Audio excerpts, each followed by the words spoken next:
One moment, existence ceased abruptly. Everything disintegrated. Structures turned to powder. Individuals started dying one after the other. A plague engulfed the planet. Initially, disbelief overtook all. The financial markets collapsed. Worldwide fear ignited rapidly. Reports circulated everywhere. This was humanity's demise. Conflicts ignited. Countries betrayed each other. Economies fell apart. Hunger devastated the masses. In the midst of deprivation, turmoil escalated. Even a single packet of ramen cost millions of won. Crowds flooded the avenues. They begged. They rioted. It was an apocalypse of incomprehensible proportions.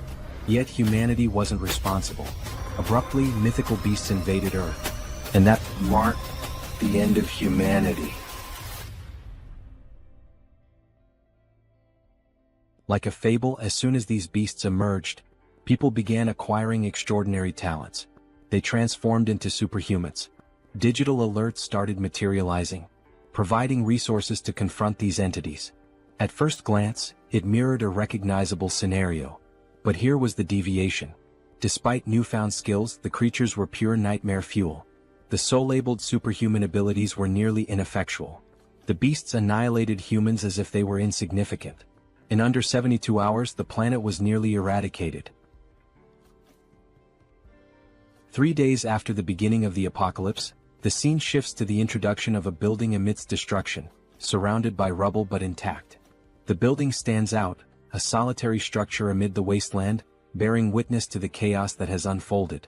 Inside this building there is a man, the protagonist, who is eating some snacks. He reflects while eating that the world has not completely ended, and that is the reason he is still living normally. The taste of the snacks is a small comfort, a semblance of the mundane in a world turned upside down. However, he also reflects that, despite being alive, he is alone in his apartment, without the company of any other survivor, locked in an environment of 100 square meters. The silence of the apartment is deafening, reminding him constantly of his isolation. His mother, father, grandfather, and grandmother are all outside, somewhere in the vast expanse of the destroyed world. He also thinks about the high cost of acquiring the building he is in, stating that it cost 200 million wons, arising from the bank account, and another family belongings totaling 200 million wons. The memories of the sacrifices made to secure this refuge weigh heavily on his mind. The reason he is in this apartment now and alone is explained as being the need for someone to live in the apartment for 2 years to benefit from the purchase taxes. This seemingly trivial bureaucratic requirement now feels like a cruel twist of fate. This is the reason he is living there and ended up being suddenly locked inside due to the apocalypse. While lamenting, he also realizes, to his greater sadness, that his internet connection is very weak. The weak connection is a frustrating barrier, cutting him off from what little interaction he could have had with the outside world. He takes a deep breath, trying to relax, but a strange noise catches his attention. The sudden sound is jarring, pulling him out of his thoughts and back into the harsh reality of his situation. When he looks, he sees a creature flying towards the building and making noises. The sight of the creature fills him with a mix of fear and curiosity. Then, as soon as it gets close to his apartment, the creature violently crashes into the window with enough force to knock down the protagonist even without hitting him. The impact shakes the building and he feels the vibrations through the floor. The creature soon attempts another strike against the structure, and the protagonist protects himself. He braces for impact, his heart pounding in his chest.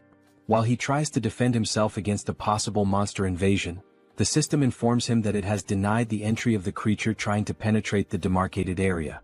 The cold, mechanical sound of the system is a stark contrast to the chaos outside. Thus, the ultimate shut-in system is presented, showing the declaration of the house, stating that no one can enter without the permission of the owner and set perimeter rules. The protagonist, then relieved, remembers that this condition is not new to him. As he gets up, he recalls that this is the reason he is alive and safe. The ability protects him from any creature invasion.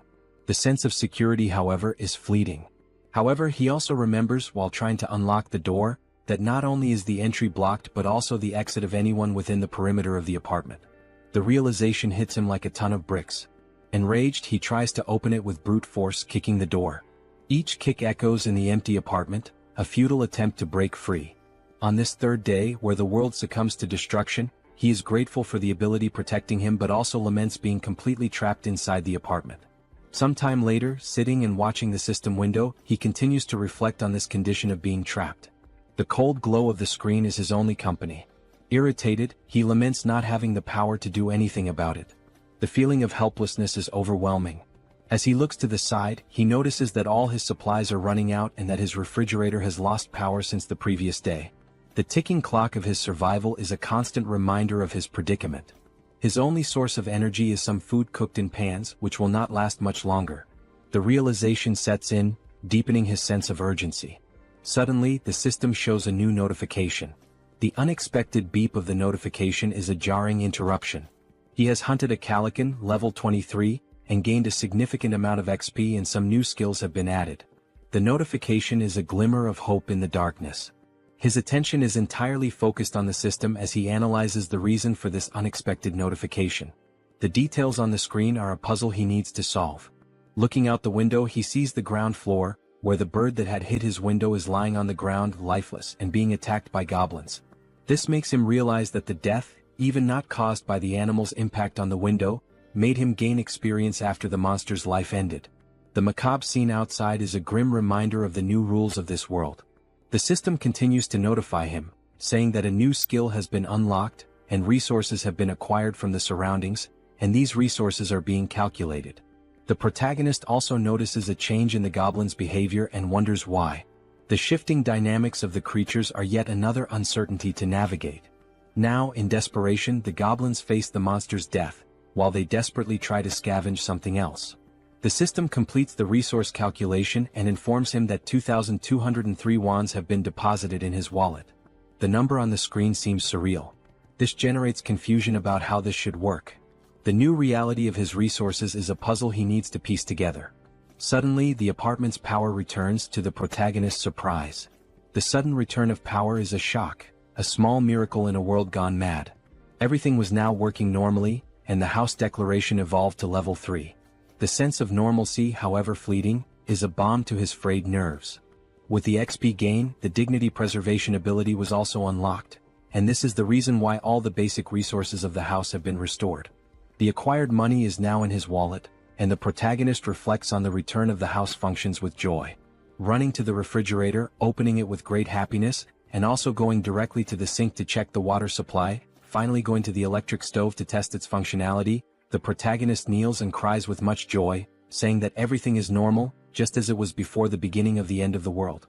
The sense of relief washes over him, a precious moment of victory in the midst of chaos. However, when he picks up his cell phone and tests his internet connection, he notices that the phone is not working. The broken connection is a bitter reminder of his isolation. In frustration, analyzing the place, he notices a flash drive lying on the floor. The small object is a spark of curiosity in his otherwise dreary existence. Quickly, he goes to the computer and analyzes its content. There were photos of his mother holding him as a baby, taking him to school, and also photos of the united family. The images are a bittersweet trip down memory lane. In parks, at birthdays, making him reflective and planting in his head the idea of having to bring his family back, no matter the cost. The determination hardens in his heart. Determined, he gets up and goes to the window when he is surprised by another notification. The persistent system, always ready with another twist in his journey. The system informs him that he now has a warehouse, where he can buy items listed at original prices. Intrigued by this new development, he decides to investigate further. Going to check what this store is about, he sees the acquired values being made available and concludes that the confined wallet is directly linked to the values available for use in this store. This realization brings a glimmer of hope. Perhaps this store could offer a way out or at least provide better tools for survival. Thinking about some change in his condition, he goes to the window and laments that he is still confined within the apartment. The view outside, a constant reminder of his isolation, deepens his frustration. Nothing has changed regarding the permission to leave the perimeter, even though his skills and levels have increased. The invisible barrier remains as imposing as ever, a prison wall he cannot breach. However, one thing is certain, increasing levels can unlock skills that may help him get out of this condition. This thought fuels his determination. For that, he needs to hunt monsters. But then the question arises, how will he hunt these monsters? The memory of his past struggles makes him doubt. It will be very difficult for something like before to happen again, where simply a monster hitting the window, falling, and dying would allow him to gain experience and the rewards related to the monster's death. Looking once more at the bottom of the building, through the window, he notices that there is a possibility of annihilating some goblins. This discovery ignites a spark of hope. The young man then takes a bottle to test if it will pass through the barrier that prevents him from leaving the apartment. With a mix of anticipation and anxiety, he prepares to throw. As he throws it, he realizes that he succeeded in launching the bottle. The barrier does not impede objects. Thus, he concludes that anything he throws will be useful for his hunt. In this case, he picks up a dumbbell and will try to use it as a weapon. Its weight and solidity give him confidence. Looking through the window searching for potential targets, he notices a bunch of goblins still collecting parts of the previously slain monster. Seeing that some are leaving with parts of the monster, he shouts for them not to go away. His voice is urgent, a command born of desperation. Seeing the urgency, he then throws the first dumbbell through the window. Throwing it and hoping it hits a monster, he watches as the dumbbell falls and accurately hits one of the goblins, killing it. The other goblins around, surprised, cannot comprehend what just happened. The goblins' perception of one of their companions being killed causes the young man to feel frightened, fearing possible retaliation. His heart races, the adrenaline pumping. Realizing that only one dumbbell remains, he reflects on other possible artifacts that can be used in his hunt. He needs to be creative. Artifacts that are strong enough to perform a kill when thrown, even considering throwing the TV or computer. His mind races with possibilities. The goblin screams on the ground floor of the building catch the protagonist's attention, who becomes scared as they howl more and more with the intention of making some kind of counterattack. With the goblins advancing against the building, the protagonist realizes that this may be a good opportunity, as they are now closer, and he will be able to hit his targets more easily. The proximity could be an advantage. To solve the shortage of throwable artifacts, he goes back to the store and activates the function to list items, picking up his last dumbbell and registering it in the store to test the functionality. While scanning the dumbbell, he receives a notification of the artifact's characteristics and also the price registered in the store for the item acquisition. Surprised, he compares the listed price with the price he paid to buy this item online previously, concluding that the price of the items he registers will indeed be the same as normal stores from the period before the end of the world. This realization reassures him. With the item ready and scanned, the system suggests buying the item he just registered. Confirming the purchase, the dumbbell is projected and materialized in front of the young man. He now shouts with joy, considering that everything worked as expected. His plan is coming together. Now the second part, testing the purchased items by throwing them through the window to hit more targets. In the first throw, there is already success as the dumbbell hits a goblin. The thrill of the successful hit fills him with confidence. The system confirms the hit by showing the EXP obtained and the ones from the goblin's death. Meanwhile, the group of goblins watch the lifeless body.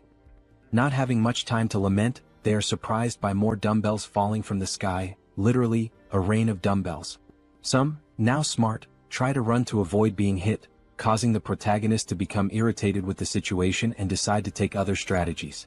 He cannot afford to waste any more time. Buying now 3 dumbbells at once, he quickly uses them, generating more hits and gaining more XP and more one. Now happy, the protagonist is surprised by another notification from the system. The messages keep coming. Now the store would also function as a warehouse, where he can store items for later use. While opening his warehouse, he activates the function to store one of his acquired dumbbells. The ability to store items opens new tactical options. Realizing the perfect functioning of the tool, he rejoices and then thinks of a new strategy to make kills in a more optimized way. His mind races with new ideas. He can now summon items from his warehouse and place them anywhere he wants. Soon, a brilliant idea comes to mind. He will summon the dumbbells outside to fall directly on the goblins. The precision and efficiency of this method are compelling. Opening the warehouse with a large quantity of dumbbells, he watches as all the dumbbells fall towards the goblins, performing an absurd sequence of hits and a flood of system messages with all the kills and ones acquired. The system notifications are a testament to his success. Shortly after finishing his hunt, the protagonist had already acquired and allocated various items in his warehouse. Several of them are food and drinks so that he can stay healthy for as long as needed. Ensuring his survival is paramount. Additionally, he managed to acquire more one by selling the items he used to hit the goblins.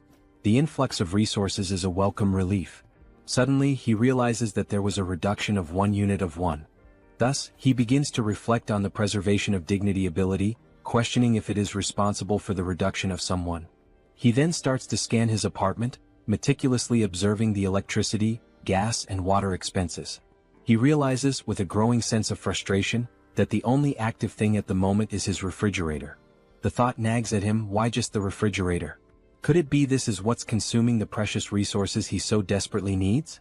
In frustration, he recalls his hunt against the goblins, a memory that brings a fresh wave of irritation. He reflects on how, later, several goblins fled, abandoning their former home, and since then he had managed to hit only 2. His efforts had yielded such meager results, leaving him to wonder if all this exertion was worth it. His mind races as he then wonders if there are other creatures he can hunt out there. Remembering the previous flying monster, a formidable foe that had tested his mettle, he recalls that no similar creature appeared near the apartment since then. This reflection leads him to ponder seeking other methods for his hunt, different strategies that could yield better results. He also wishes to be lucky enough for another flying monster, whose name is Calican, to fly nearby. A beast that had once promised a bounty of rewards if only he could master the tactics to bring it down. Then, almost like a miracle, he notices a Calican flying around the area. His heart races with a mixture of fear and excitement. This could be the opportunity he has been waiting for. Seeing the monster's presence, he then begins to act quickly, thanking God for not abandoning him in this dire time of need. With a metal structure and a mirror attached to it, he uses this makeshift tool he created to attract the Calican's attention. He focuses, aiming carefully, hitting the monster's vision with a precise beam of light. His strategy works, drawing the monster's attention, which advances toward him fiercely. The beast's sudden violent approach, hitting the barrier and knocking him down with a gust of wind, reminds him all too clearly of the previous attack. Happy with the success of his plan to attract the monster's attention, he contemplates the gain of another level with the Calican's kill. The monster, undeterred, then launches an attack with its powerful wings, hitting the protagonist with another gust of wind. With some effort, he manages to remain standing, his resolve unwavering. At the end of the attack, the protagonist looks to where the monster was and realizes with a sinking feeling that it is no longer there. Quickly, the monster reveals its position as if playing a cruel game of hide and seek. It was attacking the building's structure, seeking an opportunity to strike the protagonist once more. While the system alerts that an unauthorized entity is trying to enter the zone, the protagonist observes, his mind racing. He wonders if the creature will be strong enough to break the ability's barrier. Opening his storage, he knows the urgency of taking some action. Each second feels like an eternity as he methodically scans his list, reflecting on the calculation of the spoils. He understands that if the spoils are not close enough, they will not be counted. This critical understanding dawns on him, as he recalls how several of the spoils that would come from goblins were not counted.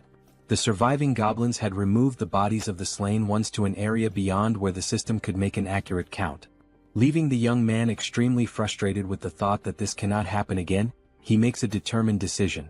Reflecting on the possibility of killing the monster with just one strike, he scrutinizes his list of available items and storage. His attention turns to the canola oil, an unconventional choice but one that sparks a cunning plan. He immediately acquires 10 bottles, thinking through each step meticulously. After the system delivers the bottles, he quickly grabs them and heads to the kitchen, his pace quickening with purpose. He picks up a pan and fills it with the liquid from the bottles, setting it to heat.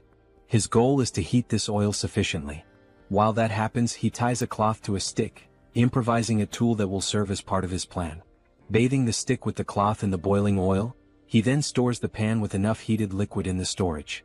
He knows that timing and preparation are crucial.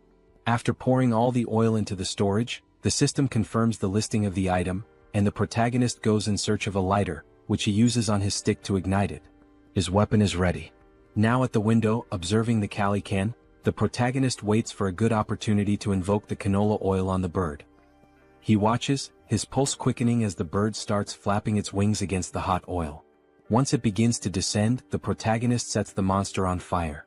The flames engulf the creature almost immediately, a sight that fills the protagonist with a sense of grim satisfaction. The protagonist is pleased with the success of his plan while observing the Calican in its final moments. As the flames do their work and the Calican is indeed dead, the system returns the results to the protagonist. It indicates a level increase in abilities and also the unlocking of a new skill while calculating the spoils. With the calculation complete, an additional 9,347,487 won is directed to the confined person's wallet. He, surprised by the large amount of won, did not expect to receive 10 million in a single kill. This unexpected fortune catches him off guard. Now turning his attention to the gain of the new skill called territory expansion, the protagonist suffers changes in his body, making him wonder what is happening. Now, with black eyes and everything around him being seen differently, almost like an X-ray, he tries to adapt to the change. He notices that his eyes scan the entire building structure, revealing the hidden intricacies and finally leading him to 4 survivors in a room in the building. Clearly a surprise to him, as he did not imagine that there would be surviving neighbors so close. This revelation opens new possibilities and uncertainties, his mind racing with potential outcomes. Attempting to understand the situation, the young man, still with his eyes blackened, is overwhelmed by feelings of despair, confusion, and doubt. Suddenly, his eyes perceive the presence of people inside the building in a strange manner, leading him to a single question. What is happening? How is it possible that there are other survivors inside this building? And how does this ability work? As the effects of the ability fade, and while recovering from the changes it caused, the system emits several notifications. These inform that these individuals meet the requirements to become citizens and present a proposal for their acceptance within his jurisdiction. The individuals introduced are Choi Hyung-jun, referred to as Chubby, a 30-year-old husband, Park Hae-won, his wife, also 30, and their daughters Choi Na-yeon and Choi Seo-yeon, aged 3 and 6.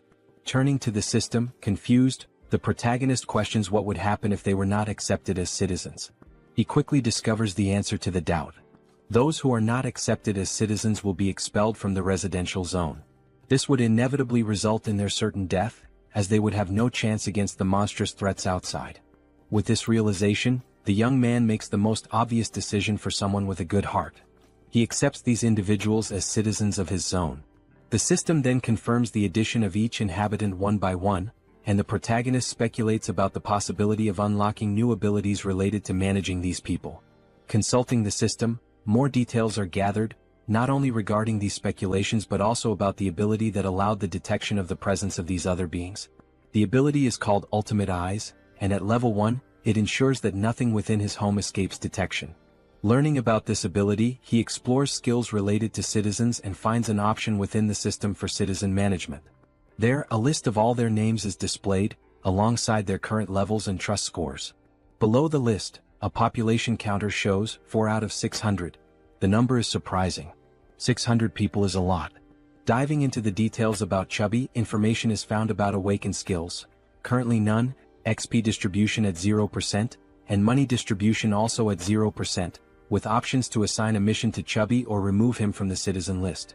Data such as XP and money distribution rates raise questions about the possibility of sharing gains with the host of the house, sparking curiosity about how much control there might be over these rates. Could this also be a way to grow stronger? Returning to the system, under the option to assign a mission to Chubby, the system presents a form requesting details such as description, time limit, mission rewards, and penalties for failure. This detail is surprising, especially the need to specify all these elements. In this case, the mission is described as Goblin Hunt, giving Chubby 168 hours to complete it. The reward is a small amount of XP with no penalties for failure. When confirming the mission, considerations are made to alter the form's details, balancing penalties for failure with the mission's complexity and its rewards, even contemplating imposing elimination as a failure penalty. However, back at the confirmation screen, the assignment is cancelled, deemed too dangerous and unfair to arbitrarily decide the lives of citizens. Reflective, the protagonist wonders what should be done with this ability. Then, an idea arises: use Ultimate Eyes again to check what is happening in the room where the citizens are. Observing everything, the family, sitting around a table, seemingly desolate, begins a dialogue with the wife questioning what they can do now. The reasoning behind her question soon becomes clear. Chubby intends to leave the safe zone to search for basic supplies such as water. Though he wishes to stay with his family and daughters, he knows the necessity of obtaining essentials for their survival. The wife shouts that he cannot do this, emphasizing the extreme danger involved. Chubby understands but, given their circumstances, fears they have no other choice. He wonders aloud if there might be any place with at least water. He answers that even if there isn't, it is necessary to try the nearby convenience stores, mentioning one particularly large store that will surely have something usable. Before much reflection, one of the daughters exclaims, "I'm thirsty." The mother, realizing this is not a good time to voice concerns, tries to hush the child, knowing such a statement would act as a trigger for Chubby's decision. Confident, Chubby takes his wife's hand, asking if she trusts him and assuring her he will definitely return safely with something for their family. Saddened, the wife finds no further arguments to stop him. Back in his room, the protagonist ends the ability and reflects on the family's situation. The decision is then made to open the store and check the list of items. It appears that the maximum item storage capacity is limited, and it is wished that this could be expanded. While navigating the skill window, information is noticed showing storage at level 1, dignity preservation also at level 1, and the store at level 1 as well. Observing the levels of each item, there is a sense of relief. If there are levels, there must be a way to increase them and, consequently, enhance the capacities of these abilities. With points available for immediate upgrades, the store's level is raised to 2, increasing its capacity by 20 items. Additionally, the system applies a 10% discount to the total price of all used items. The protagonist, with enthusiasm, evaluates the given data and wonders what to do with the 2 remaining points. He considers investing in the shop or in the preservation of dignity, recognizing that these skills might help him encounter more citizens in the future. His shop, now at level 3 with a maximum capacity of 40, also has a new function, item recovery. This function enables him to restore old items and turn them into new ones. This was undoubtedly an excellent choice. Without further ado, he visits his shop again to acquire water and some fruits.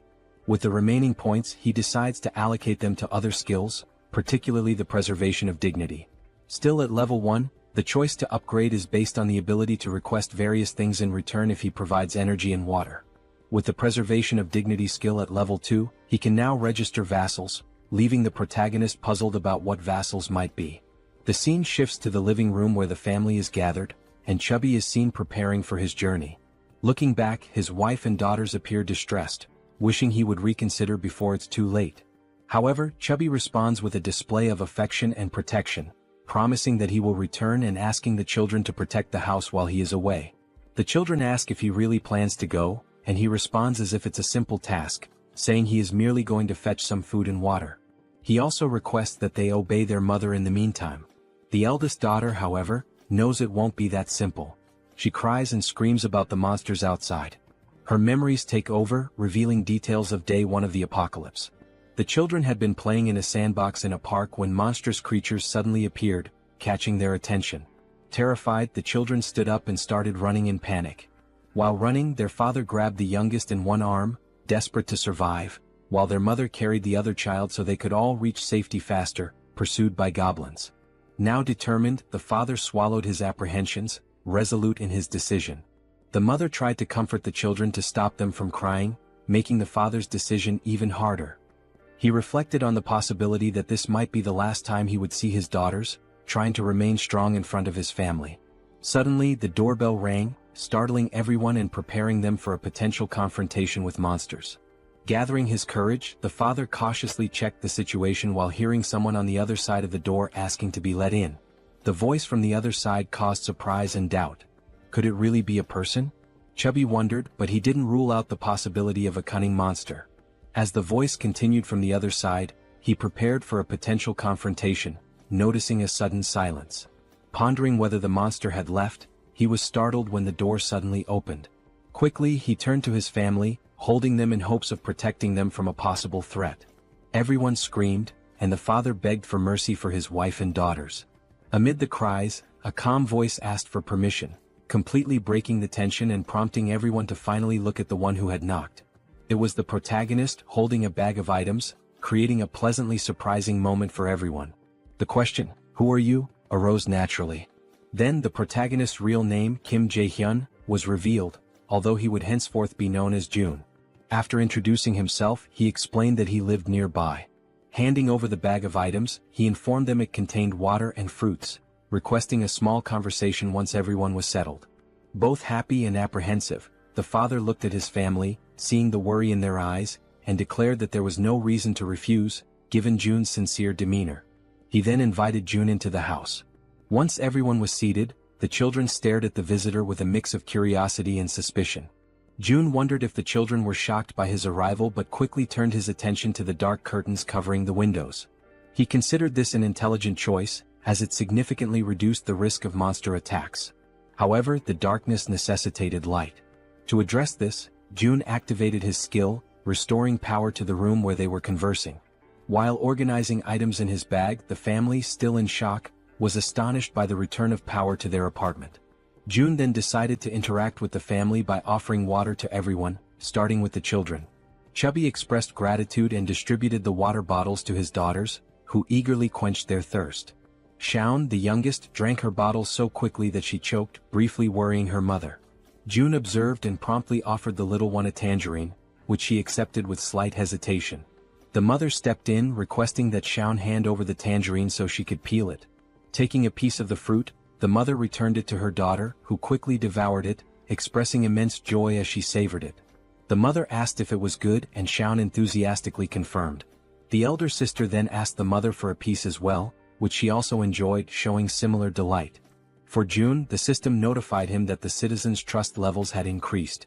It reported that Shaun's trust score had reached 50 points and her loyalty level had exceeded 30 points, meeting the requirements for her to become a vassal. Now at level 2, Shaun, with 57 trust points, no skills and no XP or money allocated, had new options available for missions to be assigned by June.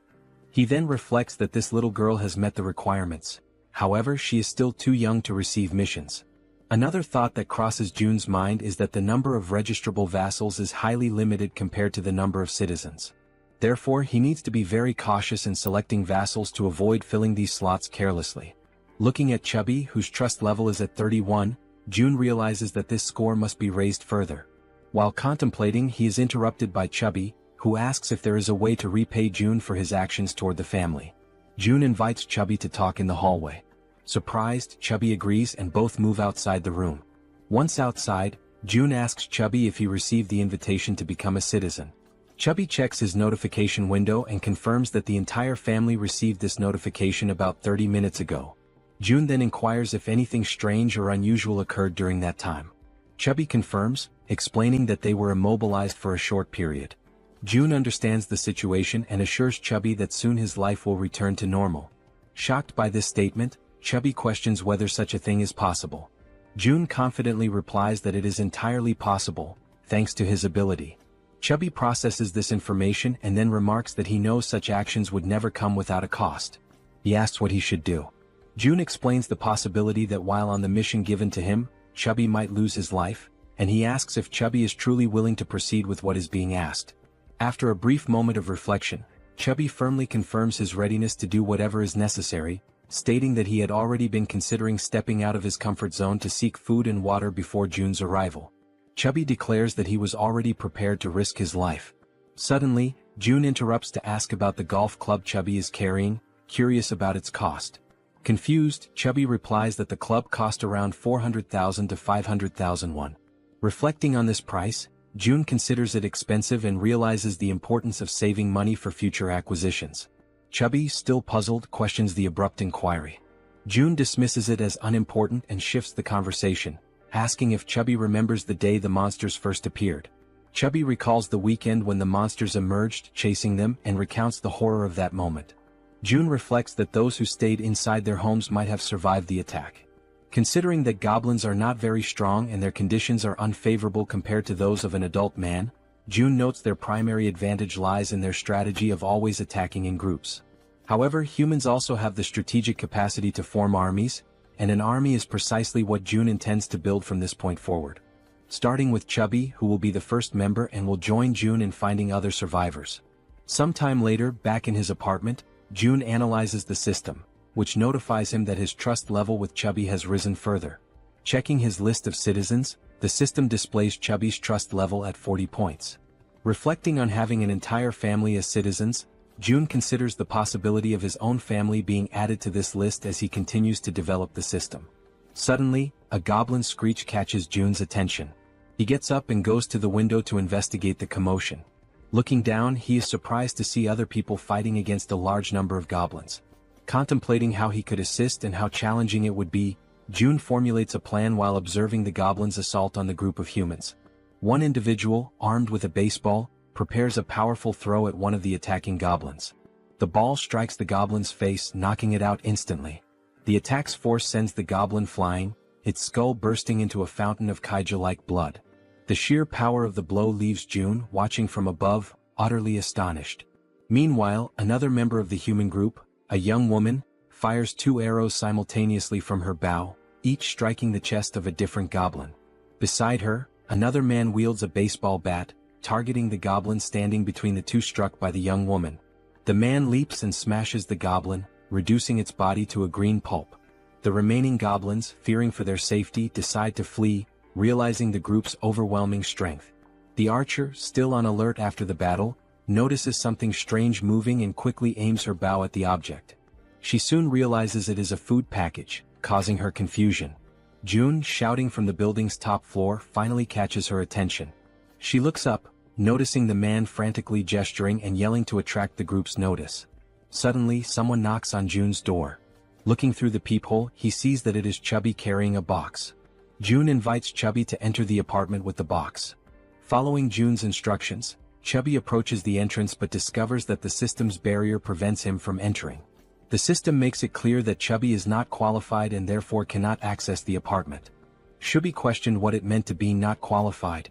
June wondered if the system would prevent anyone from entering his apartment at that moment. He also speculated whether registering Chubby as a vassal might resolve the issue. However, he decided to postpone addressing the matter of entry and instead focused on receiving the box, which contained items that could be used as weapons. Upon receiving the box, June placed it on the floor, opened it and examined its contents. Inside there was a toolbox and several knives. June activated the system, accessed the store, and ordered 5 bottles of water and 5 packs of instant noodles. As the store projected June's order, Chubby watched in disbelief, amazed at how such a thing was even possible. Without dwelling too much on the situation, June packed all the requested items into the box and handed it back to Chubby, instructing him to take the box to the building's entrance on the first floor. Chubby accepted the box but questioned whether this task might be too dangerous. June replied that, based on his brief observations, the goblin's behavior became more active during daylight hours. He also thought to himself that the people fighting downstairs could be vital additions to his group of citizens. The food box would serve as the primary tool for earning their trust and loyalty. Speaking aloud to Chubby, June revealed that he had a plan and emphasized the importance of delivering the box to the first floor. Chubby questioned the simplicity of the plan, asking if it really was just about leaving the box on the first floor and returning. June confirmed that it was indeed that simple. Relieved, Chubby agreed to carry out the task, bidding June farewell as he left with the box. June thanked him as he departed. Opening the system's interface, June reflected on the need to reward Chubby's trust generously. The mission menu described the task: delivering the box containing water bottles and instant noodles to the first floor and returning within 24 hours.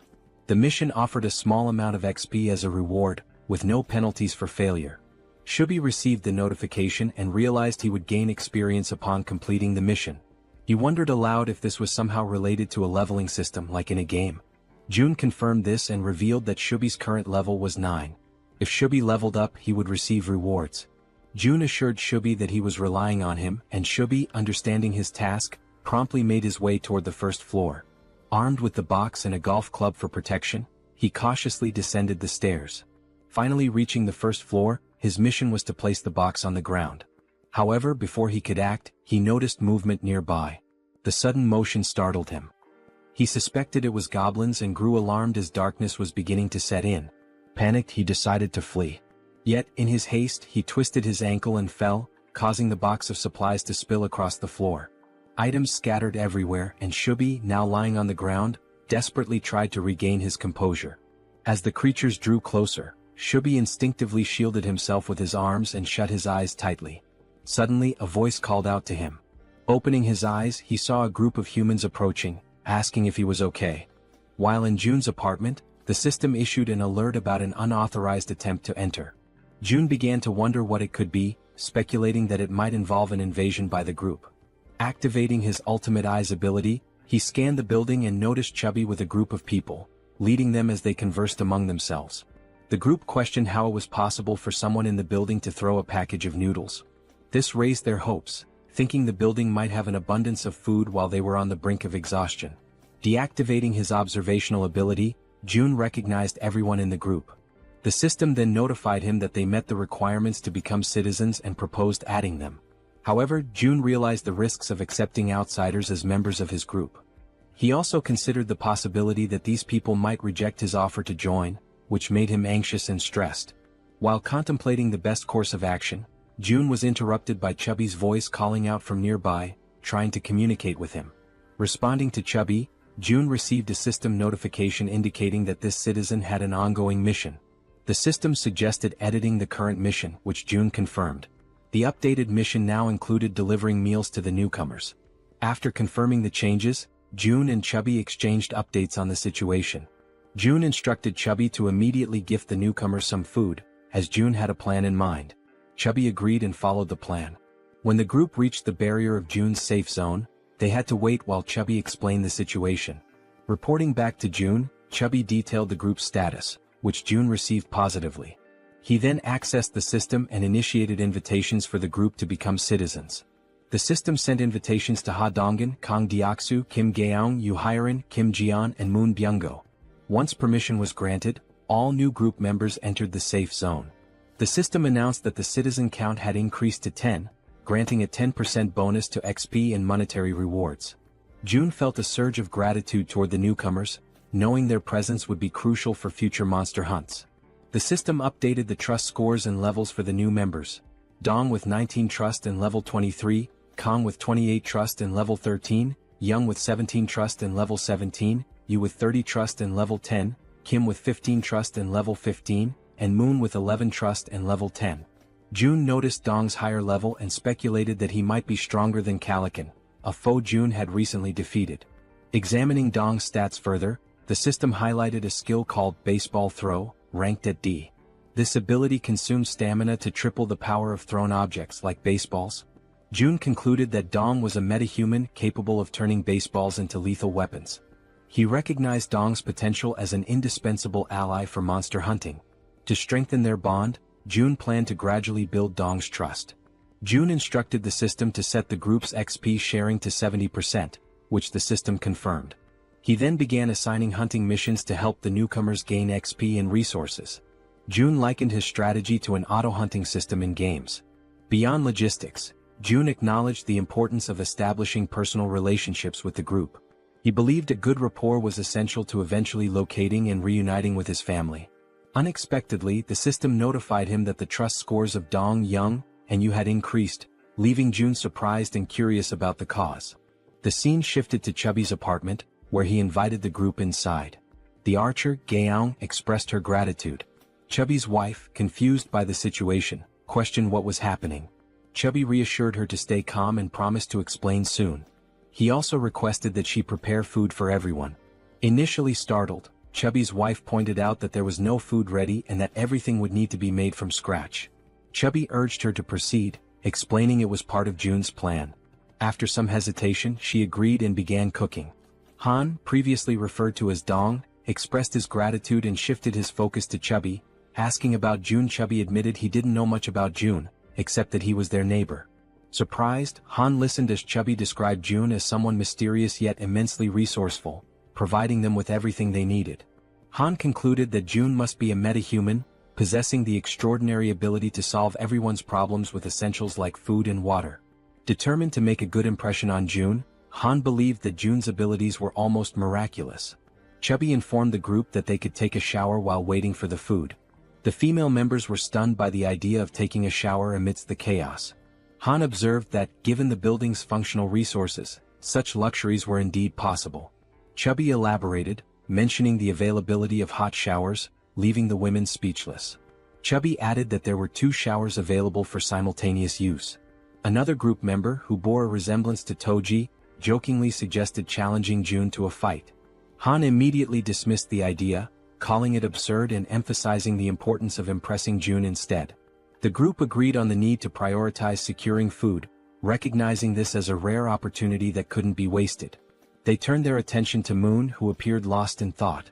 Han gently touched Moon's shoulder, snapping him back to reality. When Han apologized for potentially upsetting him, Moon reassured him that nothing was wrong. Han began expressing regret over a past decision, but Moon interrupted, affirming that every choice had been consensual and there was no need for remorse. The group collectively strategized about obtaining supplies for Moon's grandmother. However, Moon internally lamented that it might already be too late for her. As Han discussed their plan further, the sound of the door opening startled everyone. Han readied a baseball in his hand, prepared for confrontation, but quickly realized it was June. June's presence radiated warmth and reassurance, instilling hope in the group.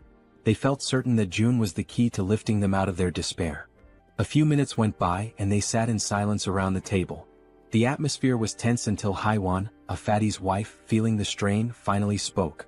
She apologized for how cramped the room was. Han, striving to be courteous, replied that it was fine. Since they had arrived unannounced, it didn't bother them. Just then, Fatty entered the room and announced that the food was ready. One by one, Fatty placed bowls of rice before them. They could hardly believe they were about to enjoy a real meal and began to wonder when they had last eaten something proper. Haiwan, feeling slightly awkward, hesitated before admitting she wasn't sure if the food she had prepared would match their tastes. What seemed like a simple meal to Haiwan left the group's archers stunned with admiration. As she stared at the dishes laid out before her, she couldn't contain her amazement. She told Haiwan that the food was incredible, confessing it had been a long time since she had eaten something so delicious. Haiwan, shyly brushing off the compliments, explained that it was all thanks to the ingredients Seo Jun had provided. She admitted that, without Seo Jun's help, she would have only been able to serve rice and tangerines. Meanwhile, Seo Jun noticed that Haiwan's trust level had reached 50. He smiled quietly to himself, reminded of his mother, who always beamed with joy when guests praised her cooking. But as the thought lingered, he realized with some surprise that Haiwan's trust had surpassed Jun's. Later on, they all started eating, expressing their gratitude to Haiwan for the meal. Haiwan and Fatty watched as their guests eagerly enjoyed the food, eating as though they hadn't had a proper meal in ages. The archer couldn't stop complimenting the egg roll, while another girl remarked to Haiwan that the style of the egg seemed Japanese. Haiwan smiled warmly, agreeing and politely encouraging her to enjoy the meal. At that moment, Haiwan's youngest daughter called out to her, capturing her attention. The little girl wanted to eat the egg rolls too, but Haiwan gently explained that she would make more for her after the guests left. This made her daughter a bit sad. Noticing this, the archer asked Haiwan's daughter if she'd like to share the egg rolls with her. The child's face lit up immediately, her excitement brightening the room. She quickly ran over and climbed onto the archer's lap, her happiness obvious. The archer smiled warmly, delighted by the little girl's enthusiasm. The child eagerly announced she was ready, and the archer picked up a piece of egg roll, softly asking Seoyin to open her mouth. As the archer fed her, Seoyin beamed with joy, her smile lighting up the moment. Seo Jun then suggested that Fatty and Haiwan join them, assuring them there was enough food for everyone. The two exchanged a hesitant glance, unsure at first, but eventually smiled and agreed, happy to join the gathering. As they all shared the meal together, the room filled with laughter and cheerful conversation. Seo Jun took a quiet moment to reflect on the warmth of the scene. The lively noise reminded him of how long it had been since he had experienced something like this. His thoughts drifted to memories of his mother and the care she had always shown. A soft smile spread across his face as he silently hoped his family was safe and well. Time passed and soon the food was gone, leaving behind only empty dishes. Haiwan's youngest daughter, now tired, mentioned she wanted to rest. Haiwan gently lifted her and asked her eldest daughter to follow her to their room for bedtime before leaving the table. Moments later, Seo Jun decided it was the right time to get back to business. He turned to the guests and suggested they continue their earlier conversation, questioning why they couldn't reach the grandmother's house despite its close proximity.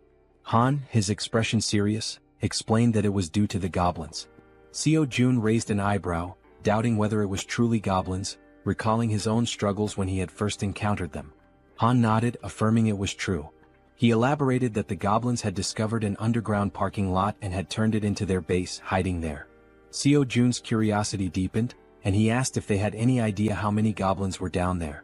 Han, with a somber look, answered that there were several thousand goblins in the underground area. Seo Jun paused, thinking carefully. He realized that his abilities only worked effectively from ground level to level 30, meaning they wouldn't be as useful in the underground parking lot beneath the building. Suddenly, it all made sense to him. This was how the goblins had infiltrated the area. Han continued, explaining that the underground parking lot was connected directly to the entrance of the apartment building they needed to reach. The goblins had turned it into their stronghold and rarely ventured outside. Seo Jun, remembering the nearby side roads, asked Han about them, recalling there were alternative paths they could have taken. Han nodded, admitting that their initial plan was to use the side roads to escape, but they had encountered something far worse than the goblins. Intrigued, Seo Jun pressed Han to explain what could possibly be more dangerous than an army of goblins. Han recounted seeing a massive shadow, describing it as resembling a bear. He explained that they had managed to escape the apartment building because the bear had been fighting the goblins, providing a brief window for their escape. Seo Jun, considering how to deal with such a large creature, asked Han for more details. Han confessed that he wasn't entirely sure it was a bear, as the darkness had obscured his view. Seo Jun stated decisively that eventually, they would have to face both the goblins and the shadowy figure. Han agreed but looked down, acknowledging that their group had limitations and wasn't equipped to handle both threats simultaneously. Seo Jun, curious about these limitations, asked for clarification. The archer spoke up, explaining that both she and Han relied on items like arrows and baseballs for combat, but they were running low and couldn't replenish their supplies easily. Despite the challenges, Han remained composed and suggested he could find a solution. He asked to inspect their current weapons, the arrow and baseball. Without hesitation, the archer handed over her equipment. The system then prompted Seo Jun, asking if he wanted to list the new items. Seo Jun agreed and the system began scanning them. Moments later, it displayed the cost to replicate the items. When asked if he was certain, Seo Jun confirmed. Seo Jun glanced around the table and asked if everyone could use the archer's weapon. The group nodded silently, understanding there was only one available. Seo Jun took their silence as agreement. Turning back to the system, he requested 5 sets of the archer's weapon and arrows. The newly created items appeared on the table, and Seo Jun addressed the group, encouraging anyone unfamiliar with weapons to take this opportunity to learn. "These will be your primary weapons from now on," he stated firmly. As the items materialized, the system notified Seo Jun that several members of Han's group had increased their trust in him. Meanwhile, Moon's gaze was fixed on the weapons. He couldn't help but marvel at Seo Jun's resourcefulness, realizing that with Seo Jun on their side, they might actually save his grandmother. The system confirmed that Moon's trust in Seo Jun had grown significantly. Han broke the silence, commenting that with Seo Jun's support, their hunting speed would improve dramatically. Another girl chimed in, noting that Seo Jun's assistance would make their tasks safer, as they wouldn't have to risk themselves to collect arrows anymore. Seo Jun then gathered everyone's attention and announced that before they could move forward, they needed to reduce the number of goblins in the area. Han agreed and asked when they would begin hunting. Seo Jun replied decisively, "Tomorrow?" Han seemed hesitant, questioning the urgency, but Seo Jun explained that the sooner they acted, the better their chances of success. Han eventually nodded, though he still appeared uncertain. Seo Jun turned to Moon and assured him, "Tomorrow we're going to rescue your grandmother." Moon's face lit up with hope and excitement at the thought of seeing his grandmother again. Han, still wary, voiced his concerns about how they would manage with so many obstacles in their way. Seo Jun smiled confidently and revealed his plan. "We'll use a bait strategy to lure the goblins out." After Seo Jun spoke, everyone at the table turned their attention to him, waiting for more details about his plan. Han and the archer girl remained pensive, wondering if the idea could truly work. The boy with glasses voiced his concern, saying the plan would only succeed if everything went exactly as planned. As they deliberated, the system notified Seo Jun, revealing that the mission previously assigned to Fatty had been completed. Along with the notification came a reward of 30,000 won. Reading the message, Seo Jun was surprised. He hadn't realized that payment was given for every completed mission. To be certain, he read the notification again and it was confirmed. Seo Jun quickly realized that, with money, he could assign missions to his citizens, allowing them to level up. In other words, the more money he had, the more power he could accumulate. Closing his eyes, he thought about how, while this seemed like a strong long-term strategy, he hoped not to rely on it too heavily for now. The system also informed Seo Jun that Jun's trust had increased to a total of 50 points, unlocking a new status, loyalty, which surpassed 30 points. Meeting the minimum requirements, Fatty transitioned from being a simple resident to becoming a vassal. The system displayed Jun's updated stats and attributes.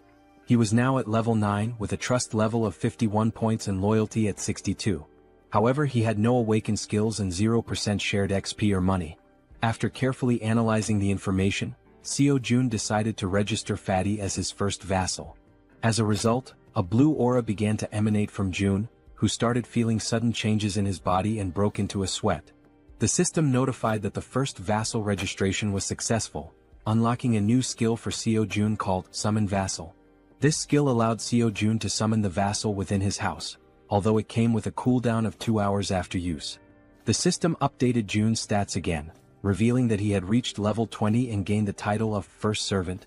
Additionally, he awakened his first skill, Gorilla Strength, a Tier C passive ability that granted him superhuman strength. The system further explained that, thanks to the first servant title, all XP and gold earned by Fatty through hunting would be shared. Lastly, the system revealed that Seo Jun could use the ultimate eyes skill to summon the vassal within a 5-meter radius of his house. Seo Jun noticed a plus symbol beside Jun's level and wondered what it did. Upon pressing it, he discovered it was a feature to increase the vassal's level at the cost of 1 million won. Shocked by the exorbitant cost, Seo Jun exclaimed that it was far too expensive for a single vassal skill. Seeing his expression, the woman at the table asked what was wrong. Seo Jun brushed it off, saying it was nothing, and turned his attention back to Jun, asking how he was feeling. The focus shifted to Jun, who stated that his strength was overflowing, with his veins visibly pulsing. He asked if this transformation was Seo Jun's doing. Seo Jun confirmed with a nod. Jun, looking at his hands, remarked that it felt as though his body had become 10 years younger. Seo Jun smiled proudly and suggested that Fatty join the rescue mission team, handing him a bow. Fatty looked confused by the gesture. Seo Jun explained that the mission was assigned because vassals earned double the rewards of regular citizens. In a commanding tone, Seo Jun instructed Fatty to defeat as many monsters as possible. Fatty nodded in agreement, prompting Seo Jun to smile and express his trust in him. Outside the house, on the first floor, the rescue team began their search for survivors. The boy holding a baseball bat questioned whether it was necessary to search the first floor, but Han reminded him that it was Seo Jun's order. The rescue team embarked on their first mission, to locate all survivors in the building and lead them to the 30th floor. The crucial part of the mission was to draw out a large number of goblins for elimination while rescuing as many survivors as possible. The boy with the baseball bat acknowledged the plan, and the group pressed forward. Han, shouting to keep the team alert, emphasized that goblins could appear at any moment or from any direction. As they continued their search, they had yet to encounter any survivors or goblins. While guiding the team, Han noticed something unusual. Some members of the group couldn't believe their eyes. Several lifeless bodies were sprawled across the floor, victims of the goblins. The sight filled the team with sorrow and rage, intensifying their hatred for the goblins. But they couldn't afford to stop. Determined, they pushed on to the second floor. On the second floor, the situation was catastrophic. Lifeless bodies lay scattered across the ground, leaving the team horrified as they continued to the third floor. Upon reaching the third floor, everything appeared to be calm. The team leader knocked on the doors, calling out to see if anyone was inside. The rest of the team followed suit, hoping to find survivors. After several unsuccessful attempts, the team lowered their heads, burdened by a sense of sadness. However, the boy with the baseball bat refused to give up, encouraging the team to press on to the next floor. On the fourth floor, they resumed knocking on doors, announcing themselves as the rescue team. Suddenly, a door creaked open, revealing a man with a tired expression. He asked if they were truly part of the rescue team, mentioning that he was extremely thirsty and begging for water. Han quickly pulled out a bottle and handed it to him. The man, still skeptical, asked again if they were really from the rescue team. Han reassured him, confirming their purpose and explaining that, as a resident of the building, he was helping to lead all survivors to a safe location. The man seemed surprised to hear this. He closed the door momentarily but reopened it shortly after, revealing 2 others inside the apartment. Introducing himself as Hong Yong-soo, he stated that he would rely on the team.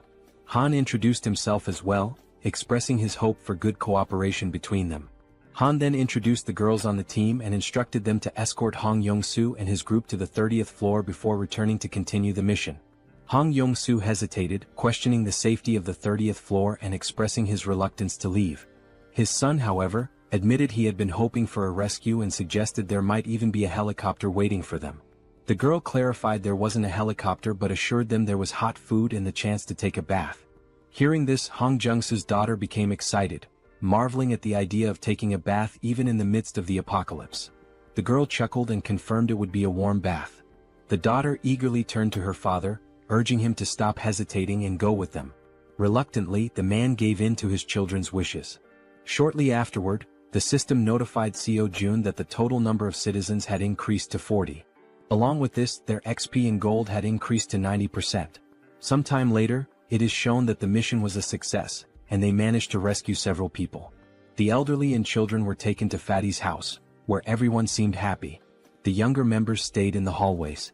Han confidently confirmed that there were now a total of 40 people, with no one missing from the search. Seo Jun thanked everyone for their excellent work. Seo-jun then activated his skill, Absolute Eye, causing his eyes to turn black as he carefully observed every movement his citizens were making. He saw them carrying chairs, working with cables on the stairs, hauling ropes, and even climbing the stairs with a very heavy object. After ending the skill, his eyes returned to normal, and smiling he told Han it was time to begin phase 2 of the goblin hunting operation.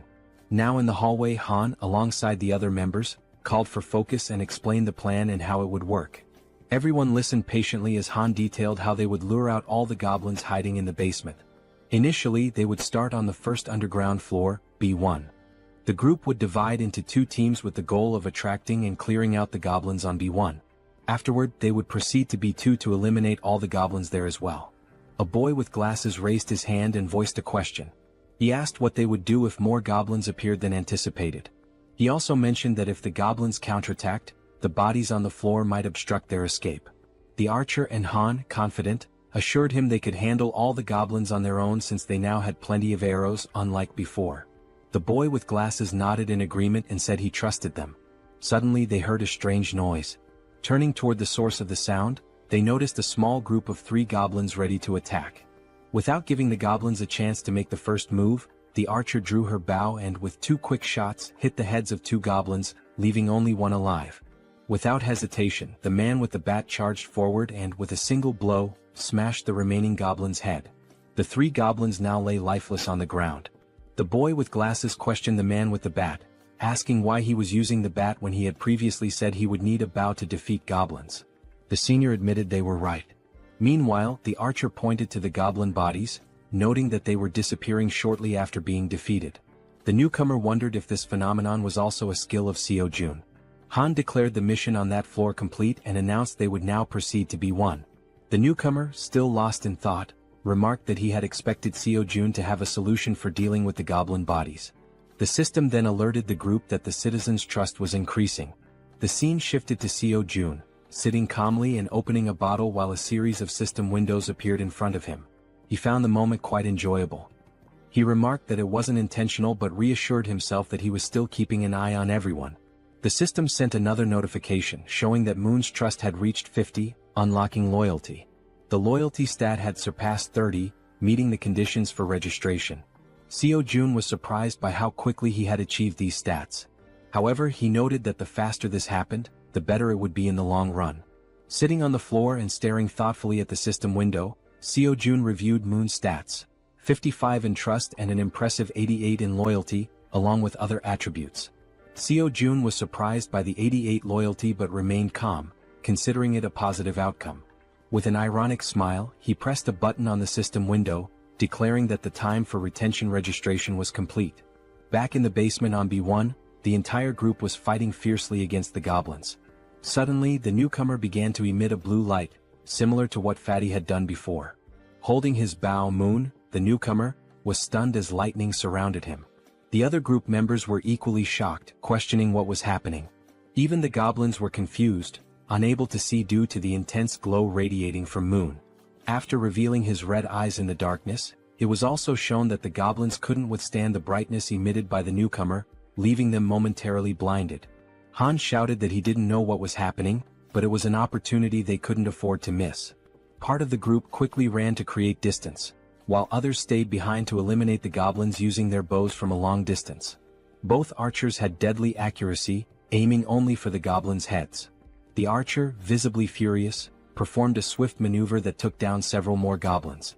Seeing what had just unfolded before them, the goblins became enraged and charged forward to attack. Despite the number of goblins they had already killed, their numbers only seemed to increase. While running, the group realized the sheer aggressiveness of their opponents and remarked how they hadn't expected them to be so relentless. The archer shouted, ordering everyone to retreat to the emergency stairwell, while the man with the baseball bat speculated that all the goblins from the B2 floor had likely converged on their current location. Reaching the emergency stairs, the group ascended frantically without daring to look back. To slow the goblins' advance, Han held the door shut. One of the goblins managed to wedge its hand through the gap and sarcastically asked if Han was holding the door by himself. Hearing this, the boy with glasses and the man with the bat joined Han to push the door shut. The goblins, however, were slowly forcing the door open.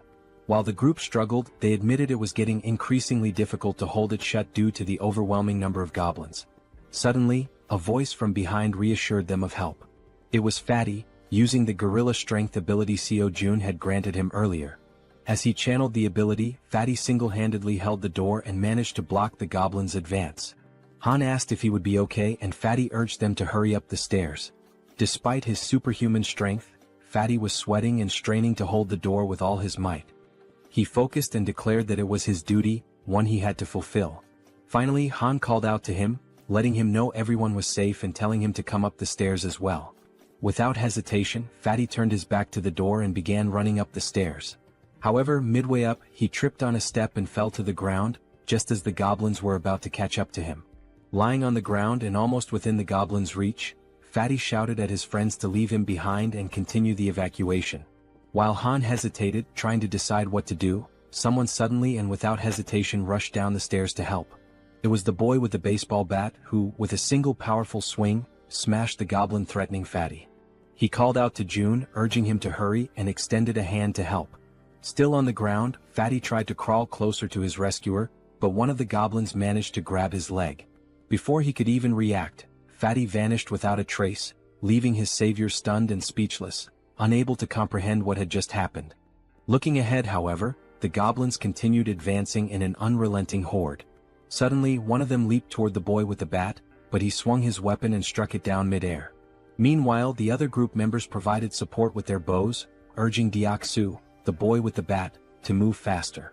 Running in desperation as the goblins closed in, Han and the archer shouted frantically, pleading with him to hurry. Clutching his bat and without looking back, Deok-su pushed forward, racing up the stairs. Meanwhile, outside, under a full moon, the scene unfolds. A monstrous bear-like creature with glowing red eyes effortlessly devours a goblin, whose agonized screams pierce the night. With every passing second, the creature exudes a sinister aura, finishing its gruesome meal of the small goblin. Its sharp fangs and blazing eyes make it clear that its hunger is far from sated. It growls, declaring it wants more. From behind the beast, eerie screams echo, a sound that should not exist in the stillness of the night. Turning around, the creature notices the noise is coming from a massive building behind it. Coincidentally, the top floor of the building is still illuminated. The creature's bloodlust intensifies as it snarls, proclaiming that it will devour everyone in that building. In a sudden twist, Fatty is seen falling from a swirling purple portal. Don't worry, our Fatty didn't die. Instead, he was teleported to safety using Jaehyeon's ability. Jaehyeon, who had been observing from afar, pulled Fatty out of danger just in time. Fatty lands on the ground in a clumsy hero's pose, feeling relief despite his confusion about what just happened. Jaehyeon, standing nearby, remarks, "That was close."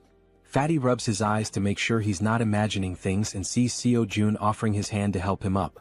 Jaehyeon explains that, just in case, he kept an eye on the situation using his absolute eye ability. He's glad to see that the vassal summoning ability worked perfectly. As Fatty tries to stand, he notices a sharp pain in his leg. It's then that he realizes the goblin had managed to cut him when it grabbed hold of him earlier. He hadn't even noticed how fast it happened, given the brief struggle. Jaehyeon immediately asks if Fatty is okay, but Fatty brushes off his concern, insisting that the wound will heal faster than he thinks. Jaehyeon, however, notices a shortage of medical supplies in his inventory and mentions that he should register some medicine to the system as well. He asks Fatty not to overexert himself and to wait for a moment. Though confused, Fatty agrees. Inside, Jaehyeon searches for medical supplies and finds a first aid kit. Looking at it, he recalls how essential medicine is in situations like this. The sight brings back memories of his childhood with his mother, leaving him momentarily deep in thought. Opening the kit, he discovers it contains far more than he expected. Sitting on the floor, he examines the items and mutters that his inventory has only 40 slots left, but there's still so much to register. After a brief moment, he has an idea. He decides to register the entire kit instead of the individual medicines. The system initiates the registration process, scanning the kit. A system notification pops up, confirming that it's a standard first aid kit valued at 77,331. Without hesitation, Jaehyeon accepts. Back in the corridor, Jaehyeon brings the first aid kit to Fatty, who notices Jaehyeon's genuine concern for someone he barely knows. Kneeling down, Jaehyeon asks to examine the goblin-inflicted wound. Fatty rolls up his pant leg, revealing a cut near his calf. With a pair of tweezers and a cotton ball in hand, Seo-jun warns that he's going to disinfect the wound first. Carefully dabbing the cotton onto the cut, Seo-jun works meticulously, though Fatty winces in pain. Despite this, Fatty reassures Seo-jun that he can endure it. The system promptly notifies Seo-jun that Choi Hyung-jun's, Fatty's, trust level has increased, along with his loyalty. After partially cleaning the wound, Fatty thanks Seo-jun for his care. Seo-jun, while packing the first aid supplies back into the kit, expresses his concern for the others. He stands and instructs Fatty to rest, explaining that he has something important to attend to. Fatty nods and agrees to follow his boss's orders. Seo-jun closes his eyes, focuses, and activates his ultimate eyes ability. His eyes darken as he scans the building, allowing him to see everything happening within.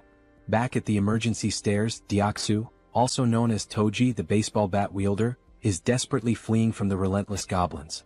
The archer, with her impeccable aim, provides support, taking out goblins with perfect headshots that would make anyone envious. Han and the guy with glasses try to help Deoksu create distance from the goblins but shout in frustration that they can only handle one goblin at a time, urging Deoksu to run faster. Toji sprints as fast as he can, but the goblins remain undeterred, chasing him with tireless persistence. From behind an improvised barricade, the support team fires arrows that was dangerously close to Deoksu, but every shot lands perfectly on the pursuing goblins. Deoksu finally reaches the end of the staircase and, with a leap, crosses the barricade. However, in a moment of carelessness, two goblins manage to jump and lunge at his back, catching him off guard. Instinctively, the rookie Moon charges forward with a shout, determined to protect his comrade. With a single powerful blow from his bow at close range, he takes down the two goblins that had pounced. Moon stands with a serious expression, his eyes glowing blue and filled with determination. Without hesitation, he leaps back into the stairwell, plunging straight into the swarm of goblins. Han is left speechless. Delivering rapid, precise strikes, Moon significantly thins the goblin horde as Han and Toji watch in awe. The rest of the group, witnessing the scene, asks in disbelief if Byung-go Moon had always been this skilled in combat, remarking that his actions are utterly insane. From afar, Seo-jun observes everything and comments that the rookie is doing exceptionally well. The system screen appears, displaying Moon's status. For reference, his full name is Moon Byung-go, and he holds the title of second vassal. His confidence level is 55, and his loyalty is 88. He possesses a teleportation ability that consumes mental energy to move within his line of sight.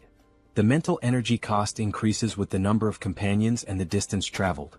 With a sly smile and darkened eyes, Seo-jun remarks that registering Moon as a vassal was a brilliant decision. Back at the stairwell, goblins are being decimated by Moon, each of his blows striking their heads with deadly accuracy. Han asks Jiana, the guy with glasses, if the extension cord is ready. Jiana, holding it firmly, replies that it is. Han then checks if the water tank is prepared. The archer and the baseball bat wielder confirm its readiness. Moon, realizing he has to retreat, sprints toward the barricade as Han yells at him to hurry up. With a swift jump, Moon lands safely behind the barricade. For a brief moment, the goblins believe the group has simply fled. But moments later, a massive water tank appears above the barricade. The tank is tipped over, drenching the goblins and flooding the emergency stairwell with water. The goblins, initially confused, think it's merely a stalling tactic. Han shouts that this is the perfect opportunity, and Jiana flips the switch. An electrical surge travels down the now-soaked stairwell through the wires they had previously laid, electrocuting all the goblins that had been pursuing them. Seo-jun's system screen notifies him that he has hunted numerous goblins of varying levels, including some at levels 6 and 7. Another notification pops up, showing that Seo-jun has gained significant XP and earned a total of 334,464 won, which has been deposited into his account. Additionally, his skill level has increased, and a new ability has been unlocked. While using his ultimate eyes ability, Seo-jun suddenly feels a strange pressure. A sharp pain begins to spread through his body, causing him to writhe in agony. Upon closer inspection, a purple wave expands outward from him, covering an increasingly large area. The purple energy travels through the building, the stairwell, the parking lot, and even the goblins chasing his friends. The purple wave appears to function as a scanning mechanism because Seo-jun's ability screen indicates that hostile entities have been detected. After the scan, the system declares that the hostiles will be eliminated. As the energy wave dissipates, the goblins begin to deform, screaming in agony. In an instant, their bodies explode, vanishing in the blink of an eye. The system notifies Seo-jun once again, confirming that he has defeated numerous goblins, including several at levels 6 and 7. Not long ago, some goblins still hadn't given up chasing the group and continued climbing the emergency staircase. One of the goblins sensed something was amiss. A chill ran down its spine as it realized something was following them as well. Turning around slowly, it was greeted by an enormous shadow, its reaction one of pure shock. As it focused, it saw the silhouette of a massive bear approaching from behind. Before the goblin could even think, the bear, with sharp fangs and glowing red eyes, let out a deafening roar. In the blink of an eye, before the goblin could react, the bear attacked, biting near its neck. The goblin screamed in pain, drawing the attention of all the other goblins, who stopped and turned to see what was happening to their comrade. By then, the bear had already eliminated the first goblin and had begun attacking the others with its enormous claws. The first goblin was struck down, followed by another and then 2 more. The bear was making effective use of both its claws and teeth. Despite the bear's massive size, the goblins noticed they outnumbered it and decided to fight back. They surrounded the bear and launched their attack. Some jumped onto its back while others distracted it from the front. Quickly, the bear used its claws to knock off the goblins clinging to its back, but this left it vulnerable to more attacks. The goblins lunged at the bear, biting it with their sharp teeth. One managed to grip near its eyes while another bit into its back. The enormous beast tried to resist, striking nearby goblins with heavy blows, but their sheer numbers overwhelmed it, allowing them to attack from all sides. Using their sharp claws, they aimed for the bear's eyes, and just as they were about to blind it, all the goblins' heads suddenly exploded in an instant, likely due to Seo-jun's domain expansion. Now terrified and confused, the bear realized it was safe. At the same time, a system notification appeared, indicating citizenship had been granted. Exhausted from the grueling battle, the bear seemed to shrink in size. It began twisting its neck in an unnatural way, its body contorting strangely. Then it started to transform, revealing a human face emerging from its furry body. Finally, the bear's true form was revealed, a stunning woman with brown hair and eyes. Weakened from the intense fight, she collapsed in the parking lot, surrounded by the bodies of the goblins. Meanwhile, as Seo-jun writhed in pain while using his ultimate eyes ability, like a surveillance camera, he noticed the woman's unconscious body on the ground. He wondered who she was. A system notification identified her as Yeonju, level 33, with 9 trust points and an awakened A-rank ability called Werbear. This ability allowed her to transform into a beast, enhancing all her physical capabilities and granting powerful regenerative properties. Seo-jun's eyes widened as he realized this woman possessed an A-rank ability. Additionally, the system revealed that both Dongin and Hyerin had reached 50 trust points, unlocking their loyalty. The notification also stated that Deoksu's loyalty had reached 30, meeting the requirement to be registered as a vassal.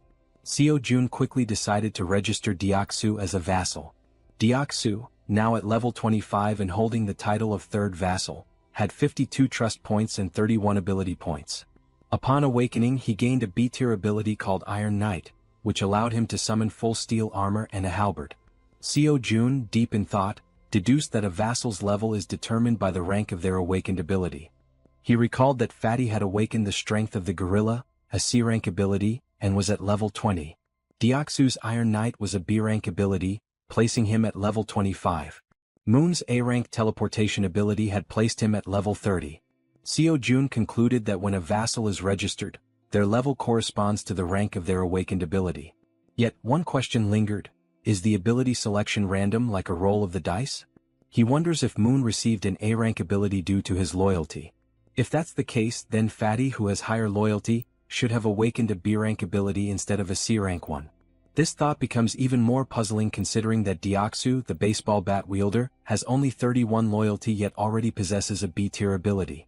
Still deep in thought, Seo-jun remarks that understanding the conditions for obtaining higher-ranked abilities is crucial. It's an important question to answer. Since the number of vassals is limited to just 10, it's advantageous to select individuals with the highest potential rankings. He then reflects on whether there are any differences in accepting someone who has already awakened as a vassal. The system displays that an awakened individual can move freely through staircases, hallways, and elevators. Seo-jun decides to take action and walks toward the elevator. As he approaches, he activates his ultimate eyes, his gaze darkening. Meanwhile, the woman remains unconscious on the parking lot floor, near the goblins' lifeless bodies. Seo-jun calls Fatty, who arrives quickly, and instructs him to head to the parking lot. He asks Fatty to bring the woman from the second level of the parking structure back to their floor.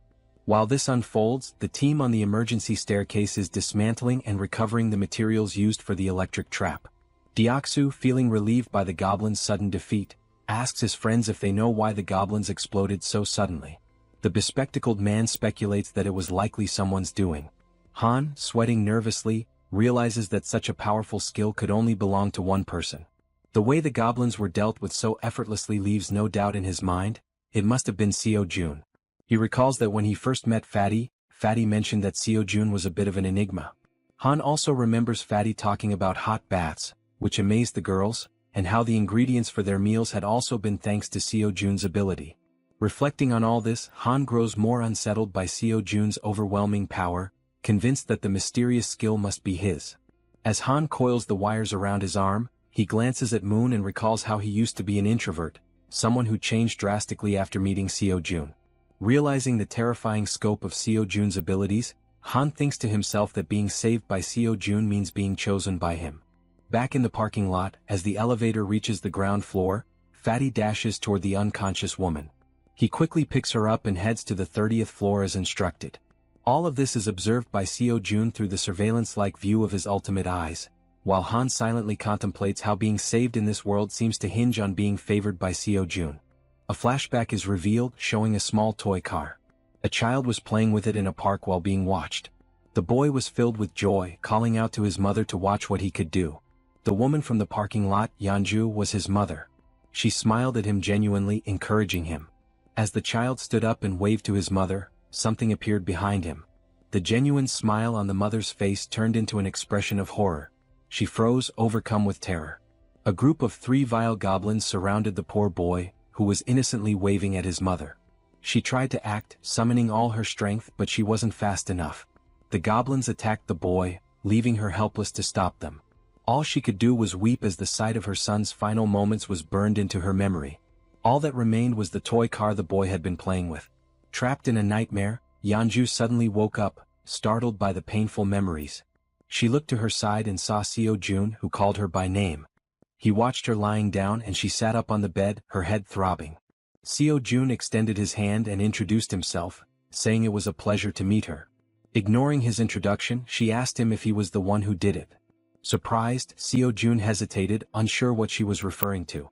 Quickly she clarified, saying he knew exactly what she meant, the thing that made the goblins' heads explode.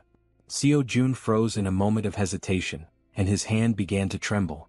Gripping his hand to steady himself, he admitted that, yes, he was the one who had done it. Yeonju started thinking, realizing how immensely powerful he must be. Someone with such a neutral expression could wipe out an entire horde of goblins in an instant. Fearful but hopeful, she thought that if he could do something so incredible, then maybe. She began trembling, her thoughts racing. Finally, she begged him, pleading for him to save her child. Through her tears, she cried out, asking him for just one day to bring her son back. As she finished her plea, Seo-jun looked at her, seeing her face soaked with tears, an expression of unbearable pain. It was the face of someone who had their child ripped away. Still crying, she said she missed her beloved son terribly. Seo-jun clenched his teeth, anger boiling within him as he realized she had lost her son to those wretched goblins. Yeonju sobbed so hard, trembling and unable to speak coherently through her hiccups. Seo-jun stood there, frozen, wondering if there was truly nothing he could do. He decided to try issuing a mission through the system. Hunt down 1,000 goblins with no time limit and no penalty for failure. The reward would be the resurrection of her child. Lost in thought, he wondered if such a thing was even possible. The idea filled him with apprehension. But then the system notified him that the mission couldn't be issued. Frustration surged through him as he realized resurrection was beyond his current capabilities, even with his powers. The system explained further, stating that a resurrection required a tremendous amount of power and resources. Then another notification appeared. There weren't enough funds to cover the resurrection mission's reward. It suggested trying again after increasing his funds. Seo-jun was stunned, his jaw dropping in disbelief as he read the message. Resurrecting someone might actually be possible if he had enough money. Overwhelmed with excitement, Seo Jun shouted at the system, demanding confirmation. Could he truly bring someone back to life if he had the funds? Returning to the room, he saw Yeonju still crying. He realized he had no idea how much it might cost to resurrect someone, nor could he even begin to guess. But knowing the possibility existed, he decided to act. He called out to Yeonju, who quickly looked up, wiping her tear-filled eyes. With a serious expression, Seo Jun told her that he thought he might be able to help her. He explained that there might be a way to bring her son back. Upon hearing this, Yeonju feels a sense of relief. Though not a certainty, the idea that there might still be hope offers her comfort. Still crying, she grips the bedsheet tightly and asks if what he said is truly real or just a cruel joke. Seo Jun reassures her that he would never joke about something so serious. However, he explains that while it is possible, it cannot happen just yet, and she nods in understanding. He adds that he doesn't know exactly how long it will take, but there is definitely a way. Yeonju turns to him, saying she'll do whatever it takes, and asks what she should do to make it possible. Seo Jun considers the situation. With Han's group, which now includes Moon, Toji, and Fatty with their awakened abilities, they already have a strong team. Adding Yeonju, a level 33 fighter, would make them capable of handling most monsters. He thinks the best course of action is to transform all 7 of his minions. Changing his expression to a smile, he asks Yeonju to get up, saying he'll introduce her to some people. Shortly after, Han introduces himself, and Yeonju politely returns the greeting. She then asks if he's the one who was throwing baseballs to hunt goblins, which startles Han that she knows about that. Yeonju also turns to the archer, saying she recognizes her too since she was shooting arrows at the goblins, leaving the archer equally surprised. Nervous, the archer asks how Yeonju knows her. Yeonju, growling and mimicking claws with her hands and sharp teeth, asks if they really don't recognize her, saying they've met before. Toji, the archer, and Han look confused about her growling while cute bears appear in the background. Deciding to clarify, Yeonju begins transforming. Gradually, fur starts appearing on her body as she focuses. Her bear form becomes evident, complete with a snout and brown fur. The archer, shocked, points at her and asks if this is actually happening. Now a massive bear stands in the room before the group. Still pointing, the archer exclaims that it's the beast they saw in the alley earlier. Yeonju, laughing awkwardly, corrects her, saying it's actually a bear, not a beast, leaving the archer dumbfounded. The bear woman explains that she had helped them deal with the goblins a few times before, though they hadn't realized it until now. Looking at the giant bear in front of him, Han remarks that their meeting wasn't a coincidence after all.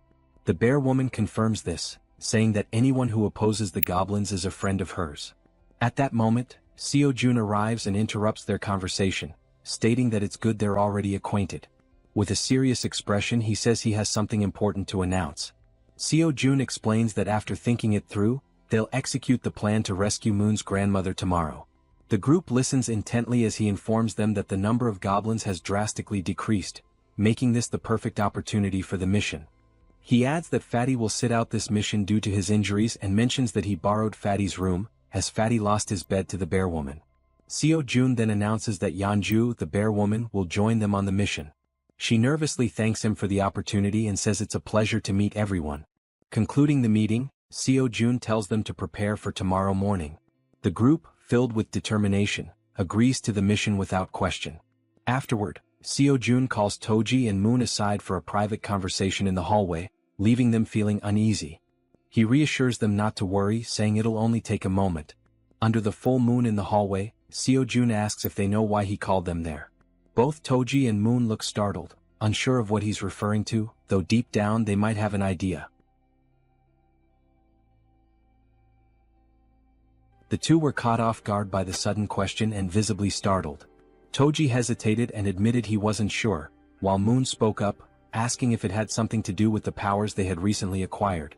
Jun smirked sarcastically and replied, "Yes, it's about your powers." He went on to explain that both of them had awakened abilities this time, leaving them shocked at how perceptive their leader was. Seo Jun explained further, revealing that Moon's newly obtained ability was teleportation. This excited Moon, who was eager to learn how to use it. As for Toji, his ability was named Knight of Steel, which left him curious about what it could do. Jun's expression shifted to one of seriousness as he considered the situation. He realized he needed to understand how both their abilities worked before they embarked on the mission the next day. Deep in thought, he opened the system screen to analyze their progress. He issued a mission to both of them: demonstrate their newly awakened abilities within 1 hour. The reward for success was increased strength, while the penalty for failure was having to sleep in the corridor. The system confirmed the mission parameters, and Jun found himself intrigued by these team-oriented challenges. As Jun mulled over the situation, Toji, unable to contain his enthusiasm, called out, asking if it was true that he had awakened a new ability. Jun confirmed with a nod. Toji's excitement was palpable. Snorting with exhilaration, he exclaimed how great it was, but then asked about the Knight of Steel ability, curious about its specific capabilities. Jun explained that it allowed Toji to summon a steel suit of armor and a halberd. Before Toji could ask further questions, since he was used to wielding a baseball bat, a blue light suddenly materialized beside him. The light was Moon's teleportation ability activating. In an instant, Moon vanished, leaving Toji stunned by how quickly he had picked up the skill. For a few seconds, Jun and Toji exchanged wide-eyed, speechless glances, both trying to process what had just happened. Moments later, Moon reappeared in the corridor, slightly wobbly as he landed. Looking down at his hands, Moon's face lit up with excitement as he marveled at the functionality of his power. Clenching his fist, he declared, "With this power, rescuing my grandmother will be a breeze." The system notified Seo Jun that Moon's confidence had increased, along with a rise in his loyalty. Overcome with gratitude, Moon bowed deeply to Jun, thanking him for everything he was doing. The gesture took Jun by surprise. After a moment, Jun urged Moon to pause and carefully assess the situation. "Even though you've managed to use your powers," Jun explained, "going to your grandmother's house right now is impossible." Moon, puzzled, asked why that was the case. Jun patiently elaborated that there was no guarantee he could fully control his ability, even though it had worked once. "It's possible you just got lucky," Jun said, causing Moon to lower his head in disappointment at the realization that rescuing his grandmother would have to wait. Jun reassured him, saying, "For now, we'll figure out the maximum range of your teleportation and determine if there's any penalty for using it multiple times." Moon nodded silently in agreement. As the conversation continued, they noticed something unusual happening down the corridor. Turning to investigate, they saw a knight clad in gleaming steel armor wielding an enormous halberd. Toji's eyes widened in amazement as he realized the sheer magnitude of his power. Ecstatic, he couldn't help but comment on how well the ability suited him. The system then notified Jun that Toji's confidence and loyalty had also increased. While Toji celebrated, swinging the halberd to test its weight, Jun called Moon over. Pointing toward a nearby building, Jun asked if Moon could test his teleportation by attempting to reach it. Moon studied the building carefully, gauging the distance and calculating the effort it would take to make such a leap on only his second try. Finally, he turned to his leader and said, "I'm not sure I can make it, but I'll try." The system presented a new mission: teleport to the rooftop of Building 113 within 3 minutes. The reward was an improvement to Moon's teleportation ability, while the penalty for failure was having to sleep outside. While focusing intensely, Moon positioned his hands in a stance resembling a Kamehameha to channel his energy for teleportation. In the background, Toji cheered him on enthusiastically, offering words of encouragement and telling him he could do it. After aligning his thoughts and gathering his energy, Moon opened his eyes. In that instant he vanished once again, enveloped by a burst of blue light. The force of his ability was so intense that Toji instinctively shielded himself from the shockwave. Moon reappeared on the rooftop of the other building, landing in a dramatic superhero pose. However, his face contorted in pain, and his eyes turned completely white. From his new vantage point, Moon felt a wave of relief knowing the teleportation had worked. Looking across at his friends, he waved to ensure they saw him and shouted that everything went as planned. The system notified Jun, confirming that Moon had successfully completed the mission. Seo Jun let out a sigh of relief and smiled, praising Moon for his impressive and quick mastery of the ability. Moon, still waving happily, basked in the moment. But suddenly, without warning, Moon's strength gave out. His eyes rolled back and he collapsed unconscious on the rooftop, leaving him vulnerable. Both Jun and Toji froze in shock, their previous excitement quickly replaced by concern. Everything had been going so well, until it hadn't. Acting swiftly, Jun used his ability to summon a servant, bringing Moon's unconscious body back to their corridor. Moments later, they laid Moon down in one of the beds to let him recover. "Is he going to be okay?" Toji asked anxiously. Jun, studying the system's readout, reassured him, "Yes, he's just unconscious. The teleportation ability took a lot out of him." He explained that with enough rest, Moon would be fine. The system confirmed that Moon was healthy and in a deep sleep. Jun added, This probably happened because he's not used to using the ability yet. Relieved, Toji sighed and said he was glad to hear it. June then shifted the focus. Now it's your turn, he said, surprising Toji with the sudden declaration. Wait, my turn? Toji asked, caught off guard. The system displayed Toji's mission. Perform 100 push-ups and 100 squats while wearing the steel armor. The time limit was 10 minutes and the reward was increased strength. The penalty for failure? Sleeping outside. Without hesitation, Toji began the exercises, starting with the push-ups. Clad in his heavy steel armor, every movement required an incredible amount of effort. Sweat poured down his face and dripped onto the floor as he pushed himself to the limit. Determined, he moved on to the squats, completing the second half of the mission with gritted teeth and unwavering resolve. When he finished, Toji stood tall, exhausted but triumphant, shouting, "Mission accomplished. I did it."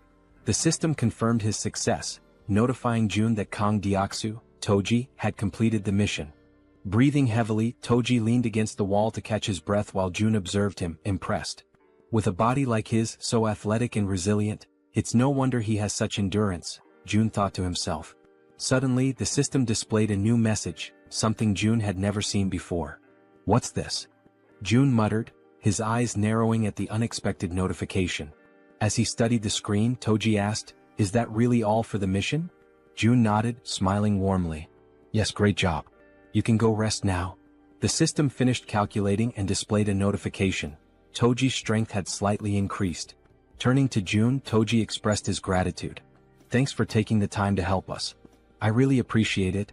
June, surprised by the sudden notification and watching Toji feel the changes in his body, noticed a new sense of energy radiating from him.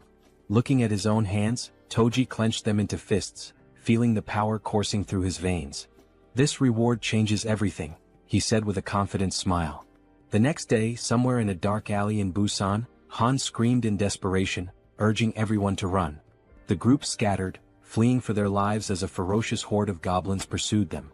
Toji, however, stopped running and turned around, his fury evident. Assessing the situation, he decided to act. The goblins, focused on their chase, were suddenly blinded by a brilliant light shining in front of them. As they adjusted their vision, they saw a towering figure clad in a steel suit of armor wielding a massive halberd. Without hesitation, Toji charged forward and struck the nearest goblin, impaling it with his halberd in one swift, powerful motion. Then Toji unleashed a flurry of diagonal strikes in rapid succession, cutting down goblins one after another. But the goblins, fueled by rage, refused to give up and surged forward with a determined attack. Expecting a direct assault, Toji braced himself, but the goblins cunningly outmaneuvered him, slipping past to target the more vulnerable backline. In an instant, arrows struck the goblins' heads in swift succession, ending their rampage permanently.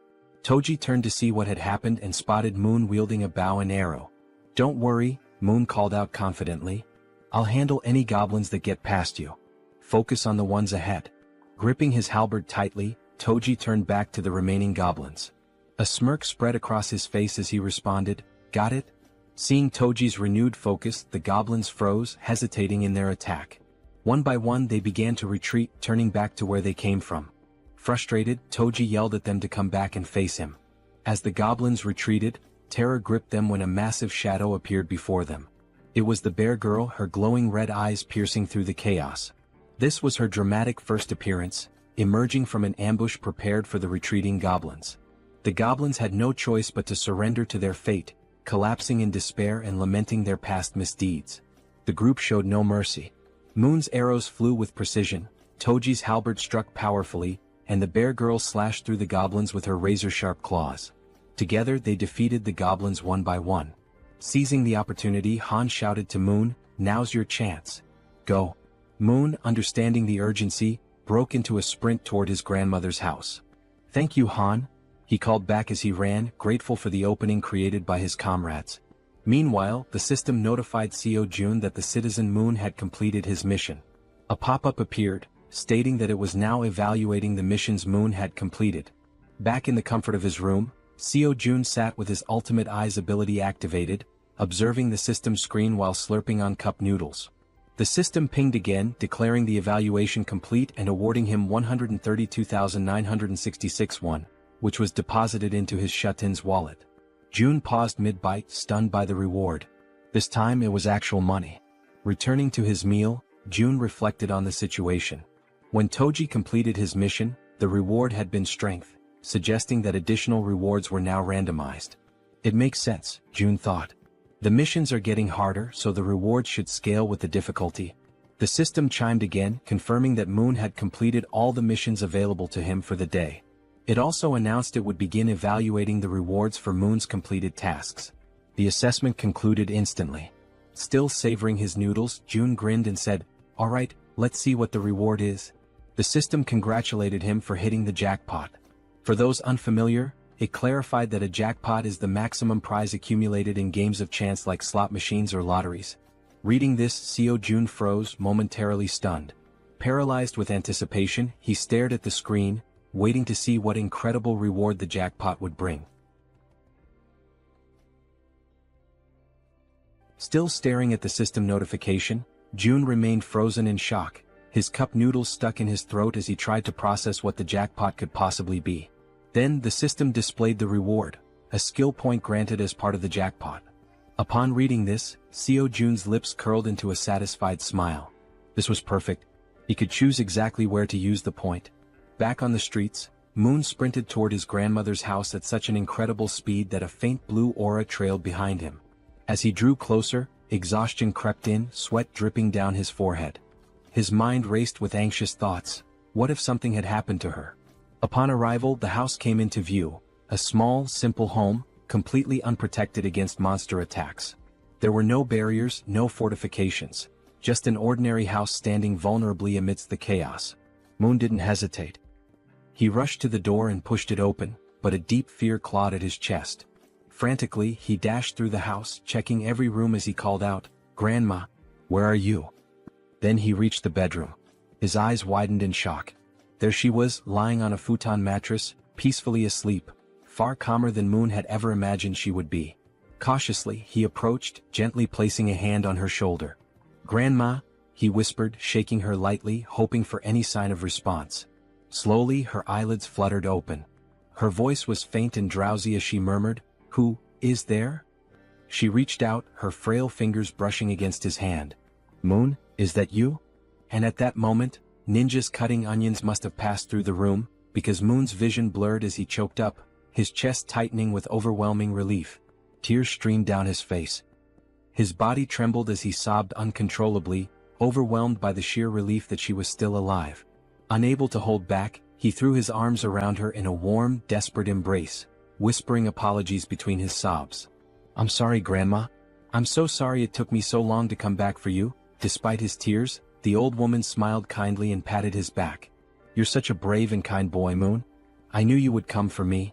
At that exact moment, a system notification appeared in front of Seo Jun. Moon's loyalty had reached 100. Moon was now officially registered as a vassal. The number of available vassal slots had increased. Jun squinted at the system window in confusion. What's this?" Apparently, reaching a certain level of trust unlocked an additional vassal slot. The system then displayed his current vassals. Choi Hyungjin aka Fatty, level 20, Moon level 30, and Kang Deoksu aka Toji level 25. Scratching his chin, Jun was taken aback. "Wait, so I can level them up too?" Curious, he decided to check how much it would cost to upgrade Moon's level. He tapped the plus symbol next to Moon's name. A new notification popped up. Insufficient funds to level up. Then another window appeared, showing the required amount. 100 million won is needed to upgrade Vassal Moon to the next level. Jun's jaw nearly hit the floor. His hands clenched into fists. 100 million won? His face twisted in frustration as he rubbed his temples. That's insane. Just for one vassal? With a sigh, he ran a hand through his hair and lightly punched the table. "I'm sorry, Moon," he muttered under his breath. "I'll make it up to you by assigning you missions every single day." At that moment, a noise snapped Jun out of his thoughts, his senses going on high alert. The elevator was moving. His brow furrowed. Who the hell could that be? His comrades were still out in the streets, fighting goblins. Narrowing his eyes, he activated Ultimate Eyes. His pupils darkened as his vision extended, scanning the entire building. Two people stood outside one of the apartment doors. A man and a woman. The man carried a box on his shoulder, while the woman knocked on the door, asking if anyone was inside. Something felt off. Their expressions weren't exactly friendly, and their dark under-eye circles hinted at exhaustion or something more sinister. June immediately recognized the apartment. Inside was Fatty's wife. From the other side of the door, she hesitated. Hearing the knocking and voices, she called out cautiously, "Who is it?" Assuming it was urgent, she made a quick decision and opened the door. Standing there was the young woman, who greeted her with a bright smile. "Hello," she said cheerfully. "I'm Kim Dabin." Then she gestured toward the man beside her. "And this is my younger brother, Kim Miho," she continues, mentioning that they live in unit number 1701. Intrigued, Fatty's wife asks what brings them there. The girl sighs, explaining that she only came because she desperately needed help, leaving Fatty's wife wondering what kind of help she could possibly need. Then, with a sudden burst of desperation, the girl blurts out, practically shouting, "Would it be possible for you to let me take a shower?" Fatty's wife is completely caught off guard. Her jaw drops. Of all the things she had expected to hear, this was the absolute last. Still trying to process it, she blinks in disbelief and asks if she heard correctly. "Did you really just ask to take a shower? And that's all you need?" The girl nods eagerly. "Yes, that's all. I just want a shower." Relieved that the request wasn't anything too complicated, Fatty's wife lets out a small chuckle and waves them inside. "Well, that's easy enough. Come in." The two enter, expressing their gratitude. The man, still carrying the box on his shoulder, also thanks her before asking where he should put it. Curious, Fatty's wife asks what's inside. As he places it down on the floor, the girl, still grateful, explains that it's just canned food and some miscellaneous supplies. The man opens the box, revealing various types of canned goods, exactly as she had said. Seeing this, Fatty's wife smiles and thanks them, mentioning that they really didn't have to go through all that trouble. The girl waves it off. "It's nothing really. If you think about it, I just walked into a stranger's house and made a pretty weird request." Just as she finishes speaking, something catches her attention from the corner of her eye. She turns her head slightly, her gaze landing on the collection of bows lined up against the wall, alongside Toji's baseball bat. Curious, she can't help but ask, "Do these bows and that bat belong to the owner of this apartment?" Fatty's wife wasn't expecting that question. Still, after a brief pause, she shakes her head. "No, actually. These don't belong to the apartment's owner. The real owners live in another unit, but it's kind of a complicated situation to explain in just a few words." The girl nods in understanding. "I see." Watching everything unfold, Seo Jun deactivates his ability and thinks to himself that so far they don't seem like bad people. He then shifts his gaze toward the window and murmurs to himself, "I'll go check it out later." After a brief moment of thought, he adds, "I also need to talk to them. I want to ask if they'd be willing to help rescue other survivors from the nearby apartments." Before he can dwell on it further, a sudden system notification pops up. June blinks in surprise as the message appears before him. "You have successfully hunted a red tiger." A second notification follows immediately after. "You have gained a large amount of XP." Then another. 39,783,201 has been deposited into the Ultimate Shutin's wallet. And finally, one last message. "Your skill level has increased and you have acquired a new ability." June stares at the notifications, his eyes widening in shock. What just happened out there? He hadn't even been paying attention for that long. How could so much have changed in such a short time? Without hesitation, he forces himself to reactivate Ultimate Eyes, pushing his abilities to their limit despite the strain. Outside, the battlefield is far from calm. Han, the archer, and the guy with glasses are both lightly wounded. In front of them, the corpse of a massive red tiger lies motionless on the ground, and next to it, the werbear is also severely injured, struggling to move. The rest of the group stands frozen, unsure of what to do next. June observes everything, but a strange feeling creeps up on him. His stomach twists, and his chest tightens as a wave of unease washes over him. What the hell just happened? Suddenly, a sharp pain shoots through his body. His muscles spasm, cold sweat dripping down his face as an overwhelming pressure grips his chest. He groans in agony, barely able to keep himself upright. Then the system sends another notification. "You have discovered individuals who are eligible to receive citizenship."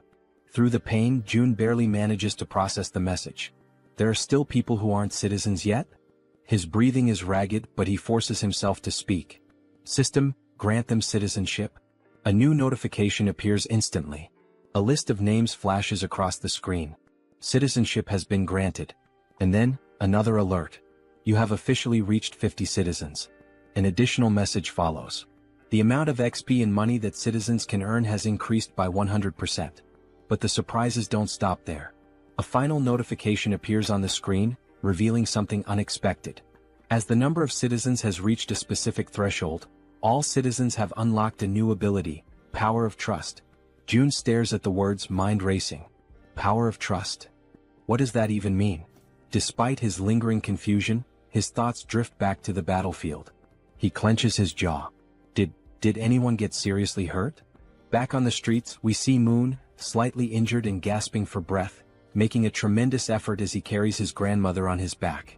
Everyone else is also wounded, running desperately while providing cover for Toji, who is carrying the injured Werbear woman. Observing this, June quickly realizes that the situation outside is far worse than he had imagined. And of all people to be seriously hurt, it had to be the Werbear. As the group races to escape, a horde of goblins suddenly appears right in front of the two carrying the wounded. The team members covering them from behind immediately let loose a volley of arrows, striking down goblins to clear a path. The archer, watching closely, is startled by the precision of the man with glasses. "How the hell did you pull that off with a single shot?" she asks, eyes wide. The man looks just as confused. "I honestly have no idea." As they continue running, the archer suddenly realizes something. "For some reason, my body feels lighter." Han, running beside her, nods in agreement. "Yeah. And I just noticed, I'm not even out of breath anymore." Meanwhile, back with June, the system finally provides an explanation. The ability Power of Trust is a passive skill that increases all stats by X%, where X equals the trust level of each citizen. June stares at the message in disbelief. This skill didn't even exist before. How the hell is it so strong? Then, another realization hits him: every single member of his group has at least 50 trust points or more. This means that all their stats, including stamina, strength, reflexes, and more, have naturally increased by 50%. At that very moment, Moon's expression shifts as if something suddenly clicks in his mind. He has a hunch: this must be another one of June's new abilities. The system then notifies June of something else. Both of the girls have now surpassed 30 loyalty points. As a result, they are now eligible to be registered as vassals. Without hesitation, Kim immediately commands the system to register both of them. The moment it happens, the two women suddenly stop in their tracks, their bodies tingling as an overwhelming power surges through them. The system follows up with an update. Kim Gaeong, now at level 20, has acquired the piercing ability. Yu Hyerin, now at level 25, has awakened the skill Poisonous Mist. Now, brimming with their newfound power, the two turn back, ready to face the goblins chasing them. The archer steadies herself, drawing her bow. She fires an arrow straight at the goblins. Normally, her shots always land as headshots, every single time. But this time, something is different. The arrow doesn't just pierce through one goblin, it ricochets off and strikes several others, piercing through them effortlessly. Confused, the archer furrows her brows. What the hell? What just happened? The system promptly provides an answer. The ability Piercing is a Tier C skill that uses mental strength to fire a penetrating arrow. June, standing with his arms crossed, watches as the information unfolds before him. Now that he knows what the ability is, he immediately issues a command to the system: create a mission. A new quest pops up. The archer must use Piercing to hunt 10 goblins within a 10-minute time limit. Reward: increased Piercing proficiency. Penalty for failure: fatigue. As he processes this, June shifts his attention to the other ability. Unlike Piercing, this one seems far trickier. Poisonous Mist is a deadly attack, and while it's classified as a B-rank skill, using it incorrectly could endanger the entire team. June exhales sharply, deciding to deal with it later. "I'll figure it out when the time comes." Just then, the system sends another notification.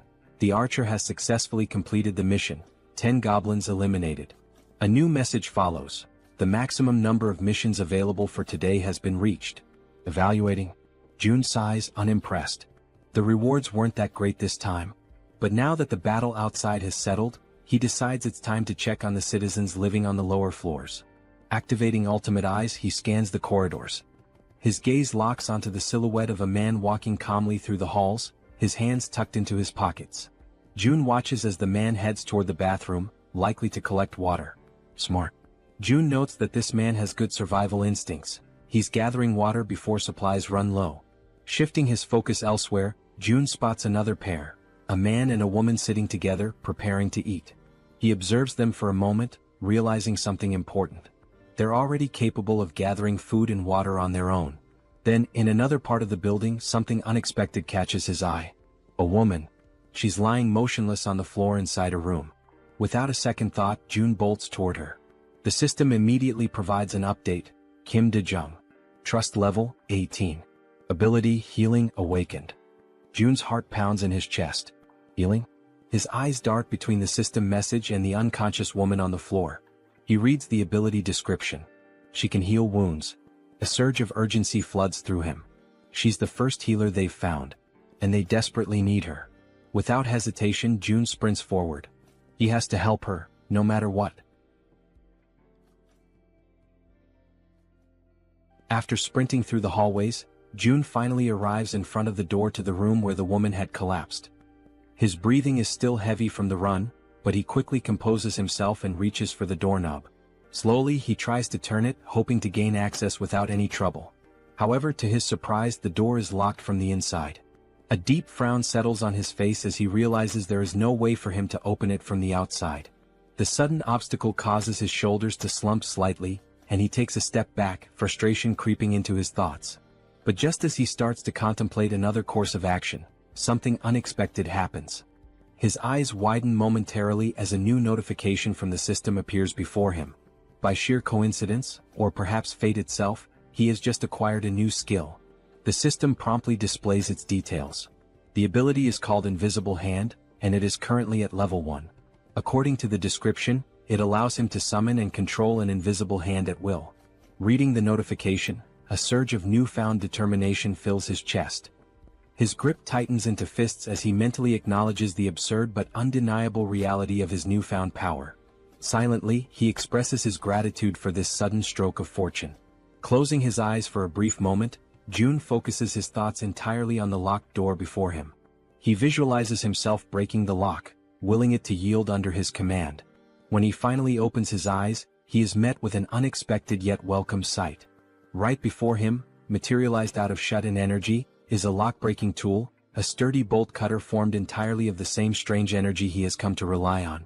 Without hesitation, he reaches forward, taking hold of the newly formed tool. The cold sensation of the manifested object in his grip confirms its existence. Without wasting another second, he positions it against the lock and applies pressure. A sharp snap echoes through the quiet hallway as the lock gives way effortlessly. With a swift motion, he pushes the door open and rushes inside. The moment he steps into the dimly lit room, his gaze immediately lands on the unmoving woman lying on the floor. Now that he is seeing her up close, the eerie stillness of her body makes the entire scene feel unsettling. June quickly kneels beside her, concern evident in his expression. Reaching out, he gently nudges her shoulder, his voice calm yet firm as he speaks. He asks if she can hear him, if she is all right, urging her to wake up. There is no response. A deep sense of unease washes over him. He carefully observes her condition, scanning for any visible injuries. But what he notices instead sends a wave of worry through him. Her face is unnaturally pale, her lips dry and cracked. Severe dehydration. His mind races. Dehydration this extreme could be dangerous. She needs help, immediately. He quickly shifts his attention to the surroundings, searching for anything that might assist in stabilizing her condition. His eyes dart around the room, taking in every detail. Then, something catches his attention, something that makes him pause, confusion flickering across his face. There is water in the room. Yet, despite the presence of water, she is still in this critical state. It makes no sense. The contradiction unsettles him, sending a cold shiver down his spine. Glancing back at the woman, he forces himself to push aside the troubling thoughts. Now is not the time to question the situation. The priority right now is saving her. A sudden idea forms in his mind. Without hesitation, he opens the system interface. There is a chance this might work. June quickly assigns her a mission, a simple yet crucial task. The mission objective: breathe. The reward: immediate recovery from dehydration. The system processes the command, deducting 10,000 won as the cost for activating the mission. Almost instantly, a soft blue aura begins to envelop the woman's body. June watches intently, his pulse quickening as the energy works through her. Then faint sounds escape her lips, a weak, breathy noise, but a clear sign that she is beginning to stir. Relief floods through him. It worked. Slowly her eyelids flutter open, her gaze hazy and unfocused. A blurred silhouette of a figure stands before her, a voice reaching her ears, asking if she is awake. Her mind struggles to process the situation. Her voice, weak but laced with confusion, manages to form a question. Who is he? And why is he in her room? June straightens slightly, meeting her dazed gaze. He introduces himself, explaining that he lives in a unit just above hers in the building. She blinks, her expression still foggy with exhaustion. The information doesn't seem to register right away. Still lying on the floor, she questions him again, her voice laced with uncertainty. How did he get inside? June, seeing no reason to hide the truth, states it plainly. He tells her that he saw she was unwell and decided to enter, by force breaking the door open to reach her. A moment of silence lingers between them. Then her breath hitches. Her expression shifts as realization dawns. Without warning, tears begin streaming down her face. And yet she does not say a word. She simply cries as if the weight of everything she had been enduring had finally caught up with her. She raises her hands to her face, wiping away the tears in an attempt to hide her crying. Her shoulders tremble slightly as she struggles to compose herself. June, watching her closely, immediately senses that something is wrong. There is an uneasiness in the way she reacts, something beyond just exhaustion or confusion. Taking a deep breath, he calls her name, Kim Dae-jung, his voice firm yet gentle. As she slowly pushes herself up from the floor, still visibly shaken, he speaks again. He apologizes for being so abrupt, for barging into her life so suddenly, but he makes it clear that he needs her help. There is urgency in his tone, something that makes her pause despite her lingering distress. Now sitting upright, her tear-filled eyes meet his, though her expression remains guarded. Her lips, still cracked from dehydration, barely part as she listens to him speak. June wastes no time in explaining, one of his allies is severely injured. The words seem to take a moment to register. Dae-jung slowly turns her body toward him, staring as if trying to process what he just said. Silence stretches between them. She blinks, her mind racing, trying to make sense of his words. His ally? Someone severely injured? Why is he telling her this? She doesn't understand, she doesn't even know this man. Panic begins to rise in her chest. He wants her to save someone? Why her? Doubt and fear intertwine within her thoughts. Her hands tremble slightly as she lowers them to her lap. It seems impossible, an absurd request thrown at her out of nowhere. He's putting his faith in the wrong person. And then another realization strikes her like a bolt of lightning. How does he know she's a nurse? Her breath catches. She has never told him that. No one in this building should even know. A wave of unease washes over her, yet at the same time, something about the way he speaks, the way he asks for help, doesn't feel threatening. There is no malice in his words, no ill intent in his eyes. Still hesitant, still uncertain, she makes a decision. She has to see for herself. Slowly she turns to face him completely. Though suspicion lingers in her gaze, she swallows down her doubts and agrees to help. Her voice, though weak, carries a firm resolve as she asks where exactly she is supposed to go. June doesn't answer right away. Instead, he opens the system interface, his fingers moving swiftly across the translucent screen in front of him. He asks her to wait just a moment. He assigns her a mission, one that instructs her to use healing magic to cure the wounded werbear. The mission comes with a 1-hour time limit, a reward labeled as improved, and to his relief, no penalties. His eyes flicker with determination as he reads the details. He must save the werbear no matter what. Turning back to Dae-jung, he tells her that for now she should rest. He will personally bring the injured person to her. He then instructs her to find something to help with her own dehydration. But Dae-jung, already overwhelmed, barely has time to process his words before something utterly impossible happens. From seemingly nowhere, oranges begin to materialize in midair. Her eyes widen in pure shock, her breath hitching as she watches several bright oranges fall from the void and land in front of her. For a long moment, she simply stares, her mouth slightly open, completely stunned. Then, snapping out of her daze, she frantically raises a shaking finger, pointing at the fruit on the floor. What is this? Her voice trembles as she demands an answer. June, realizing how bizarre this must seem to her, quickly apologizes. But Dae-jung isn't satisfied. Her heartbeat pounds in her ears as she watches more oranges drop into existence. Where are these coming from? How is this happening? What kind of person is this man? Before she can demand further explanations, June simply turns his back to her. A slight smirk plays on his lips as he tells her, he'll explain everything later, once things have calmed down. And with that he walks away. Leaving her still kneeling on the floor, still staring in disbelief, he exits the room with a final request. He reminds her that she is still weak, that her body needs to recover, and he asks, no, insists, that she prioritize her own rest. As soon as June is gone, Daejung lowers her gaze to the scattered oranges. Slowly she reaches out, picking one up. The texture, the weight, the coolness against her fingertips. It all feels real. She squeezes the fruit gently, expecting it to vanish like an illusion, but it remains solid in her grasp. A shiver runs down her spine. What is this? Still overwhelmed, she hesitantly mutters to herself, wondering if she's dreaming. Because never, in her life has she seen anything like this before. Meanwhile, June wastes no time. He rushes back to his shut-in apartment, moving with quick, determined strides. His mind is already focused on helping his allies outside as fast as possible. The system chimes with a notification. The healer's trust level has increased. He stops for a brief moment, narrowing his eyes at the message.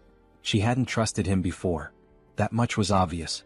But now, it seems like her perception of him has changed, even if only slightly. Still, it isn't enough for him to let his guard down. Trust takes time. And honestly, he can't blame her. If someone broke into his home out of nowhere, he wouldn't trust them either. Shaking his head, he steps onto the balcony, his gaze drifting downward. His thoughts remain heavy, but as he looks out toward the streets below, something makes his entire body freeze. His blood runs cold. A massive, ferocious red tiger is charging through the streets, its powerful limbs propelling it forward with terrifying speed. And it's chasing his allies. June's breath catches as he sees his companions below, running for their lives. Desperation is evident in the way they scramble to escape, but the monstrous beast closes in on them, its deadly fangs gleaming under the dim light. Then, as if things couldn't get any worse, its piercing eyes fixed on its targets, its muscular body moving in perfect synchrony as it hunts his team. A wave of panic washes over June. This isn't just a dangerous situation. This is a massacre waiting to happen.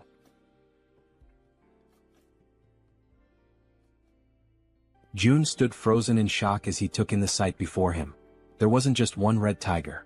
Another had appeared, a second ferocious beast, separate from the one that had already fought the Werbear woman and left her gravely wounded. Down below, chaos continued to unfold. The massive red tiger prowled menacingly, striking fear into the hearts of the remaining group members, who were now running desperately, not daring to look back. Fear gripped them entirely, their survival instincts pushing them forward. Amidst the frantic escape, Hyerin, the girl who had received the power of poison, misstepped. Her foot twisted unnaturally, and pain exploded through her leg as she collapsed onto the hard ground. A sharp, involuntary cry of agony tore from her throat. Both the archer woman and Han immediately stopped in their tracks, their faces contorted with panic. Their eyes darted back to her, calling out her name with pure desperation. Gritting her teeth, Hyerin struggled to push herself up, trying to fight through the pain. But her body was already beyond exhaustion, her limbs heavy, refusing to obey her will. No matter how much she willed herself to move, she couldn't. The archer's voice rang out through the air, a raw scream of distress. Because the enormous red tiger was already preparing to strike. Its muscles coiled, eyes locked onto Hyerin like a predator savoring its helpless prey. It was ready to devour her, its powerful body lunging forward just as she finally managed to stagger back onto her feet. But she had yet to realize how dangerously close the beast truly was. Her mind was occupied by something else, perhaps a last-ditch plan or sheer disbelief at her predicament. Then at last she turned her head. And in that instant she understood. The beast was right there. The realization hit her like a tidal wave, crashing down and swallowing her whole. A cruel truth settled into her bones: there was no escape. For a brief, soul-crushing moment she stopped resisting. The fight drained from her eyes and she surrendered to the inevitable. She stood still, bracing for the end, waiting for the red tiger's jaws to clamp down and rip her apart. And then, in a sudden flash of light and violet smoke, she was gone. The tiger's gaping maw snapped shut on empty air. A growl rumbled deep in its throat, confusion flickering through its burning eyes. It didn't understand what had just happened. A heartbeat ago, its prey had been right there. And now, vanished. The frustration of the failed kill sent the beast into a deeper fury. At the same moment, Hyerin reappeared, disoriented, drenched in sweat, her breath ragged and uneven. Her mind reeled as she tried to comprehend what had just occurred. Had she died? Was this the afterlife? Pain surged through her limbs, sharp and unrelenting, reminding her that she was still very much alive. That was when she saw him. Jaehyeon. He was standing there watching her closely. It had been too close, a fraction of a second later and she wouldn't have survived. The weight of that realization pressed down on him. Jaehyeon, still trembling, looked up at him but no words came. She was too exhausted, too overwhelmed to speak. Meanwhile, outside, the others were still running for their lives. Jaehyeon took a deep breath, his mind racing. At the very least he had bought them some time. One less person in immediate danger meant the group below had a slightly better chance of escaping. Then his system screen flashed with a new notification. He had discovered individuals who met the criteria to be granted citizenship. The system prompted him, did he wish to approve their citizenship? Before he could process this, another sudden movement caught his eye. Moon appeared, using his teleportation ability to warp into the apartment, carrying his grandmother in his arms. As soon as he landed, he turned to Jaehyeon, his expression frantic. His breathing was unsteady, but his grip on the elderly woman remained firm as he pleaded for Jaehyeon to take care of her. Jaehyeon glanced at Moon, then at the frail woman in his arms. The concern in Moon's eyes was unmistakable, but Jaehyeon's mind was already occupied with something far more urgent. Raising a hand, he told Moon to wait. There was a bigger problem right now. Moon parted his lips, ready to argue, ready to demand an explanation. But then he looked at Jaehyeon's face, at the seriousness in his expression, and he understood. Whatever Jaehyeon was dealing with, it was far worse than he had realized. Without another word, Moon nodded. He could tell that, at this moment, his grandmother was not the priority. Down below, the relentless red tiger was still in pursuit, refusing to let up. It chased the remaining group members without mercy, its predatory instincts fully awakened. Jaehyeon clenched his fists, forcing himself to focus. He needed to act. Activating his new ability, Invisible Hand, he made a decision. That tiger needed to die, and he had to find a way to kill it. Down in the streets, the archer, Han, and Togi, who was still carrying the injured werbear, kept running. But no matter how hard they pushed themselves, the red tiger was catching up. Han risked a glance over his shoulder, his stomach twisting with dread. If this continued, they were all going to be devoured. He had to do something. Instinct took over. Without a second thought, Han skidded to a stop, planting his foot firmly on the ground. His fingers tightened around one of his baseballs. His heart pounded in his chest as he raised his arm, channeling everything he had into one throw. A faint blue glow began to radiate around him, intensifying with each passing second. He poured everything into it. Then, he hurled the ball with all the force he could muster. It soared through the air, cutting through the night like a bullet. For a moment, hope flickered. Maybe, just maybe, it would hit. But in the blink of an eye, the tiger dodged. The ball shot past it, colliding uselessly with the ground. A low, guttural growl rumbled through the air. Then, the red tiger threw back its head and roared, a deafening sound that reverberated through the city streets, a declaration of its dominance. The archer's voice rang out in terror as she screamed for Han, begging him to run. But it was too late. The red tiger, eyes gleaming with lethal intent, lunged at him. Teeth bared. Claws outstretched. Han gritted his teeth, knowing he was out of time. There was nothing he could do to stop it. But there was one thing he could still do. A single desperate choice. He turned his head and shouted for his friends to keep running. Then, without hesitation, he broke into a full sprint in the opposite direction. If he could lead the tiger away, even if it cost him his life, then at least the others might make it out alive. His chest heaved. His legs burned. Every step was fueled by sheer willpower. But deep down he knew. This could be the end for him. And still he ran. As he approached a parking lot, hoping against all odds that goblins or some other kind of monster would appear to distract the red tiger, Han continued to run with all the strength he had left. But once again the relentless beast was far too close behind him. It was undeniable now, this was truly the end for him. While sprinting, he risked a glance over his shoulder, his breath catching in his throat as he took in the sight of the enormous glistening fangs of the red tiger. They were massive, sharp, and deadly, a testament to the inevitable doom that awaited him. At that moment, his gaze locked with the tiger's, and an unspoken understanding passed between them. This was it. There was no escape. His fate was sealed.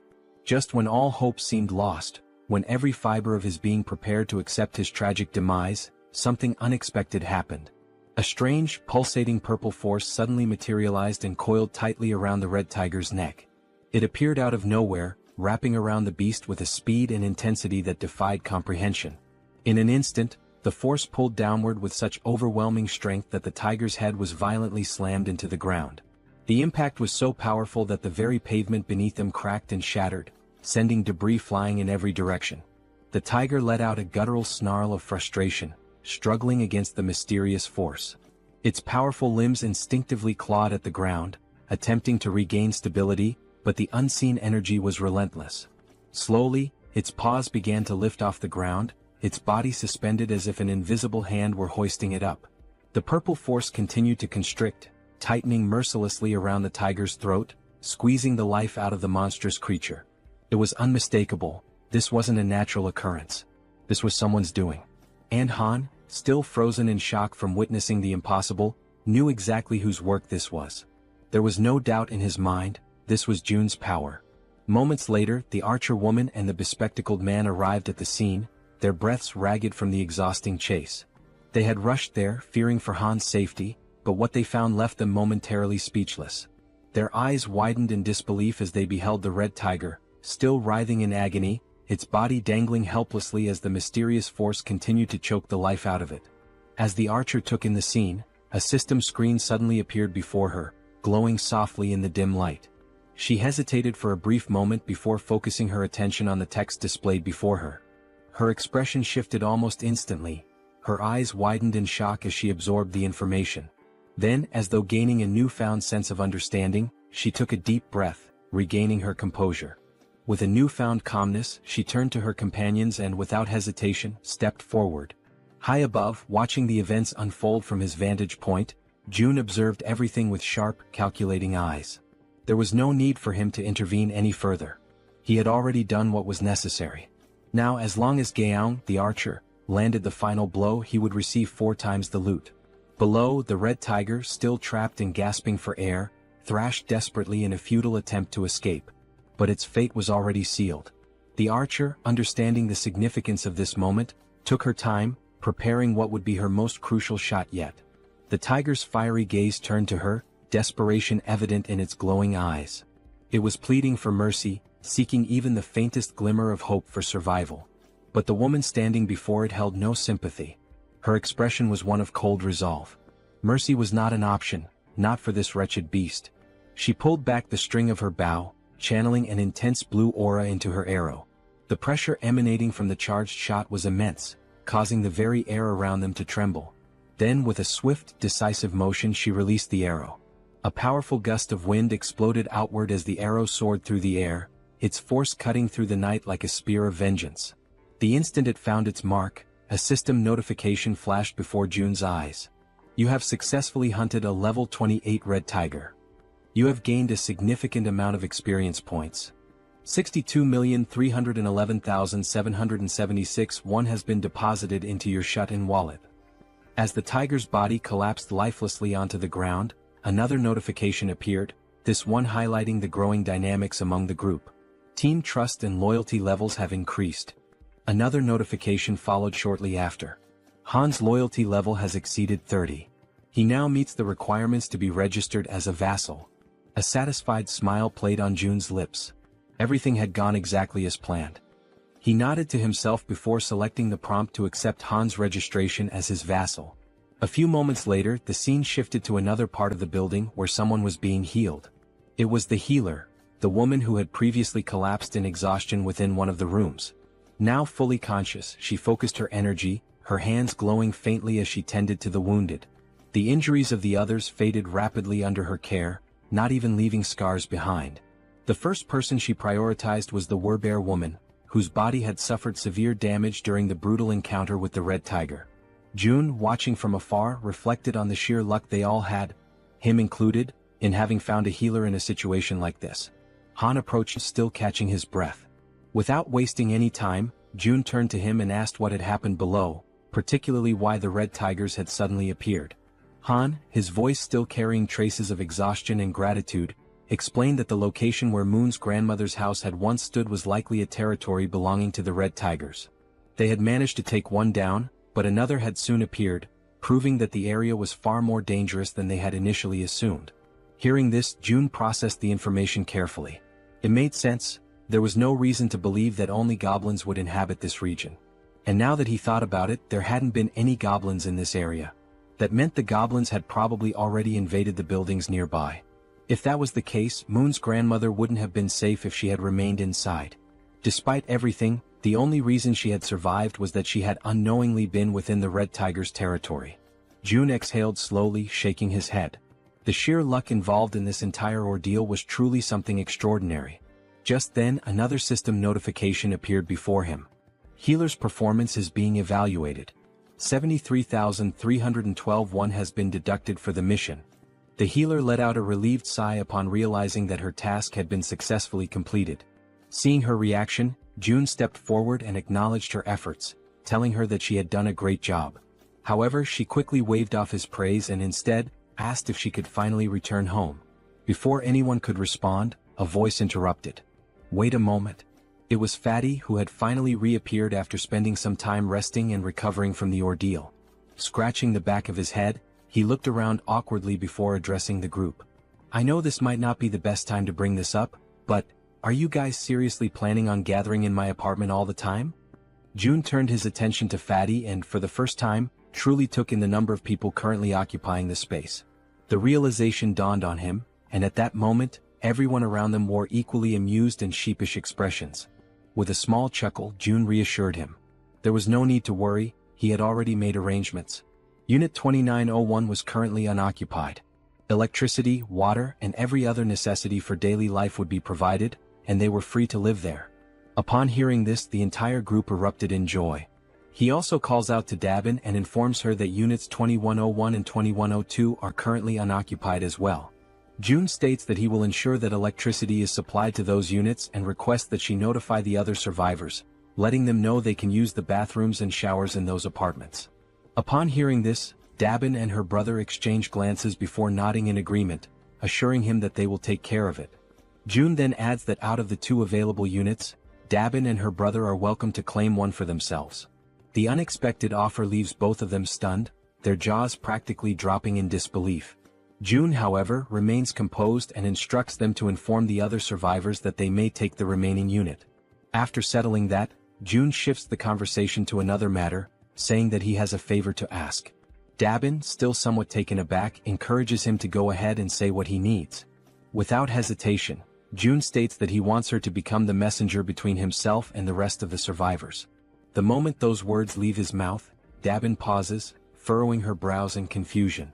She repeats his request, asking if she heard him correctly. Did he really mean messenger?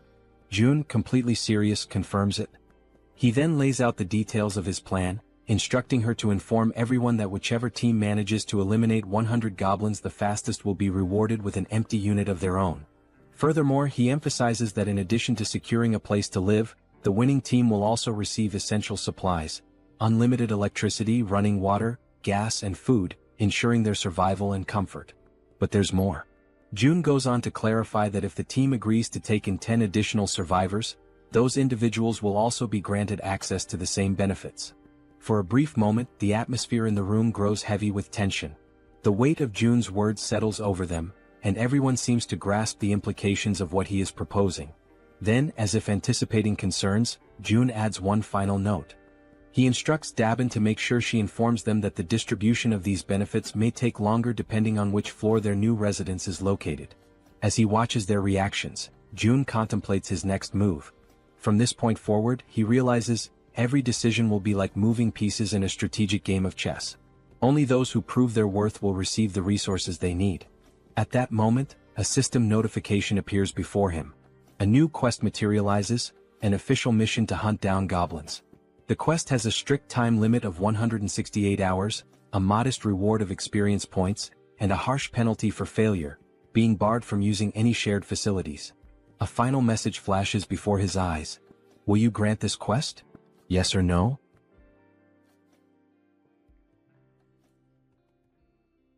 After that, all the residents that June had helped began hunting the goblins. Outside, one of them was desperately running for his life, being chased by an enormous horde of goblins. His breath was ragged and his legs burned with exhaustion, but he had no choice but to keep moving forward.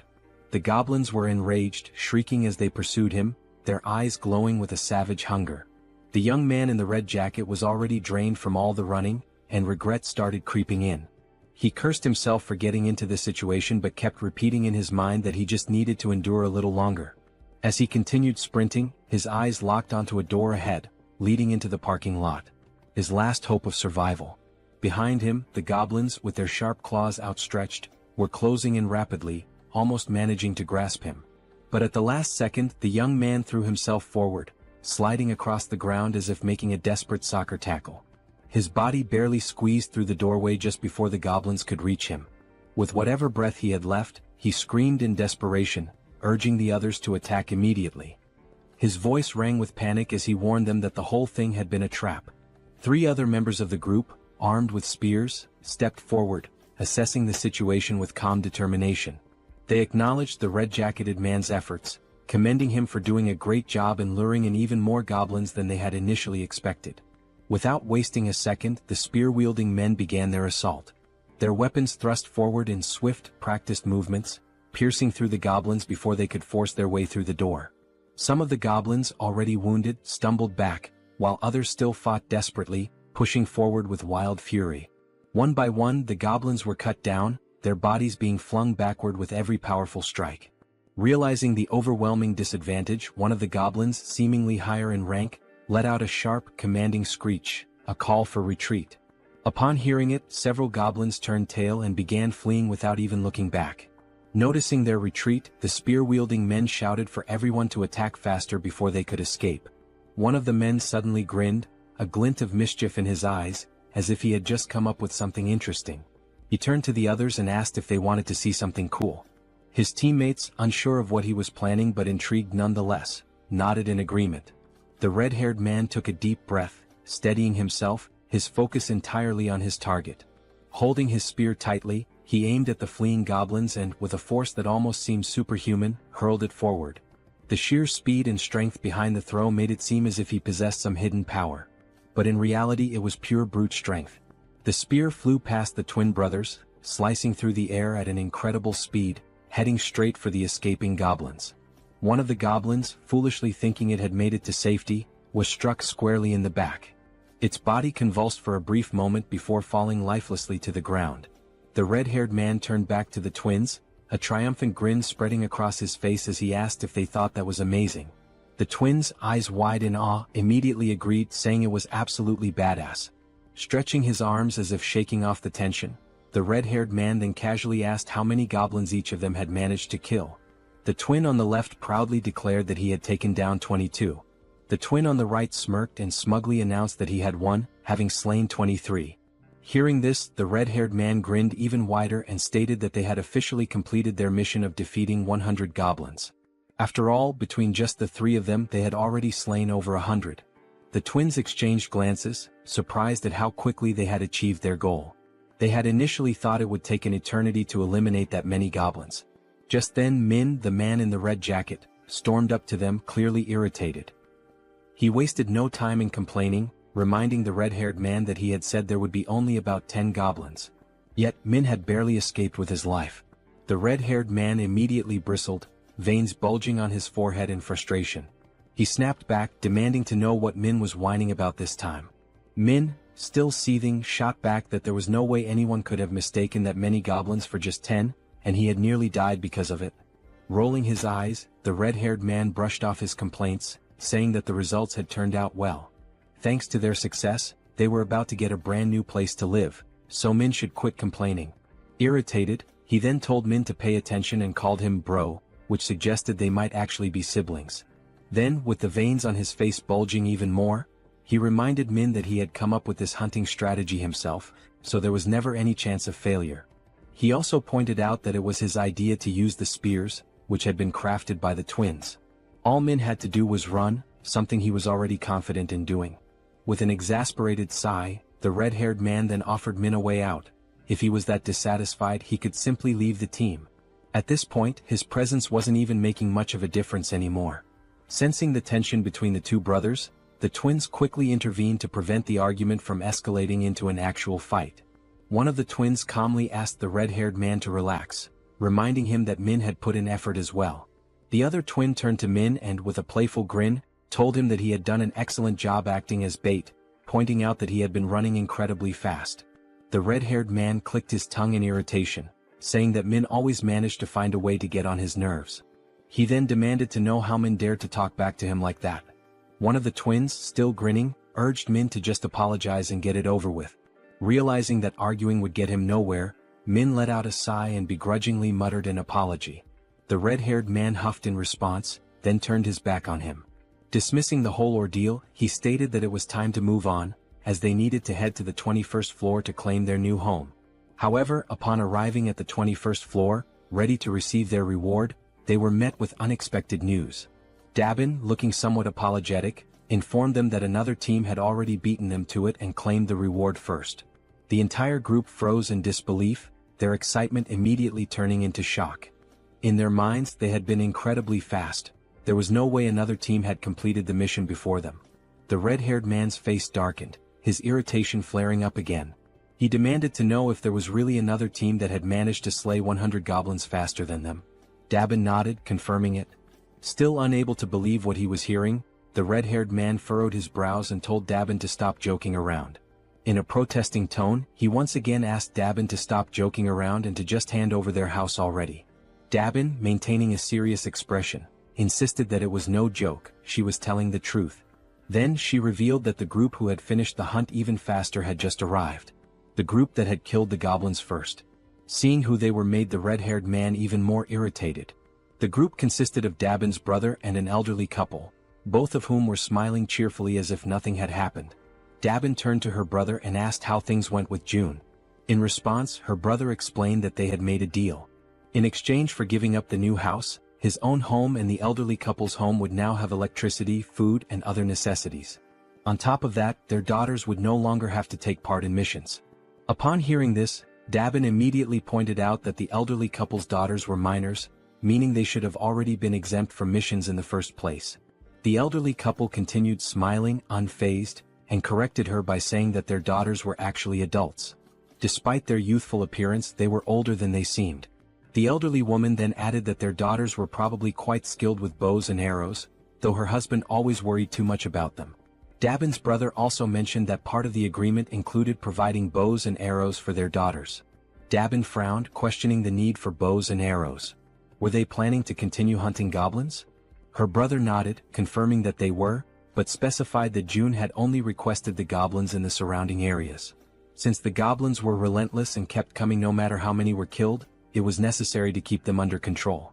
Hearing all of this, the red-haired man grew even more irritated and told them to stop with all the useless chatter. Then, in a firm voice, he questioned whether they were giving themselves special privileges simply because they were the ones in charge. Wasn't that unfair? To some extent, Dabin's brother agreed. That's why, to balance things out, he explained that June had ordered the second and third groups to kill 100 goblins and head to the 30th floor to receive their rewards. Upon hearing that, a genuine smile appeared on Dabin's face. She reassured them that everything had worked out and instructed them to head up to the 30th floor. Dabin then added that Seo Jun would be waiting for them there, while the red-haired man, still visibly irritated, remained bitter about not being the first group. As they ascended in the elevator, the red-haired man suddenly asked if the guy's name was really Jun, since he looked younger than all of them. Then, laughing with clear sarcasm, he commented on how ridiculous it had been to hear Dabin speak so respectfully about this June. One of the twins joined in on the sarcasm, joking that maybe Dabin saw June as some kind of god or something. The other twin laughed as well and scoffed, saying, "God my ass. At most, he's just the leader of some cult." Then, as if pondering the idea, he questioned whether this Seo Jun guy was even sane in the first place.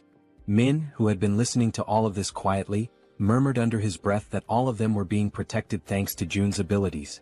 Therefore, he suggested that maybe they didn't have the right to speak about him like that.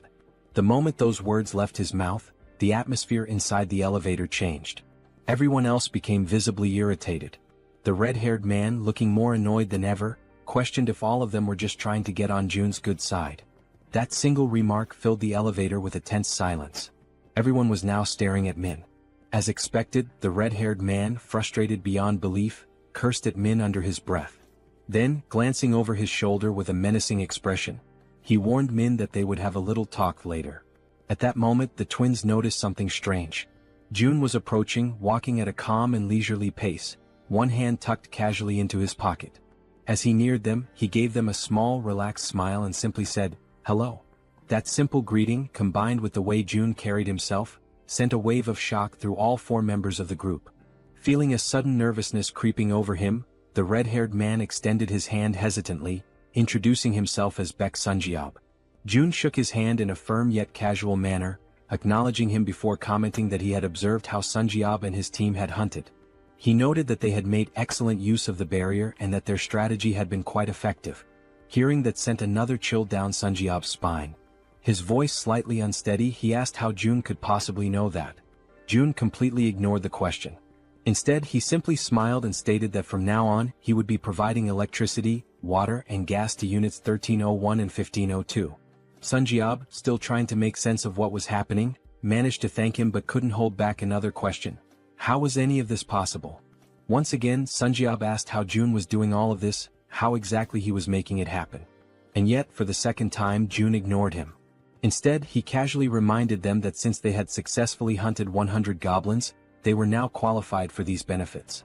Then, as if the entire situation wasn't unsettling enough, June's expression shifted into a disturbingly eerie smile. With a tone that sent chills down their spines, he added, "By the way, I'm not some cult leader."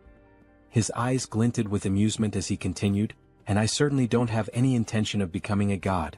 The weight of those words left the entire group frozen in place, completely paralyzed with fear and unable to react. Then, with that same eerie and slightly devilish smile, June raised his hand near his mouth, as if about to share a secret. "There's just one more thing."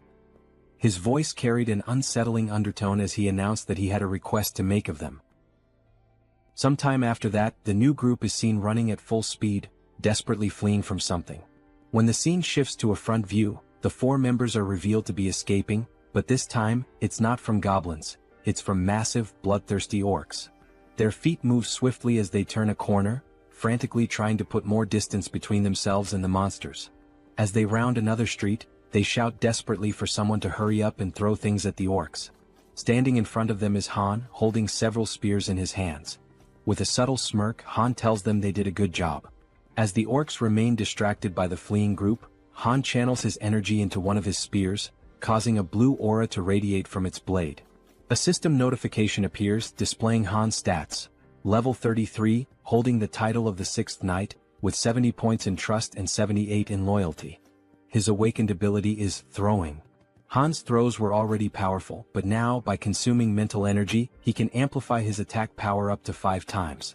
As he focuses on his throw, energy visibly gathers along the blade of his spear.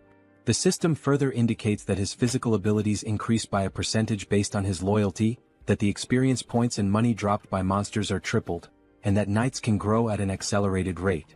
Then, with immense force, Han hurls the spear, striking one of the leading orcs directly. Upon witnessing its companion fall, another orc becomes enraged. Gripping a massive machete, it lunges forward, ready to strike Han with a devastating blow.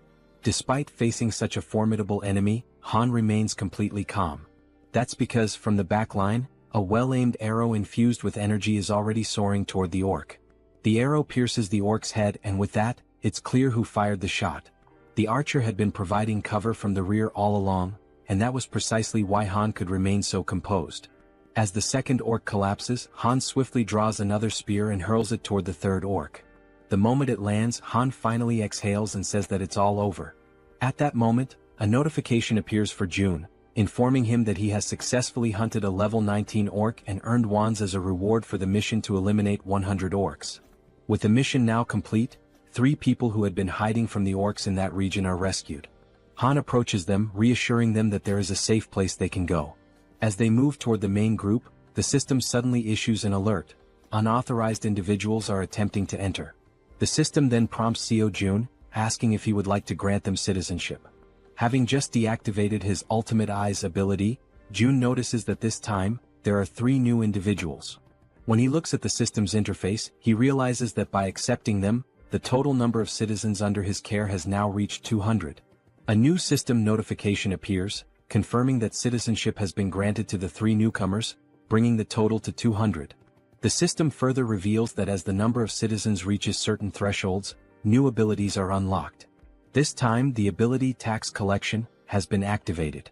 This newly unlocked ability allows him to collect 10% of all the money his citizens possess. However, it comes with a cooldown period of 30 days. Realizing this, June understands that the tax collection ability essentially returns a portion of the citizens' money to him.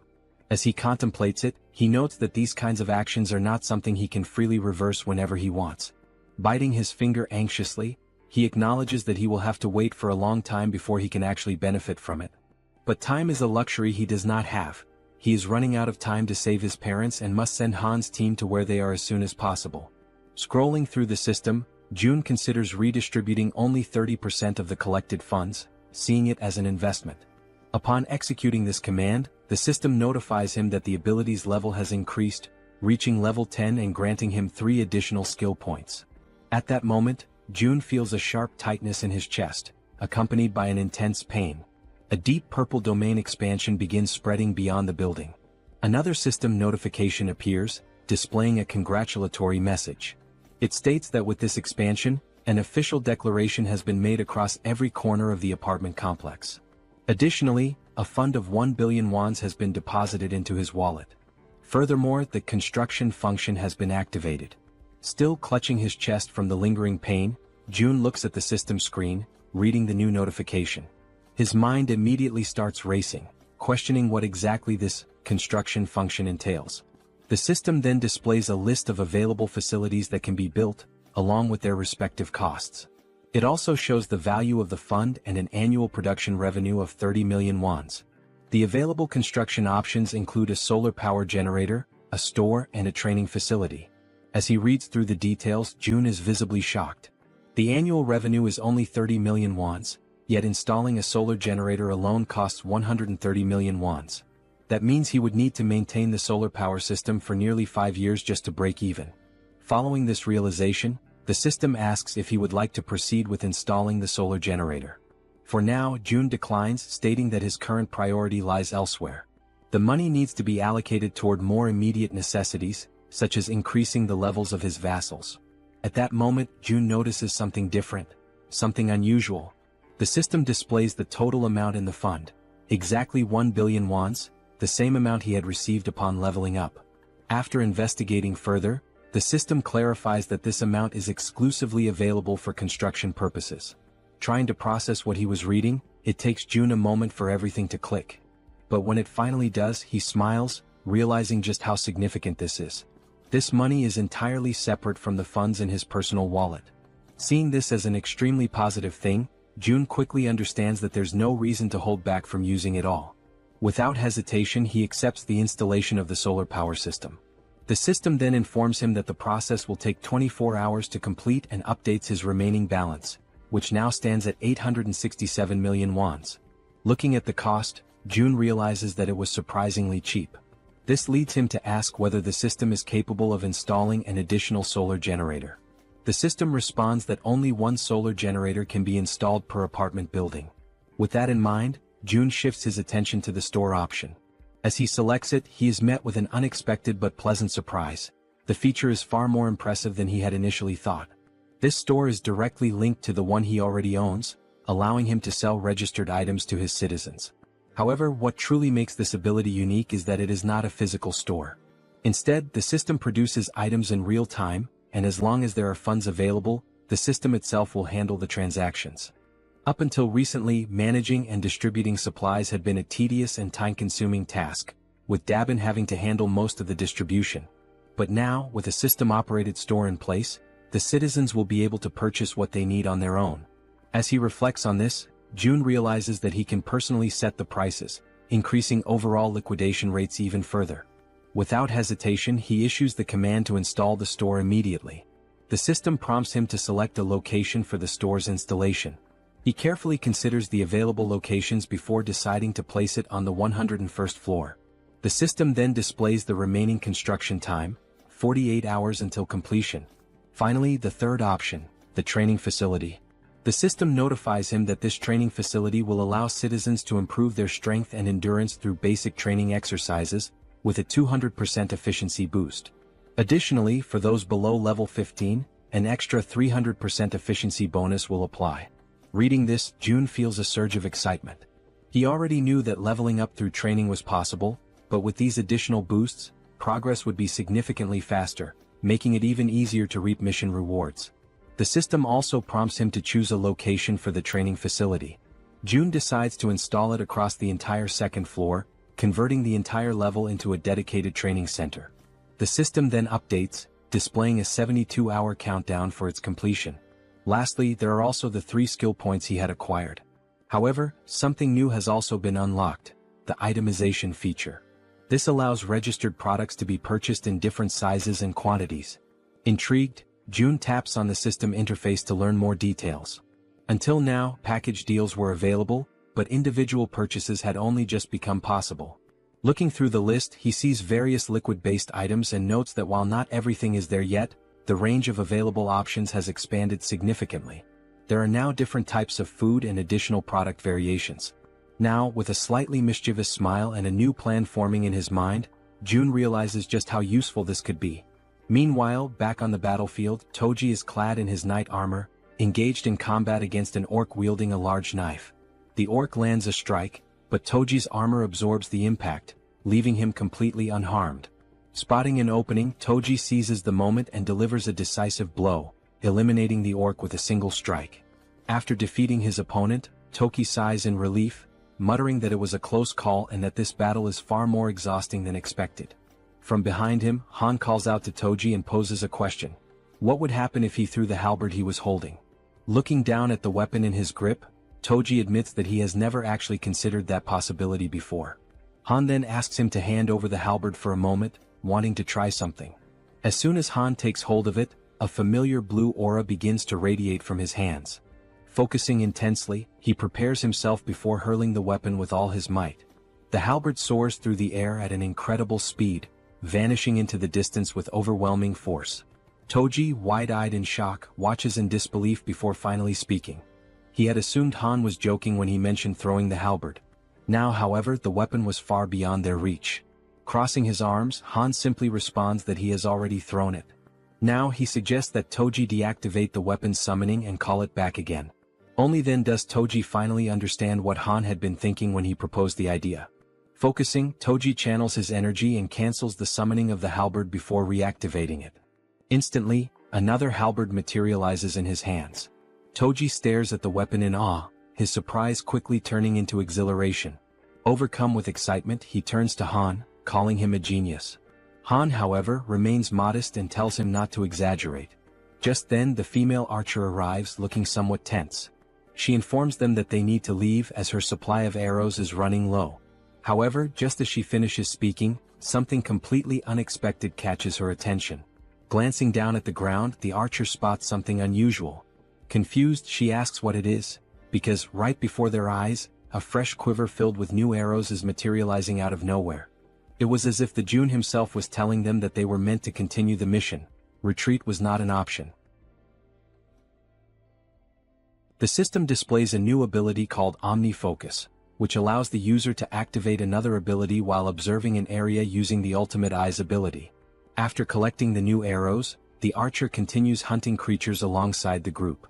The system keeps notifying them of the orc kills, showing that the last one was level 19 and the amount of one deposited into the shut-in wallet. Additionally, the system indicates that some citizens have completed the mission assigned to them, resulting in more ones being spent. Furthermore, some citizens are leveling up. With his arms crossed, June looks at the system and realizes that he has always been right. It is indeed possible to increase attributes through mission rewards as well. A glimmer of hope begins to appear in his thoughts. Staring out the window, he notes that his parents' house is about 10 kilometers away, which would take approximately 3 hours on foot to reach. After considering this, he decides to take a walk around the building and heads toward the elevator. Upon stepping out, he makes his way toward the rooftop, approaching the highest point of the structure. Observing the state of the city in the aftermath of the apocalypse, he takes in the sight of the ruins, every single building reduced to rubble except for his own. The devastation is overwhelming, and he mutters that this is truly horrifying. Thoughts race through June's mind and he quickly comes to a realization. He needs to act fast as soon as possible. Opening the system window, he decides to start with Han's group. The first person the system highlights is the bespectacled man Jaehyeon. He holds the title of 7th Servant, with a trust level of 59 and a loyalty level of 33, and his awakened ability is the Raven Pact. Seeing this, June realizes that as long as Jaehyeon's ability is being effectively utilized for reconnaissance, it would be best for him to team up with the Warbear and the healer. The Warbear, Yeonju, is at level 33 and has awakened the Warrior Bear ability, but her loyalty remains low at only 12. Meanwhile, the healer, Kim De-jung, is at level 30 and has the awakened abilities of healing, blessing, and magic armor. Examining the details, June notes that unlike the healer, who is already registered as a vassal, the Warbear does not yet possess the necessary trust to qualify for vassal status. Beyond her healing ability, the healer also possesses an A-tier blessing, which enhances physical abilities by 70%. Additionally, she has a B-tier magic armor, which generates a magical barrier that protects a chosen target. Kim recognizes that those who had an awakened ability from the beginning hold a tremendous advantage and begins to wonder how he could gain the Warbear woman's trust. Recalling her desperate goal of resurrecting her son, June questions whether that might be the only way. He opens the system's resurrection tab and immediately, the system informs him that he does not have enough money to grant the reward, instructing him to acquire more funds. Kim clenches his fists in frustration, irritated that he still lacks the necessary amount. An idea sparks in his mind, to drastically increase the difficulty of the missions to the highest level possible. He then declares that he will set up a mission to hunt a level 40 monster, knowing that such a monster must be incredibly powerful, which in turn would yield a far greater reward. With a serious expression, he sets the time limit to 24 hours. The penalty? Death. Yet, once again, the system notifies him that he does not have enough money to provide the resurrection reward. Despite the harsh penalty of death upon failure, June is infuriated that the system still deems it insufficient. Then, another notification appears, momentarily catching him off guard. The system announces that he has slain a level 18 orc. An idea suddenly takes root in his mind, perhaps a group mission might work. Without hesitation, he reopens the system and attempts to issue a mission to hunt a level 40 or higher monster, with the same 24-hour time limit and the same penalty of death upon failure. However, this time the reward is modified. The Werebear's son will be resurrected, but only for 1 day. June accepts the mission, determining that for now, he must ensure the Werebear woman fully commits to his cause. Back in his room, Seo Jun hears desperate knocking at his door. A frantic voice from the other side pleads for him to open it. Seo Jun moves toward the door, and as he cracks it open, he barely has time to react. The Werebear woman barges in without waiting for him to open it fully. She had already been informed of the mission's reward and the possibility of resurrecting her son, which explained why she looked completely exhausted. Her eyes brim with tears as she declares, with a trembling voice, that she will do anything, anything at all, and she is willing to start immediately. June tells her that it is indeed possible, but there is a strict time limit, 24 hours to complete the mission and 24 hours for the resurrection itself. Upon hearing this, the Werebear woman collapses into uncontrollable sobs, overwhelmed by the mere possibility of something she had long believed to be impossible. Tears stream down her face as she expresses her heartfelt gratitude to June, telling him that she is truly happy, ecstatic, to have even just 1 day with her son. With unwavering determination, she promises that she will do whatever it takes to make it happen. After that, the system notifies that she has surpassed 30 loyalty points and can now be registered as a vassal. Sometime later, June is seen lying in his room, staring at the ceiling. And with nothing but the power of his mind, he manages to turn on the light. Realizing that he succeeded, he shifts his focus to the faucet and attempts to do the same. He concentrates, directing his thoughts toward opening the faucet until water begins to flow. At first, only a few droplets trickle out, barely noticeable. He concentrates a little harder, and this time he manages to fully open the faucet, allowing water to gush out at maximum flow. Feeling somewhat relieved, June comments that this is pretty cool, but at the same time he has already grown somewhat accustomed to it. Now he feels as if he has become a mage, like something straight out of Harry Potter, wielding a wand and controlling electricity, water and gas with precise mastery. The system then displays an update, indicating that the store's earnings are being calculated. A total of 320,981 wons has been deposited into the shut-in wallet. Glancing at the system, June does some quick calculations and realizes that a profit of 320,000 won suggests that today's total sales have exceeded 1.5 million won. He activates the Ultimate Eye's ability to check on the people within the building, observing what they are doing on the different floors. On another floor, a man asks how much they need to save. Another man, holding a bow, responds that the bow itself cost 150,000 won, and today they only earn 10,000 won, meaning it will take roughly 15 days. The first man calls the other an idiot, pointing out that he didn't even factor in the cost of water and food for the next 15 days. Frustrated, the man with the bow turns his back and says that since the other is so smart, he should calculate everything on his own. Observing the interactions and dynamics between the people, June notes how much the atmosphere has shifted ever since he started distributing the reward money. He also realizes that ever since the mysterious place known as the store appeared on the first floor of the building, the small amount of money earned from hunting goblins has begun to ignite a growing desire among the people to hunt even more. And now that there are no longer enough goblins left within the apartment complex, people are being forced to venture outside in search of prey. Looking at the system, he feels a certain satisfaction, as level-ups are progressing steadily, and the number of new citizens has grown significantly. The system shows that the current population is 789, with XP and money bonuses now at 100%. Fixated on the system screen, Seo Jun realizes that things are about to expand exponentially from this point forward. Then once again another notification appears. Another level 18 orc has been slain. Sometime later, down below, the Werbear woman, with her immense superhuman strength, is tearing through wave after wave of goblins, crushing them without hesitation. Now she is emitting a golden aura, striking fear into the goblins before they even have a chance to fight back. Without wasting a single second, her thoughts consumed by the possibility of seeing her son again, she charges forward, completely obliterating the remaining goblins. Once no more goblins are left standing, she begins to revert to her human form. The exhaustion catches up with her, and she breathes heavily, struggling to steady herself.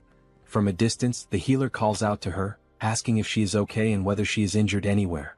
The Werbear reassures her that she is fine, stating that even if she were hurt, it wouldn't be enough to stop her.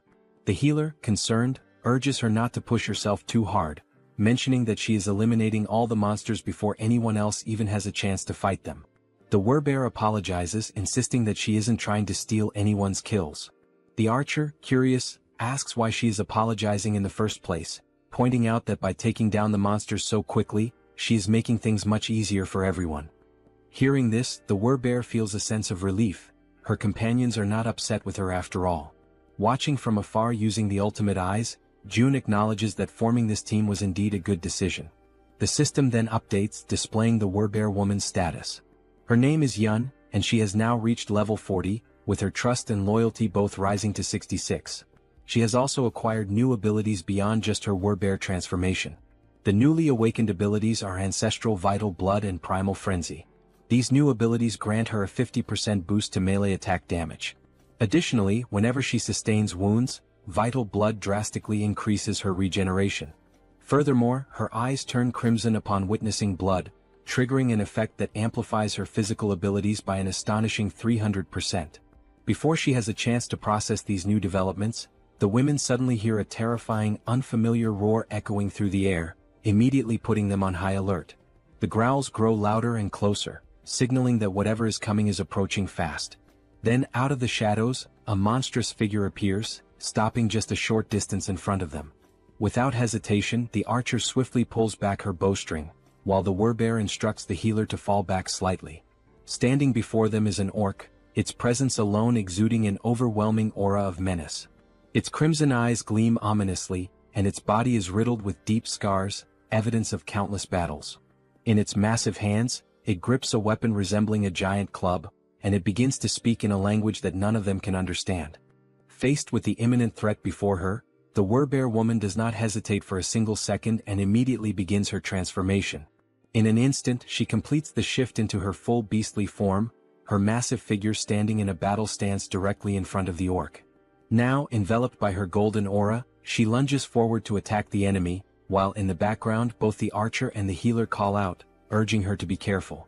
As she charges, she lets out a deafening roar in an attempt to intimidate the orc, but he remains unfazed, standing his ground and locking eyes with her.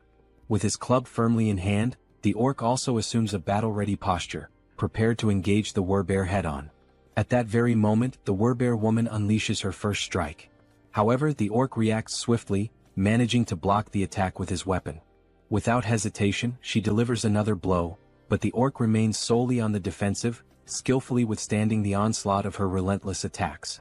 Noticing an opening, she quickly shifts her angle, launching a strike from a different direction in an effort to land a clean hit on her opponent. Meanwhile, as the fierce exchange of attacks continues, the archer readies her bow. With unwavering determination in her eyes, she focuses intensely on her target, and a brilliant blue aura begins to radiate from the arrow. Observing the battle closely, she notices a brief moment when the orc becomes slightly distracted while fending off the werebear's strikes. Seizing the opportunity, she releases her powerful shot with impeccable precision. Catching sight of the incoming arrow, the werebear woman swiftly retreats a few steps to avoid being hit. The orc, displaying impressive reflexes, swiftly swings his club to deflect the projectile, narrowly avoiding the attack. However, this movement momentarily exposes a weakness, and without wasting a second, the werebear, fueled by raw fury, surges forward with overwhelming force. With the full weight of her massive body behind her charge, she manages to slam into the orc, sending him crashing to the ground. Not allowing him even a moment to recover, she bares her enormous, razor-sharp fangs. The orc's eyes widen in terror as he realizes that this could very well be his end, and with a single devastating bite, she finishes him off, bringing an abrupt end to his life. At that precise moment, the system notifies June that he has successfully hunted a level 28 orc captain, and as a result, a larger sum of wands has been deposited into the shut-in wallet. Additionally, a certain condition has been fulfilled, one that allows for the construction of a new forward outpost. This forward outpost resembles a defense tower, and according to the system, it serves as a safe zone located outside of the main home. When activated, it temporarily exerts the same protective influence as the house itself. There are two conditions for its activation. The first is that it will only be operational if a citizen holding the rank of knight or higher resides there. The second condition states that if an unauthorized individual remains inside for more than a day, the outpost will automatically be destroyed. Reading this information, June is caught off guard, surprised by the realization that he now has the ability to construct something entirely new. A grin spreads across his face as he remarks that, despite the staggering cost of 1.3 billion wands, his bank account has more than enough funds now that all the orcs have been dealt with. He decides that this forward outpost is well worth the investment. The system also displays additional details, revealing that the construction process will take 7 full days and will require 3 citizens of knight rank or higher to be stationed there. With that in mind, June realizes that his only option is to wait for those 7 days while the 3 necessary members return to occupy the outpost. As various thoughts race through his mind, the one that troubles him most is the sheer amount of time that will be lost, an entire week spent waiting. Deep in thought, he acknowledges that he cannot afford to waste too much time. Furthermore, most of the monsters near the outpost site have already been eliminated thanks to the efforts of his citizens. Understanding this, Seo Jun decisively presses the button on the system to initiate the construction of the outpost.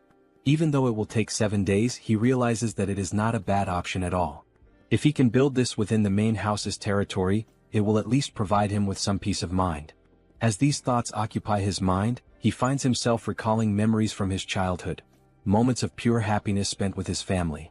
And now, by strengthening his domain, he believes he will be able to protect his family more effectively. Staring out the window at the ruined city beyond, he feels a deep sense of unease, knowing that bringing his grandparents here will not be an easy task. Closing his eyes, he silently wishes for his family's safety. When he opens them again, his resolve strengthens. Since things have reached this point, he decides that tomorrow he will send Han's group to begin the rescue mission. The following day arrives and once again they find themselves back at the train station. A bespectacled man watches the events unfolding before him in absolute disbelief. At the front lines, the werebear woman is tearing through enemies, completely unstoppable, while he observes in utter shock from the sidelines. Witnessing her eliminate the monsters one by one, he struggles to comprehend how a single person could possibly be capable of taking down an orc with nothing but her bare hands. With every orc she slaughters, the realization dawns on him: she is no ordinary human. She is a werebear. Even though he is still overwhelmed by everything happening before his eyes, he acknowledges that it all makes sense. After all, she was already incredibly powerful even before receiving June's blessing. As she continues her relentless rampage, crushing orcs with ease, one thought refuses to leave the bespectacled man's mind. How the hell did June manage to win her over? After all, not too long ago this werebear woman was utterly obsessed with hunting goblins. The bespectacled man then considers the possibility that she may have acquired new abilities, despite already being incredibly strong. At that moment, The system displays a notification indicating that there is a mission with a strict time limit of 1 hour. They must complete the mission and return home within this time frame, though there is no penalty in case of failure. Back at the station, the bespectacled man takes position at the front to scout the area, carefully scanning his surroundings. Not far from him, he spots the rest of the group who had accompanied him on this mission. Han calls out to him, suggesting that it would be best to head back home. The bespectacled man turns around, briefly considering the suggestion, and ultimately nods in agreement. As he waits, his raven, an extension of his newly acquired ability, returns from its reconnaissance flight. The bird lands gracefully on his arm, having completed its task, and the bespectacled man gazes at it with pride. Gently stroking the raven's sleek feathers, he decides to name it Black and expresses his gratitude for its good work. Han steps closer, placing a firm hand on his shoulder before asking if he can now take the lead in patrolling ahead, given his new ability. The bespectacled man turns to Black, instructing it to be cautious before sending it forward on a new scouting mission. The raven, its dark eyes filled with an eerie intelligence, silently observes its surroundings before taking flight once more. With a powerful beat of its wings, Black soars high above the station, climbing as high as possible among the towering buildings to gain a broad vantage point of the area. It moves in calculated circles, carefully surveying the entire perimeter. Thanks to the bespectacled man's new ability, he is able to access everything the raven sees as if their visions are linked, distance proving to be no obstacle to their connection. Once he fully processes the information relayed by Black, the bespectacled man turns to Han and reports that the area outside appears to be clear, confirming that it is safe to proceed. Han acknowledges the report with a nod and promptly signals the rest of the group. Upon receiving the order, everyone quickly moves into formation, positioning the strongest members at the outer edges while the healer remains securely in the center. As they march forward, the bespectacled man suddenly senses an unusual presence near his back. His instincts kick in and without hesitation he whirls around to check for any threats. A faint rustling sound reaches his ears and after a brief moment he identifies the source, a small rat scurrying along the path. Since he is positioned at the back line, the bespectacled man swiftly climbs onto the platform, stepping away from the train tracks to avoid obstructing the others. His companions continue moving ahead, yet an uneasy feeling lingers. Unable to shake it off, he turns once more to scan the area behind them, double-checking to ensure that they are not being followed. In the dimly lit tunnel, just beyond the tracks, something catches his attention, a pair of gleaming eyes watching from the shadows. The eyes belong to a rat. Without hesitation, the small creature leaps forward, mirroring the group's path with uncanny precision. Relentlessly, despite its diminutive size, the rat pursues them, its glowing eyes locked onto their trail. Carefully and persistently, it follows their every move, all the way to the station's exit.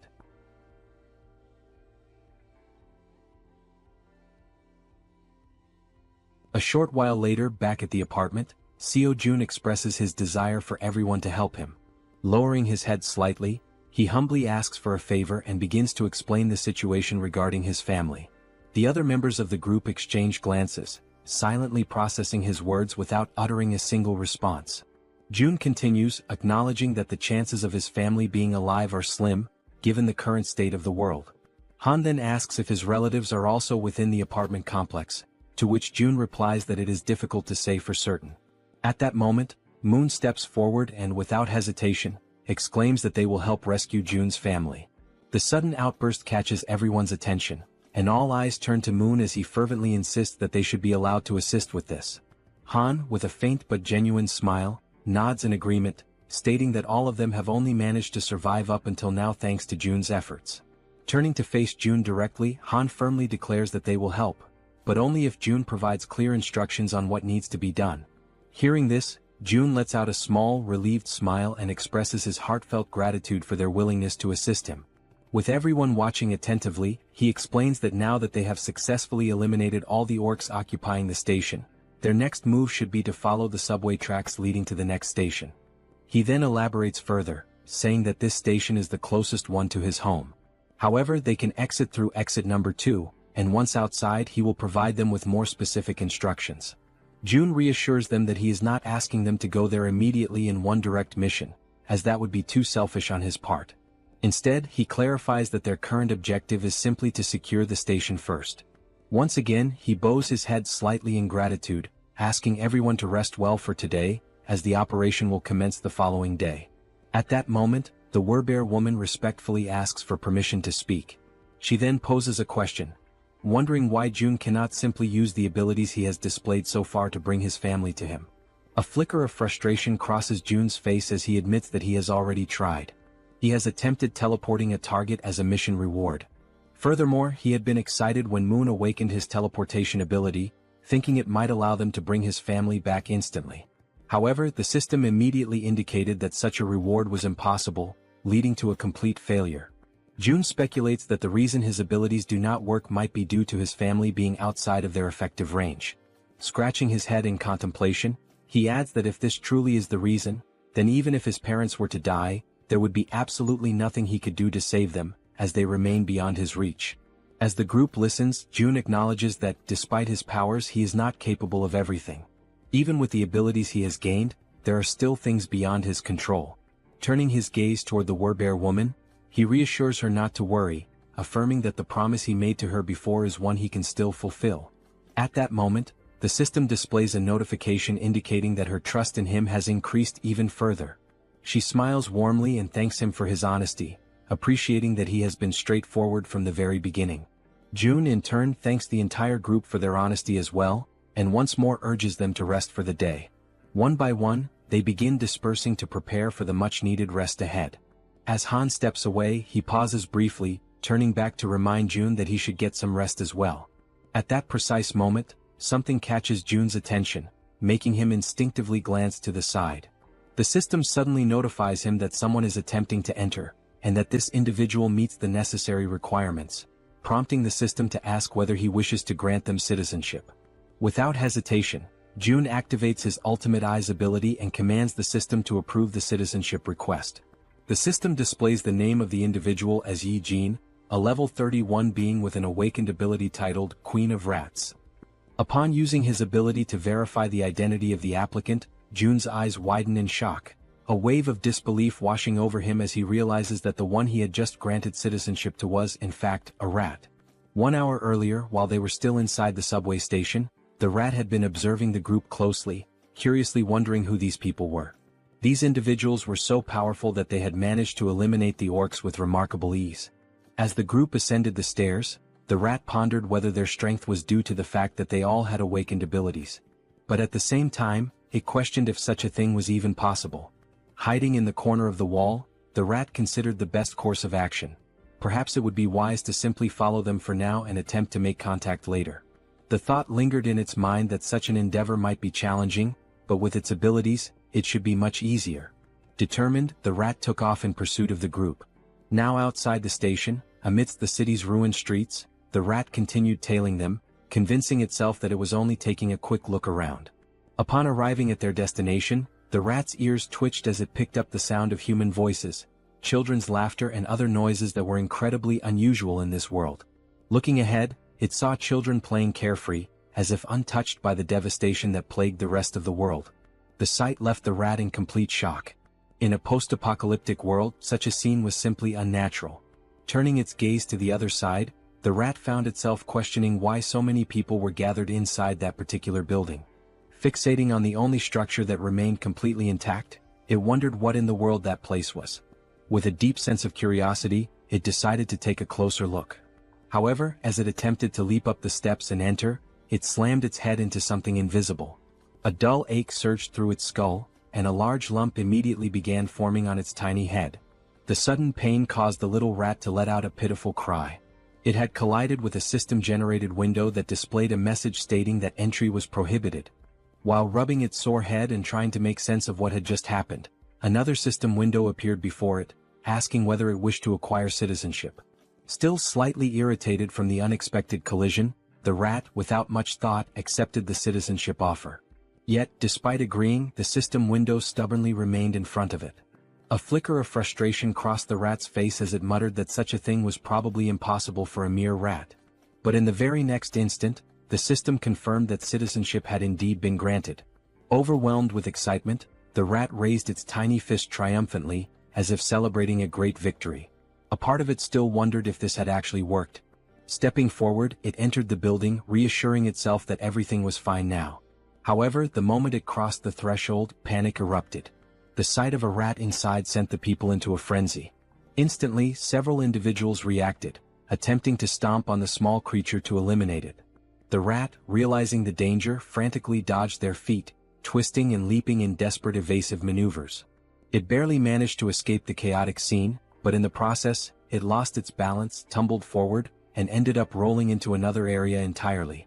The new location was a training facility, where the group's members were actively working out. Han and Togi were lifting dumbbells, training their biceps. Moon and the glasses-wearing man were performing bench presses. The archer and the poison-wielding woman were working out on the other side of the room. Meanwhile, the healer and the werbear woman were taking turns using the lat pull-down machine. Observing the sheer intensity of the training, the little rat found itself in awe, its tiny mind racing as it marveled at the sight. What kind of place was this? At that very moment, elsewhere, a new figure appeared. A woman, clutching her head, muttered that she was experiencing pain. She had been inside that very subway station earlier, and now she was suffering from a splitting headache. Perhaps this pain was a lingering effect of when the rat had collided headfirst into the system's invisible barrier. Bringing her hand to her mouth, she let out a smile, one that gradually morphed into something filled with twisted excitement. She spoke softly to herself, claiming that now, at long last, an opportunity had presented itself. A low chuckle escaped her lips, and soon she was grinning almost maniacally. She had finally found a way to survive. However, she quickly realized that the real challenge was how to actually reach that place. For now, she only needed to make her way to the station where the group had been. As she gnawed at her nails, she considered the possibilities. Perhaps the only viable method would be to traverse the subway tracks. But there was a major obstacle in the way, the monster that currently occupied the station, blocking the path forward. And yet, instead of despairing, she clenched her fists with determination. That was precisely why she still had a chance. There was nowhere in this world that she could not reach. At her command, a swarm of rats began to emerge, flooding the entire area. At that moment, a system notification appeared, indicating that he had hunted a trained level 2 rat and had gained a small amount of XP. The woman's ability was called Queen of Rats, a skill that compelled any rat she encountered to swear loyalty to her, allowing her to share their senses. Observing the notification, June, deep in thought, quickly realized that this woman was controlling the rat's spirit. Without hesitation, he activated his ability, Ultimate Eyes. Someone with an awakened Tirei ability had arrived on their own, so no matter the circumstances, he had to accept them. He carefully examined each room, searching for any sign of her, but there was nothing to be found. Turning his gaze outside, he scanned the surroundings, yet there was no trace of her there either. June then considered summoning her through a mission, as she had already been accepted as a citizen. The mission he devised was simple: visit the apartment within a 48-hour time limit, with a reward of cola and a choco bar. However, just before confirming the mission, June paused, realizing he was forgetting something. A memory resurfaced, the conversation he had with the werbear woman, where she had asked if he simply couldn't bring someone there using his abilities. June had tried multiple times before and had never succeeded. But perhaps that was because those people had been outside his sphere of influence at the time. Now, however, things were different. Everyone who had obtained citizenship was undoubtedly under his influence. No matter how far away they were, the system still registered the bodies of the monsters they hunted, calculating them accordingly. This proved June's theory. With this realization, he ordered the system to modify the mission. The new objective remained the same: visit the apartment. However, the time limit was now only 10 seconds, and the penalty for failure was immediate summoning to the location. After confirming the changes, June felt a hint of surprise that the system had allowed it to proceed without imposing any restrictions or additional penalties. Deep in thought, he considered that this was a worthwhile attempt. If he could successfully summon a citizen from the outside just once, then he could safely bring his own family there in the future. Once the forward base was activated, he would temporarily gain the same authority as his original territory. Only then would Han's group be dispatched. The forward base would be constructed, citizenship would be granted to his entire family, and using the mission system he would finally be able to summon them there. June realized that this plan had a real chance of working. However, the real issue was how much it would cost. But ultimately, the cost didn't matter as long as he could save his family. With unwavering determination, he declared that he would begin, pressing the button to start the mission. The countdown started, 10 seconds. The only thing on Jun's mind at that moment was that he hoped this wouldn't cost $1 billion. When the 10 seconds elapsed, the system notification appeared. Mission failed. However, to Jun's relief, the cost was nowhere near what he had feared. Feeling the weight lift off his chest, he placed a hand over his heart, relieved that it had only cost 30 million won. But now, standing at the entrance of the apartment, was Ye-jin, the Queen of Rats. She was on her knees, trembling, her face filled with terror as she frantically questioned where she was. Jun immediately deactivated Ultimate Eyes, confirming that the penalty had indeed worked as intended. Slowly, he began walking toward the woman. The sight of him approaching sent her into full panic mode, her entire body trembling with fear. The monarch of isolation finally spoke, calling her by name. Hearing her name from his lips only deepened her confusion. Without wasting a second, she hastily demanded to know who he was and how he knew her. Jun's response was simple. He was the one who had granted her citizenship. Ye-jin took a moment to process this information, trying to make sense of the situation. Still in shock, she questioned whether this place was the same location where her little rat had been. Jun, retrieving a can of soda from the system, confirmed that yes, this was the top floor of the apartment she had previously seen through the rat's eyes. As he offered her a chocolate bar and a soda, he apologized for summoning her so suddenly, fully aware that she was overwhelmed and terrified. Then, in a calm and composed manner, Jun introduced himself, stating his name and expressing that it was a pleasure to meet her. Still wary, Ye-jin hesitated for a moment before extending her hand to accept the chocolate and soda. She took a deep breath, gathering herself, before asking if he was the one who had summoned her here and if he was also the one responsible for that strange search at the subway station earlier. Jun confirmed both. Without warning, her expression shifted completely, excitement flashing across her face. Her sudden change in demeanor left Jun puzzled. Then, as if she had just remembered something urgent, Ye-jin began to speak. She knew it was asking for a lot, but there were people under her care and she wanted to know if he could bring them here as well. Continuing, she explained that she had tried to do it herself, but it had been extremely difficult to bring everyone here. She had been so close to taking a huge gamble to make it happen. Jun, maintaining his composure, asked her how many people she needed him to bring. Without hesitation, Ye-jin answered, 35 people. Realizing the high number of people involved, Jun hadn't expected that there would be so many others with her. He sighed and apologized, explaining that this would be difficult to accomplish. Ye-jin, clearly distressed, immediately questioned why. Without hesitation, he stated plainly that with his current power, he simply couldn't bring that many people there. Hearing this, the girl panicked. She grabbed onto his clothes, her fingers trembling as she desperately pleaded with him. Her mother and younger sister were among those people, and she swore she would do anything to save them. Jun observed her carefully, realizing that she needed help too. After a moment of silence, he asked her to give him some time to think. As his mind raced for a solution, he recalled something. Ye-jin hadn't needed to interact with him directly to receive citizenship. That meant the system had recognized her rat as an extension of herself. If that was the case, perhaps something similar could work again. A system window appeared before Jun, displaying Ye-jin's current stats. Her trust level was at 37, and she was at level 31. Seeing this, he noted that her trust had already increased, and given her situation and everything she had just said, it was only natural for her to trust him even more. Still kneeling in front of him, her eyes full of desperation, she listened as he called her name. She immediately asked if she really could do anything. Without hesitation, Ye-jin confirmed that she would do absolutely anything.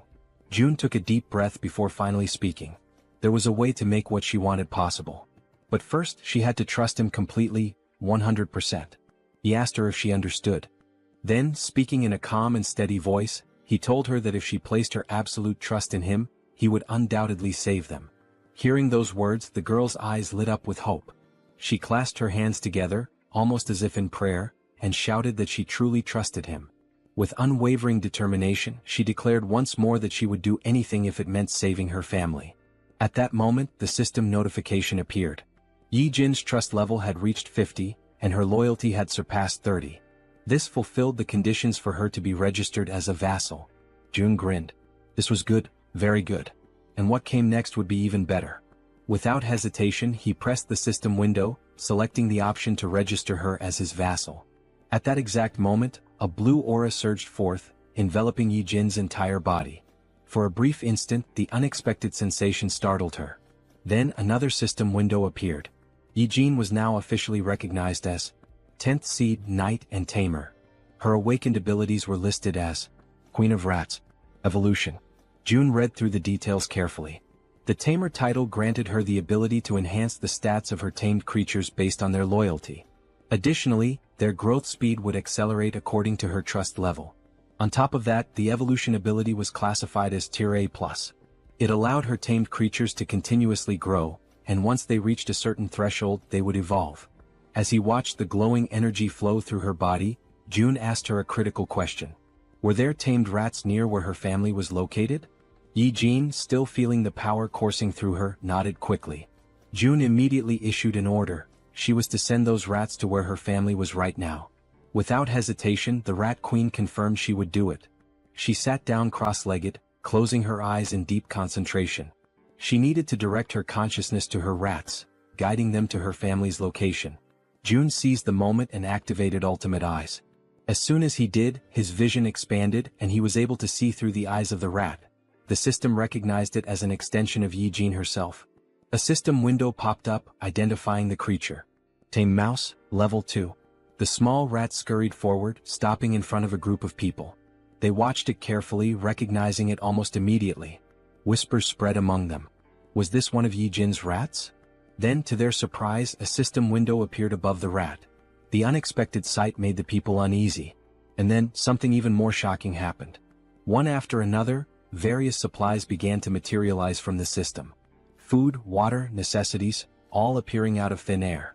The people stared in disbelief, struggling to comprehend what they were witnessing. Someone muttered a question. Was this Yi-Jin's doing? With this, the system updated once more. Yi-Jin's trust level skyrocketed, increasing several times over. From a distance, June observed it all. This was exactly what he had anticipated. He continued watching as the rats moved. A realization struck him. Yi-Jin's ability and his absolute eyes were a perfect combination. From this moment on, the tens of thousands of rats crawling through the sewers would now serve as his eyes. June couldn't help but smile. This was insane. And now he had acquired the ultimate scout. The Rat Queen politely asks for permission to speak, her voice calm but firm. She then inquires if the place June wants to know about is the one located near the beach. June nods in confirmation, stating that yes, that is indeed the place he is referring to. A realization dawns upon him. Coincidentally, Yi-Jin had gone to Nambu-Mindong, which happens to be where his family's house is located. Naturally, this puts her in a far better position than Han's team, who are still unfamiliar with the area. On top of that, all she needs to do is send a single rat. Even just one rat alone makes it possible to confirm his family's survival, and now with her abilities, it will also be much easier to send supplies. After June explains the plan to her, Yi-Jin smiles, confidence shining in her expression, and assures him that he can leave everything to her. Right at that moment, the system notifies that both her loyalty and trust have increased. Not wanting to waste any more time, June immediately asks if she can go right now. Yi-Jin, still smiling playfully as she absent-mindedly plays with one of her rats, confirms without hesitation that she can. June then gives her a specific request. He asks if she could follow the subway tracks on her way. Her expression shifts slightly, and she asks if he is seriously suggesting that. June confirms without hesitation. His plan is to use that route for the rescue mission later. However, Yi-Jin's expression changes drastically. A look of sheer panic washes over her face as she quickly exclaims that this will not work. June is momentarily taken aback by her sudden reaction and questions why his plan would fail. Yi-Jin, still visibly shaken, explains that a monster lives inside Siamayan Station. June freezes for a moment, completely caught off guard by the unexpected information. In disbelief, he asks her if she is serious. Yi-Jin simply nods, her expression grim. June raises a hand to his chin, deep in thought. After several seconds of contemplation, an idea forms in his mind. He then asks Yi-Jin if she can send just one rat to where the monster is.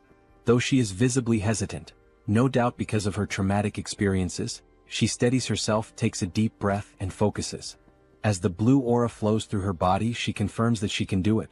The perspective shifts, and now it is through the eyes of a rat inside the subway. The tiny creature scurries forward, navigating the abandoned station. Then, it suddenly stops, completely frozen in place. Something up ahead catches its attention. As its gaze slowly rises, it sees a massive figure lifting the lifeless body of an orc as if it were nothing but a rag doll. The rat's vision continues to rise, revealing the true form of the creature. It is a gigantic snake. The monstrous serpent effortlessly takes the life of the orc, devouring it with frightening ease. Despite being small and trying to remain hidden, the rat's subtle movements attract the snake's attention. The giant serpent's head snaps in its direction, instantly recognizing something unusual in the surroundings. It swiftly swallows the orc, and without wasting a second, it shifts its focus entirely to the rat. Realizing it has been discovered, the rat trembles in fear, its tiny body shaking as it scurries behind a pillar, desperately trying to stay out of sight. For a brief moment, it feels safe, believing it has managed to hide successfully. But its relief is short-lived. The gigantic snake moves with terrifying speed, heading directly toward the spot where the rat is hiding. The serpent's enormous mouth opens, revealing its razor-sharp fangs, poised and ready to end the tiny creature's life. As the attack closes in, the rat is paralyzed with fear, a cold chill running through its entire body. At the very last second, it manages to leap away, barely escaping the deadly strike. Now, its only chance of survival is to run as far and as fast as possible. However, the snake does not relent. It hunts mercilessly, pursuing the rat with unstoppable determination. For a brief moment, the gigantic serpent appears to hesitate, and the rat uses that single opportunity to flee for its life. Back in the apartment, June watches in complete silence, his ultimate eyes ability fully activated.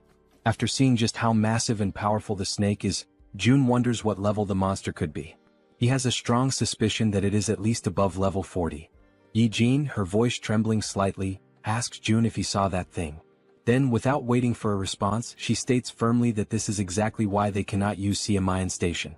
She then offers an alternative plan. They should skip that station entirely and move on to the next one instead. Yi-Jin adds that she has seen the strength of June's companions firsthand. She is confident that getting to the next station won't be a problem for them. June ponders for a moment and then realizes that Yi-Jin is absolutely right. He nods in agreement, thanks her, and states that her idea sounds like a good plan. With a grin, he then tells her that she can head to Unit 2701, which is the next station. From today onward, that will be her base. However, she will need to do some cleaning up first. Yi-Jin nods in understanding, then stands up and expresses her gratitude. She asks for permission to leave and informs him that she is heading out now. June reminds her to be careful. As Yi-Jin walks away, June finds himself lost in thought. Had it been before he met her, this would have likely been his exact plan. A small smile plays on his lips as he acknowledges this fact. With that, he opens the system interface and gives the command to install solar power generators. The system confirms that the installation process will take 24 hours to complete. Outside, numerous photovoltaic panels begin automatically installing themselves on the rooftops, as the system efficiently carries out the task. Gazing out the window, June watches the progress. This system is impressively efficient, that much is clear. However, even with its current capabilities, it is still not enough to sustain the nearly 800 people under his care. And if they want to raise funds to install more facilities, they will need more people working. At the very least, they must establish a 3-shift system. The same applies to the new common facilities, which include solar energy, the store system, and the training center. Still standing and looking at the system, June says that now is when it truly begins. More hunts. The scene shifts to Han's group, who are running in fear from something chasing them. As they sprint forward, Han quickly glances back and realizes that their pursuers are closing in. Knowing they won't be able to outrun them forever, they decide to stop and prepare for battle. The creatures chasing them are massive bats, flying at incredibly high speeds. The entire group launches their attacks at once, unleashing powerful projectiles. Arrows soar through the air, and as everyone knows, they are infused with a brilliant blue mana. They pierce the bats in multiple places, causing the creatures to screech in agony. After a relentless barrage of attacks, they finally defeat all the bats that had been pursuing them. Once the battlefield falls silent, and none of the bats show any signs of movement, the archer turns to the group and asks if anyone is injured. The group reassures her that they are all unharmed. The poison-wielding woman then shifts the topic, asking the archer about the giant serpent that June mentioned residing in Siamayan Station. She questions whether they truly believe they can take it down on their own. The archer responds confidently, saying that everything should be fine since, if things go south, June can summon them back to the apartment at any moment. The poison-wielding woman nods in agreement, realizing that she is worrying too much. Listening to their conversation, Han grins and reassures her, saying that she doesn't need to overthink things since June is monitoring everything from afar. He then issues the order to move forward. After walking for some time, they finally arrive at the station where the giant serpent is lurking. The first sight before them fills them with horror and an overwhelming sense of dread.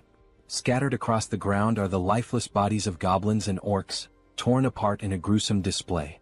Among the carnage, a train car has been derailed, lying on its side off the tracks. The grotesque sight is enough to make the poison-wielding girl gag, barely able to hold back her nausea. Han orders the rest of the group to proceed while she takes a moment to recover.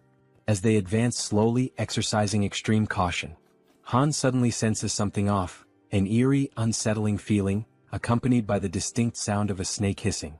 His instincts scream at him, and he immediately shouts for everyone to stop and be on high alert.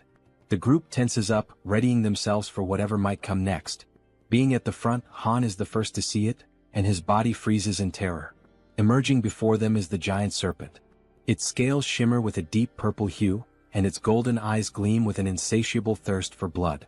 Faced with such an overwhelming presence, the entire group trembles in fear, unable to utter a single word as adrenaline surges through their veins.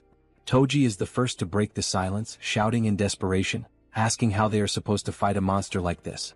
At that moment, each of them frantically tries to think of a way to survive. Despite his own fear, Han instinctively pulls the archer into his arms as she, too, is frozen in place. With a firm voice, he yells for everyone to drop to the ground immediately. Without hesitation, the group obeys, crouching low as a series of devastatingly fast strikes slice through the air above them. The attacks are so rapid that they can only hear the sharp sound of the wind being cut, followed by the impact of the strikes smashing into the metro walls. At that moment, a system notification appears, revealing a new party quest. The objective: eliminate the giant serpent. Time limit: 10 minutes. The reward: a massive amount of XP. There is no penalty for failure, but everyone knows the truth. Failing this battle will cost them their lives.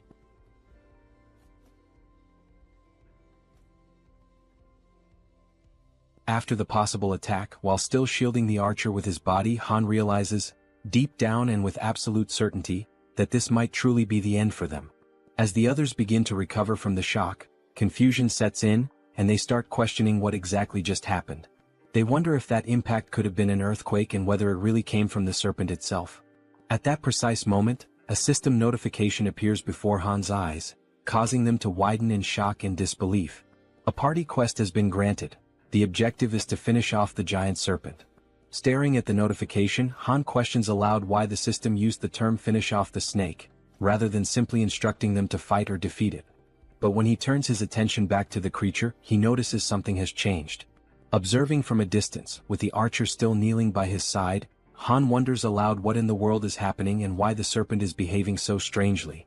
The serpent's scales are soaked in blood, and parts of its flesh seem to be melting, as if it is dissolving from the inside. Han glances over at the Werbear woman, and they exchange a meaningful nod, silently agreeing to take initiative. Frowning, Han admits he has no idea what's going on. As equipment materializes across his back, he draws a spear and, summoning all his strength, hurls it with great force. The spear strikes the serpent squarely in the center of its massive head, already weakened and writhing, and the beast lets out a final echoing cry of pain. At this point, it is revealed to us that giant serpents have a habit of consuming their prey while it is still alive. And this detail is far from insignificant. A living creature swallowed whole poses a real and serious threat if it manages to act or strike in the final moment.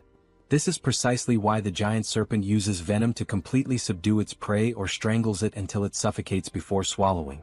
However, this rule only applies to prey of a certain size. Something as small as a mouse, in comparison to its enormous body, is not a concern. Then we see a flashback, how the mouse deliberately and with striking precision leapt directly into the serpent's mouth, allowing itself to be swallowed in less than a second. And this small, calculated move would bring about consequences no one could have ever imagined. However, June had been clever enough to come up with such a plan, and now he lets out a quiet laugh while giving the command to open the warehouse. Watching the little mouse with his ultimate eyes ability, he notices two skills that are now available: warehouse and shop. With the mouse already inside the serpent's body, June issues the command to summon gas, causing the serpent's belly to bloat and swell. On top of that, he also summons burning papers, already ignited. The combination of gas and fire results in a massive internal implosion.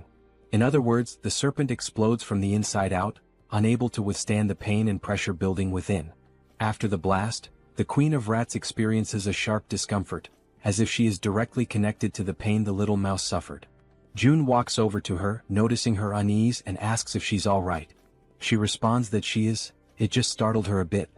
June acknowledges her efforts, saying she did a good job, and she exhales in relief, finally relaxing a little. With Ultimate Eyes still active, he shifts his attention back to the metro and reflects on the fact that he wasn't the one who delivered the final blow to the serpent. Rather, he wants this creature to be slain by his vassals who have earned the title of Knight, Han and the Werbear Woman. By doing this, he knows he will receive 6 times the amount of experience points and profit. We are brought back to the same scene from earlier, just after Han threw the spear at the serpent's head. The Werbear Woman, wasting no time, charges forward while her transformation nears completion. With her powerful claws, she delivers a series of fierce slashes against the serpent, who still struggles to fight back despite its injuries. Finally, the Werbear focuses her strength, leaps into the air, and strikes down with tremendous force, landing a blow directly to the serpent's head.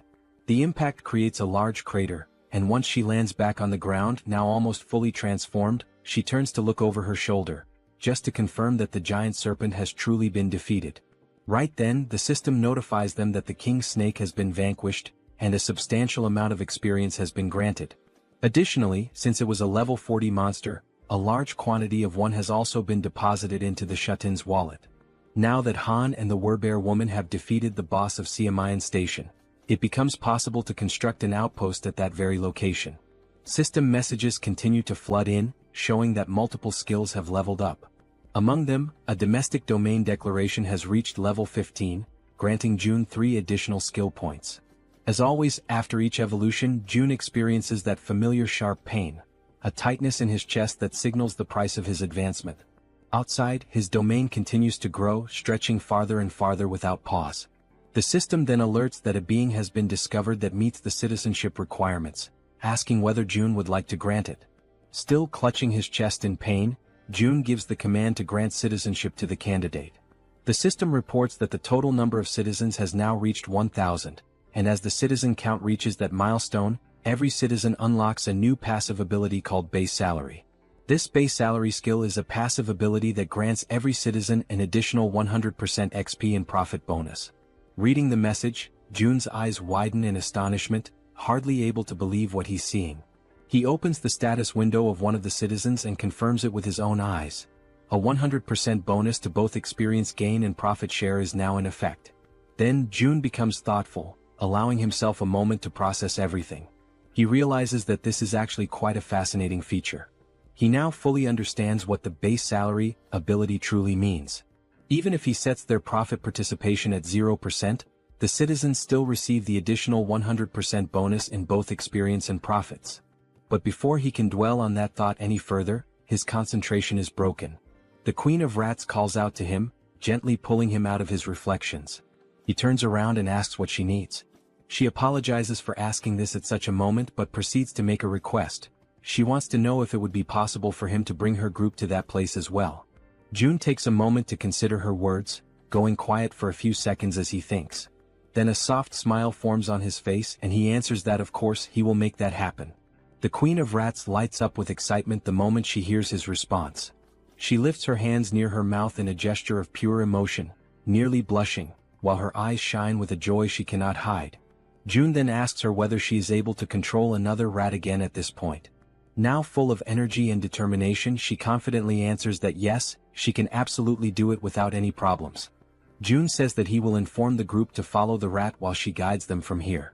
Back at the metro station, the giant serpent's lifeless body still lies across the ground, unmoving. From within that very scene, a tiny mouse emerges, now acting as the guide for the group, leading them toward their new destination. The mouse scurries ahead, while the rest of the group follows closely, walking past the corpse of the giant snake and making sure not to stray too far behind their small guide. Han is once again left in shock by the sight unfolding before him. The Werbear Woman urges him to compose himself and asks whether it was his group that defeated all of the orcs lying lifeless across the floor. He immediately denies it and turns the question back to her. But she also says that she didn't do it either. When she arrived, the orcs were already in that state.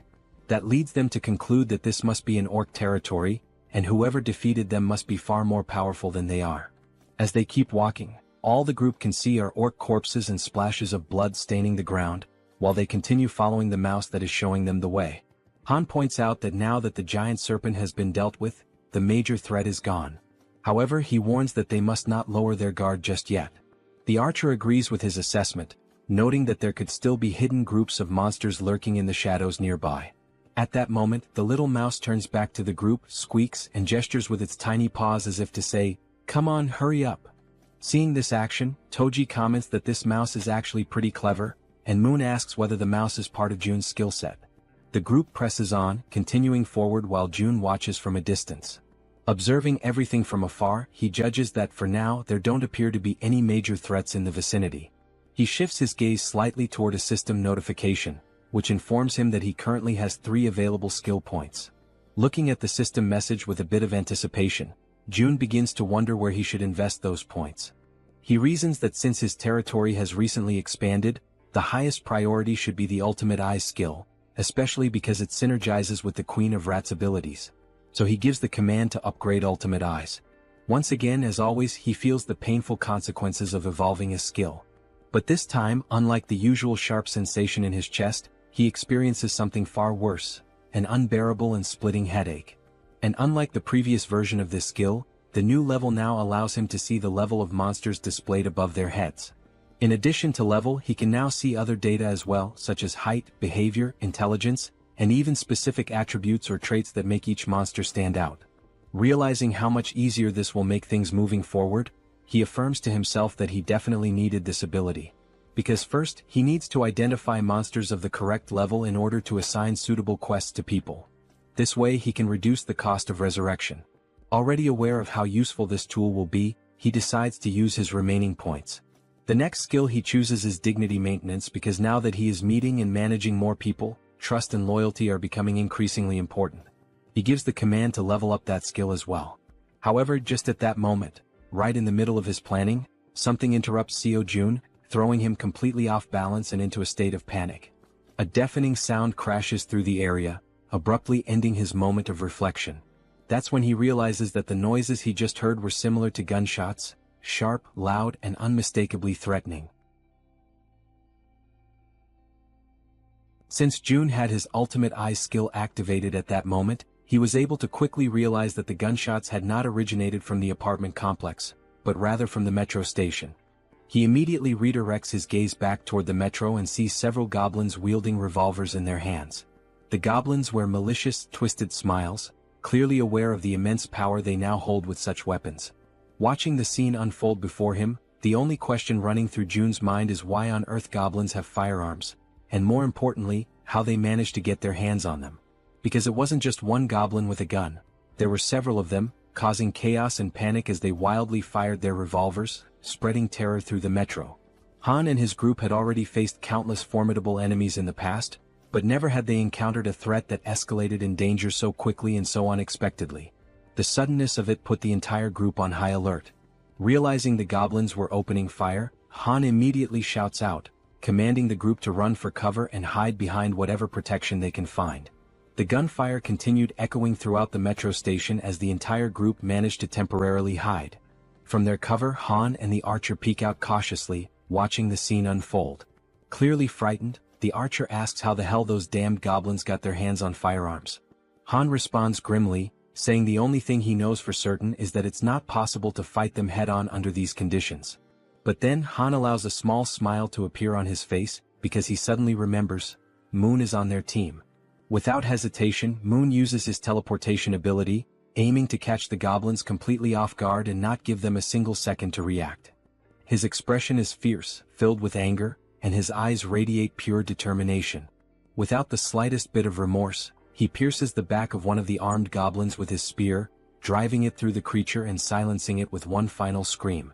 That agonized cry is enough to alert the rest of the goblins, who immediately turn their attention to Moon, now fully aware that he's standing in the middle of them. But Moon is far from weak, certainly not as weak as the goblins had imagined. Using his close-range combat skills, he manages to decapitate every single goblin that tries to strike him, cutting them down one by one in rapid succession. Watching this from a distance, the goblins still wielding revolvers quickly realize that this is their best chance to shoot the boy before he closes in. But just as they prepare to pull the trigger, arrows suddenly strike their hands, forcing them to drop their guns in pain. The shots had come from the archer, who had been carefully observing the fight and saw the perfect opportunity to act. And she wasn't the only one. Toji, dressed in his heavy knight's armor, and the Werbear woman also launched themselves into the fray, charging forward to eliminate the remaining goblins. Both of them begin to attack fiercely, not giving the goblins a single moment to breathe or retaliate.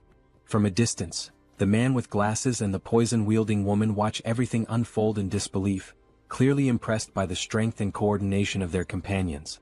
Toji and the Werbear continue pushing forward, relentlessly attacking the goblins, while in the background the archer and Moon provide cover from a distance to ensure their success. After the battle, Jun shifts his attention back to the revolver and ammunition, inspecting them carefully with the help of his ultimate eyes ability. He then gives the system the command to register both items. The system promptly displays a confirmation that the revolver and its specific ammunition have now been successfully registered. Realizing what he just did, Jun stands silent for a moment, stunned by the fact that he has now added a firearm to the system's inventory.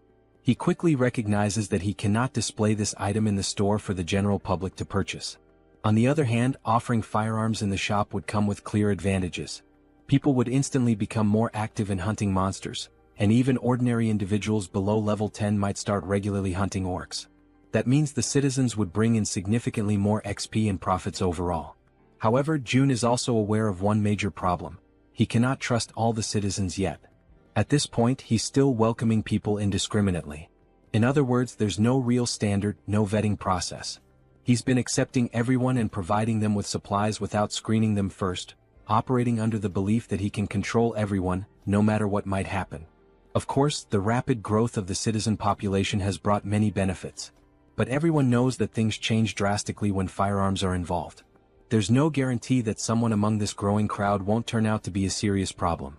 Beyond the obvious issue of supply shortages in the midst of an apocalypse, there are also the feelings of envy, resentment, and jealousy that could easily escalate into something dangerous once firearms are introduced into the equation. Regardless of motive, accidents happen, and in the worst-case scenario, someone could die. That's when Jun concludes that firearms will indeed be incredibly helpful, but they must only be handed out to verified individuals. As he opens the system menu once again, he notes that, on top of verification, firearms will also be made available only to those with high loyalty levels. With that decision made, Jun already knows who the first person will be to receive one. Back at the metro station, the group now stands among the lifeless bodies of goblins scattered across the ground. Suddenly and without warning, a gun begins to materialize, forming in midair before dropping right in front of Moon, startling him with how sudden and unexpected it was. Cautiously, he begins to approach the weapon, taking slow and deliberate steps as he draws nearer. Then, with a faint smile appearing on his face and his finger already resting gently on the trigger, Moon picks up the gun, clearly aware of who had orchestrated this. Without needing to see him, he offers a silent thank you to Jun, already knowing it was his doing. After that, the group resumes their journey through the metro tunnels, continuing to follow the little mouse that was guiding them toward the Rat Queen's group. After walking for a while through the underground passageways, they finally arrive at a place that seemed to be the destination the mouse had in mind. They hesitate briefly upon arrival, as the location is closed off by a heavy door that clearly separates and isolates the inside from any outside threats or creatures. Then, as the leader of the group, Han steps forward without hesitation and makes the decision to open the door himself. As the door slowly creaks open, they immediately spot several people inside. The first ones to lay eyes on the newly arrived group begin trembling in fear, uncertain of who these newcomers are. For all they knew, it could easily be goblins or another kind of terrifying monster. Sometime later, the day turns out to be perfect for a walk. Apparently, Jun notices this and decides to get some fresh air. As he strolls along the sidewalks, he reflects on how nice it is that the territory now includes the walking trail just outside the apartment complex. He thinks to himself that it's been quite a while since he's gone out for a proper walk, and he quietly expresses his gratitude to Jaehyeon for coming along with him. While enjoying the peaceful moment, the system suddenly notifies him that an unauthorized entity is attempting to enter. Upon seeing that notification, Jun smiles and casually remarks that it seems they have arrived. Jaehyeon, intrigued, becomes curious to know who they are. The system then shows that a being who meets the requirements for citizenship is approaching the shelter, and it asks June whether he would like to grant citizenship. Without hesitation he accepts. Moments later, Jaehyeon hears someone calling out her name and is met with a heartwarming surprise. In the distance, her mother and her sister Yeojin are excitedly calling out to her, waving with joy. In a moment of pure euphoria, the three of them run into each other's arms, embracing in a tight, emotional group hug. Their mother, overwhelmed with emotion, asks where she had gone without saying a word and tells her how worried she had been all this time. Jaehyeon sincerely apologizes for everything. After the hug, Yeojin's eyes sparkle with joy as she exclaims how good her sister smells and asks if she had taken a bath. Jaehyeon replies with a smile, saying yes, and not only that, they even have hot water here, and now her mother and sister will also be able to enjoy a warm bath. From a short distance away, June watches the heartfelt scene unfold, happy to hear them chatting about how the place has beds and hot meals as well. Then June calls out to the Rat Queen, and she quickly turns around, asking if something has happened. June informs her that Unit 2701 has now been assigned to her, and she is completely free to use it however she wishes. However, he warns that it might feel a bit cramped for 30 people. Upon hearing this, the girl turns back toward her mother and sister again. But they were not alone. All 30 individuals who had been trapped in the metro were rescued and brought safely to the shelter. Jaehyeon lowers her head for a moment, visibly deep in thought as she tries to come up with a solution to accommodate everyone. Interrupting her train of thought, June steps in and says that he'll provide 3 extra rooms for her, because she is more than worth it and truly deserves it. Hearing this makes her feel a little flustered and she offers a heartfelt thank you. June adds that she can also use units 2402, 2301, and 1902, all within the same building. Hearing that causes her eyes to fill with tears, and in the background her mother and sister smile with happiness and relief. Jaehyeon expresses her gratitude and says she will always do her best. After this emotional moment, the system displays a notification showing that the loyalty and trust levels of many citizens have significantly increased in an instant. Seeing this on the interface, June feels a small spark of excitement, pleased with the outcome. However, something soon catches his attention. He remembers a system feature that was unlocked when he leveled up, but he had never taken the time to check it. The feature is called Guardian Beast Management, and it has a usage limit of 10 times. Just from the name alone, June gets a vague idea of what this skill might involve. But when he finally checks the cost of activating it, he is completely stunned. The cost is 1 billion, and the number leaves his jaw hanging in disbelief. Still trying to process this, someone suddenly calls his name and asks if he has a moment to talk in private. They head toward a nearby room and June opens the door, motioning for the person to come in. The person in question is none other than Jaehyeon, the girl known for using poisons, and she appears hesitant, clearly uncomfortable about what she's about to say. June gently asks her what she would like to talk about. With an anxious expression and a hint of fear in her voice, she says that there's something she needs to confess to him. Noticing her fear, June smiles softly and tells her to take a deep breath and feel free to speak comfortably, assuring her there's no pressure. Seeing his kind and calm reaction, Jaehyeon gathers the courage to finally speak her mind. She bows slightly and thanks him before saying, with visible difficulty, that she's truly sorry, but she wants to leave the team. Hearing that shocks June to the core. He had never experienced anything like this before. So, with disbelief, he asks if she really just said what he thinks she said. With an expression filled with guilt, the poison girl once again says she is very sorry, but insists that she needs to leave the party. June hears her words, but remains silent for a moment, as it was all so sudden that he is still struggling to fully process the situation. The girl then begins to explain herself, saying that her ability is one of the reasons she feels so useless within the team. She confesses that she often thinks that her presence doesn't make any real difference. Whether she is there or not, things would likely remain the same. June gently tells her to stay calm and to speak freely, reassuring her that she can always be honest with him about anything. The girl then clenches her teeth tightly, as if she is bracing herself with fear and hesitation. Gathering her courage, she finally admits that she is afraid. The way she says it, the trembling in her voice, leaves June momentarily speechless. She goes on, repeating that she really is scared, truly terrified. The goblins were terrifying, the orcs were just as frightening, and the giant snake they faced had been utterly horrifying. She even recalls the terrifying moment when they were being chased by that red tiger. There were so many instances when she could have lost her life, that just thinking about it brings tears to her eyes and she starts to cry. Once again she apologizes to June, saying she knows he saved her many times, while she could only watch helplessly, remaining silent. Wiping the tears from her face with trembling hands, she continues, saying that she is nothing but a useless person, someone who has failed to live up to June's expectations. June, quietly listening, reflects that deep down he had already started to notice this before. He remembers the time when they went to rescue Moon's grandmother. She had been clearly afraid then. He also recalls how fearful she was when they were hunting orcs, and especially during the confrontation with the giant snake. And he remembers vividly that during the chase involving the red tiger, she had nearly lost her life. June knows that, in truth, she hadn't had much impact on the group's overall efforts. But even so, he also understands that none of this is something she should be blamed for. After all, her ability, Poison Mist, is extremely risky to use. If handled incorrectly, it could harm her own teammates, making it difficult for her to use it effectively in battle.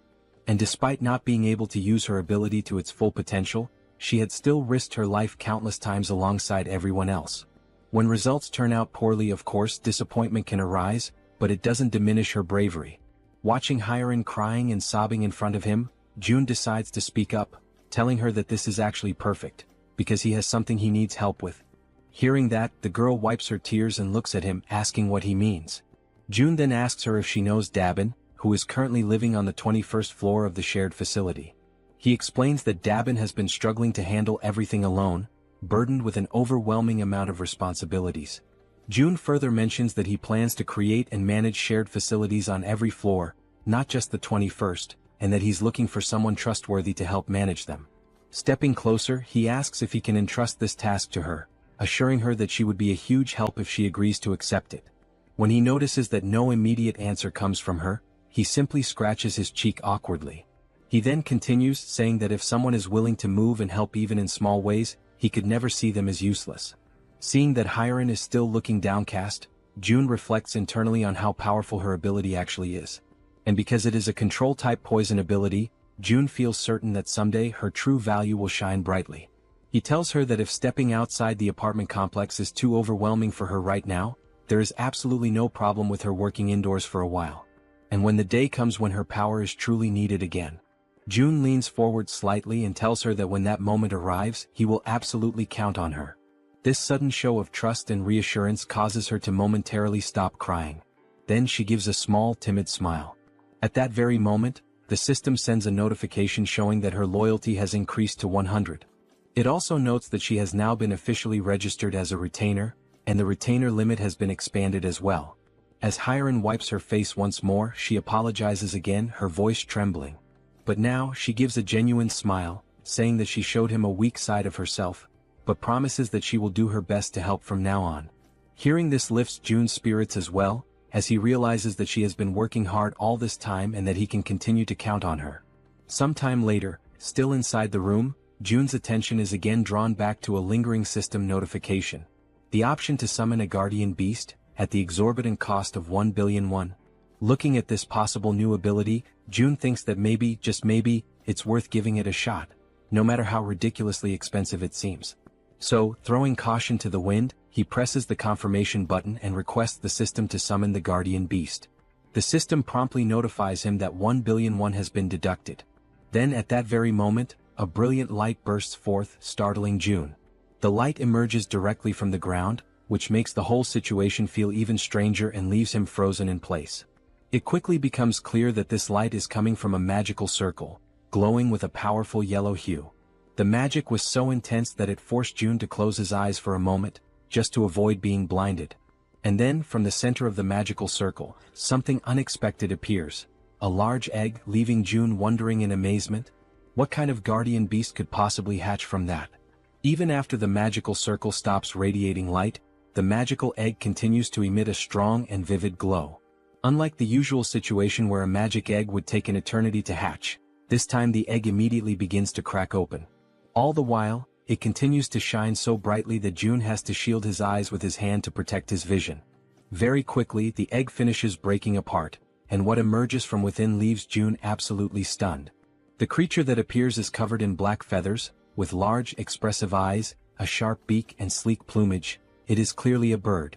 A small black bird with strikingly large eyes and a stylish crest on top of its head has just emerged from that magical circle. Without hesitation, June activates his ultimate eye's ability to inspect the status and details of his new guardian beast. The system immediately displays information. The creature's name is Samjoko and it is a level 1 crow. The system further explains that this crow is a divine beast with 3 legs, born with the power of the sun itself. It also states that Samjoko is currently just a hatchling, a baby who still needs protection, and that for it to grow properly, it must be bathed in high-quality sunlight regularly. June waves cheerfully at his new pet and, smiling warmly, says a genuine, heartfelt, "Hello." The little creature's large, shiny eyes begin to sparkle with excitement, and it starts making small chirping sounds as if trying to communicate back with June.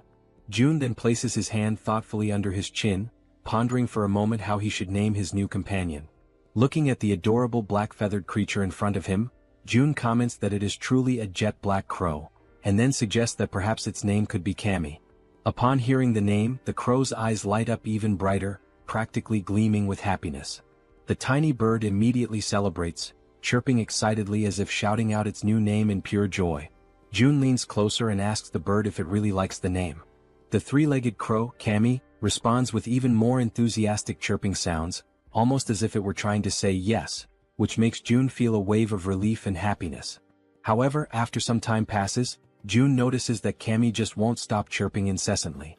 He starts to assume that the little creature must be hungry. A little while later, June offers some snacks to Cammy, and the bird seems to enjoy them very much, happily munching away.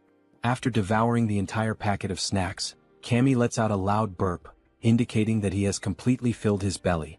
And just like that, after the meal, as everyone knows well, drowsiness quickly overcomes the little mascot. Watching the scene, June realizes how easily Cammy can fall asleep after eating, and he muses to himself that someday this tiny being will surely grow into a true guardian beast. Crouching down beside him, June says aloud that he wishes he could also fall asleep as easily as Cammy does after eating. Just then, something suddenly appears in front of June, a system notification.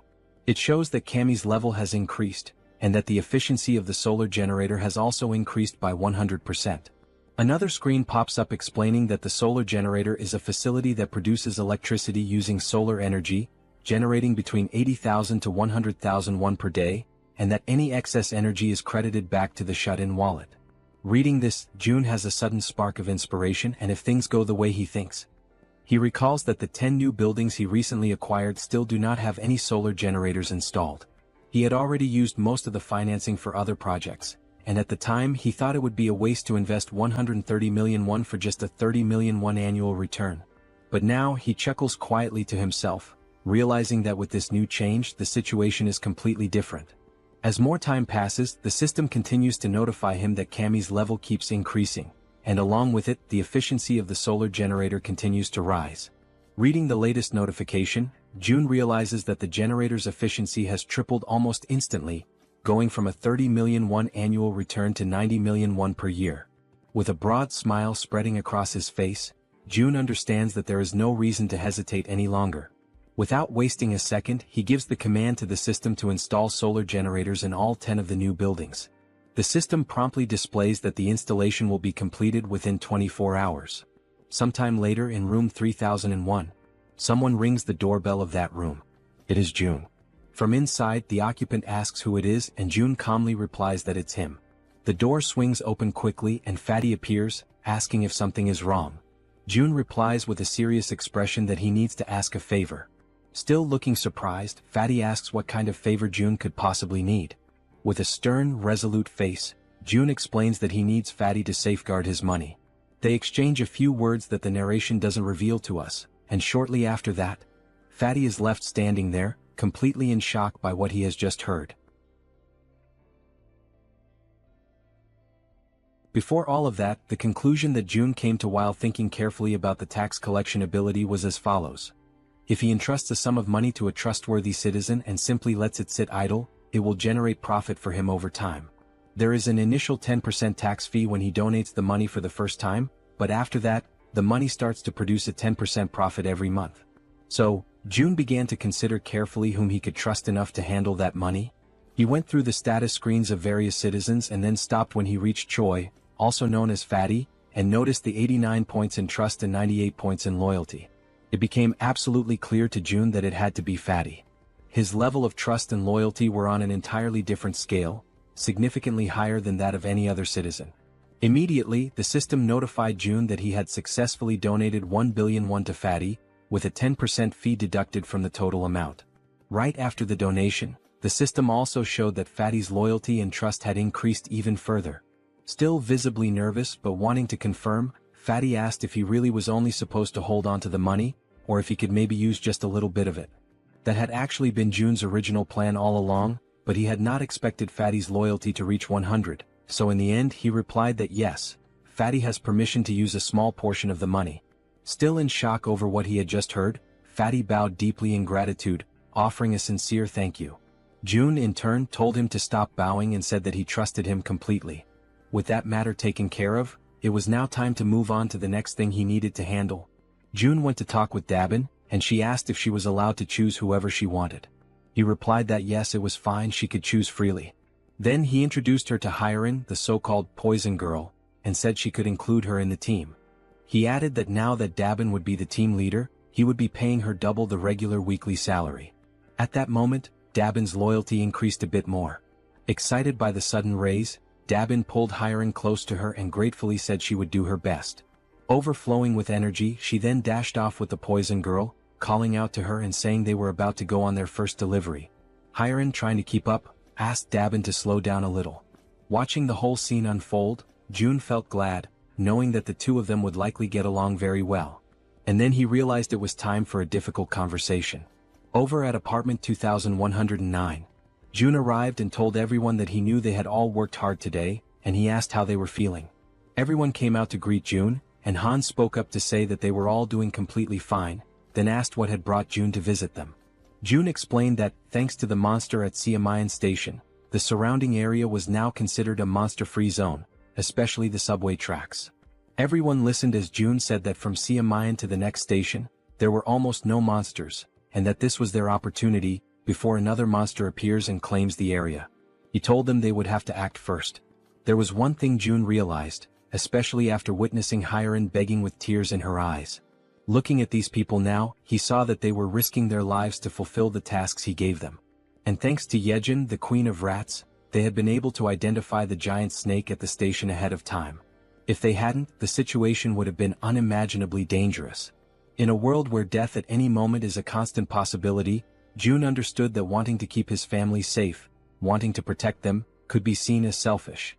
But even so, he gave the order. Han's group would go to Jigalki station tomorrow, because he could not give up.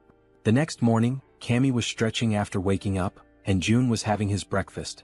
The system displayed that the efficiency of the solar generator had increased, and that Cammy's level had also gone up. As he ate, June felt excited to see that Cammy had already reached level 5. The system then displayed that Cammy was now releasing part of the sun's power, inheriting a portion of the divine beast's abilities, and that June had awakened basic elemental fire magic. The idea of having magical powers caught June a bit off guard, leaving him slightly surprised. Raising one of his fingers, he quietly wondered to himself how he was supposed to use this fire magic. Then, a small flame suddenly appears at the tip of his finger, and he immediately realizes that it actually works. While the flame continues flowing gently from his fingertip, he notices that the sensation feels oddly familiar, and it doesn't take long for him to remember. It is quite similar to the feeling he experiences when he uses the dignity maintenance ability. And if that's really the case, June decides to go for a walk outside to test things more freely. As he walks around, he notices that there's no one nearby, and the area is completely quiet. He closes his eyes slowly and begins to use his imagination. He starts to picture a massive flame, one so powerful that it could engulf and burn the entire area around him. Soon, a flame begins to form and grow in the palm of his hand. The flame starts expanding and he can feel the power coursing through his body, spreading from his hand to the rest of him. Then, with a determined movement, he throws the fireball forward.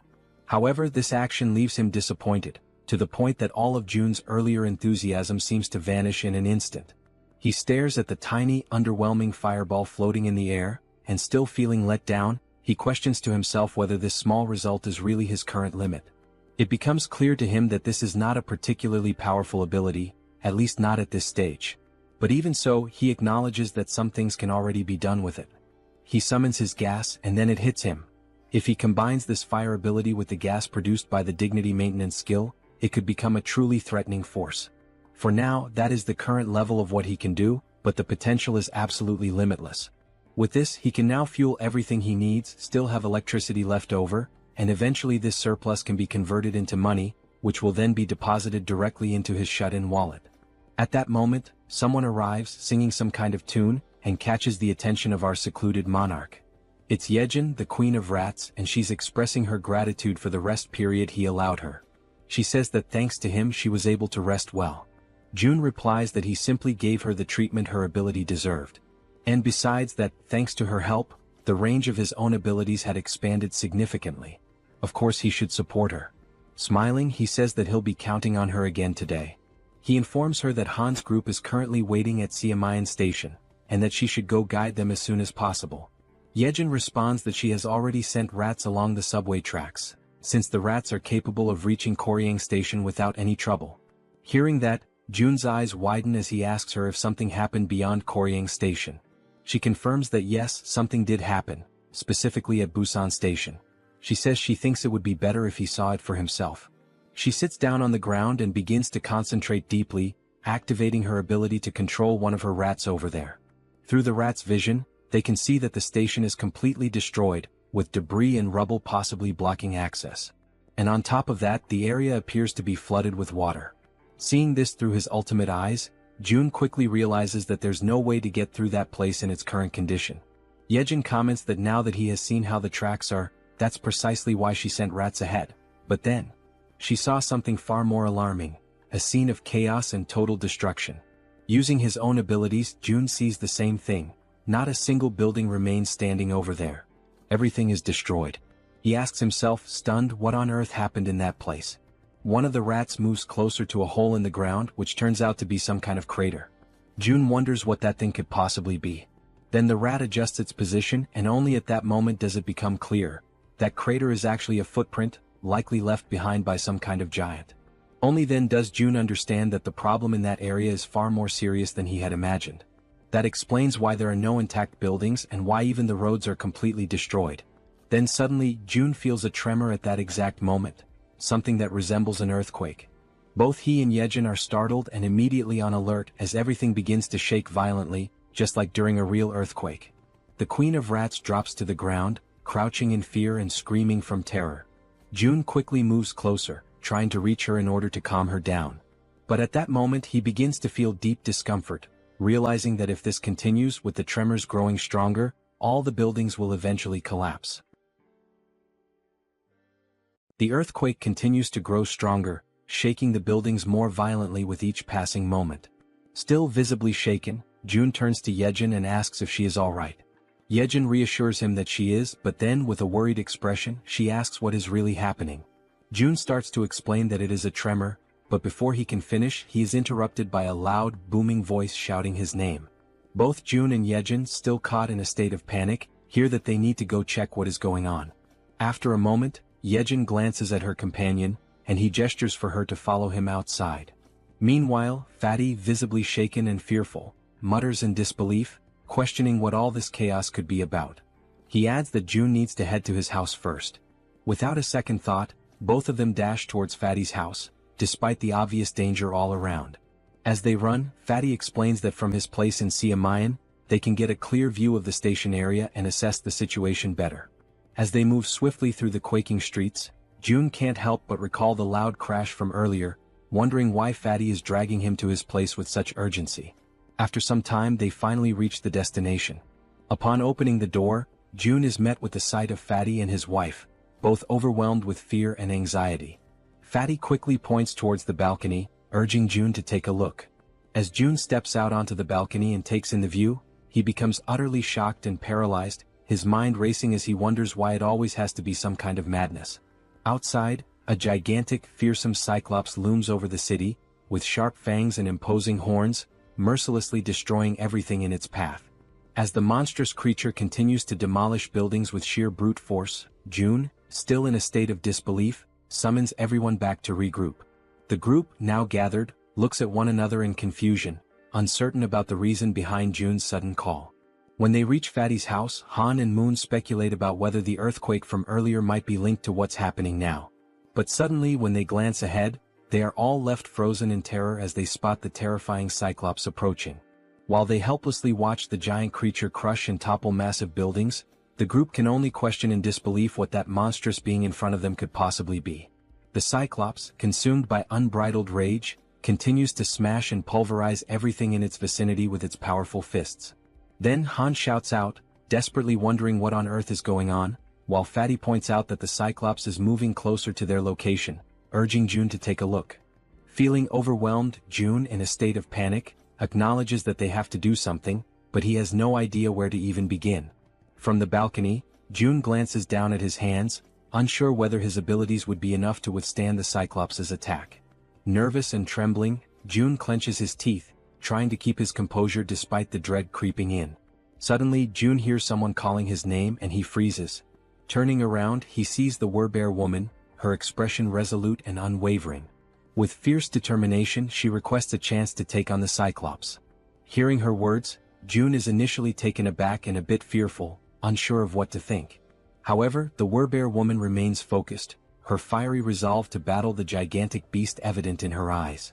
June, still anxious, manages to muster a faint smile after hearing her confident plea.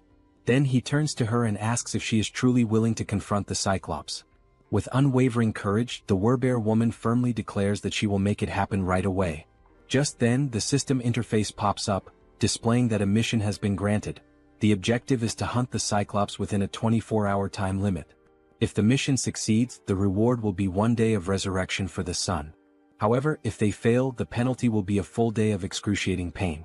June immediately calls for the group to assemble, stating that he will give a quick rundown of the plan. Standing before them, June asks everyone to pay close attention. To begin, he divides the group into 3 teams. The first team consists of Han, the Werbear woman, the healer, and Toji.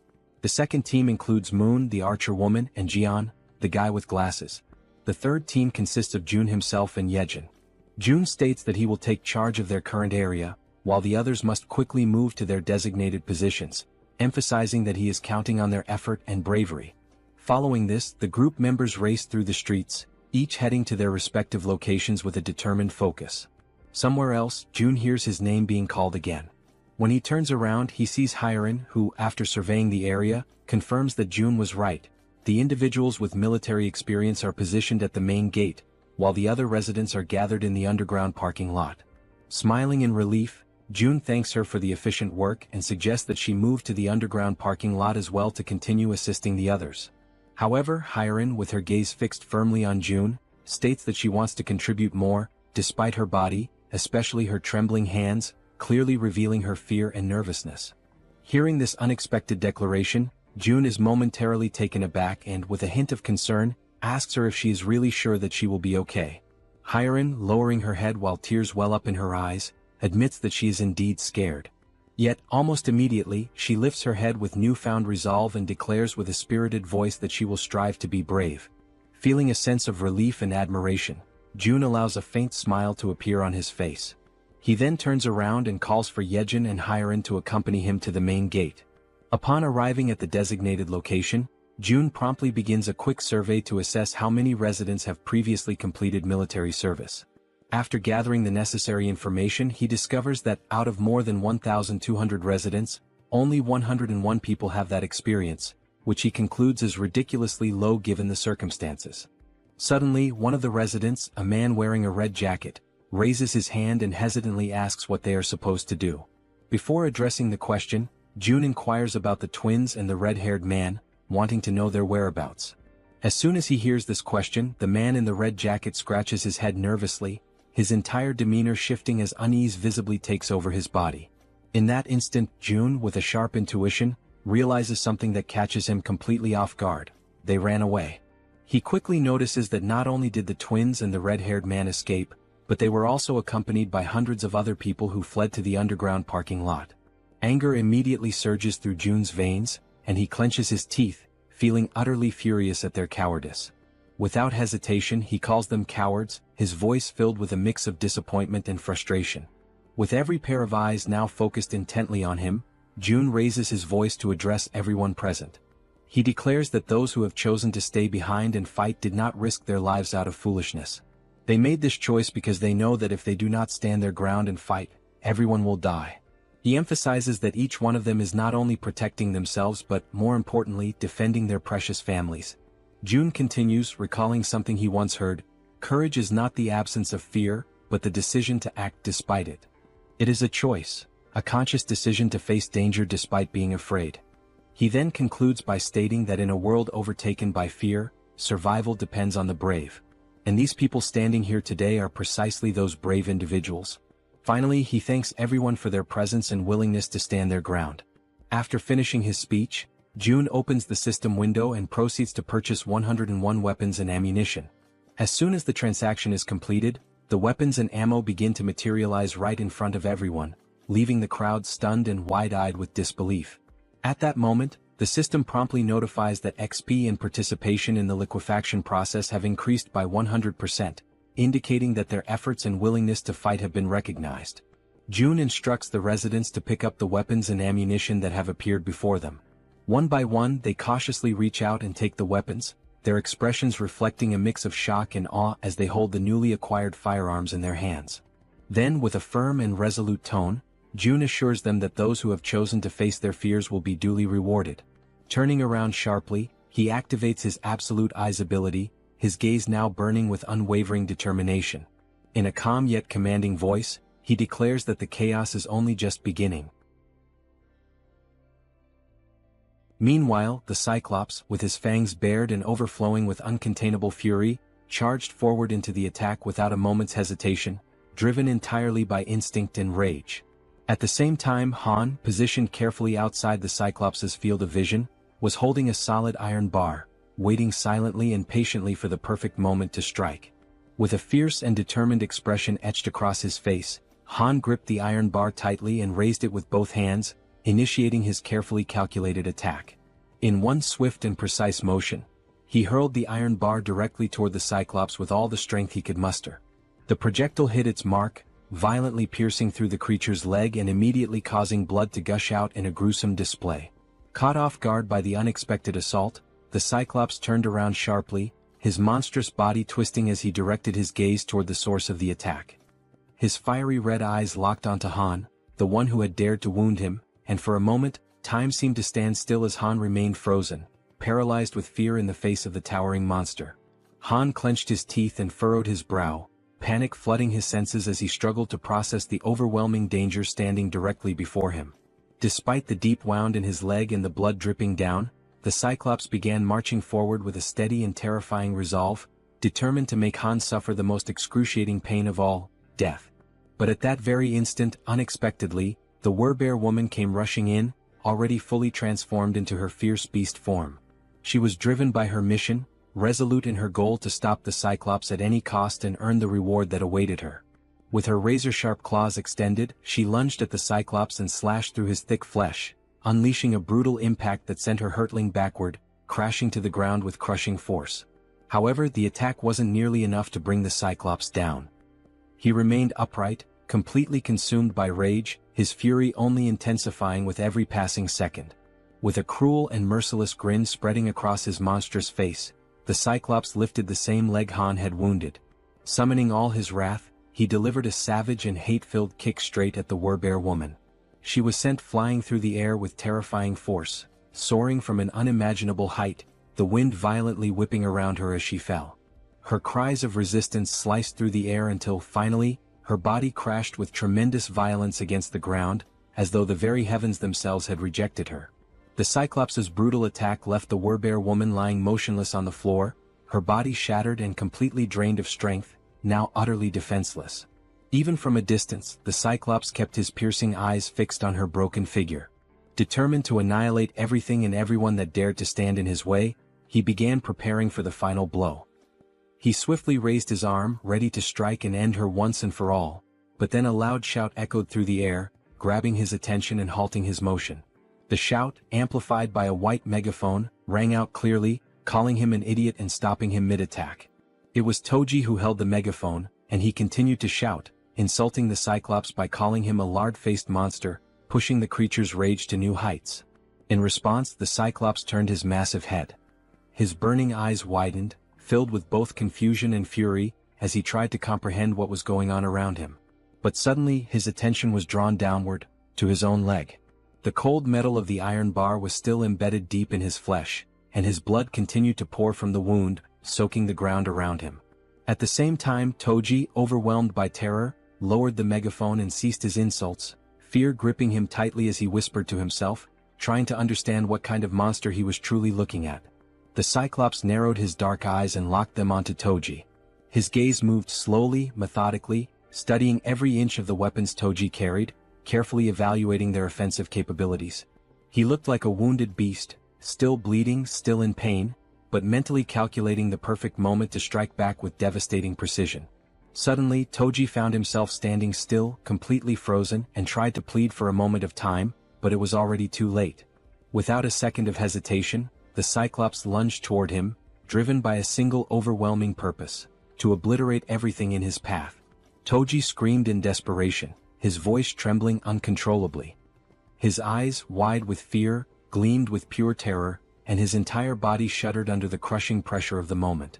Without thinking twice, he turned and sprinted with all the speed and desperation his legs could muster, running as though his life depended on it, because it did.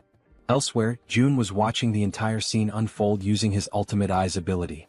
Observing Toji's desperate situation, he stated that Toji was approaching, and that the Cyclops was coming with him. Immediately, he turned to the group around him and instructed them to prepare without delay.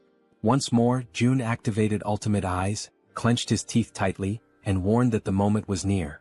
Toji was almost at their location, and behind him was the largest creature any of them had ever seen. Toji was completely frantic, running out of control and screaming at the top of his lungs that he was arriving. After a few tense seconds, he stumbled past the edge of the barrier, where everyone was already waiting for him, alert and filled with tension. Outside the protective barrier, the Cyclops loomed, his eyes watching everything. And then, without warning, Black, the crow belonging to the man with glasses, appeared in the sky and began flying straight toward the Cyclops. The bird flapped erratically in the Cyclops' line of sight, pecking and disrupting his vision non-stop, refusing to let up for even a moment. Eventually, overwhelmed and disoriented, the Cyclops shut his eyes tightly in frustration.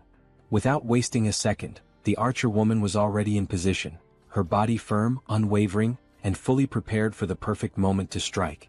Then, with unwavering focus, she aimed her bow with precise calculation, her eyes locked on the monstrous figure ahead, while Black, the intelligent crow, gracefully landed on the arm of his master, perching with familiarity and calm. Without a single trace of hesitation, the exact moment had finally arrived. The archer woman pulled back the bowstring with strength and confidence and released her arrow in one swift and fluid motion. The arrow shot forth with incredible speed and force. The Cyclops, in a desperate attempt to defend himself, raised his massive hand to shield his face, but it was in vain. The arrow not only pierced straight through his outstretched hand but also struck directly and with perfect accuracy into the very center of his head. Immediately after, Moon appeared, soaring high above the Cyclops with steady flight. Without wasting any time, he reached into his clothes and retrieved 4 rats, each one alive and squirming. Then, with firm resolve and no hesitation, he hurled all 4 rats directly toward the Cyclops' mouth, which was wide open as the creature roared in agony from the arrow embedded in his face. With all the power in his lungs, Moon screamed out Jun's name, his voice ringing through the battlefield, demanding immediate action. Up until that moment, everything had been unfolding exactly as planned. Now, with his ability already activated, Jun initiated the release of the gas that had been hidden inside the Cyclops' body. At that exact instant, the creature's eyes flew open, and despite the intense pain radiating from the arrow lodged within them, he seemed to forcefully ignore it. The Cyclops slowly lowered his massive head and looked down at his abdomen with a focused and steady gaze, as if noticing something unfamiliar. He took in a long breath, bracing himself for whatever was about to come next. Soon after, Jun raised his arm firmly and pointed it straight at the Cyclops. His face remained calm, composed, entirely devoid of fear. In his mind, there was an unshakable conviction. When the opportunity to end that terrible battle finally came, there would be no room for doubt, only the resolve to bring everything to a close decisively and completely. He activated a magical attribute, conjuring flames that danced around his hand and crackled with energy.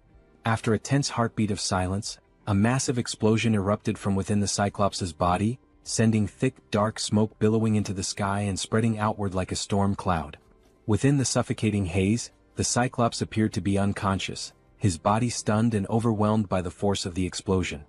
His gigantic form remained completely still, unmoving, while the entire atmosphere became heavy with tension and anticipation.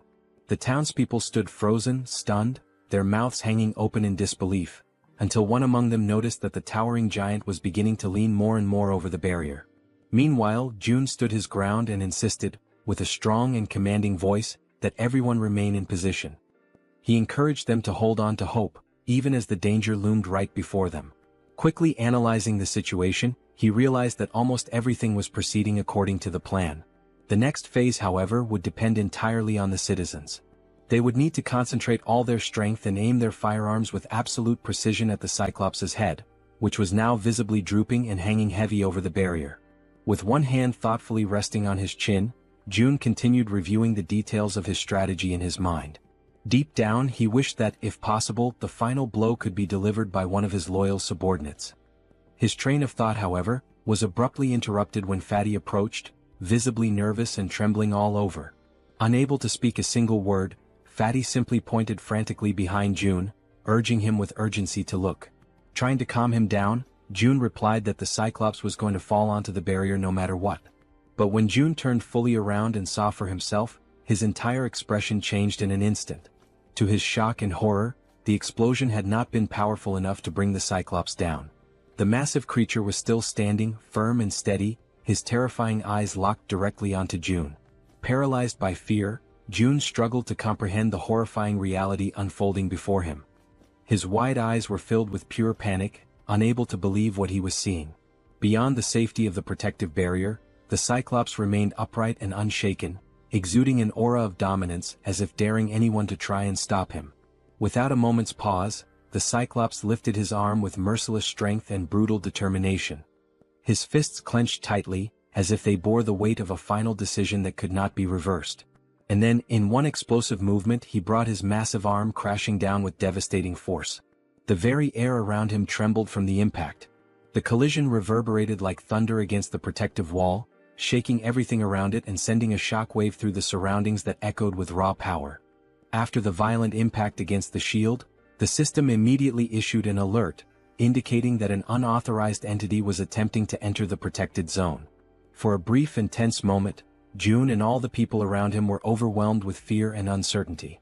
However, as the seconds passed and they realized they were still alive, June understood that he had, in fact, managed to block the devastating attack from the towering Cyclops. At that very moment, Fatty cried out, urging everyone to begin opening fire. Though still visibly shaken, the group quickly prepared themselves, raising their weapons and firing at the colossal enemy looming before them. Most of the gunfire struck the Cyclops directly in the eye, causing him to howl in unbearable pain. Meanwhile, June began to sense that although he had successfully blocked this latest attack, they would not be able to withstand repeated blows of the same magnitude. He knew all too well that even a single unblocked strike could prove to be fatal. Realizing this, he also decided it was time to act. He activated his invisible hand ability, combining it with gigantification attributes, understanding that he, too, had to intervene using one of the powerful skills he had unlocked by spending ability points. In an attempt to counterattack, the Cyclops raised one of his enormous fists once again, clearly preparing to deliver another crushing blow. The citizens, noticing the movement and realizing that yet another attack was coming, were filled with fear once more. The monstrous creature gathered all his brute strength and threw another punch. But once again the devastating strike was stopped by the protective barrier. Only this time the blow came with even more force, and it wasn't just a single hit. The system responded promptly, issuing another notification that an unauthorized entity was attempting to breach the barrier. Upon seeing that the Cyclops had failed yet again, the people cheered and felt a surge of relief. They had successfully resisted once more and now decided to continue opening fire on the giant creature. June observed the situation carefully and realized that, although they had not yet brought the Cyclops down, they were inflicting damage. The rats with bombs and the citizens' repeated attacks were slowly but steadily accumulating injuries on the monster's body. He concluded that if they continued this strategy they could eventually take the Cyclops down, but they still needed something capable of delivering a critical strike. Then, a spear was launched with that very intention. It pierced the Cyclops' massive body, driving deep into his flesh, causing him to let out a furious and agonizing roar of pain. It had been Han who hurled the spear, and June felt a wave of excitement and hope. He had been expecting this moment. Alongside Han stood the Werbear woman and the healer, though she already appeared to be exhausted and worn from exertion. Enraged and roaring with fury, the Cyclops turned his full attention to Han's group. June, trusting in Han's abilities, declared to himself that he was now counting on him. Without wasting time, he opened the system interface and gave the command for it to summon multiple spears. The weapons materialized instantly beside Han, whose eyes now reflected a deep and unshakable conviction. Without hesitation, he began launching the spears toward the giant enemy. The spears flew through the air, striking the Cyclops from various angles. The giant did what he could to defend himself, raising his arms and trying to block the incoming projectiles. But the assault didn't stop. More and more attacks rained down upon him. In addition to the spears coming from the front, others began descending from above, and he was unable to defend from all sides at once. These overhead strikes came from the archer woman, who had resumed her attacks, assisting Han by shooting from a higher vantage point. The assault continued in coordination, Han attacking from the front and the archer woman supporting from above. At that exact moment, the system sent a notification to June stating that Cammy's level had increased. For a brief second, June thought this might not be the best time for the system to be bringing up status updates. Yet the system continued, revealing that Cammy had partially unlocked the power of the sun, inheriting a portion of the guardian beast's strength. Furthermore, Cammy's basic fire magic had evolved into intermediate level fire magic. The system also reported that Cammy had detected an intruder trying to enter the territory and was requesting energy release. Reading this, June paused, reflecting deeply on the energy release request. He was almost certain that the intruder being referenced was the Cyclops. Now he wondered what Cammy would be able to do with the energy. Despite his uncertainty, June gave the command to authorize the energy release. And just like that, 300 million won were consumed. Cammy then began drawing in power from the solar generators. All June could think about at that moment was how extremely expensive that decision had just been. The energy kept flowing steadily from the generators, and June noticed that it was being funneled toward his room, where Cammy had been stationed. After a moment, the transfer of energy finally stopped. And when June turned to look behind him, he saw something he hadn't expected. It was Cammy, his three-legged crow. But the creature no longer looked the same. This time, Cammy appeared transformed with a sharper beak, larger wings, and a presence that radiated power and majesty. He was no longer the small, cute bird he used to be. Now he was larger, had 3 glowing eyes, and emitted an aura of a true guardian. Then, Cammy began to concentrate a powerful fire attack in his beak. The Cyclops, focused entirely on his current opponents, had not yet noticed the bird's presence, until he finally sensed something emitting light directly behind his back. With no further delay, Cammy unleashed his fiery attack, and the sheer power of it left all the citizens, including June, completely stunned and amazed by the incredible magnitude and strength of the blast. The powerful blast unleashed by Cammy strikes the Cyclops directly in the back, and with immense force, it pierces through the creature's thick body. Immediately after the impact, the enormous Cyclops begins to collapse, crashing heavily onto the ground. He lets out a guttural scream of agony as blood starts pouring from his mouth, a sign of just how fatal the attack had been. While Han stands still, watching everything unfold without any visible reaction, someone else takes the initiative and moves forward without hesitation. The Werbear woman leaps toward the fallen Cyclops, aiming to deliver the final blow and end the creature once and for all. From the Cyclops' limited point of view, all he can see is an enormous, furious bear charging at him with full speed and fury. In just a matter of seconds, the Werbear woman successfully finishes the Cyclops, ensuring that the threat is completely eliminated.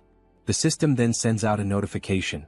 A level 51 Cyclops has been hunted down. As a result, a massive amount of experience points and a large sum of won have been awarded. Additionally, the system displays that several skill levels have also increased as a consequence of the battle. Seeing this, June is immediately reminded of what always happens to him whenever his skill levels increase like this. As expected, he begins to feel the familiar and agonizing pain that always accompanies the evolution of his abilities. The effective range of his skills expands even further, now reaching much farther than it did before, giving him more influence and control. The system then flashes another message on the screen, congratulating June for successfully declaring the entire apartment complex as a unified refuge, and confirming that a large deposit of won has been transferred to his account. Unable to bear the overwhelming pain, June falls to his knees on the ground, clutching his body as the surge of new power courses through him. At that moment, Cammy lands right beside him, having returned to his normal, small form. The three-legged crow begins to emit a series of proud, chirping sounds, clearly boasting about his role in defeating such a ferocious enemy. June, still kneeling and catching his breath, mentions that it cost him 300 million won for that outcome, prompting Cammy to fall silent, now visibly embarrassed that the price for his attack had been so high. Despite the expense, June feels genuinely happy and grateful that Cammy's strike was so decisive. It had been a critical and essential blow in taking the enemy down. With a soft smile, June gently strokes the top of Cammy's head and acknowledges that he did a great job. Although the summoning of the guardian beast seems to be unavailable within the refuge, June reflects on the outcome. He had spent 300 million won, but in return he profited 30 billion. This makes him start to wonder if it might be time to consider summoning all 10 guardian beasts, because if their performance is anything like Cammy's, there's really no reason to hold back. Then the system displays a new update. The current cost to summon a guardian beast has increased to 10 billion won. Seeing that, June immediately questions why the cost had skyrocketed so dramatically. But before he has time to fully process the situation, he hears the sound of someone's voice. It sounds faint and emotional, like someone crying. What he sees next brings back a delicate and emotionally complex memory for him. Both he and Cammy turn to look toward the source of the sound. It's Yeonju, the Werbear woman. And at that very moment, June realizes something unexpected. Just for a brief instant, the faint alert sound from the system window transforms into something else entirely, the very sound that Yeonju had long been wishing to hear. A little while before all of that unfolded, inside a certain abandoned building, someone was quietly using his special ability to fill a small bottle with water. The people around him were deeply grateful, genuinely thankful, to finally have clean water to drink. The man with the ability stood there, silently thinking to himself, troubled by the fact that they were now completely out of food. He had carefully formed a line, allowing the people to come forward and receive the precious water he was able to generate, but there was no denying it. Their food supply was nearly gone. And that, he understood clearly, was the absolute limit of what they could achieve with just these few resources they had managed to gather. The man felt a deep, growing sense of unease because at the end of the day, it seemed they would have no choice but to leave that place. A place that had seemed, until now, relatively safe. Then, at that very exact moment, he and everyone else inside the building felt the entire structure tremble. Like anyone would in that situation, he immediately asked those around him whether that had been an earthquake.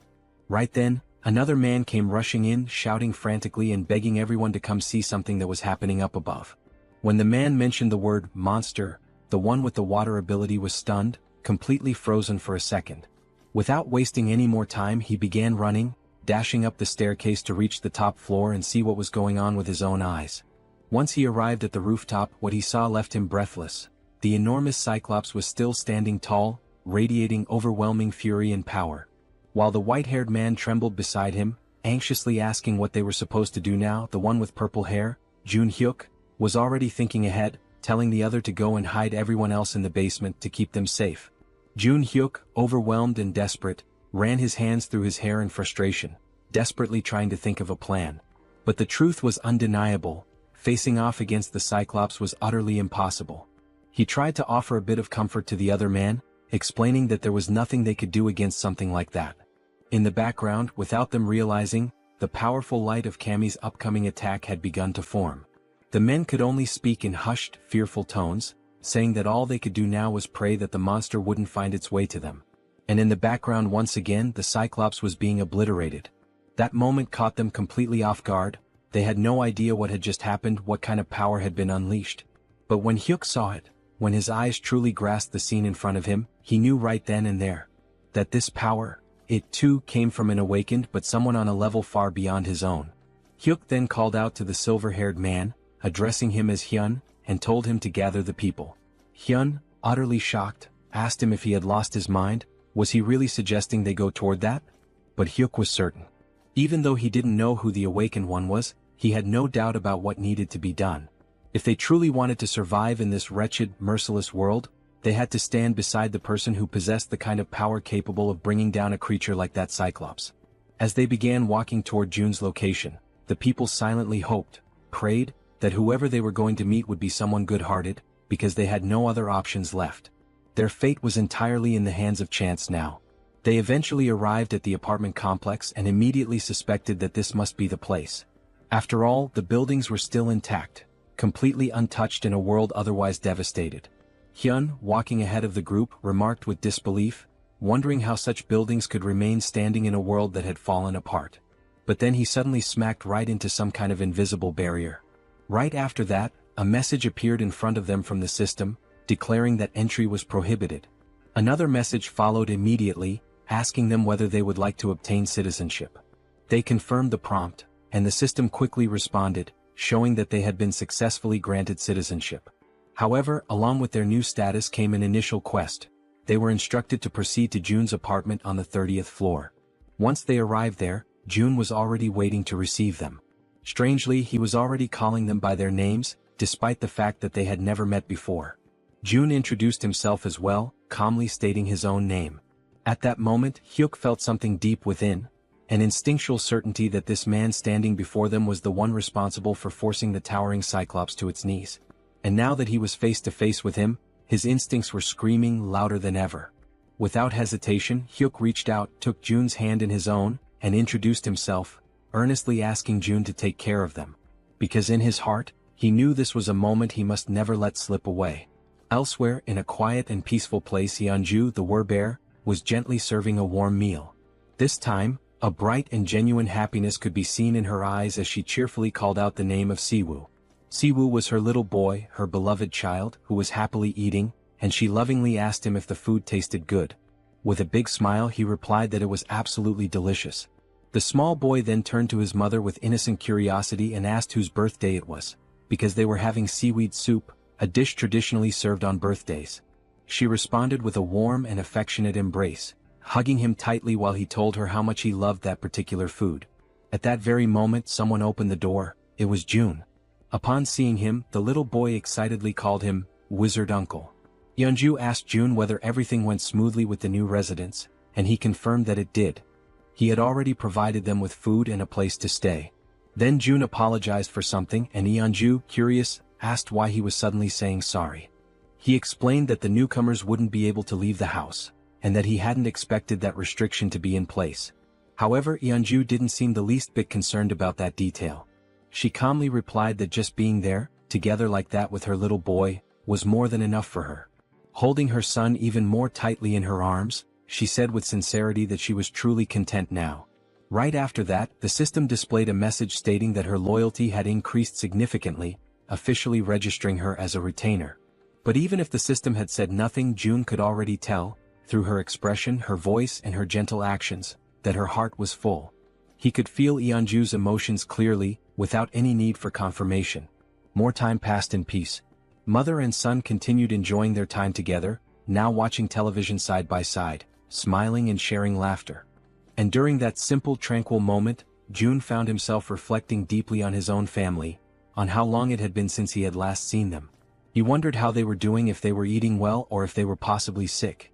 He closed his eyes and imagined the worst, thinking that something terrible might have happened to them in this chaotic world. Right then, Cammy appeared, making a bit of noise. The small creature began playing and having fun alongside the werbear and her son. Watching them all together like that, Jun felt a quiet realization settle in. There was no need to rush. It was just one day. One peaceful, ordinary day. And he understood how hard Yeonju had worked for this day to finally come. At the same time, he also thought about how Yeejin's rats were, at that very moment, heading toward the main house. When the rat reached the house, he would be able to deliver whatever his family needed. So today, looking at mother and child, smiling and content, Jun made a choice. He would focus only on taking care of them. Because this was the moment when Yeonju's one and only dream was finally shining brightly. Then Jun suggested that they sleep in the master bedroom. However, with her child still wrapped around her body in a loving embrace, Yeonju gently declined, saying that they could settle down in another room instead.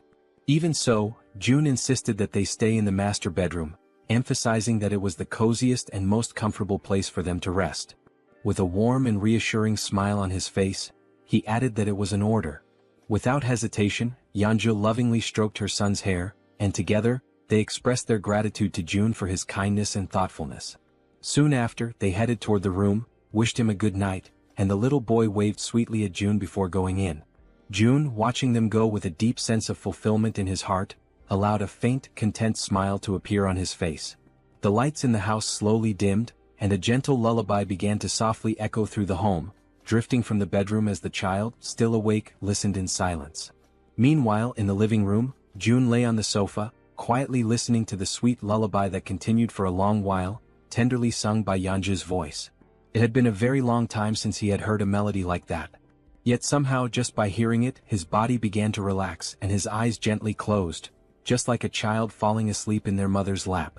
A new day dawned quietly and peacefully. June began the morning enjoying a breakfast lovingly prepared by Yeonju and her little boy. Afterward, they all settled comfortably in the living room to watch the boy's favorite cartoons. The child could barely contain his excitement, laughing at every scene as if he were seeing it all for the very first time. Soon, Saiwa began chasing after Cammy, who had been peacefully basking in the sunlight, until being abruptly interrupted, which clearly did not please the creature. Later, after exploring every new toy they had, Yeonju, her son, and June laid down on the floor together for a brief nap. Between colorful scribbles and laughter, they drew pictures, and every second of the day was filled with joy and cherished with genuine happiness. But time waits for no one. With Cammy perched on his shoulder, June quietly wept, consumed by the silent grief of having only been able to offer a single day of life to Yeonju's beloved son. Soon after, Yeonju knelt down on the floor, saying her final goodbyes while holding her son tightly, pouring all her love and strength into that embrace. Still too young to fully understand the intensity of that moment, the boy asked innocently if she was crying. With tears already streaming down her face, she struggled to keep her voice steady and calmly whispered that she wasn't crying. But with his tiny hand resting gently against her cheek, he could feel the tears slipping down her face. So softly, Saiwa began wiping away her tears, doing his best to comfort her and asking her, ever so kindly, not to cry. Yeonju held him tightly again, and in a trembling voice she finally admitted that she was afraid of the world, because a world without him was far too terrifying. Then, filled with the innocence of a child, the boy simply called her Mom, and assured her, with unwavering confidence, that he was right there beside her. Those words, so pure, so genuine, caused Yeonju to break down even more, tears overflowing from the sheer weight of her sorrow and desperation. Even as Saiwoo continued trying to reassure her, Yeonju remained in tears.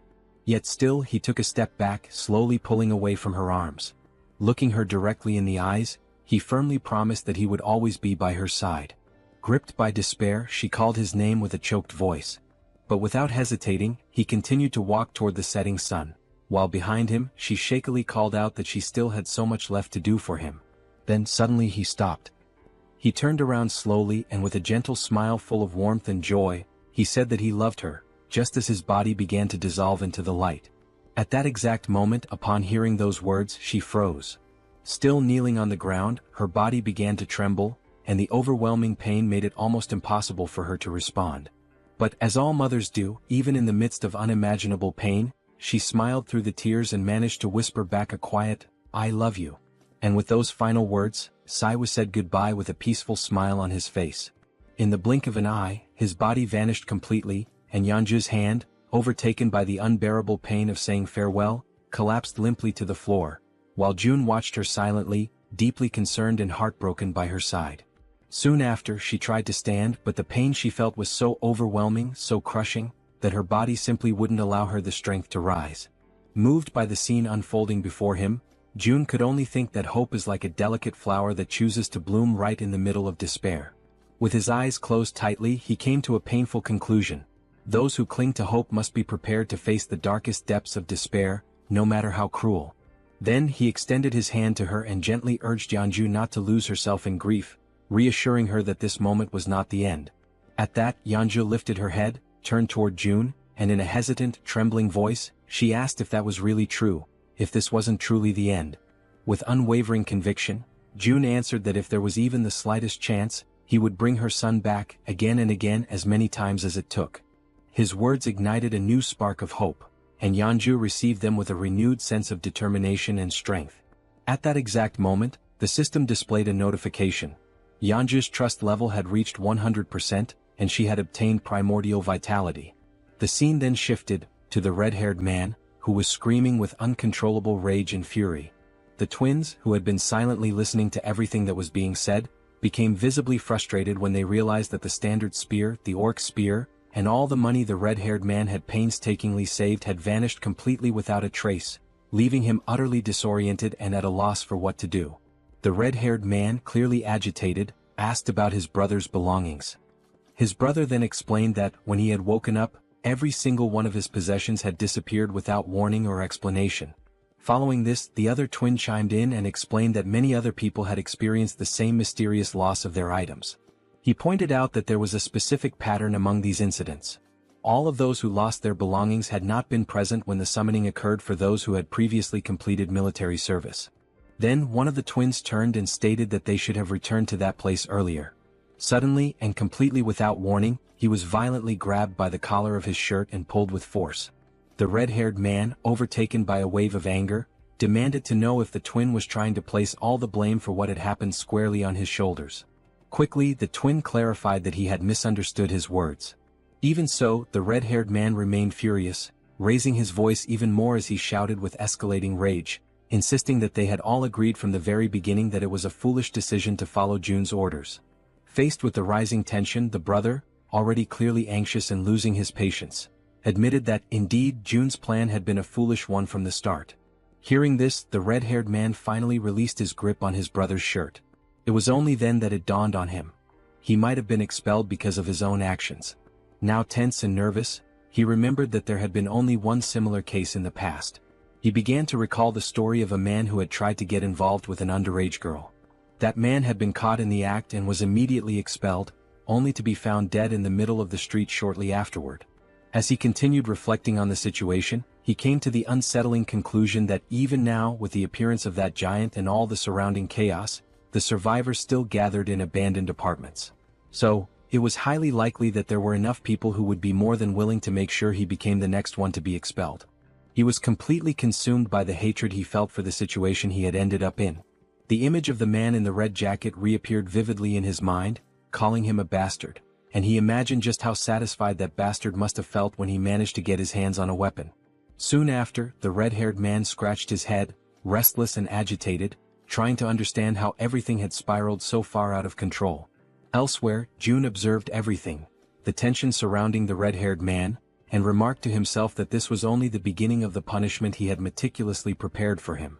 Back with the red-haired man, a system window suddenly appeared behind him, displaying a new mission, catching him completely off guard. Startled and disbelieving, he immediately turned around to see the notification for himself. The system window revealed a new mission: hunt 20 goblins within 24 hours. If successful, the reward would be a small amount of experience. However, if they failed, they would suffer 1 minute of extreme, unbearable pain. Returning now to Yeonju's most recent and impressive achievement, the dreaded primordial vitality. A rare and highly coveted ability which Jun now also possesses, it is known for amplifying regeneration to absurd levels, always in direct proportion to the severity of the injuries sustained. Jun could barely process what he had just witnessed. Not even for a moment had he imagined that, upon reaching 100 trust points, Yeonju would awaken precisely that ability. Still deep in thought, Jun soon realized that, at least for now, this ability wouldn't have much practical use. With his gaze locked on the system window, he continued following his own line of reasoning. After all, he wouldn't be the one doing the fighting. Even if he were to leave the building, the chances of sustaining any real injuries were practically non-existent. Even so, the fact that such a powerful skill had been granted as a reward for reaching 100 trust points was undeniably noteworthy. His thoughts then began to drift toward Moon, who was also dangerously close to reaching that same 100-point threshold. The idea of what might happen next began to take shape in his mind. If Moon were to awaken an ability upon hitting 100 trust points, and if, as a result, Jun were also to acquire that same skill, one that would allow him to instantly teleport to any location he could see, then the possibilities would expand dramatically. Taking his speculations even further, Jun began to envision a future where this teleportation ability could be combined with the absolute one's eye, along with the support of an activated advanced base. Right at that moment, the system displayed a notification about the advanced base, a safe zone that could be deployed outside of Haven. When activated, it temporarily replicated the authority and protection of the city, so long as it included a citizen of knight rank or higher. However, if enemies occupied it for more than a day, the base would be automatically destroyed. Returning to his thoughts, June concluded that as long as he had enough mental strength to support it, he would indeed be able to travel to the advanced base. With that clarity, June made a firm decision. From that moment onward, his main priority would be to strengthen his mental fortitude. For that reason, all his upcoming missions would be focused on boosting this specific attribute. At that very instant, someone called his name and explained that they needed his permission to leave now, as they were feeling more stable. It was Yeonju, who stated that she would personally handle the return of June's family. Upon hearing this, June realized that the mission should have started the previous day, but he acknowledged that the delay had been entirely his fault. Yeonju expressed her gratitude for his valuable time and his understanding. She then assured him that she would find a way to repay the kindness he had shown her. Without displaying any particular expression, June couldn't help but think that she had read his thoughts precisely. He made a light-hearted comment, asking if he really seemed like the impatient type, and confessed that although he was thankful, he also felt slightly embarrassed by her words. Yeonju responded gently, saying that he definitely didn't seem like someone who lacked patience, and admitted that, had she been in his place, she probably would have acted the same way. With a soft smile, she confessed that, in the end, everyone values their own family the most, and that she fully understood how precious that single day was that June had offered her and her son. Once again she thanked him sincerely for what he had done. June smiled modestly and expressed his own appreciation for her understanding. He then asked her to head to Unit 2901, where a group of people was already waiting for her, assuring her that he would join them there shortly. Yeonju gave a respectful bow and with a quiet yes, walked toward the designated location. Sometime later, it was explained why June had not sent the group directly to Siamayan Station. Due to the Cyclops attack, a large portion of the tracks near the station had collapsed. Not only the tracks but the station itself had suffered massive damage and had been rendered almost entirely unusable. Faced with this situation, June declared that new routes would need to be opened. To that end, it had already been 24 hours since Jaehyeon had begun sending her rats to search for a viable path. Apparently, it seemed she had finally managed to find a new route of access. June activated his absolute one's eye skill, seeking full control and awareness of the situation. At that very moment, something unexpected caught his attention. The system displayed a notification about a level 7 tamed giant rat. Immediately, a wave of nervousness surged through June's body as he grasped what this meant. Jaehyeon had evolved. Still stunned, June wondered if this was the result of the new ability Jaehyeon had unlocked after being officially registered as his retainer.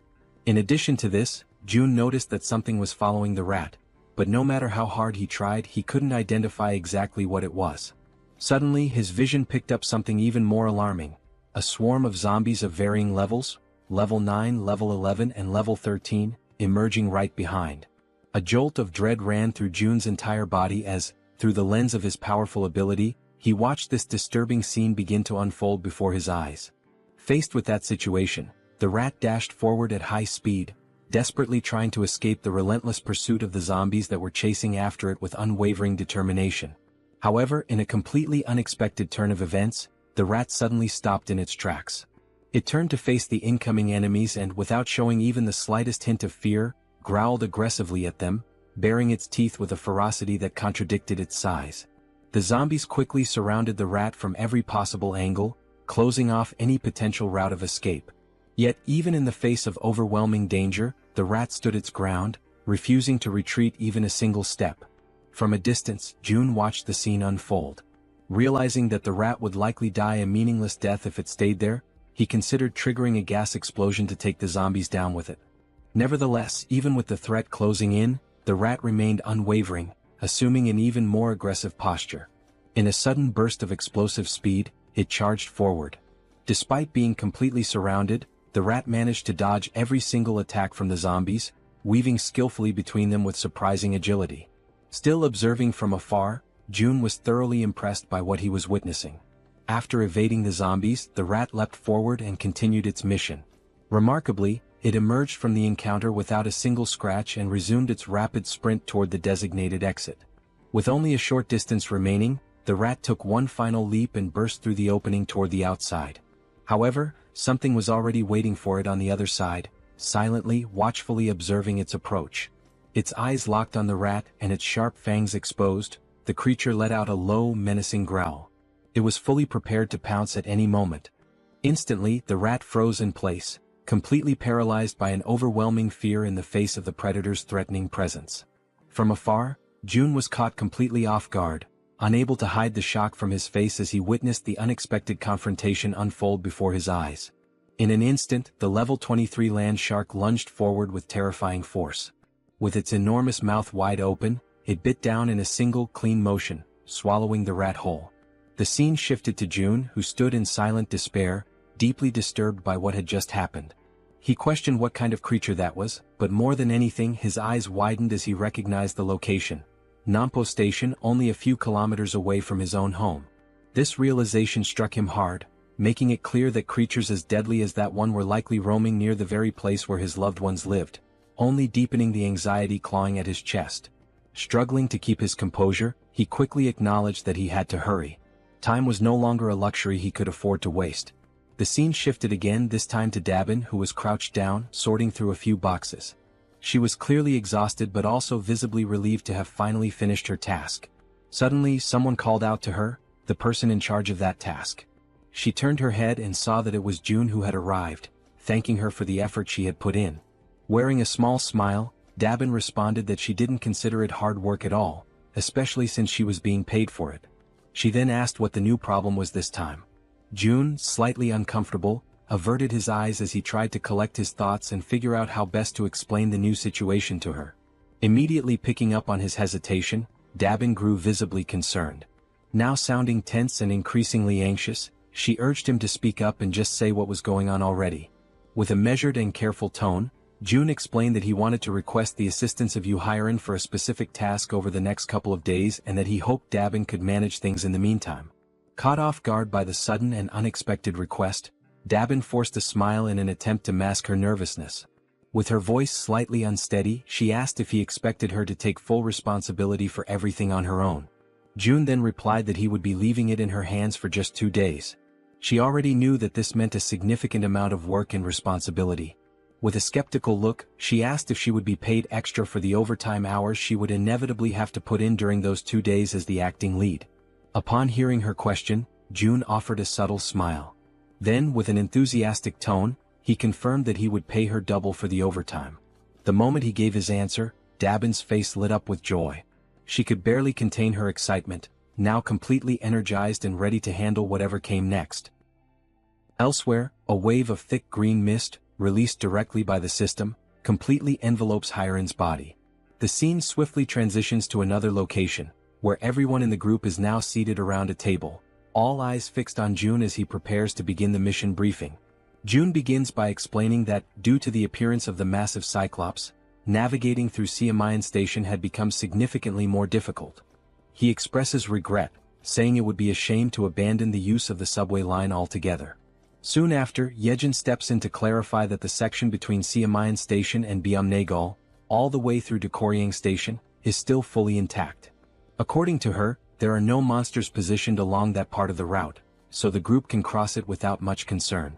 She then places a sheet of paper on the table, which outlines the first main objective of the mission, to secure the route to Byumnaegal Station. The man with glasses, visibly uneasy, starts thinking that the best way to get through the current route would be by flying over it. Suddenly and somewhat unexpectedly, Toji interrupts the discussion, not to contribute anything urgent, but merely to compliment Jaehyeon on her impressive talent for drawing maps. June quickly cuts through the mood and brings the conversation back to focus.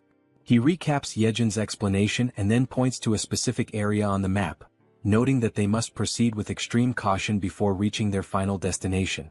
He then informs the group that approximately 500 orcs are currently active in the vicinity of a large supermarket complex. Upon hearing this, Han immediately asks whether they'll have to engage in direct combat with the orcs. Jaehyeon responds clearly, stating that fighting the orcs is not part of the plan. They only need to reach Byumnaegal Station and use the underground subway line. She assures them that she has identified a route completely free of orcs, with only a few lower-level monsters needing to be cleared along the way. Silently, June recalls just how much he had invested prior to the mission to ensure that nearly everyone in the group reached at least level 30, with only Fatty and Hyren falling short. Against goblins he believed that would be more than enough. June continues by explaining that they should reach Koryang Station without any significant trouble. However, he then immediately points out the real obstacle that lies ahead, Busan Station. The moment he mentions Busan, Toji panics, fearing there might be another giant creature stationed there. But Yejin quickly denies it. Her concern isn't about another giant, she says, but rather the condition of the railway tracks between Koryang and Busan. She then reveals that this particular area is swarming with an enormous horde of zombies. And unless someone in the group possesses an ability capable of wiping out monsters in extremely tight spaces, using that route would pose a serious and dangerous challenge. Everyone is left stunned by the revelation, especially Hyeon. Trying to remain composed, Hyeon focuses and slowly gathers the courage to speak. Still nervous, she calls Yejin by name and with trembling hands, says that she believes her ability might be able to help in this situation. Sometime later, the system displays a notification stating that the 100,000 weight limit of her poisonous mist had just been exceeded. Seeing this notification, Hyeon feels a deep frustration that her contribution has already reached its limit. She opens a nearby door where June and Yejin are waiting.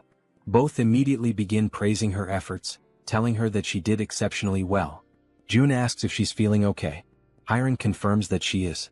Although she had felt completely drained at the beginning, something powerful seemed to push her through the process, and now she felt fine. What she didn't know was that the strength she had felt came from June, who had secretly upgraded his retainer management level. June reflected on the cost of the upgrade. It had been expensive, but ultimately worth it since he ended up earning billions in return. Still unsure, Hyeon then asks June if he's truly certain that it's okay for her not to go in person. June calmly reassures her, explaining that just staying in place and continuing to produce poisonous mist is more than enough for the mission's needs. With all preparations now complete, June activates his ultimate eyes ability and officially declares the beginning of the operation. Immediately, through his ability, he sees an enormous swarm of zombies located exactly where they had anticipated. Suddenly, something catches the attention of the zombies, and they all turn simultaneously to face whatever is approaching them. It's a level 3 rat charging rapidly toward them at full speed. The zombies are momentarily stunned the instant they realize what, or rather who, is approaching them. Following the plan with careful precision, June opens his inventory within the system. A dense and toxic green mist is released, spreading swiftly over the horde of undead. In perfect coordination, the rat dashes forward at high speed, weaving through the crowd of bodies and leaving the zombies behind in its wake. Hyeon's poisonous mist, upon being inhaled, induces paralysis by targeting muscles such as the diaphragm, ultimately causing suffocation. However, the targets this time are zombies, creatures that are already dead and no longer require breathing to function. That is why June had already anticipated this limitation and had prepared a contingency, Plan B. He had instructed Yejin in advance to take over the operation when necessary. Soon, amid the group of undead, several rats waited patiently, alert for Yejin's command. As soon as the order was given, one of the rats lunged toward a fallen zombie. Through the reflection in the zombie's still open eye, the system captured the exact moment the rat bared its fangs and sank them mercilessly into the creature. At that precise instant, a system notification appeared. A level 11 zombie had been successfully hunted. Along with the experience gained, a deposit of 120,085 won was transferred directly to the digital wallet. But the momentum is quickly interrupted when Yejin suddenly calls out to June in distress. With urgency in her voice, she informs him that something seems to be wrong with the rats. In that exact moment, the system displays a troubling notification. A rat has reached level 9. This revelation sets June instantly on edge. He quickly realizes the potential danger. If that rat were to come into contact with zombie blood, it might become infected and transform into one of them. Even more alarming is a far more terrifying thought. Yejin herself may have been exposed to contamination through bites or claw wounds during the battle. In response, June immediately asks whether the rats are still obeying her commands. Yejin confirms that they are, although she notes they have become noticeably more aggressive. Relieved, June lets out a soft breath and remarks that everything seems to be going well, at least for now. Internally, he begins to reflect on what's ahead. If they can make it safely to Jigalki Station, then maybe, just maybe, he'll finally have the chance to reunite with his family. But just as this thought forms in his mind, it is abruptly interrupted by a system notification. An unauthorized individual is attempting to access the shelter through the main entrance. Baffled and alarmed, June stares at the message, struggling to grasp what is happening. Before he has time to act, a second notification appears. The system states that a group of 157 individuals meets the requirements for citizenship and asks if he wishes to grant it. Relying on his instincts, June gives his confirmation. Immediately, another system message is displayed. The total population has now reached 3,000 residents. As a result, a new ability has been unlocked, Economic Activity Subsidy. Reading this new development, Jun feels a brief moment of apprehension, uncertain of what the implications might be. But then gradually, a small smile forms on his lips. After all, this might actually turn out to be a good thing. The system continues to display new information, this time announcing that salaries will now be paid to citizens, with the amount determined by the titles or positions they hold. The wages will be disbursed separately from the chief's wallet, depending solely on the person's assigned role within the community. Reading this update carefully, Jun realizes that this would be the perfect opportunity to assign official titles to Dabin and the entire team responsible for managing public facilities. After all, a weekly salary of 700,000 won neatly aligns with a daily wage of 100,000 won, making the accounting straightforward.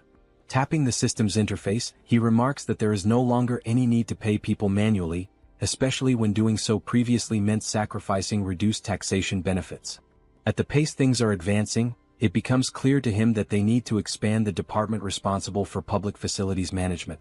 After all, the funds distributed to citizens through the Economic Activity Support Fund are essentially free resources provided by the system. It's not a small sum either. Even the 100,000 won paid to each employee is considerable. Doing a quick calculation in his head, if 300 workers are on the payroll, that's already 30 million won per day. And if all positions, ranging from basic workers to general managers, are filled, the total amount paid daily could easily reach 50 million won. Thinking ahead, Jun envisions that as this money circulates, the total income he receives from his tax collection ability will continue to grow.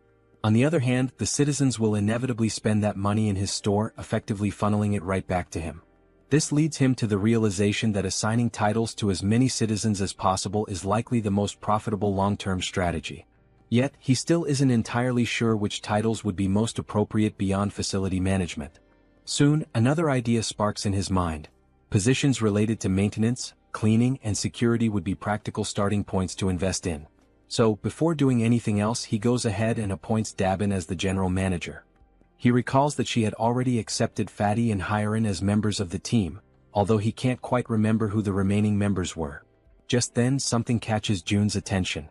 It's the system again, this time displaying a notification that Dabin has reached 100 loyalty points, officially registering her as a retainer. At that moment, Jun realizes something significant. Once a citizen reaches 100 loyalty, they automatically become a retainer. And now he begins to wonder, do all retainers awaken a new skill at that exact point? Driven by curiosity, Jun prepares to check and see what new skill Dabin may have acquired. But just as he's about to click on the system, he's interrupted by an unexpected sight. Hyerin, completely relaxed, sound asleep on the sofa to the point of drooling. Watching the scene, Jaehyeon appears slightly uncertain and asks if they should wake her up.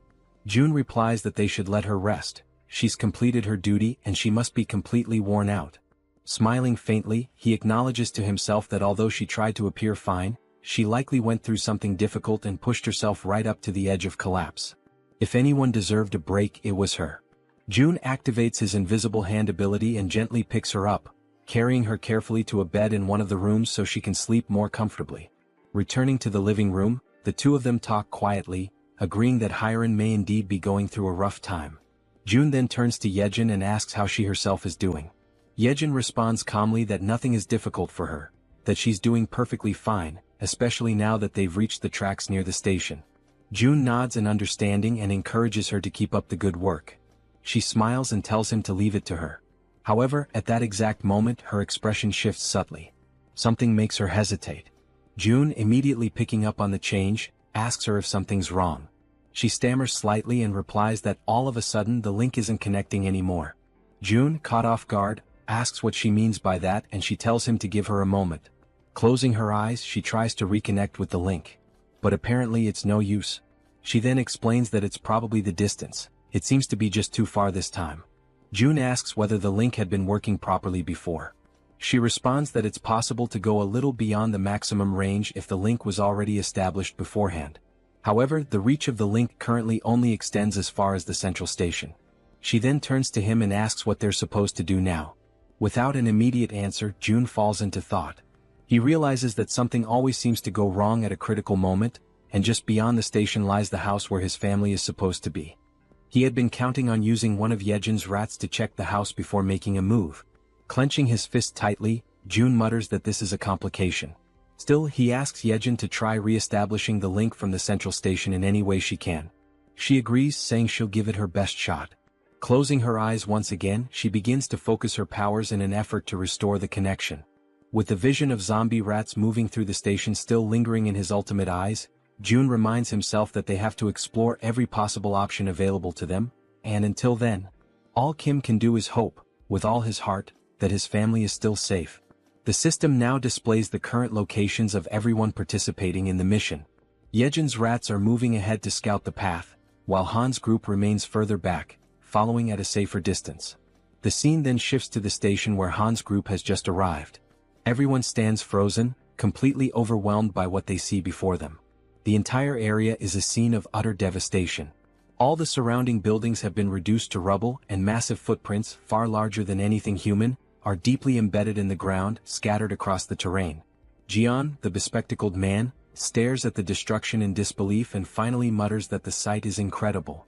The archer, noticing that he's distracted and not focused on their task, prompts him to begin scouting the area immediately.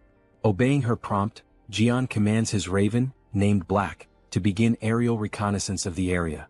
After some time observing through the raven's vision as it flies overhead, he reports that there appear to be no monsters nearby.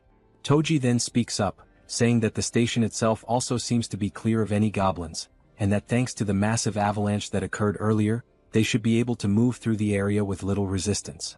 Jaehyeon agrees and comments that it's likely the case because no sane person, or creature, would dare approach a place marked by such overwhelming destruction. With a hint of concern in her voice, the healer mentions that night is falling fast and that they should find somewhere safe to stay until morning. The archer quickly reassures her, explaining that, based on known goblin behavior patterns, nighttime is actually the safest period, since goblins tend to hide away or go dormant once darkness sets in.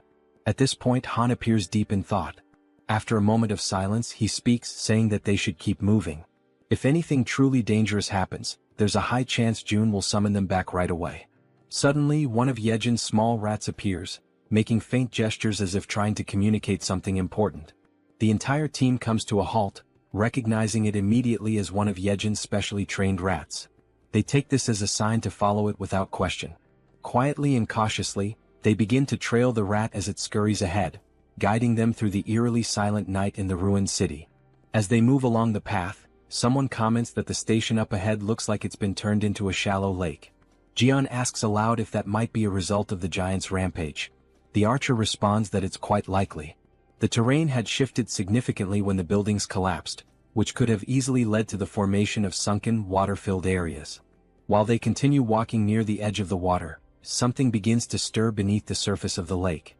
Slowly, almost imperceptibly at first, something large begins to rise, emerging completely from the water before their eyes. Both Jaehyeon and Toji immediately sense that something is wrong. They notice strange movements in the ripples, something that doesn't match the natural motion of water. The others ask them what's going on, and Jaehyeon replies that he just heard something that didn't sound like it belonged there. He narrows his eyes and looks carefully ahead, straining to make out details through the dim light. Suddenly, he points toward a distant figure and says that there's someone up ahead. As they all focus their gaze, they try to make sense of what they're seeing. The silhouette appears humanoid at first, and they question whether it might be a woman. But as their eyes adjust and they examine the figure more closely, they notice something strange, something moving behind her. It's a tail. The creature stares directly at them with an unnatural intensity, and then it opens its mouth wide and releases a deafening, high-pitched scream that pierces the still night air. In immediate panic, the healer shouts out a warning to everyone, urging them to cover their ears as fast as they can. The creature, despite her appearance resembling that of a woman, is no ordinary monster. What stands before them, shrieking in a voice that seems capable of tearing through their very minds, is, in truth, a siren. In a sudden, desperate reaction, everyone in the group instinctively raises their hands to tightly cover their ears, trying to block out the piercing, bone-shaking scream of the siren. Toji quickly begins to show visible signs of exhaustion, struggling to keep his hands pressed firmly against his head, his arms trembling under the strain. Meanwhile, Yeonju looks around in shock, unable to comprehend what's happening, her voice filled with disbelief as she questions the situation unfolding around her. Toji, even more bewildered, realizes with growing horror that his body is starting to move involuntarily, his limbs betraying him as if something else is controlling them. Moments later, as if pulled by some unseen force, both he and Yeonju begin to slide helplessly toward the edge of the lake. The pull is strong and unrelenting, and they're dragged across the ground without being able to resist. When Yeonju hits the ground and feels the cold touch of water, she immediately understands the danger. Watching Toji move toward the depths at such a rapid pace, she senses that if he continues like that, he'll be in serious danger. Suddenly, at that very moment, sharp fangs emerge from the water and lunge toward her feet, forcing her instincts into high alert. Reacting instantly, she tries to swim upward toward the surface, but the monstrous creatures grasp her legs with vicious strength, pulling her back down into the water with raw, furious force. Meanwhile, back above the surface, Han and the others are still locked in a battle of endurance, struggling to withstand the siren's excruciating scream. Their faces contorted with pain, their bodies weakened, they try to hold out just a little longer. Amid the chaos and panic, the healer closes her eyes and focuses, summoning all her remaining strength. With a surge of energy, she casts a protective magical armor over the group, enveloping them in a glowing, defensive aura. Now shielded by the magical barrier, Han feels a noticeable difference. He comments that he feels much stronger, more capable of resisting the siren's debilitating scream. The man with glasses then asks, almost breathless, what exactly the young healer's power is.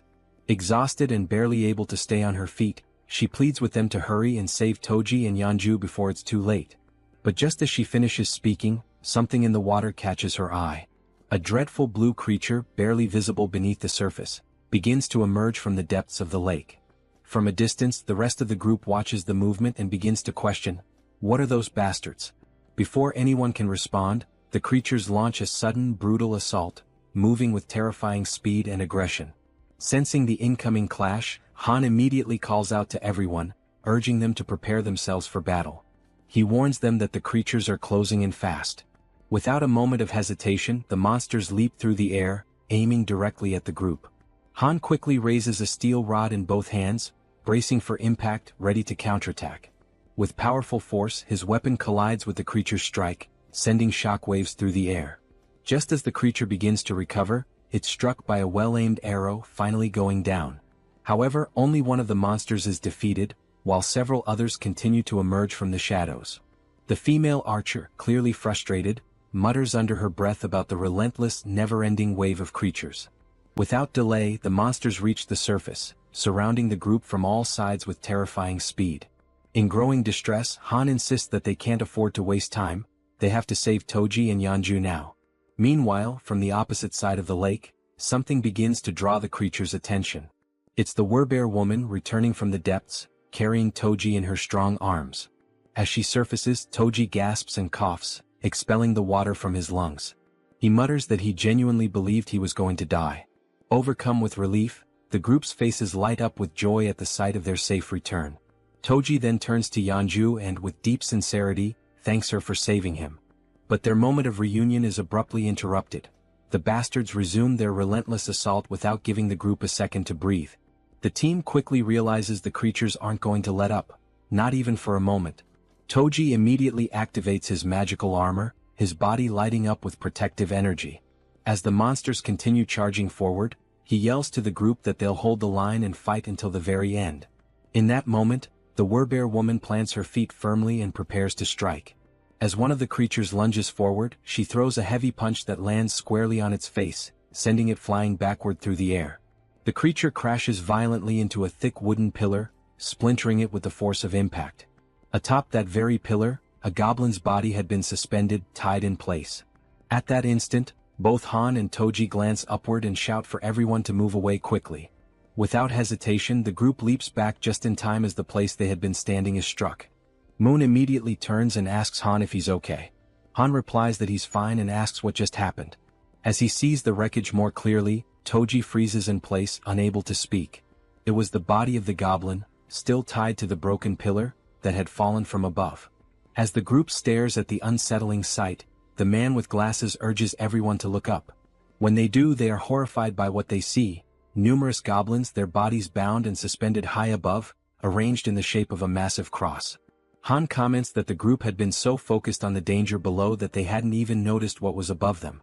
And in that moment he comes to a terrifying realization. These bastards don't care whether their victims are monsters or humans. Just then the female archer's bow slips from her hand and falls to the ground. Her body begins to tremble uncontrollably, and she becomes completely speechless. She simply can't believe what's in front of her eyes. In complete silence she wonders to herself, could that man really be her father?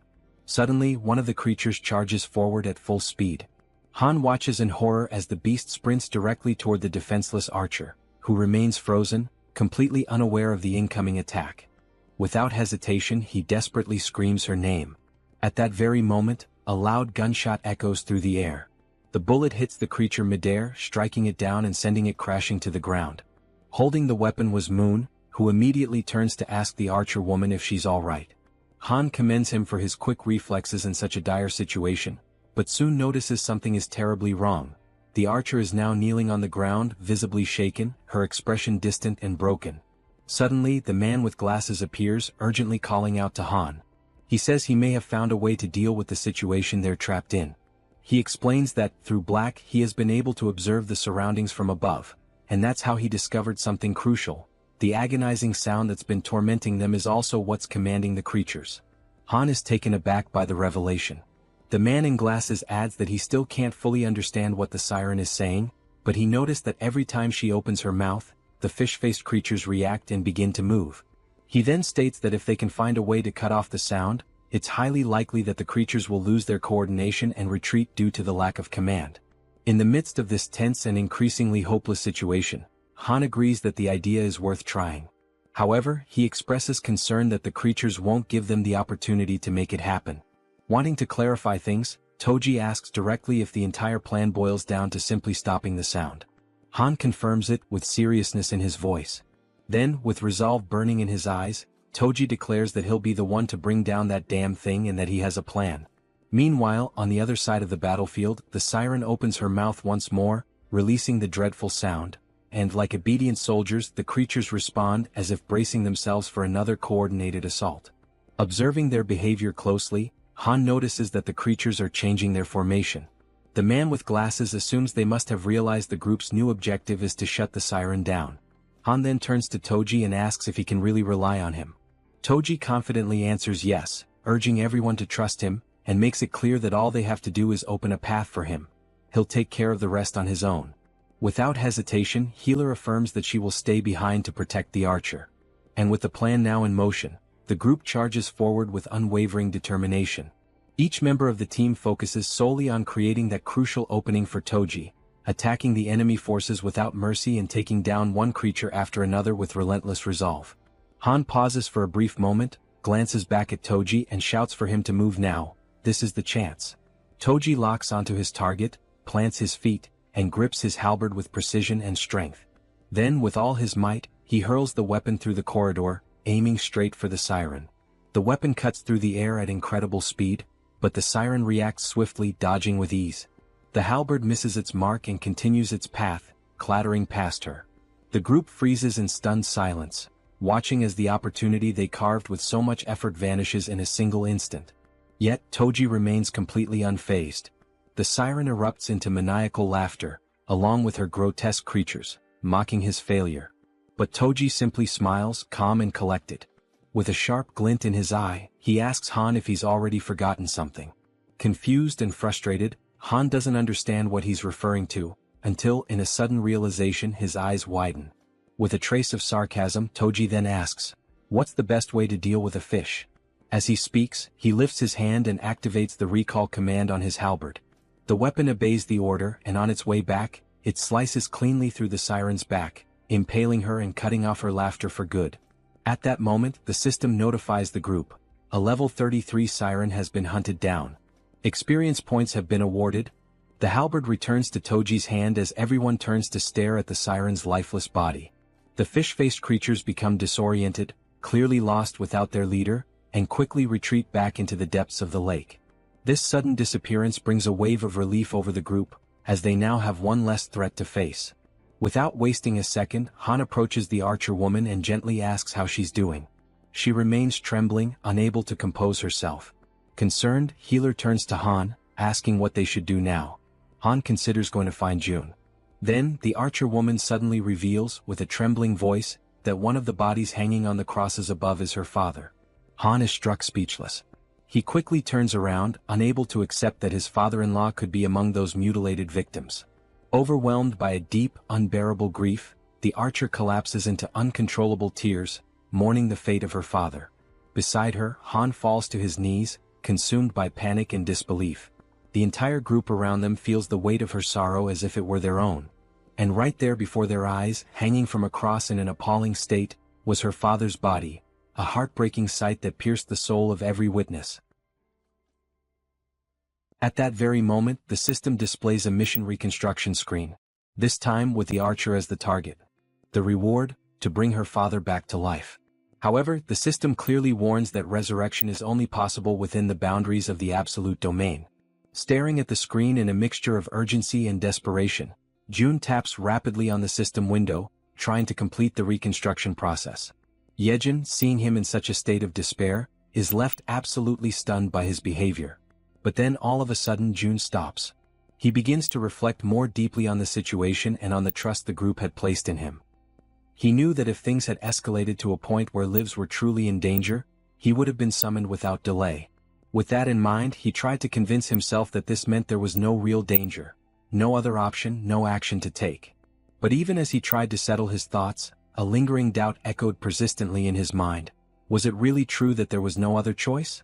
Being dragged underwater, surrounded by a group of armed fishmen, didn't feel like something that could be brushed off or ignored. It was clearly a serious threat. June couldn't help but worry about his own family, filled with a desire to see them again as soon as possible. But he also recognized that this longing wasn't his alone. The others had their loved ones and personal stakes too. Even so, he tried to suppress that reality, convincing himself that saving his own family had to come first, above everything and everyone else. His hands trembling, he finally selects an option from the system window. A new mission is created for the group. The goal is to build a tomb within a 1-hour limit. The reward is a small amount of experience and the mission comes with no penalties. When the Archer reads the notification, she becomes even more shaken. A sense of hopelessness and deep grief takes over her body, weighing down her spirit. Meanwhile, from afar, June watches silently, filled with regret, observing the entire painful scene through the lens of his ultimate eyes ability. Eventually the tomb is completed. The entire group now stands in front of it, solemn and silent. Han turns to the Archer and gently asks if she's truly okay with all of this. She replies firmly that her father would have wanted it this way. She explains that he was obsessed with his job, constantly speaking of how he wanted to be buried near the railway tracks when he died. Then, holding a metal plate with her father's name engraved on it, she remembers how, as a child, she thought that wish was ridiculous. But now she's fulfilled it. He is resting exactly where he always said he wanted to be. And the metal plate bearing his name marks the place. From a distance, June finds himself struck by a sudden, unsettling thought. Maybe one day this same pain might become his own. He can only hope that their sorrow never becomes his. It's precisely because of that fear that he makes a decision, to protect them no matter what. Looking back at the system screen, he realizes something. To do that, he's going to need stronger people by his side. And so, in that moment he makes up his mind, the person who matters most now is... But the scene shifts before the thought is completed. Somewhere else, a goblin is struck by a man who possesses the power of water. At that instant, the system displays a notification. The loyalty of citizen Jun Hyuk has surpassed 30, and he now qualifies for registration as a vassal. Immediately afterward, another notification confirms his successful registration. A woman appears behind him, catching his attention and informing him that his body is glowing. He quickly glances down at his hands and is astonished by what he sees. He becomes completely intrigued, wondering what on earth it all could mean. At that moment, the system notifies that he has reached level 40 and obtained the titles of 12th Bell, Knight and Mage. He now has 59 trust and 51 loyalty points, and his awakened skills are related to water manipulation. Shortly after that, a new mission appears. The power of mage abilities has been increased by 100%. One of his new skills, Water Bomb A rank, allows him to summon high-temperature compressed water that explodes with force proportional to the amount of mana used. The other skill, Water Control S rank, grants him the ability to freely manipulate water using mental energy. The system then sets the objective. Use these skills within 10 minutes. The reward is an increase in mental power. The penalty for failure is mental fatigue. Standing at the location, Junhyuk is stunned by what he sees before him. The mission notification appears once again. As he reads it, someone nearby asks if he's okay, but he responds by asking for a moment. A smile slowly spreads across his face as he begins to understand the nature of the mission. He quickly realizes there are more than enough enemies nearby to use his powers on. Without delay, water begins to materialize around him, initiating the execution of his challenge. A massive sphere of water forms before everyone's eyes, leaving the goblins completely shocked and unprepared. Then with confidence, Junhyuk utters the command, "Water bomb." He hurls it forward, striking the group of goblins mercilessly. The resulting explosion creates a crater in the ground, leaving every single one of them dead, as Junhyuk stands watching in silence. He extends his hand again, activating the water control ability. With unwavering concentration, he begins to lift the droplets of water into the air.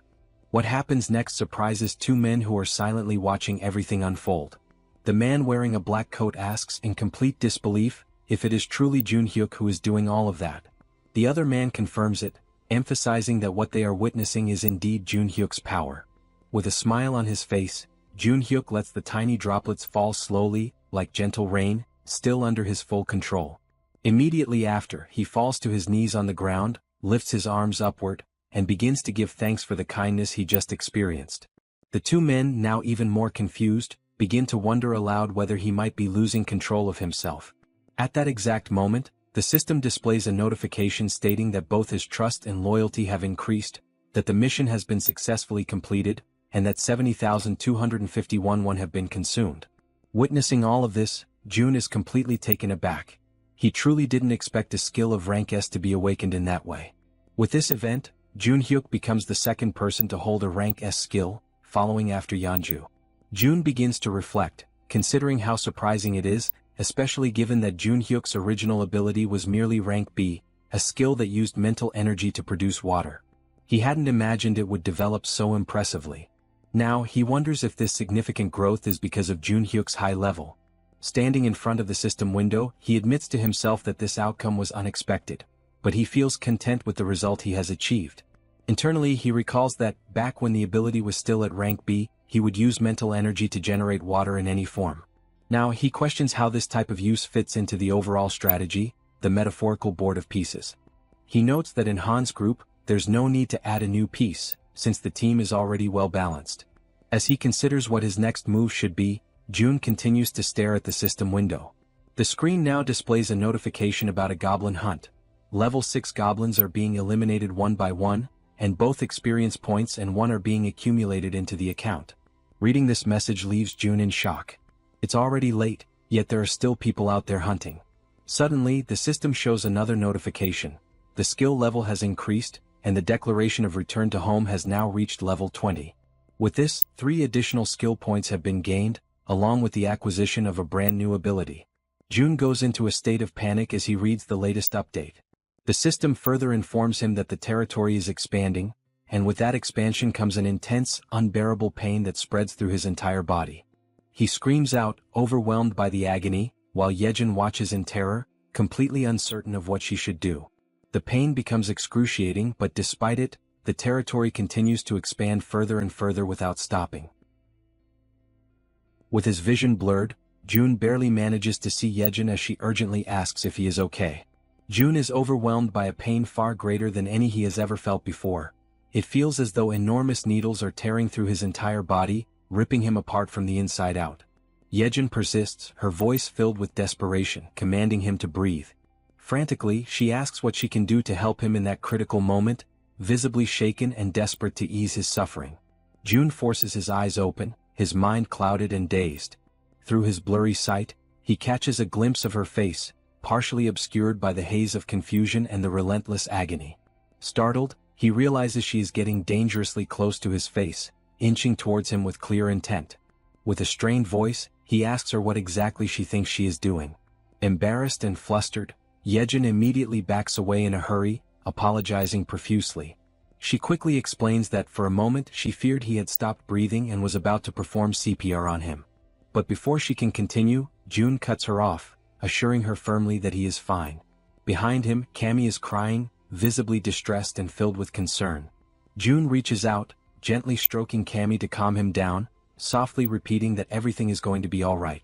Still in the process of recovering his composure, June activates his ability, Ultimate Eyes. Through the lens of his awakened power, he observes the expansion taking place, and is immediately taken aback by the sheer magnitude of its scale. The zone has spread both to the west and to the north, engulfing streets within a full kilometer radius surrounding the complex. Lying on the ground, he finally understands the true cause behind the overwhelming pain he just endured. The territory has expanded to its largest size yet. Turning his attention to the system screen, June reflects that no matter how exhausted and drained he feels, now is certainly not the time to rest. The system displays a message indicating he has earned 3 skill points for reaching level 20. June has already decided which ability he will upgrade next. He chooses to enhance the skill he considers the most vital for the current operation, Ultimate Eyes. Immediately after making his selection, the system notifies him that Ultimate Eyes has reached level 4. Soon after, a new message appears on the screen, informing him that a multivision function has been unlocked and added to the ability. With this newly acquired attribute, June feels his field of vision expand dramatically, as though he is now surrounded by countless CCTV monitors, each displaying different angles. However, he quickly notices that maintaining this expanded vision places a significant strain on his focus. He realizes that handling 3 simultaneous views is his current limit. Once again, June checks the system and sees that he still has 2 remaining skill points to allocate. He decides to invest them in enhancing the skill known as Preservation of Dignity. Moments later, the system displays an update stating that the skill has now reached level 5 and that a new feature called Mystic Draw has been activated. In addition, he is granted a reward of 300 crystals, which catches him completely by surprise.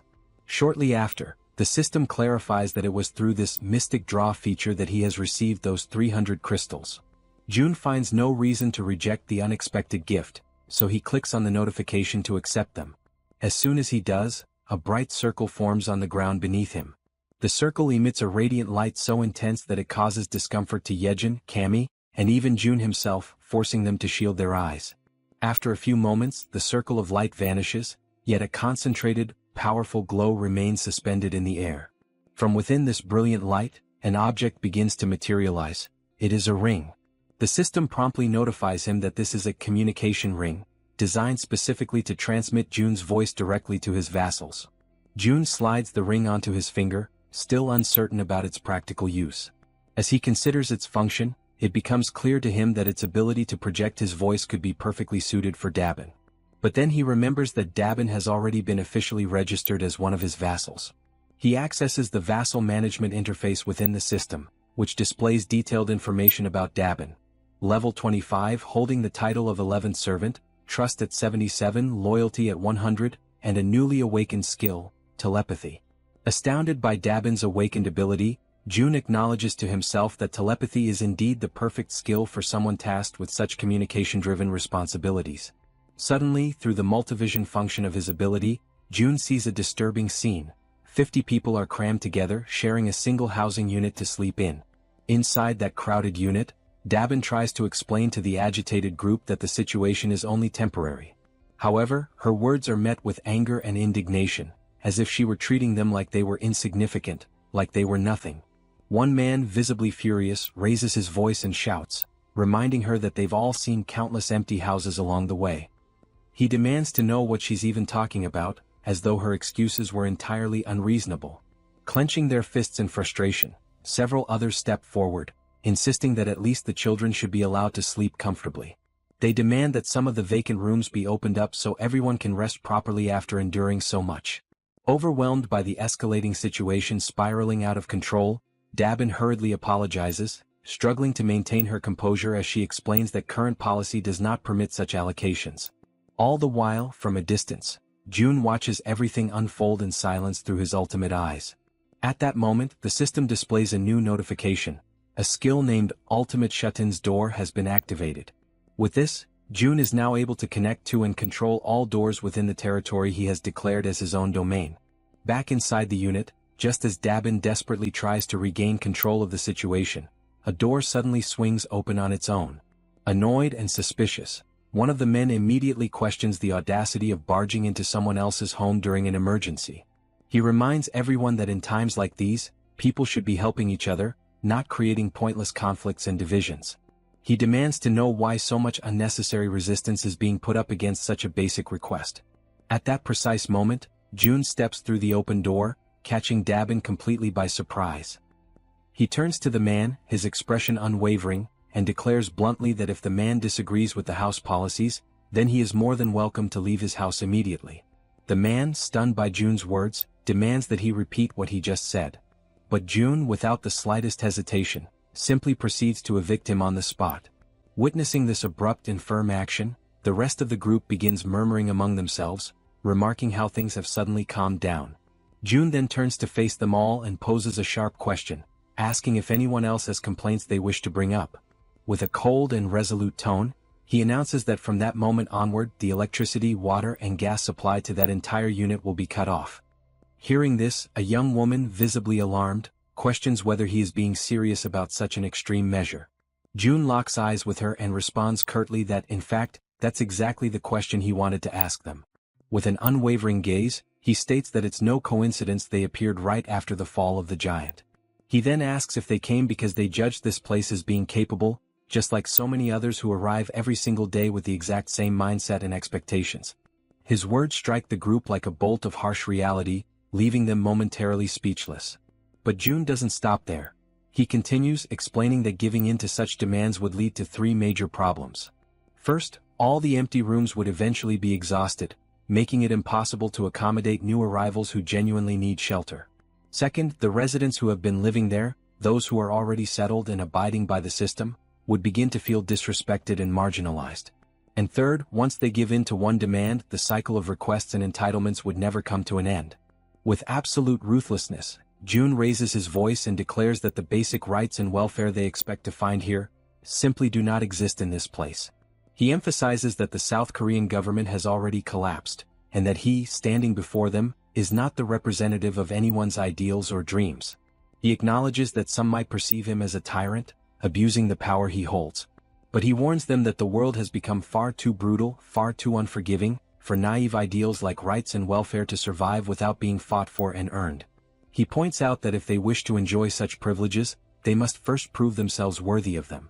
He goes on to explain that the other survivors, those who arrived before them, are enduring extremely harsh conditions, organizing rotating shifts just to catch some rest. And despite all the discomfort and hardship, these people are still making sure to care for the children and the weakest among them, choosing to fight for survival as a community. Finally, June delivers a firm and non-negotiable order. They are to return immediately to the accommodations that have been designated for them. He warns them that if they refuse to comply, they will be paving their own path to lose even more than what has already been taken from them. Upon hearing those words, the group immediately stepped back. Dabin, feeling a wave of relief, let out a soft sigh and expressed her gratitude to June for helping her in that situation.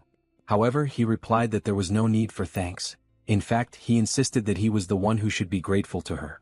His unexpected response left Dabin momentarily taken aback, trying to understand what he truly meant by that remark. It was then that June pointed out that perhaps she, too, might be capable of doing something similar to what he had just done. He asked if she was familiar with the concept of telepathy, and then instructed her to think of a person with whom she would like to communicate, picturing herself speaking to them mentally, as though having a conversation inside her own mind. Dabin closed her eyes, focusing all her concentration. A short while later, a faint aura began to surround her body. Pleased with the result, June emphasized that she would need to learn the exact conditions and limitations of this ability, and the best way to do so was through frequent practice. At that moment, someone with trembling hands gave a small wave and called out for June. Both he and Dabin turned to see a figure who appeared nervous, standing with his head lowered. June asked if the man still had something he wished to say. The man, clearly frustrated yet determined, admitted that he knew he was being bold, but he needed to ask if June might consider forgiving the friend who had been expelled earlier. June questioned why he would do such a thing. The man explained that Yoon-sik, the one who had been expelled, was the only person who dared to speak aloud what everyone else was already thinking, and he didn't think it was fair for Yoon-sik to be the only one punished. He then leaned forward respectfully and stated that he would accept any punishment himself, but begged June to show mercy toward Yoon-sik. June silently considered whether it was time to bring Sung Yoon-sik back, knowing deep down that it was not right to take someone's life simply to serve as an example to others. Resolute in his decision, he opened the system and noticed that the man was still standing in front of the door, having gone nowhere at all. Looking directly at him, June asked for his name. The man answered that he was called Kyung-hoon.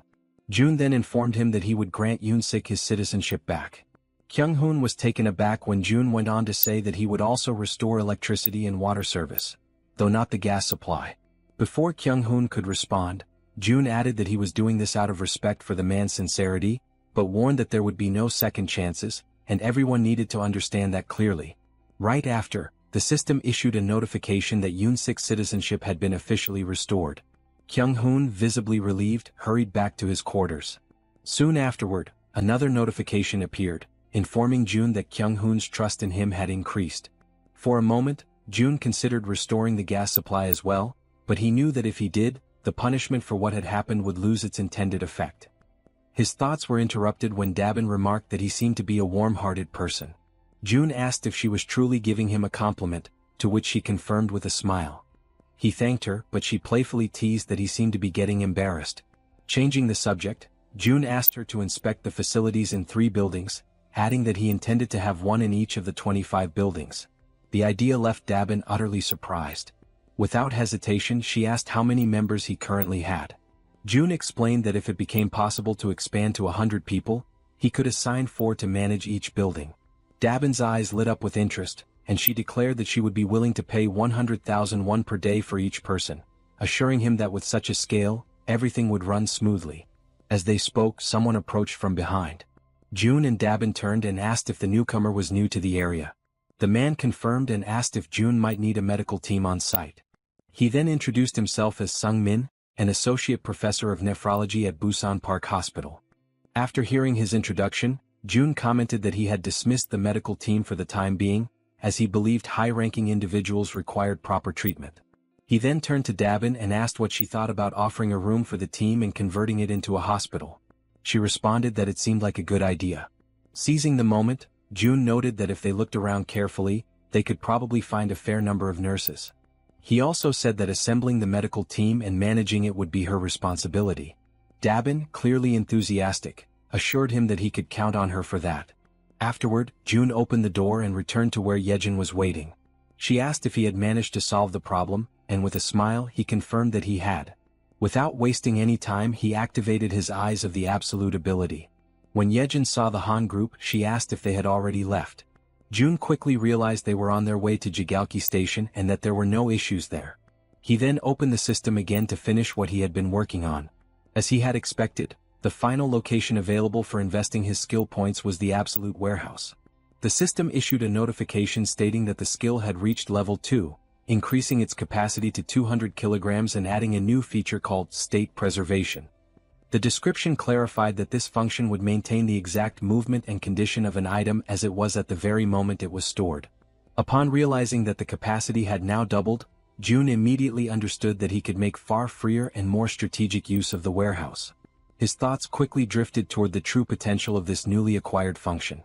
It did not take long for him to realize that, if used correctly, it could become something extremely powerful. Without hesitation, he opened the store and purchased an S&W revolver along with 100 rounds of .38 caliber ammunition, which began to materialize before him. He reasoned that, if the movement of the firing mechanism were preserved, then upon summoning the warehouse, the action would resume precisely from where it had been paused. With the firearm in his hand, he extended his arm and calmly instructed Jaehyeon to cover her ears for a moment. She stared at him in alarm, her unease growing rapidly when she noticed that he was holding a gun. June reassured her that it would be over quickly, and with his finger on the trigger, he gave the command, "Store in the warehouse." Immediately afterward he pulled the trigger.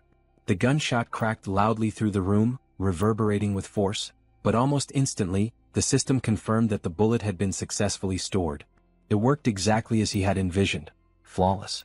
Feeling a surge of excitement, June stepped out onto the balcony of the building, his mind already testing the possibilities of his prediction, while Jaehyeon remained frozen in shock at what she had just witnessed.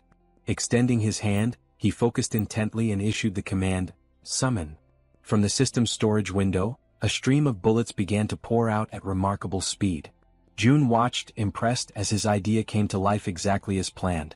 This, after all, was an absolutely foolproof way to provide support to Han's group, who were locked in battle at Jaehyeon Station.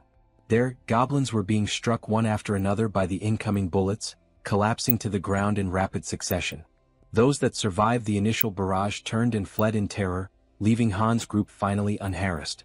Now, with renewed conviction and confidence, Han declared that they had at last arrived at Jaehyeon Station. On the other side, June attempts to establish communication with the group, asking if they are able to hear his voice. Han is caught off guard, genuinely surprised to hear him so clearly. Observing Han's startled reaction, June quickly deduces that everyone in the group must be hearing his voice without difficulty. With that in mind, he explains that communication will continue in that manner from now on, and he instructs them all to proceed toward exit number 2. When they finally reach the indicated exit, Han casts a sharp and cautious look around, carefully observing the surroundings, which are now completely deteriorated and consumed by ruin. From a distance, June reflects silently on the fact that from this moment forward, they are stepping into truly unknown territory, where every path could hide a threat. Meanwhile, Jaehyeon is still struggling to re-establish the lost connection with the rats stationed at the central hub, but despite her efforts she has not managed to succeed. Without that crucial link, the group advances blindly, entirely unprepared for whatever might await them ahead. In the midst of this uncertainty, Han breaks the silence, voicing the question that weighs heavily on everyone's mind: where should they go now? June provides direction with calm determination, guiding them toward the large road that stretches to the left. He explains that if they follow it for about 1 kilometer, it should bring them closer to their intended destination. At that very moment, suddenly, something unexpected appears, drawing Han's immediate attention. Through the gleaming reflection in the eyes of the approaching creatures, it becomes clear that the group has fallen into panic. They scramble desperately, trying to put distance between themselves and the vicious fangs of the beast. Han, overwhelmed by discouragement, recalls how exhausting and perilous it had been to face the fishmen earlier, and how narrowly they had managed to escape alive. Now, standing before yet another daunting challenge, he finds himself face to face with a colossal shark. In an instant, the creature opens its massive jaws, revealing rows of razor-sharp teeth ready to tear them apart. Han reacts instinctively, seizing a heavy iron bar to shield himself from the imminent strike. The man with glasses raises his weapon and unleashes a storm of gunfire at the shark, the bullets hammering into its body, leaving the beast dazed and confused. Seizing this fleeting opportunity, Han charges forward with determination, delivering a decisive and powerful blow directly against the terrifying shark's fin. At the same time, the werbear woman hurls herself into the fray, leaping with unrestrained fury. She crashes down upon the monster's head with brutal force, inflicting a devastating wound. Almost instantly, the system issues a notification announcing that a level 24 shark has been successfully hunted. Experience points are added, and a sum of wands is automatically deposited as a reward. In the aftermath, Han signals to the man with glasses. She focuses intently, linking her consciousness to her raven, Black, and immediately gains a sweeping aerial view of the area. The man with glasses freezes, stunned by what he witnesses through the shared vision. Without hesitation, he alerts the group that the entire surrounding area seems to be overrun by fish. At that tense moment, yet another figure suddenly emerges, and the entire group finds themselves staring directly at an overwhelming presence. Almost simultaneously as Toji looks upward, he notices movement above them. It is not a single creature, but countless blue figures resembling swordfish swiftly closing in from the sky. The group steels themselves for yet another imminent clash. As the creatures approach dangerously close, Han calls upon Toji. He raises his halberd high, focusing his energy, and his armor activates with a flash of power. In the precise instant Toji strikes with deadly accuracy, his blow landing true. The system immediately notifies the successful hunt of a sky blue marlin, rewarding them with additional experience points and wands. Without a moment's pause, the archer woman unleashes a flurry of arrows, her shots rapid and unrelenting, cutting down the creatures that stubbornly linger in the air. Her voice rings out with unwavering conviction, declaring that the group will not move an inch until every last one of these enemies is eliminated. But suddenly something unexpected catches her attention. It is the healer. Despite firing directly at one of the sky blue marlins, the massive creature continues advancing steadily and unshaken, heading straight toward her. Her ammunition eventually runs out, and she realizes with growing dread that the creature continues to approach, drawing nearer with every passing second. At that precise moment, the system issues a notification announcing the summoning of storage. Immediately, bullets materialize and strike the creature with sharp precision. The system then reports that a level 17 Sky Blue Marlin has been successfully hunted, awarding experience points and depositing the amount of 231,733 won into the account. Upon reading the notification, Jun notices with frustration that whenever he personally fires the weapon, the payment turns out to be lower than expected. With determination, he calls out to Jaehyeon. He demands that she stop trying to connect with the rats and instead focus her efforts on shooting in his place. Without hesitation, he places the weapon firmly into her hands, though she instantly feels insecure and uncertain, nervously questioning where exactly she should aim. Rising to her feet, she hesitates, but Jun calmly remarks that anywhere she points will be good enough. Gathering her courage, Jaehyeon fires her very first shot, and immediately the system notifies the deposit into storage. Seizing the moment, Jun concentrates intensely and commands that the bullets fired by her be redirected into the ongoing battle.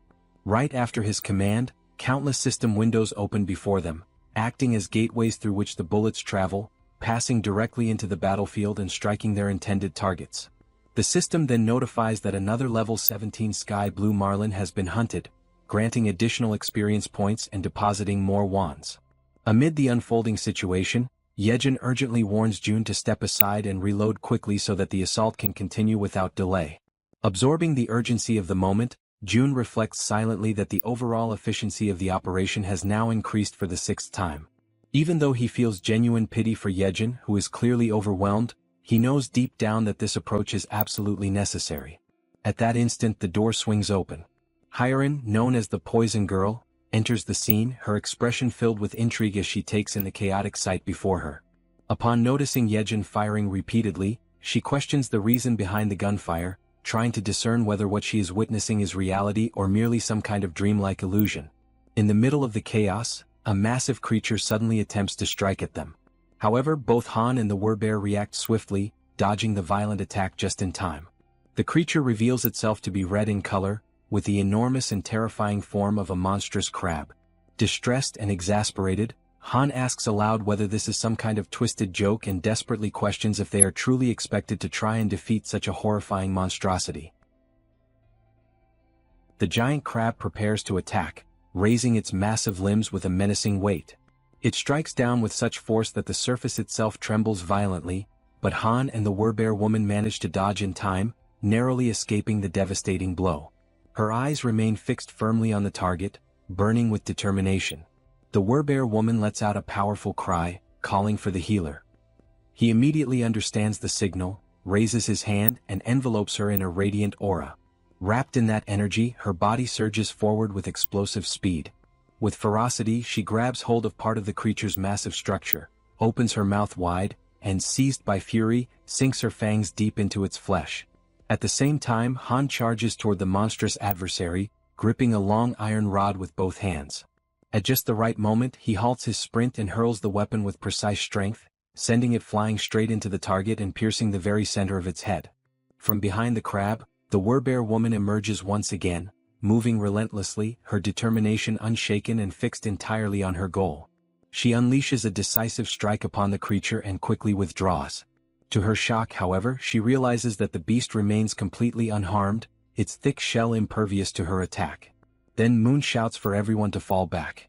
From above, he lifts his weapon, holds it firmly, and focuses his entire attention on the monstrous crab. Without pause, he begins firing, unleashing a relentless storm of bullets that rain down upon the creature's dreadful body. Amid that chaos, Han comments on the insane durability of the enemy, his voice heavy with frustration, and he questions aloud what they should possibly do now. His eyes remain locked on the beast, and for a fleeting moment, doubt takes hold of him as he wonders if there truly is no chance of victory. At a certain distance, carefully observing everything, Jun notices something crucial. He realizes that this creature is not like the ordinary projectiles they have faced before. What they need is not just sharp strikes but a blow of overwhelming impact, something heavy and crushing like a hammer. Accepting this realization, he begins to search frantically for an object capable of delivering that kind of force. His gaze scans every corner until, finally, he discovers a gem. A satisfied smile spreads across his face, for he has found exactly what he was searching for. The system promptly notifies him of an item being stored in the deposit. Through his ability of communication, June instructs the Werbear woman that when he gives the signal, she must leap onto the crab's shell, because he has found something that can break through it. Soon after, June raises his hand and summons a heavy barbell, which begins to materialize right before him. Inwardly, he apologizes to the boy who used to own it, silently promising that he will buy a new one for him later. His plan is clear. First, he allows the heavy bar to fall freely, letting gravity build up its full kinetic energy, and only then does he store it in the deposit. Immediately afterward, June invokes the bar again. It shoots forth through the system's window and hurtles toward the center of the crab's head. At that exact moment, he uses his communication skill and gives the long-awaited signal to the Werbear woman. The bar pierces the target with brutal force, splitting open its head and sending streams of blood spurting outward. Without hesitation, the Werbear woman launches herself straight at the point of impact. Her claws are ready, sharpened and gleaming, her body fueled entirely by determination and fury. She closes the distance with fierce speed and strikes with lethal precision, delivering the finishing blow that successfully ends the beast.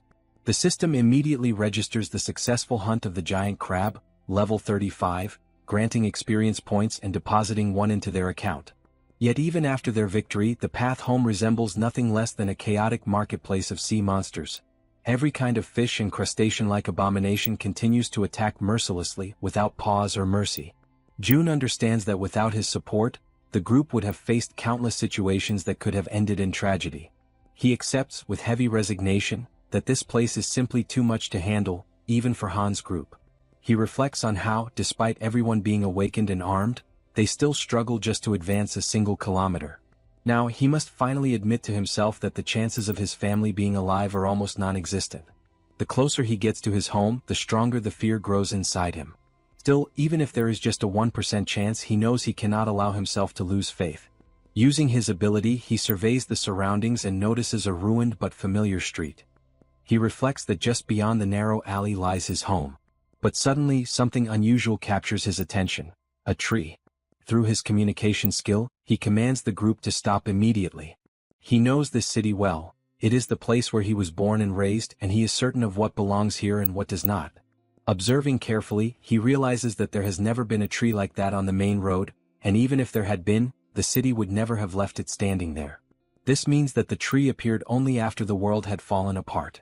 Calling upon his ability once more, June draws everyone's attention to the anomaly. He asks if they too can see the massive tree ahead. The group confirms that they can. June then declares firmly that the tree is not what it seems, it is a monster. He directs them to prepare for an attack. At that very moment, something strange happens. A single, enormous eye opens upon the trunk of the tree. Before the group, the figure awakens and everything around them begins to tremble as if the world itself recoils from its presence. The archer remained firm, her gaze fixed upward. A shot was released, flying toward the monster and piercing part of its trunk. Yet that was not enough to stop it. With each passing instant, it rose higher, lifting itself from the ground as though abandoning the very surface that once held it. Faced with that overwhelming threat, Han, gathering all his focus, hurled an iron bar against the tree, striking the target with perfect precision. But even then, the colossal creature endured, resisting the blows and continuing to advance, drawing ever closer. Its extraordinary resilience astonished Han, who could hardly believe what he was witnessing. Meanwhile, Moon teleported behind the tree and swiftly raised his weapon, unleashing a barrage of shots that struck the monster in rapid succession. At that same moment, the Werbear woman charged forward, throwing herself into the fray against the creature in the midst of its relentless attacks. Her sharp claws tore into the wood, ripping away splinters and peeling its bark with raw violence. The tree, however, responded by summoning from its depths a living mass of trunks and roots, twisting and writhing as they surged toward the Werbear. The branches coiled around her body, lifting her into the air and immobilizing her with a crushing force. Han and the others, horrified by the dreadful sight, cried out to her. But the tree held her fast, suspended high above them all, like a living trophy captured within its dominion. Without hesitation, it began to release branches sharpened like spears, twisting menacingly as they thrust toward the Werbear. Overcome with despair, she let out a cry, her voice laden with anguish. At that instant, Moon appeared before her, placing himself as a shield in her defense. The Werbear woman begged him to step back, pleading for him not to endanger himself. Yet he stood his ground, unwavering, prepared to face the piercing tip of the branch that drew ever nearer. But to his surprise the monster stopped. Its branches retracted, pulling back into the surface. On the other side, June too was taken aback by the tree's sudden withdrawal. The unexpected pause forced him to reflect on what could have provoked such a change. Through his ability of communication, June ordered Han to have Yeonju retreat, while the others pressed forward against the creature. Han hesitated, questioning if it truly should be only Yeonju who withdrew, but June confirmed without faltering. Thus Han relayed the command. While the companions readied themselves to resume the attack, she obeyed and stepped back as instructed. From a distance, June observed carefully, analyzing the scene and wondering if the reason behind the creature's withdrawal was indeed what he suspected. Toji on his side prepared himself, double-checking that everything remained under control. At that moment the great tree began to move once more, and as everyone braced for combat, confusion spread among them as they asked themselves what was truly happening. Then, the monster slowly returned to its original place as though nothing had occurred. June, watchful, began to contemplate, could it be that the creature did not attack humans at all? He noticed that ever since Jaehyeon had taken on her werbear form, the monster had directed its aggression solely at her. Gradually, the conclusion took shape in his mind. Perhaps it was specifically the form of the werbear that stirred the creature's wrath. June continued to observe closely, but suddenly the massive tree rose once again. From the other side, a shark appeared, charging fiercely toward the tree with its teeth bared wide. The branches erupted once more, striking the shark deep. From this, June felt certain, the tree did not attack humans. With this realization he commanded the group to ignore the creature and continue advancing, since it showed no hostility toward them. Han accepted the order and the group moved on, step by step, until something halted their progress. Han immediately signaled June, who silently prayed that the exact location of the tree would not be revealed. The group stood before the gigantic tree, questioning whether they had arrived at the wrong place. With trembling hands, June confirmed there was no mistake.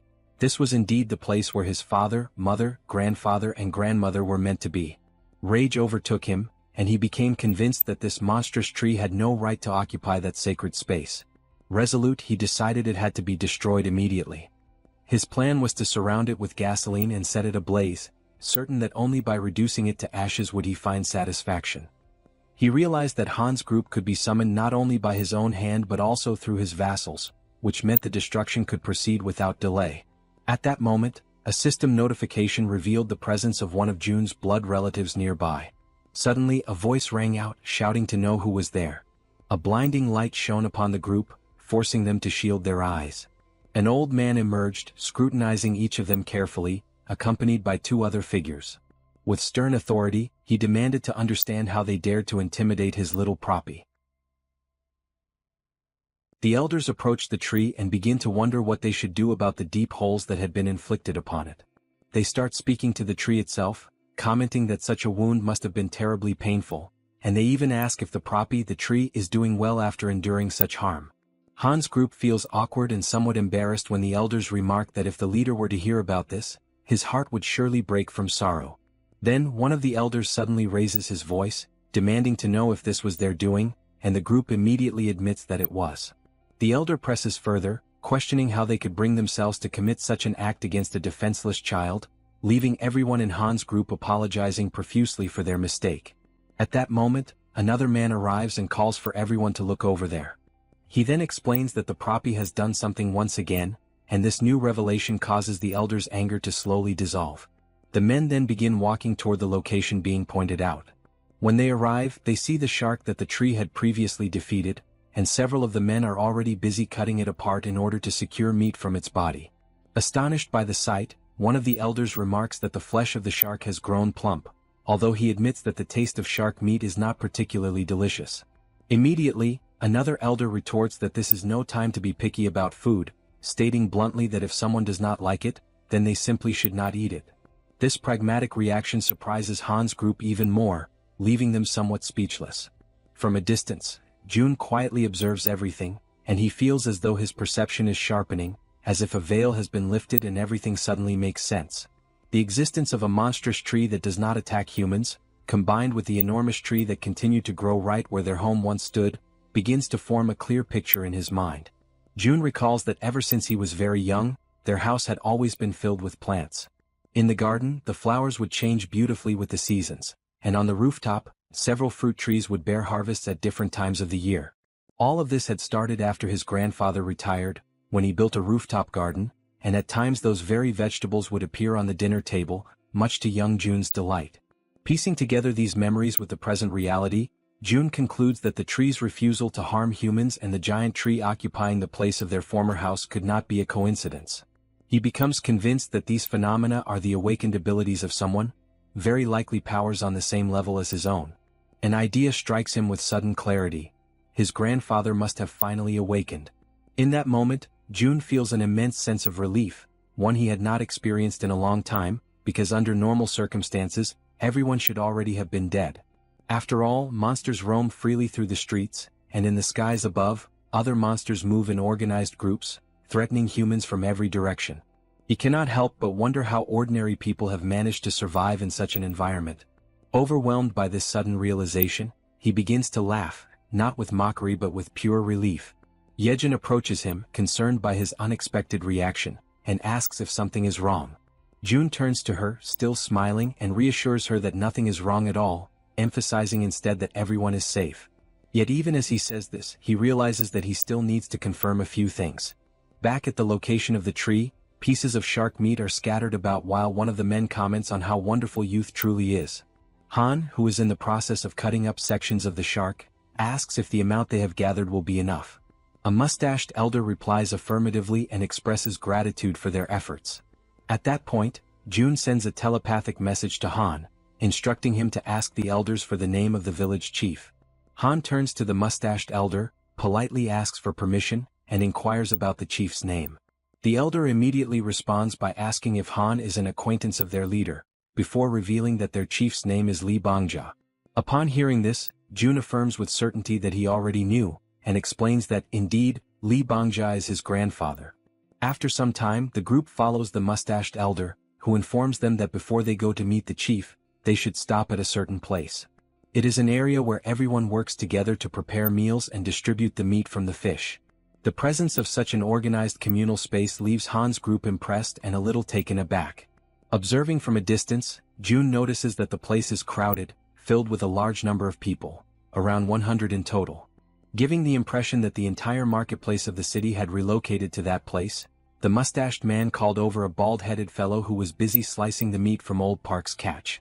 The bald man stopped cutting for a moment and remarked that he had heard a rumor saying that Poppy had pulled off something once again. The mustached man confirmed with a nod, replying that this was exactly what had happened, and that the shark had been so enormous that the young ones had been forced to step in and lend their strength to help. The mustached man then urged the bald fellow to cut quickly, explaining that he wanted to serve several plates of sashimi to the youngsters. Without wasting a moment, the bald man set to work with practiced efficiency, his hands moving with remarkable speed as he sliced and prepared the fish.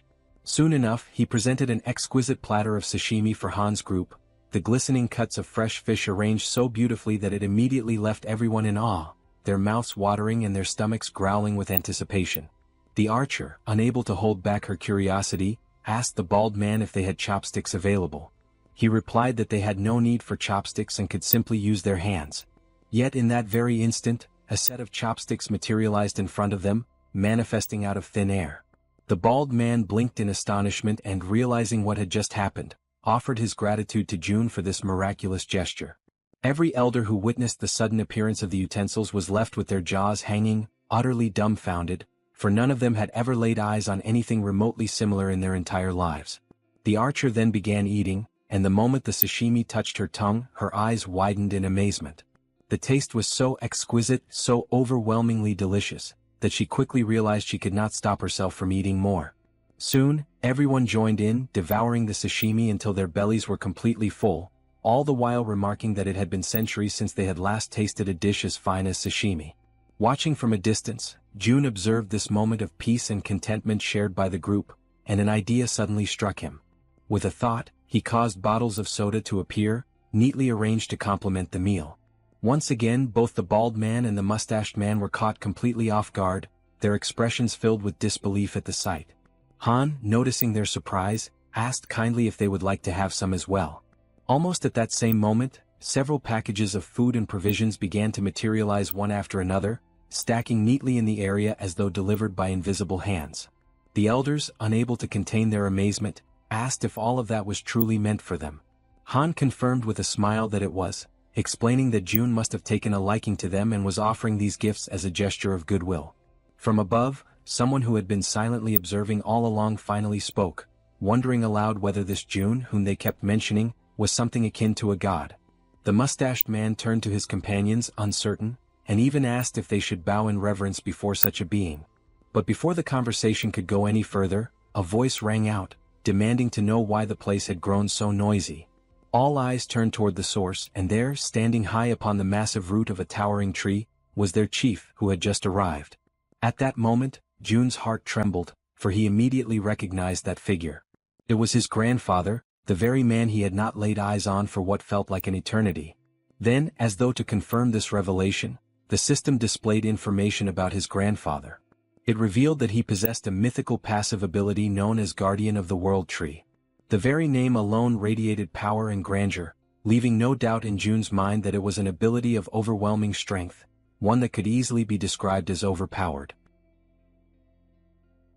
The grandfather observed the group intently from high atop the tree. At that same moment, the system issued a notification declaring that the servants had discovered June's blood relative, thereby unlocking the power of his lineage. His name was revealed as Li Bang Yeol, level 55, bearing the titles of Lineage, Relative, Druid with a trust rating of 88, and the awakening ability known as Guardian of the Tree and of the World. From his elevated position, he continued to watch in silence until, all of a sudden, he leapt gracefully down from the branches. When his feet touched the ground, June immediately noticed that his grandfather appeared far healthier than before.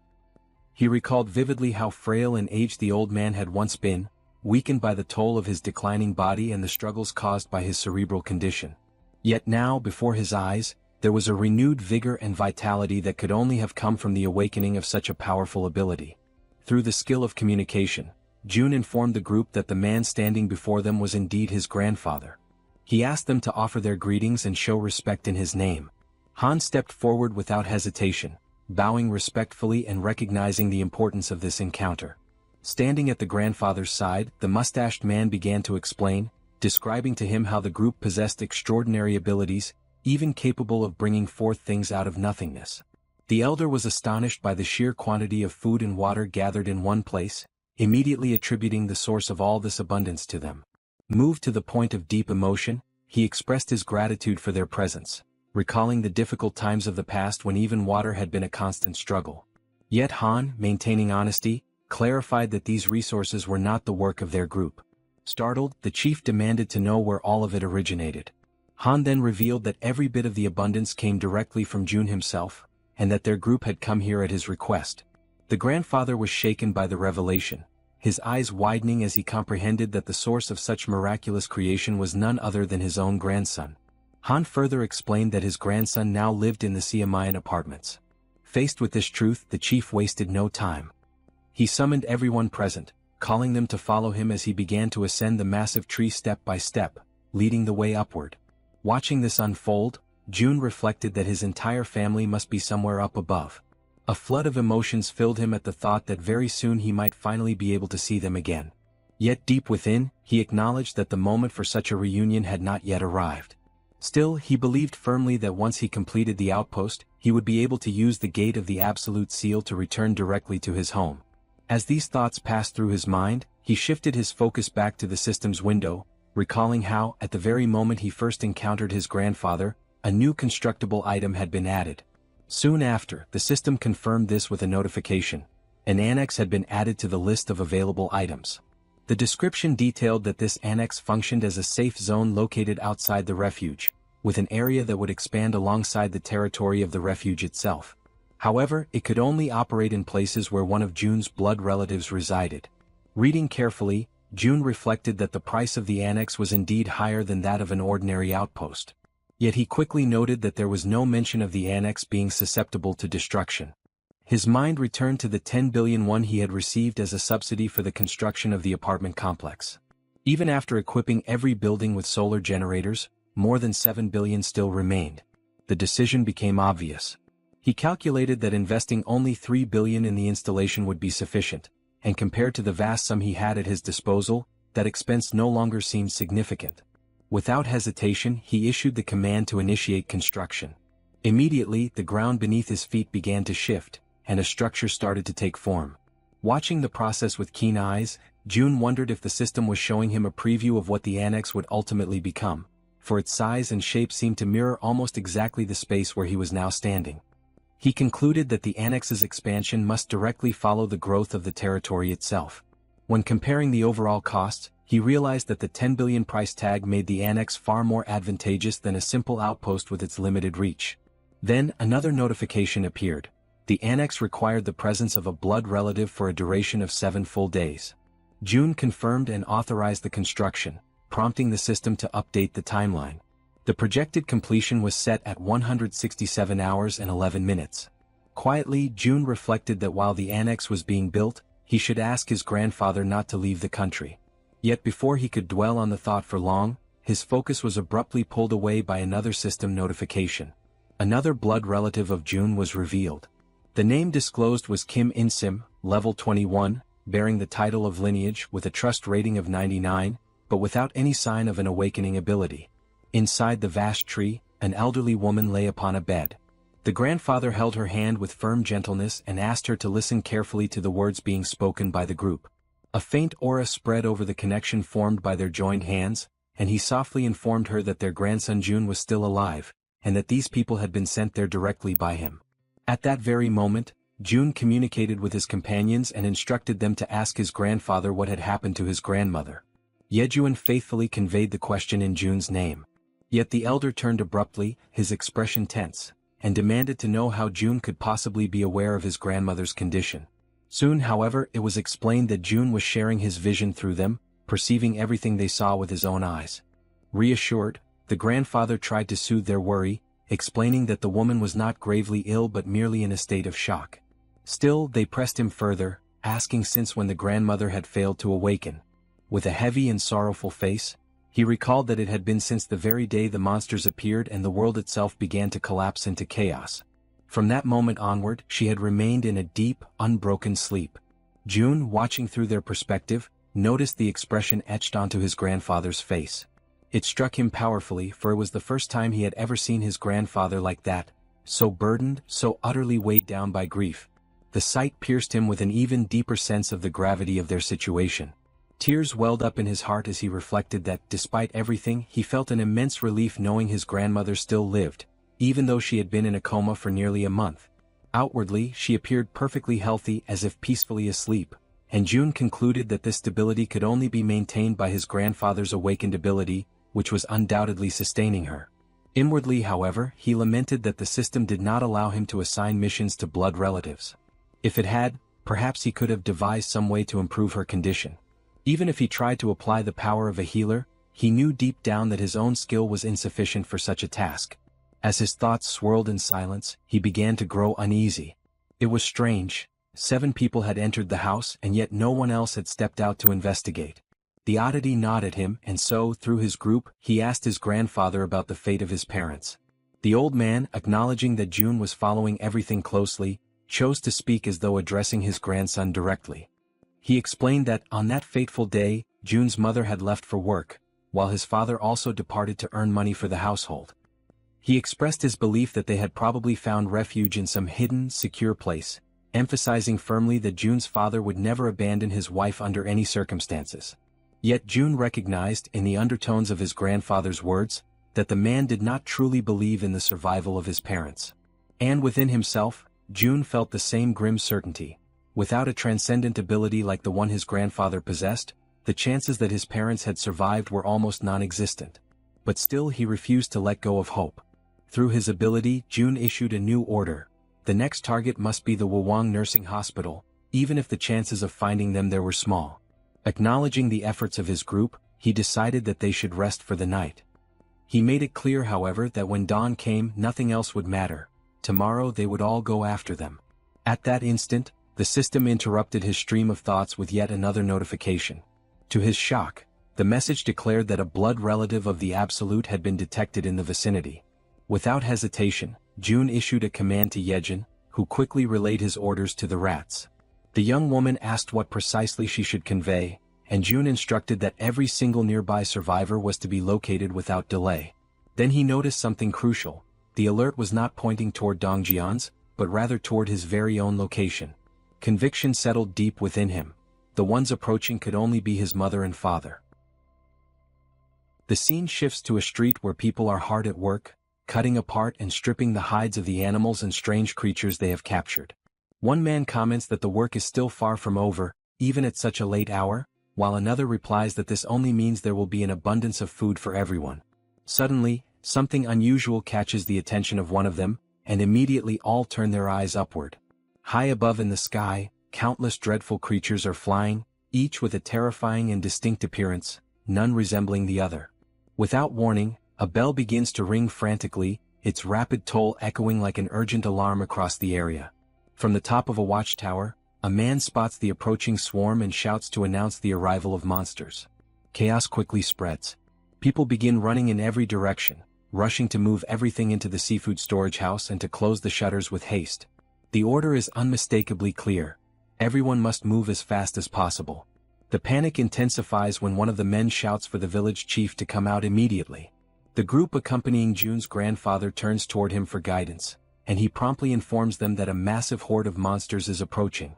From a distance, the grandfather and the group gaze upon the advancing scene, watching in silence as the creatures flood across the horizon. Han, overwhelmed by the sight, questions aloud whether all those beings can truly be considered monsters. The grandfather raises his hand and confirms, his voice grave, while simultaneously giving the command for the trees to move.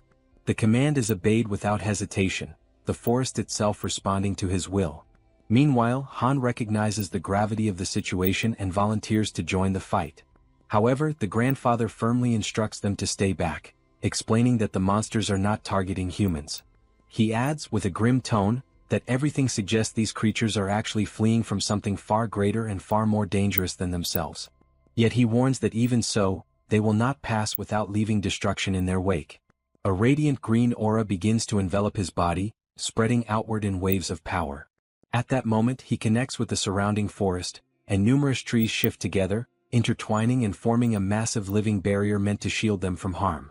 Inside the protective wall of trees, the group watches in astonishment as the winged creatures soar above them, passing over without striking. It becomes clear that the group was never their intended target. Still, those advancing by land charge relentlessly toward the barrier, forced to confront the trees that now stand as their obstacle. The pressure mounts, and once again Han offers his assistance, but the elder sternly refuses, demanding that they remain within the safety of the barrier. At that instant, the old man lifts his leg and at his command, countless trees surge forward, their sharp branches piercing through the creatures on the ground. The entire group is shaken, overwhelmed with shock, as they witness the overwhelming display of the grandfather's power. The creatures, impaled by the trees, are lifted mercilessly into the air, suspended and displayed like gruesome trophies of the living forest. Yet more monsters appear, hurling themselves at the barrier, biting and tearing savagely at the trunks. But the grandfather remains steadfast, his control unyielding, forcing the trees to strike again and again, driving their sharpened limbs into the new enemies without pause. The system begins to flood with notifications, marking each victory. A message appears, declaring that a level 24 land shark has been hunted. Shortly after, another states that a level 23 saw ray has been slain. Then comes a level 29 blue crab.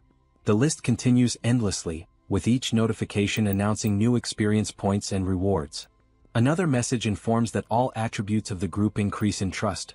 Their gained experience is multiplied tenfold and evenly shared, although the ascent rewards remain monopolized by the hunter himself. Inside the building, June observes the entire scene with his mouth agape, stunned by the cascade of notifications piling up before his eyes. He realizes that the level of power displayed is comparable to someone at level 55. His grandfather, too, receives the notifications, though he does not fully comprehend their meaning. June reflects that, in the beginning, he believed his grandfather was merely being reckless, acting without thought for the danger. Yet with a single strike, hundreds of monsters are wiped out in an instant. Faced with such overwhelming power, he concludes that the best thing they can possibly do is to stay out of the way and avoid becoming a hindrance. In June's eyes, his grandfather transforms into a monster in his own right, a being so powerful that he could no longer be compared to ordinary humans. The notifications continue to flood in without pause. The system announces the successful hunt of a level 31 giant crab, followed shortly by a level 29 giant lobster, and then a level 30 sawtooth crab. Each message also confirms increases in skills and abilities. Suddenly, June realizes that he himself has just leveled up, but before he can process it, an intense and suffocating pain overwhelms his body. The agony spreads through every nerve, as though each part of him were being broken apart and reduced to dust, all while the school in the city continues to grow in influence and power. Amid this torment, a new notification appears before his eyes. The system announces that beings capable of receiving citizenship have been discovered, and the question is posed: grant it or not? June's mind clings desperately to a single crucial thought: whether among those names his parents might be included. He scrolls through the long list, painfully aware that the sheer number of new inhabitants is so vast it would be impossible to check each one individually. Yet even as he does, he reasons that if his parents were truly among them, the message would not have been one of citizenship. Instead, it would have been a notification of alignment. This realization strikes him like a heavy weight. It means that his parents are outside the reach of those people now registered by the system. He also notices Jaehyeon focusing with all her strength, pushing herself to the limit as she attempts to track down the location of his parents. And June convinces himself that the moment they are found, he will know instantly. Despite feeling his body torn apart from the inside, he affirms to himself that there is no time to rest, no room to pause. His mind then turns to the other side of the battlefield, questioning what is happening with his grandfather. Observing carefully, he senses that something is wrong, a subtle strangeness in the situation. He shares this unease with Han's group, who quickly question the old man. The grandfather realizes the difference. Before, the monsters would leave remains scattered across the ground, but now they vanish completely, not even bones left behind. Han explains that this change is due to June's influence. Ever since the system manifested, the corpses no longer remain after death. Intrigued, the grandfather acknowledges that even the mysterious glowing letters appearing in the air are also the work of his grandson. With the immediate threat apparently under control, the old man decides to go to the warehouse to bring out some of the people hiding there. He explains that if they intend to consume the flesh of the monsters, the creatures must be slaughtered in the proper way, ensuring the meat stays fresh and edible. The group agrees, but June internally is struck with surprise at this detail. Never before had he thought of monsters as a source of food, and for the first time he begins to truly consider the possibility. He extends his hand and issues the order to register the item. Before him, a creature begins to materialize, its form gradually solidifying until its outlines are clear and distinct. The system then notifies the success of the registration, categorizing the item as fish. Pleased, June realizes that his attempt has worked, and that this could indeed feed hundreds of people. Jaehyeon suddenly gasps, her eyes widening in shock as she locates someone of immense importance. Without delay, she quickly announces her discovery. June turns at once, his entire body trembling with expectation. The system confirms it. Jaehyeon has found a blood relative, and the power of blood begins to unlock. Outside, amidst the rows of buildings, someone points toward a distant structure. A man and a woman are identified. The system reveals their names. Lin Jisuk, level 50, bearing the title of relative, with trust at 97 and the awakened ability of governance. Beside her stands Kim Donghyuk, level 42, also carrying the title of relative, with trust at 93 and the awakened ability of enhanced defensive aura. June recognizes them instantly, and his vision blurs with tears. After all this time, there can be no mistake, they are his father and his mother. The system notifies that citizenship has been granted to 23 individuals connected to the blood relative Lee. The announcement causes a wave of astonishment, yet June feels a surge of joy as he realizes that his parents are now very close to the newly expanded territory. By observing their movements, he concludes that it is only a matter of time before they step fully into the protected zone. Since the power of the bloodline has already been unlocked, he firmly believes that they will not be stopped by the invisible barrier that holds others back. After such a long and painful wait, his eyes finally fall upon his parents once again. The long-awaited reunion radiates through his smile, overflowing into every part of his being. At that very moment, his parents catch sight of him, and shock flashes across their faces as they recognize him. From the other side, June raises his hand in greeting, his heart pounding. The mother and father rush toward him without hesitation, embracing him tightly as though afraid to ever let him go again. His mother clings to him, checking desperately to make sure it is truly him, asking if he is well, while June responds with quiet firmness that nothing has happened to him.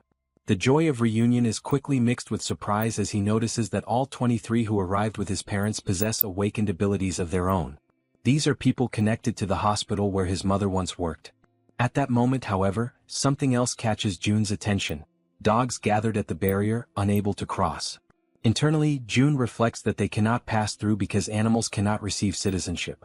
Almost immediately, the system issues a new notification, revealing that there exists an option for a subordination contract capable of awakening abilities in up to 100 individuals. Jun ponders the implications of such a condition, recognizing that his mother's awakened ability is astonishingly powerful, and that through her, even his father has had his own power awakened. The system then reveals the ability granted to his father, Protective Aura, classified as S rank. This ability consumes mental energy to generate a complete defense around the body, and while active, it triples all physical abilities. Jun quickly grasps the magnitude of this revelation. Multipliers that once stacked linearly now increase exponentially. The result is devastating. His father reaches an efficiency so overwhelming that he could easily overcome level differences that would normally be insurmountable. He also notices that even the 23 newly awakened, though classified only within ranks B and C, already stand far above the average of the unawakened. Yet, in Jun's mind, what matters most at this moment is not their classifications, but that everyone can finally rest. He raises his hand and allocates 5 units of resources to the group, ensuring they have food and everything else they may need. He instructs them to take warm baths and rest in heated rooms, guaranteeing them comfort after their exhausting and dangerous journey. Still, his mother remains troubled, convinced that her son may be hiding his pain or perhaps is deeply traumatized by the apocalyptic events. His father too reflects silently, wondering if the shock of survival has been too great for him to bear. Perceiving their concern, Jun seeks to reassure them. He reminds his mother that she herself had seen the lights burning in the apartment. Then he asks how such a thing could be possible in a world where electricity and water have long ceased to exist. To make his point undeniable, he snaps his fingers, drawing their attention. At the sound, every light in the surrounding buildings flares to life at once, piercing the darkness and leaving his parents utterly speechless, unable to believe what they are witnessing. At that same instant, a Coca-Cola materializes in his hand, cold and real. He raises the drink and, with a calm smile, asks if anyone happens to be thirsty. A young girl rushes forward almost immediately, clutching the bottle with trembling hands, asking in disbelief if it is truly real and whether she can actually drink something so rare. Jun then conjures a drink for each person present and invites them all to follow him, guiding them toward what will become their future homes. After some time, using the gate of the ultimate shut-in, he leads them across into the apartment complex. There, Jun personally escorts his mother's subordinates to the residences they are to occupy. In each home he provides rice, ramen, eggs, milk and every item they request. As they walk together down the hallways of the building, his mother cannot hold back her worry and finally asks if it is truly acceptable for them to occupy residences that once belonged to other people. With a calm smile, he explains that if any resident eventually returns, they will immediately return the property, but for now no one has come back. He gently asks his mother not to worry, and then opens the door of one of the apartments, inviting them to step inside quickly. Once inside, 2 companions of the group lower themselves respectfully, bowing and greeting with polite gestures. The father and mother, astonished, remain frozen in place at the unexpected sight. The woman, overcome with curiosity, asks whether one of them might be her son's girlfriend. He denies it at once, and one of the young women firmly declares that both of them will serve his parents with dedication and care. However, he responds with firmness, questioning why they should be the only ones responsible for looking after his parents. Acknowledging the effort they had already put forth until now, he soon allows them to rest, and the 2 quietly withdraw in silence. Left alone as a family, they gather together at the table. Jun then begins to ask about everything that had happened to his parents since the beginning of the chaos. He recalls how his father, who worked as a taxi driver, had gone that day, as usual, to pick up his mother after her work shift. It was at that exact moment that the monsters suddenly appeared. Side by side, they managed to protect each other and, as a result of their determination, survived. And just as Jun had suspected, it was his mother who awakened her abilities first. After listening attentively to their account, he shares his own journey in return, the skills he had acquired, the dangers he had faced, and the ways in which he had managed to survive up to that point. He also tells them about the condition of his grandmother and the constant care his grandfather had been devoting to her. Their stories weave together, filling the night with memories and emotions. Time flows by, midnight approaches, yet the warmth of the long-awaited family reunion transforms their home into the safe refuge they had been yearning for all along. The scene shifts to the city hall of Nagasaki, where heavy rain was falling over the waters of a river. At its edge, a man lifted his eyes toward the sky, deeply intrigued, while his companion stood beside him, equally confused by what was unfolding before their eyes. From the dark depths of the river, a colossal monster began to emerge. Both of them watched the enormous creature moving before them, unable to hide the terror that gripped them.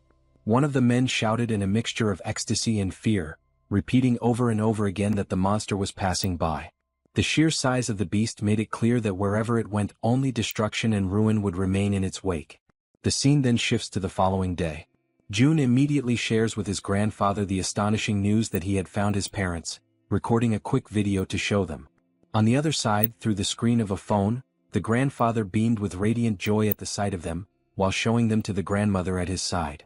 The mother, overcome with emotion, asked if she could also see a recording of her father.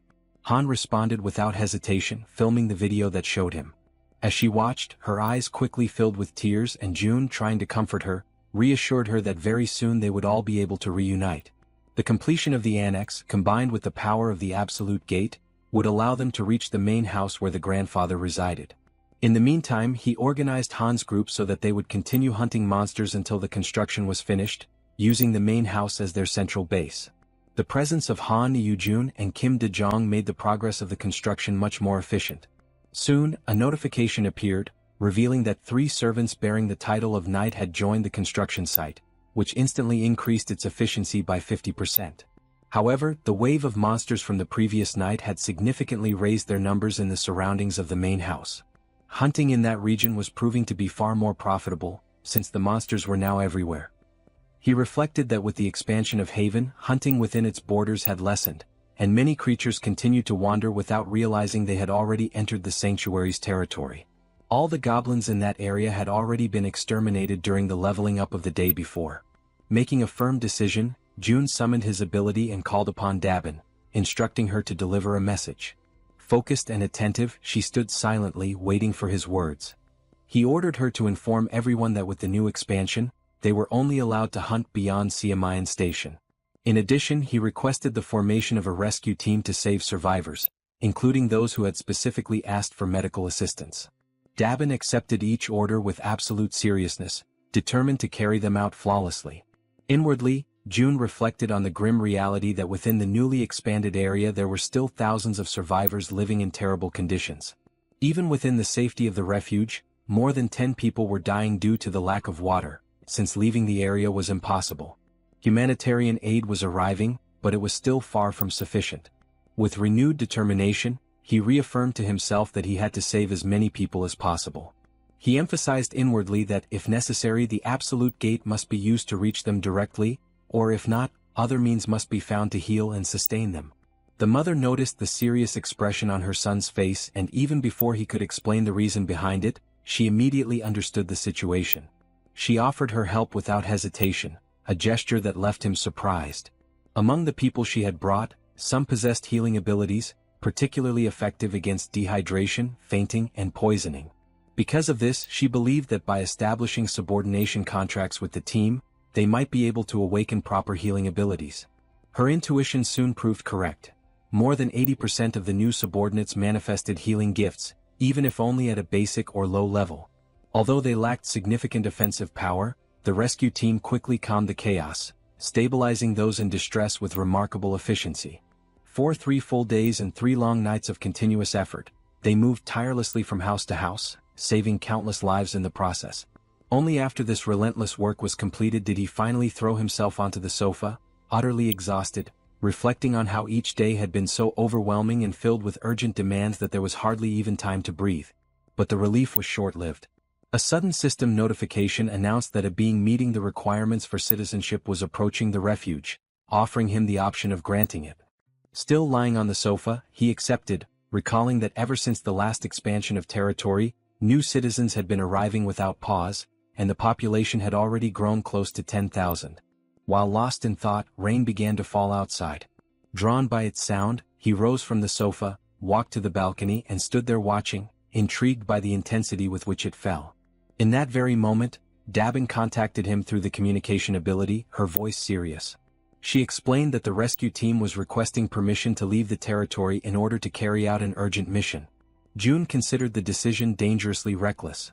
Marine monsters now surrounded the region, rendering it impassable for ordinary people.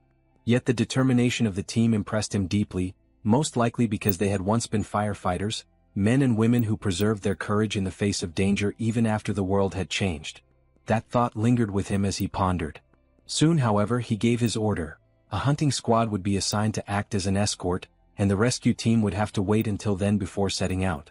When he opened the system again, a new notification appeared, announcing the hunt of a giant level 33 crab. He noticed, almost with surprise, that he had begun to enjoy these hunts more since the sudden surge in his physical statistics. Yet the notifications did not stop there. They came one after another, in rapid succession, reporting creatures slain one after another with astonishing speed. The massacre was unfolding at such a pace that June immediately realized this could not possibly be his father's doing. Alarmed, he activated the eyes of the Absolute, and the truth was revealed before him. It was his grandfather, advancing with unshaken resolve, destroying everything that stood in his way. Concerned, June sought immediate contact with Han's group, only to hear their report that a new wave of monsters had risen in the region. The news unsettled him, for the proportion of marine creatures was increasing at an alarming rate, and this time on a scale far greater than usual. On the other side, his grandfather observed the strange situation unfolding. He remarked that even now, something about it seemed unnervingly unusual. What troubled him most was the way the creatures were fleeing in desperation, driven not by instinct but seemingly guided by a deeper fear, as if trying to escape from something far worse. He asked himself, from what exactly could they be running? Elsewhere, June followed every detail through his ability, and the same haunting question tormented his thoughts. Fear of what, precisely? Before the answer could surface, a colossal marine monster suddenly rose before Han's group and his grandfather, leaving them paralyzed in horror. From afar, June watched the scene unfold in desperation, his heart racing with dread, as the same question echoed within him with greater force than ever before. What in the end could this terrifying thing that emerged possibly be? The creature before them was a white dragon, a colossal being of level 63. Everyone stared upward, their necks strained, their faces pale with dread, as fear and despair took hold of their hearts. The group questioned among themselves whether what they were seeing was truly a dragon, or something even more terrifying, something that defied understanding. From a distance, June observed the scene in tense silence. He knew that if he were to use the vassal summoning, he might be able to save Han's group from certain death. However, as the guardian of the world tree, he could not stray far from it. To do so would expose him, leaving both himself and the sacred tree vulnerable. Even so, he couldn't bring himself to order them to fight a white dragon. Doing so would be the same as sending them to their deaths. As doubt consumed him, the system emitted a notification. The remaining time until the completion of the annex construction was 38 hours. June reflected that, once the annex was finished, the territory would expand enough to drive away those monstrous creatures. Yet even with the increased efficiency of 50% and the accelerated progress, 1.5 times faster than before, it would still take time. They would need to endure for more than an entire day, something utterly impossible under their current circumstances. Watching the creature with narrowed eyes, he wondered if there was no other way to resolve the situation. The dragon dug its claws deep into the ground, its cold, merciless gaze falling upon Han's group and upon June's grandfather. The old man shouted that even he would struggle to face such a foe alone and ordered everyone else to fall back. But Han's group refused to retreat. United, they declared that they would stand and fight together. For an instant, June's grandfather was taken aback by their resolve. Then, with a steady breath, the old man was the first to give the order to attack. However, Han's group hesitated, paralyzed by the sheer terror of what stood before them. At that moment, June's voice rang out through the communication link. A firm, commanding tone cutting through the chaos, ordering everyone to stop immediately. The command caught everyone by surprise. None of them could understand why he would stop them from fighting. He instructed all units to hold their positions and specifically ordered Moon to restrain his grandfather. Moon obeyed instantly. The old man turned toward him, demanding an explanation, insisting that striking first was essential in any battle. Moon apologized, repeating only June's exact words. These were direct orders. Yet the grandfather persisted, clearly dissatisfied, unable to comprehend the reason behind such restraint. As the battlefield fell into a heavy stillness, June stood deep in thought. Then a system window materialized before his eyes, displaying vital information. The white dragon, level 63, had recently laid its eggs. It was weakened, and its eggs could only hatch beneath the roots of the world tree. June realized with a surge of understanding that the dragon had not come to fight. It had come seeking the world tree's protection to safeguard its offspring. In that instant, the white dragon's eyes glowed faintly, and its voice echoed directly within the guardian's mind. Startled, the grandfather sensed that this was no illusion. This was telepathic communication. The creature's voice resonated calmly within his thoughts, requesting that they make a pact. The old man hesitated, unsure of the creature's intentions, uncertain whether to trust or fear it. The dragon explained that it needed the help of the world tree to restore its strength. In return, it vowed to protect them from harm. A glowing symbol appeared upon the old man's hand, a mark that could be used to summon the dragon whenever its aid was required. Slowly, the majestic creature stepped forward, its immense presence radiating both power and serenity, extending something toward the old man. The light from its body condensed, transferring into his hands. Along with it came a solemn request, that he take care of its child. Then, spreading its great wings, the dragon lifted itself into the air and disappeared into the thick clouds above. The group stood in silence, watching the magnificent creature vanish into the heavens, the echo of its presence still lingering in the air. Toji was the first to break the silence, remarking that if they had attacked, they all would have perished without question. Moon agreed, adding that they had survived only because they had obeyed June's command in time. Suddenly, the system displays a flood of notifications. The loyalty of several members reaches 100, and all of them are officially registered as vassals. June watches the notifications closely, reflecting on what has just happened. With Kang Deoksu and Kim Gaeong both reaching the maximum level of loyalty at the same time, his total vassal capacity instantly triples. Now he commands 18 subordinates directly bound to him.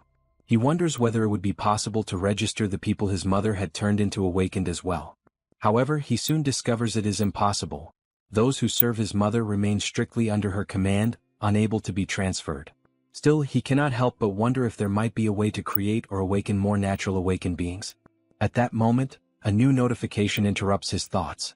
The system announces that the trust level of the citizen moon has reached 100%. A new message follows. New ability acquired, teleportation. Before June can even react, another window pops up, congratulating him for obtaining a rare item. Awakening pill, teleportation.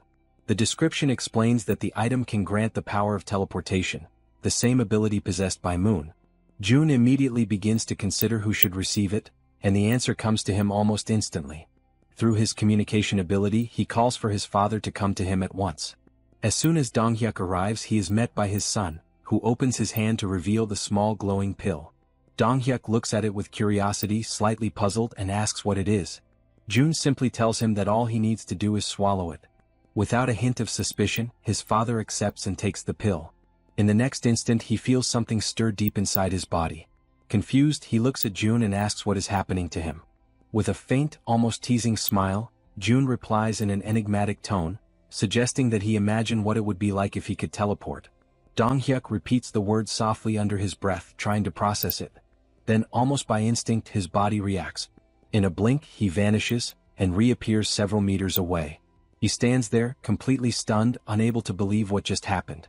June watches in silence, thinking that for someone like his father, a warrior who relies entirely on his physical body and raw strength, gaining the power of teleportation is like granting wings to a tiger. Amid his quiet awe, the system flashes another notification before his eyes. Trust level of Donghyuk has reached 100%. New ability acquired, enhanced protective energy. June reads the message in disbelief, realizing that even the abilities of close relatives can be obtained once their trust reaches full capacity. A new idea begins to take form in his mind. If he could raise his mother's trust to 100%, he might be able to gain her ability as well. He quickly checks the system data. His mother's trust level stands at 97%.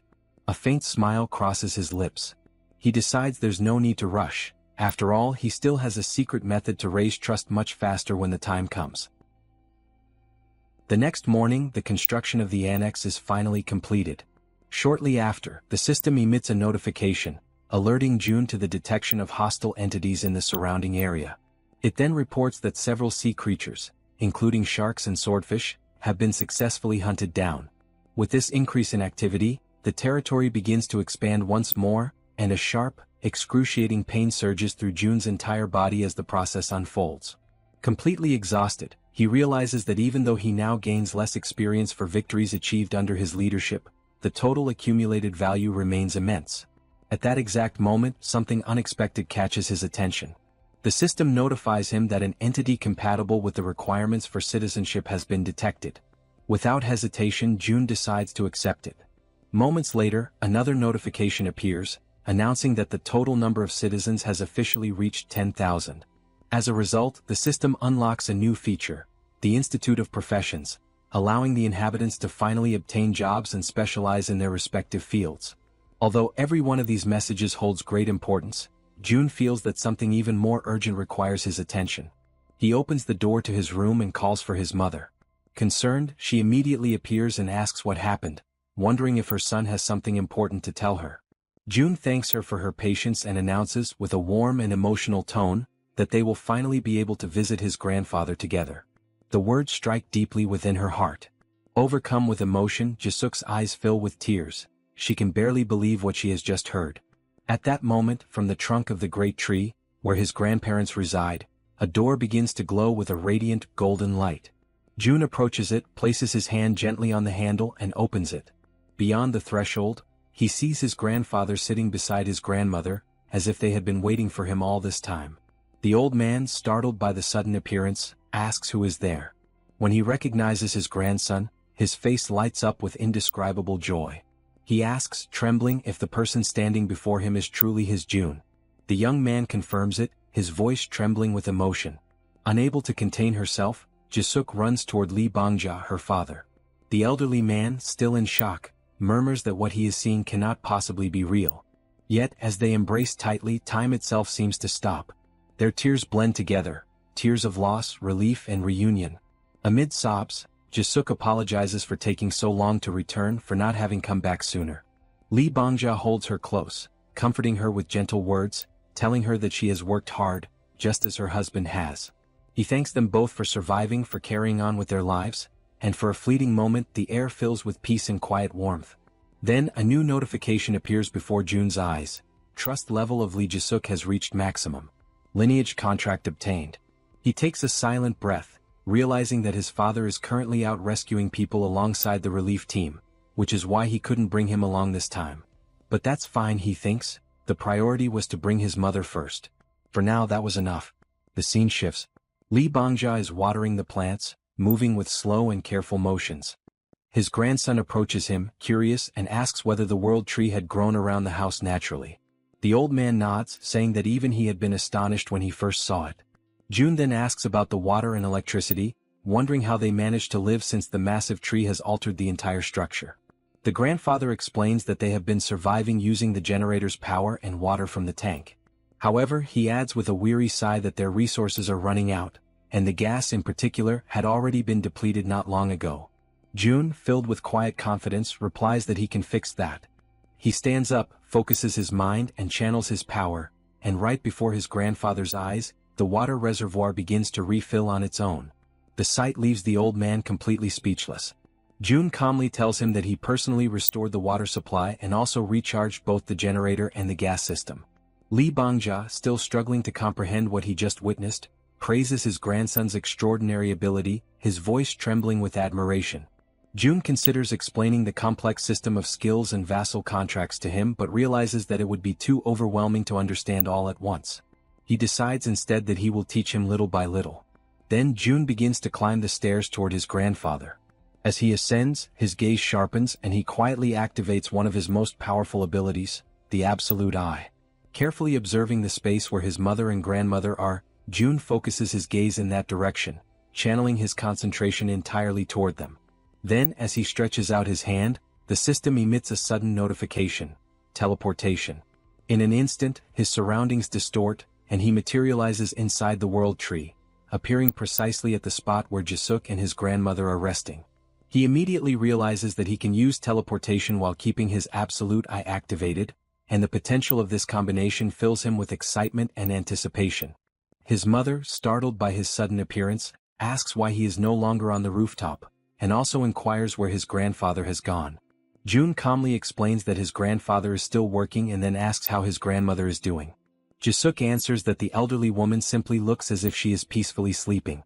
Suddenly, the system projects a new message before his eyes: summon the spirit beast, cost 10 billion wons. Jun is completely taken aback by what he reads. His eyes widen in disbelief as he realizes that the button to summon a spirit beast worth 10 billion has been unlocked. A powerful wave of excitement and disbelief washes over him. Without hesitation, driven by pure instinct, he presses the button. The system immediately confirms his action. 10 billion wons have been spent for the summoning of the spirit beast. And at that very moment, an intense light bursts forth in front of them, illuminating the entire room with a radiant glow. Jun, maintaining a steady and reassuring voice, tells his mother to remain calm and not be afraid. At the center of that blinding light, a shape begins to emerge. Jun narrows his eyes and observes as a delicate figure slowly takes form. It is a sleeping fairy. Her body shimmers faintly, and after a few moments she gently opens her eyes, as though awakening from a deep slumber. Jae-suk, still bewildered by what she is seeing, asks what that creature is. Jun explains patiently that it is a spiritual being. A creature he has just summoned, one of the unique powers granted to him by the system. At that exact moment, Lee Bangja enters the room. Jae-suk turns to him in surprise and asks why he came back so soon. The old man replies that Jun has already resolved all the problems. Then he approaches his sleeping wife and extends his trembling hand toward her, wanting to touch her face. The fairy, noticing his movement, slips gently from Jun's arms and flies forward, positioning herself right in front of the old man. Concentrating deeply, she spreads her wings, and a radiant aura begins to glow around Lee Bangja's hand. The light expands, surrounding the fairy's small body, as if drawing the old man's power into her own. A new notification immediately appears before Jun. Fairy's level has increased. Natural regeneration rate of the territory, plus 100%. Lee Bangja, however, is overcome with anger when he realizes that the creature has absorbed part of his energy. He clenches his fists, his voice trembling with frustration. But before he can speak, something extraordinary happens. His wife begins to stir. Slowly, the grandmother opens her eyes. The old man freezes completely, his anger dissolving into sheer disbelief. He stands motionless, unable to comprehend what he is witnessing. Yet, the elderly woman gazes at him with calmness and warmth. With a faint, gentle smile, she asks why he is looking at her as if he has just seen a ghost. The grandmother raises a trembling hand to her mouth, utterly confused and unable to comprehend what is happening around her. Exhaustion quickly overtakes her frail body, and she lies back down upon the bed, her eyes fluttering as her strength fades once more. The grandfather, overwhelmed by panic and despair, cries out her name in disbelief, his voice breaking as he pleads for her to regain consciousness. Convinced that the little fairy is somehow responsible for what has just happened, he turns his gaze toward the small creature and demands that she try again, that she use her power to reverse whatever she has done. The tiny fairy, however, closes her eyes in silence, unmoving, her glowing wings dimming slightly. Her quiet refusal only deepens his desperation, and he shouts once more, ordering her to attempt it again. At that moment, Jun steps forward and intervenes, speaking in a calm but firm tone as he asks his grandfather to steady himself. The old man takes a deep breath, lowers his head and after a brief pause, admits that he lost control of his emotions. With a trembling voice he apologizes. Jun approaches him slowly and explains that the fairy's energy level is still very low. He advises his grandfather to provide her with vitality regularly so that as she continues to absorb energy, she will gradually evolve and her power will increase over time. The stronger she becomes, the longer his grandmother will be able to remain awake and conscious. The old man listens attentively, his face softening as relief slowly replaces his anguish. As Jun observes the scene, his thoughts drift. He begins to reflect that the summoning of magical creatures might not be entirely random. After all, the fairy seems deeply connected to the world tree. If that connection truly exists, then each summoning must serve a specific purpose and follow its own hidden conditions. Even though he cannot yet discern what those conditions are, he finds comfort in knowing that for now the important thing is that his grandmother can awaken again, even if only for short periods. Soon after, he grows restless and tells his grandfather that he is going to rest for a while in his room. The old man simply nods in understanding, asking him to call if he needs anything. June walks away quietly, and once inside his room, he sits down and opens the system interface. A new notification materializes before his eyes. Citizen Shim Taek Jaehyeon has died. June's expression darkens. He immediately assumes that the message refers to one of the citizens recently relocated to the new annex built near the apartment complexes. Despite the relentless efforts of the rescue teams, hundreds of people have already perished, and many more will soon follow. Inwardly, June reflects that he wishes he could move all those people to a safer place, but everyone is exhausted, stretched to their absolute limit, without a single moment of rest. People are dying everywhere, some torn apart by monsters, others trapped inside their own homes, fighting desperately for survival. A few manage to endure thanks to rare and powerful abilities awakened by chance, while countless others perish without ever receiving a single gift from fate. He wonders if the old saying is true, that great power truly does come with great responsibility. June doesn't know why the monsters appeared, nor why only his family was granted such immense strength. The world has never offered him any explanations, so he resolves to find them himself. In that moment of solitude, he reaches his own conclusion. Responsibility belongs to those who possess power. And he decides to embrace it fully. He silently vows that he will save his country, at least as much of it as he possibly can. As he reviews the system data, he notices that the total number of people to whom he can grant citizenship reaches 220,000, yet only 10 have been officially registered so far. Sitting cross-legged on the floor, June makes a quiet but determined decision. He will continue to expand his reach until that number is filled to its very limit. And while he contemplates all of this, he recalls that the negotiations had been halted once the number of citizens reached 10,000. The inhabitants are allowed to acquire professions, yet nothing has changed in the administration window. With this realization, he concludes that the first step must be the construction of a professional training institute.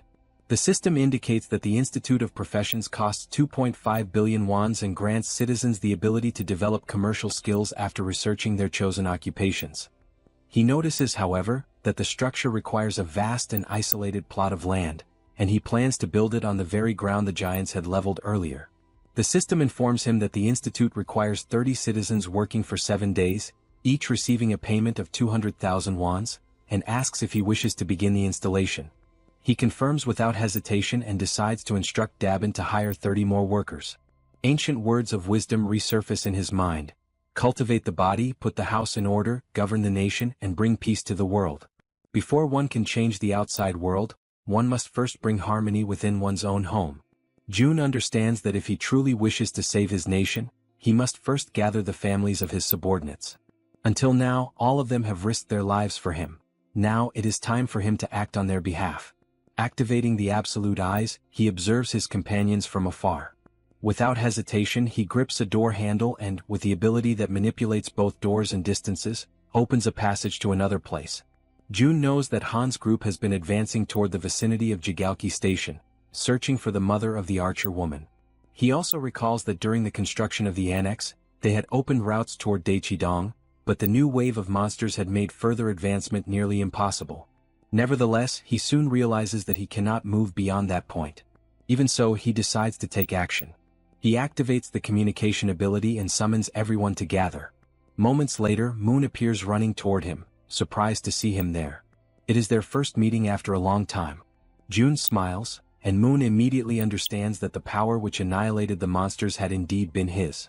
Soon after, Han approaches, surveying the surroundings carefully. She asks if that place now belongs to June's territory, to which he calmly confirms, but adds that this is not the only reason the group has gathered there. He explains that the monstrous wave has made travel to Daechidong extremely dangerous. However, now that the new annex is complete, everything has changed. He assures them that they will be able to reach Daechidong, the place where the archer woman's family lives, before the day is over. Upon hearing this, she hesitates, her expression showing doubt that such a thing could be possible. Yet June answers her with composure, stating that he possesses a method. Soon, he extends his hand toward her and reveals that there is something he wishes to propose, causing the air around them to grow heavy with tension. When the construction of the annexed house finally comes to an end, the territory expands all the way to the front of Jaehyeon Station, granting direct access to the subway. June begins planning to take Jaehyeon there so that they can once again employ the poisonous gas strategy against the swarming rats. He also notes that he will ask Dabin to strengthen the workforce at the Professional Institute's laboratory. Soon, all the preparations are completed. The only thing left is to put the plan into motion. Jaehyeon then focuses her mind, forming a connection with the rats and sending them to explore the passageways between Jigalki Station and Siadeskim. As she observes the tunnels through their senses, she realizes that if she had been sent there alone, the result would have been disastrous. June contemplates the situation and concludes that it is far worse than he anticipated, as he initially believed that with the monster waves gathering mostly on the surface, the underground area would be nearly empty. Yet it no longer matters. In an enclosed space, everything will eventually be consumed by Hiren's poisonous mist. At that moment, the system begins to emit notifications announcing successful hunts, depositing wands as rewards into their account. Another notification follows shortly after, confirming the extermination of a dark race, with additional funds credited as compensation. June feels a deep sense of satisfaction, for the amount is significant. The bounties earned from monsters slain by Hiren's toxic mist are steadily increasing, largely due to the power she inherited from her mother, the ability known as poisonous mist. The system displays that Hiren has now reached level 34, possessing 94 points of trust and 100 of loyalty. Upon signing the Oath of Allegiance, she earns the title of Knight, which in turn enhances the rewards she receives. But Hiren is not the only one to undergo transformation. Jaehyeon's title of Knight evolves into that of Baroness. Although the experience multipliers and general conditions remain the same, the effect of loyalty on her overall statistics grows immensely. What once influenced only her physical strength now extends to all attributes, and with twice the magnitude. Moreover, Jaehyeon acquires a new ability called Enhancement, through which her improved rats now move at a much faster pace and become significantly harder to destroy. By the time their operation through the tunnel concludes, Hiren announces that the entire subway line has been successfully cleared. Observing their progress, June realizes that he should not limit his loyalty contracts to just those two. Instead, he should extend the proposal to everyone. With that in mind, he turns toward Han's team and presents his idea. They listen carefully, and after some consideration, all agree to his terms. As a result, Han, the female archer, and Riller each obtain the title of Baron, while Yeonju ascends to a higher rank, that of Viscountess. The difference between a Baron and a Viscount is of great importance. Vassals who attain the title of Viscount gain an additional 3 slots for follower registration. Consequently, the number of vassals under Yeonju's command rises to 21. At that very moment, the system issues another notification. Toji has awakened a skill with 100% efficiency, Legion of Steel, an evolved ability derived from his title as Knight. He can now summon not only enchanted armor but also steel golems, entities that follow his commands without hesitation, advancing mercilessly against the enemy. With the golems clearing a path ahead and the allies maintaining formation, Toji decides to seize the opportunity and push forward. The offensive begins in earnest as the group charges ahead, confronting the monsters that appear in their way. Amid a flurry of coordinated attacks and fierce defenses, they continue their advance until Han finally announces that they have reached Exit 2 of Jigalki Station. From a distance, June monitors the operation and reports that the path ahead is clear. He directs the group to proceed straight towards Siadeshin, and everyone promptly follows his instructions. June reflects that the distance to the station is approximately 3 kilometers, but thanks to their enhanced physical abilities, they are able to cover the distance in just 10 minutes.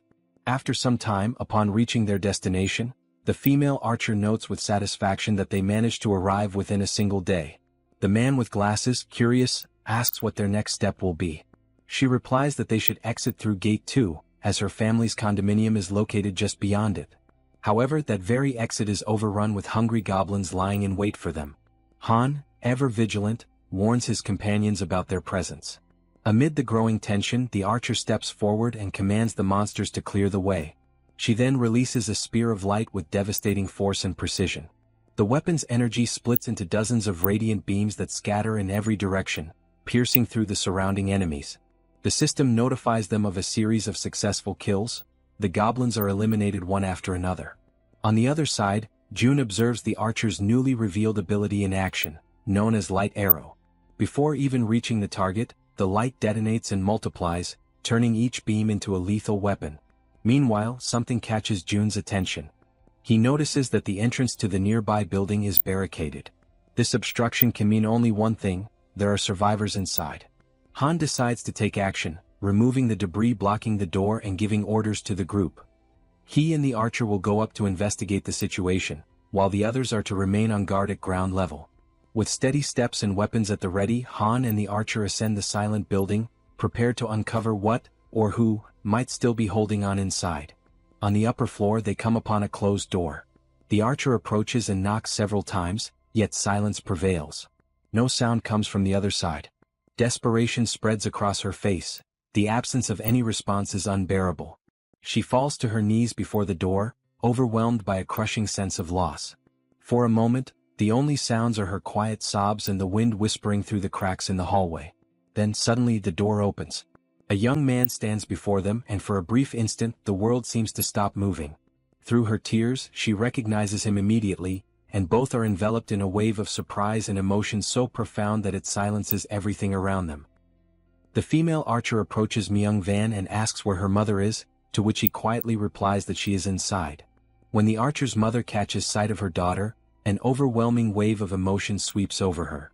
She immediately reaches out, placing trembling hands upon her daughter's shoulders, while the archer struggles to contain her tears, her eyes glistening with emotion.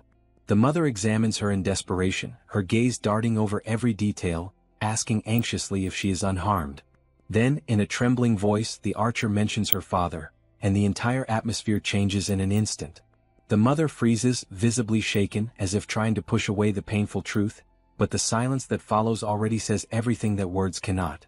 The tears intensify, spilling freely as reality sinks in. Everyone around them slowly understands what has happened. The father did not survive. The grief spreads among them like a slow, suffocating wave. The three are overtaken by sorrow, their cries rising together, echoing through the quiet halls for long, agonizing minutes. From a distance, June watches the scene in silence, his expression unreadable but his eyes heavy with empathy. Within himself he reflects on what must be done next. He knows he must find the families of Han, Kang Dae-soo and Kim Jae-won. All three are located in Jangjin-dong, and June understands that he must act swiftly to prevent further loss and despair. Soon after transferring the female archer's family to a secure zone, he summons his followers and dispatches them from Seomyeon toward Jangjin-dong. Not long after, a report arrives from Dabin, informing him that the public facilities have reached maximum capacity. June briefly considers expanding the existing infrastructure, but upon learning that many of the new arrivals own homes nearby, he decides instead to send them back to their residences. At the same time he begins planning the construction of new spaces beyond the main complex, including community centers, offices and shops, to provide greater comfort and autonomy for everyone. In his thoughts, he admits that he had already anticipated this kind of limitation. The expansion had inevitably brought nearby houses into reach, and several of them now stand vacant. By redistributing the residents, they would have more room and balance overall.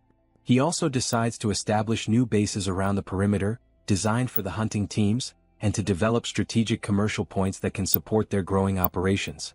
Using his communication ability, he reaches out to Dabin and instructs her to coordinate the organization of these new external bases.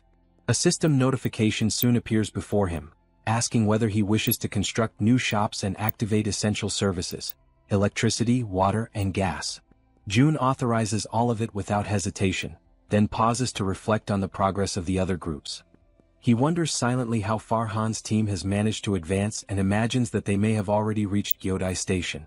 By his estimation, the path up to that point should have been relatively smooth, although he knows well that Hiren's poisonous mist tactic only works effectively up to that station. Beyond it, they will need to find their own way as the route from Gyeonggi to Dongni rises back to the surface midway through the journey. At that very moment, the man with glasses releases Black and instructs the creature to attack the goblins blocking the group's path. The female archer fires her arrows with unwavering precision, while Moon, now wielding his pistol, takes advantage of his newly acquired invisibility skill. Kim Jeon's demonstrates his new power of rapid growth, his body expanding in both size and strength, towering over the battlefield as the group pushes forward. Han's group now proves to be many times more powerful than before. Under Toji's precise and tactical leadership, they move with coordinated purpose, maintaining formation as they advance. Han instructs everyone to make use of the terrain's natural cover, moving forward while minimizing unnecessary confrontations and conserving their strength for what lies ahead. After some time, the group gradually slows its pace until it comes to a complete halt. Before them stretches the site of a ruined city, a desolate landscape where collapsed structures and massive chunks of debris block what once was a road. Han kneels, examining the obstacle closely. The pile of wreckage rises to the height of a 3-story building, forming a barrier that seems almost insurmountable at first glance. From a distance, June watches through his surveillance system, quietly reflecting on the scene. For a group whose average age is around 35, such an obstacle should not present an impossible challenge, he reasons. The real concern lies not in climbing over it, but in understanding what, or who, could have caused such catastrophic destruction in the first place. He questions silently what kind of creature could have torn apart a concrete bridge with such raw force. The absence of enormous footprints rules out the presence of a cyclops, yet the pattern of destruction clearly indicates that something immensely powerful had passed through the area. Proceeding with caution, June activates his communication ability and transmits a calm but firm directive to Han's team, advising them to move forward carefully and stay alert for any disturbances. As Han's group descends toward the lower area, June checks their progress, calculating the remaining distance to their destination, Jaehyeon, estimating that only about 4 kilometers remain before they complete the journey.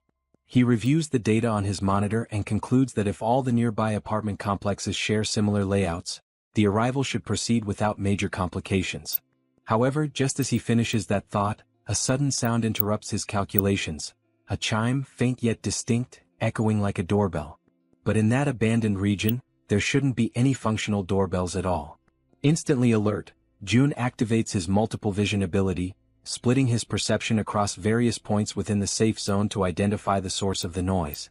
He frowns in confusion. Since Dabin had taken over operational control, no incidents of this nature had been reported. Despite that, a sense of unease compels him to investigate personally. He establishes contact with Jaehyeon through the system, informing her that he will conduct a quick inspection of the apartment sector. Upon arriving at the site, June carefully surveys the surroundings and soon notices a small group of people gathered outside one of the buildings.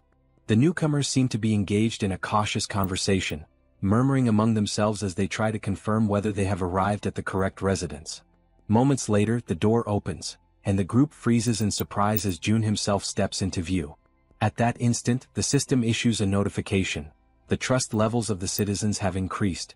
June's curiosity deepens at the sight of this unexpected message. The mere act of seeing him has somehow strengthened their confidence. A tense silence lingers for several seconds before one of the men steps forward hesitantly. With a respectful yet urgent tone, he makes a request, one that, while simple, catches June completely off guard. The man asks if June could lend them weapons. Dressed in black, he explains that they do not intend to stay within the so-called safe zone. His group, he says, plans to leave soon and needs the armaments to defend themselves on their journey. The man tells June that the group intends to leave. June, uncertain, asks if they plan to hunt monsters, but the man denies it. He clarifies that their goal is different. They want to go out in order to try to rescue their families, and they ask if June can help them in any way. June pauses for a moment. Inside, he recognizes that these men are just like him. Men who spend their nights awake, haunted by worry for their families, going over every possible scenario again and again until the moment they finally decide that they must take action on their own. Driven by desperation, they come to him. June then says that he cannot help them with everything. The man nods, resigned to that reality. However, June extends his hand and summons an item. He explains that he can at least give them weapons because if the group intends to rescue their families, they will need them. The weapons begin to materialize in front of the men, forming slowly out of thin light. The man expresses his gratitude, saying he has no idea how he could ever repay the favor. June responds that he has a proposal for the group. The man asks what it is. June reveals that he wishes to form a subordination contract, an ability that seems almost ridiculous at first glance, yet it allows him to select 100 awakened followers without requesting anything in return. However, the ability comes with a particularly troublesome requirement. The man asks what they must do. June explains that the reason his mother never filled all 100 slots, even with such a powerful ability, is simple. With a tone heavy with authority, he declares that they all must kneel. The men are startled, shocked by how authoritative June suddenly seems. Even so, they obey, lowering themselves to the ground and asking if that position is correct. June confirms that it is. He asks for a moment, places his hand over the man's head, and states that from that moment on, the man must obey him. June explains that all the man needs to do is express his intention to submit clearly. The man does so, declaring his submission. The system immediately notifies that the man, named Jang Sungjun, possesses a trust level of 48 and awakens the ability of teleportation, a ranking-type teleportation that consumes mental strength in order to generate physical force. The man feels the energy coursing through his body and becomes unsettled by the light that begins to spread around him. Jun is also surprised by the phenomenon. The ability and the rank he receives are an extraordinary reward, far greater than anything Jun imagined could appear. The system then notifies that a tangerine has been purchased and it materializes instantly in Jun's hand. A mission appears, to lift the tangerine using telekinesis within 10 minutes, with a reward of increased mental power and no penalties. Jun shows the tangerine to the man and orders him to lift it using his ability without touching it. The man agrees, focuses deeply, and a thin aura begins to form around the fruit. Moments later, the tangerine rises from Jun's palm, floating steadily in the air. The man is astonished to see the object levitating and silently celebrates his own success. Suddenly, the tangerine bursts open and explodes into juice, sending pulp splattering over everyone including Jun. Embarrassed, the man apologizes, saying he lost control, but Jun tells him that everything is fine.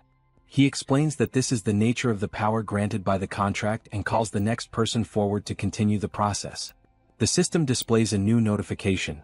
The citizen's trust rises to 50, and his loyalty surpasses 30, unlocking the attribute. He now fulfills the requirements for vassal registration. Jun asks the others if those accompanying Jang Sungjun also wish to establish the same type of contract. After Sungjun is officially registered as a vassal, his assistants complete their own contracts as well. The remaining 5 awaken medium-level abilities, rank between D and C, and stumble over their answers while responding to the questionnaires, but Jun does not consider that important. For him, obtaining Sungjun alone is already more than enough. Now that the man is properly registered as a vassal, Jun can at last provide basic support. Jun then asks the man where his family is located. He confirms, it is the apartment complex in Yeongdong. Jun wishes the group good luck and watches as the men head off on their own path. Immediately afterward, he feels it is time to return as well, and he teleports back to the inside of the enormous tree, where the rat girl waits for him. He enters with a smile and announces that he has returned, but quickly notices the tense expression on her face. The girl tells him that the situation has turned bad. At the exact moment Jun comes back, she explains that at the location where Han currently is, a gigantic monster has just appeared, a two-headed ogre level 45, emerging right in front of the group. Jun immediately activates his long-range vision ability and sees the colossal creature. He recognizes instantly that this is the monster responsible for destroying the bridge, a mystery no one had been able to solve until now. Han's group attempts to resist. Black, the young man with glasses, launches direct attacks against the ogre. Moon teleports around the enemy, using his invisibility as well, firing his pistol at the monster's face with precision and cold focus. Toji summons his army of obedient marionettes, ordering them to strike the ogre at its feet without hesitation. However, the ogre responds with sheer brutality. With a single powerful kick, it sends all of Toji's marionettes flying. Even after receiving so many attacks, the monster remains practically unharmed. Toji realizes that the creature barely reacts to any of the blows. Han watches the scene, understanding the difficulty they face, and concludes that they must somehow create even a small opening. At that moment, the system notifies a command for a summoning. Barbel is called. The summoned creature crashes into the ogre with overwhelming force, knocking it down and pinning it to the ground. The strike comes directly from Jun's intervention. Using his communication ability, Jun sends a message to the group, apologizing for taking so long to act. The group, relieved and encouraged as they see the ogre finally brought down, reacts with renewed hope. Jun then declares, through the same ability, that from this moment on he will provide full support to all of them. Everyone watches the ogre kneeling on the ground, its massive frame trembling as dust settles around it. Togi remains frozen in disbelief, repeating inwardly the same question over and over, whether they truly managed to bring the creature down. Although their attack struck the monster directly and with overwhelming force, the system still has not displayed any notification confirming its defeat. That single missing message makes everything clear. The battle is far from finished. From a distance, Jun warns the entire group, urging everyone to remain fully alert, because the ogre is still alive and continues resisting with terrifying endurance. Jun then turns toward the Werbear woman, asking if she has the ability to slow the creature's movements even for a moment. She hesitates, uncertain whether she can manage such a feat in her current state, but ultimately she decides to try. With determination, she rushes toward the ogre and activates the healer. A warm, golden aura immediately envelopes her entire body, reinforcing her strength and vitality. June observes every detail with sharp focus and summons another item. A barrage of bullets materializes and begins striking the ogre repeatedly. The continuous impacts batter the creature's senses, leaving it disoriented. Seizing that crucial opening, the werebear woman pushes forward with all her strength and manages to unbalance the monster, forcing it down to its knees once again. Recognizing the perfect opportunity, June signals to the archer. The archer raises his bow, aiming carefully, and channels all of his focus into a single attempt, concentrating intensely to achieve maximum accuracy. Sensing danger, the ogre reacts violently. It grabs a car with only one hand and lifts it as if it weighed nothing. In a sudden burst of motion, the monster hurls the vehicle toward the group with tremendous force. The abrupt attack catches the archer off guard for an instant, but his arrow is already in flight. Both the car and the projectile race forward, one propelled by brute strength, the other by precision. The arrow collides with the incoming vehicle, triggering a massive explosion that sends other nearby cars flying through the air in all directions. In that chaotic moment, June gives the command for the werebear to attack. She quickly positions herself behind the ogre, but the monster turns with startling speed, dodging the archer's second arrow. The sudden shift alters the arrow's path, sending it off course, straight toward the werebear woman. The archer watches in shock as the projectile strikes her directly, despair overwhelming him. From afar, June witnesses everything with horror, feeling the same cold dread he felt the last time he nearly lost someone important to him. He forces his mind to search frantically for any solution. He begs the system inwardly, pleading for any method, any possibility, to save the injured woman. The golden light surrounding the werebear intensifies, glowing brighter and brighter as everyone watches anxiously, especially the archer, who appears on the verge of breaking. Suddenly, a presence manifests behind the group. A hand emerges, engulfed in swirling black flames, Han's hand. He steps forward with unshakable determination, declaring that he will end the ogre himself. The sight strikes June so deeply that he collapses to the ground, unable to comprehend what is happening. The rat girl approaches him and gently asks whether he is all right. June insists that he is, explaining that he simply relaxed for a moment before reactivating his long-distance vision. However, he cannot shake the alarm in his mind. This is not supposed to be the time for Han's awakening. He asks himself what exactly could have triggered such a sudden surge of power. Meanwhile, the ogre faces Han. Han grips the metal rod, now entirely wrapped in dark, swirling flames that pulse with unnatural intensity. He focuses all of his strength and hurls the rod with immense precision. It pierces through the air like a spear and strikes the ogre with devastating force. At last, the system displays the long-awaited notification. A level 45 ogre has been eliminated. The group reacts with a mixture of relief and astonishment. The werebear signals that she is alright despite everything that happened. At that moment, Moon looks at Han, curiosity overtaking his surprise as he asks about the ability Han just used. Still shaken, Han admits he is not entirely certain how it happened and wonders aloud whether June might have somehow helped trigger it. June, still lying on the ground, contemplates the black flames. He reflects on the nature of that power, questioning whether the ability activates only under certain conditions and whether it truly belongs to Han, or perhaps to himself. Even so, this mystery is not the most urgent matter. A familiar and intense pain begins creeping over him. The system notifies an increase in skill level, and once again, it becomes time for June to endure the searing agony that seems to stretch on without end. After enduring the pain, which as always had been present in the same familiar way, he gradually regains his composure. His companion shows clear concern, asking whether he is all right, and he assures her that he is. Within the territory, the monsters are completely converted into experience, while the people who manage to survive are officially granted citizenship, marking the definitive conclusion of that cycle of conflict. This time, however, something is different. The system releases a new notification, informing him that a dungeon has been discovered. Because he is the first to find it, June receives 100 crystals as a reward. He is taken aback as he reads the message. If crystals are being awarded as a prize, then the location is very likely connected to that resource in some way. The indicated location lies behind the apartment complex, roughly halfway up the mountainside.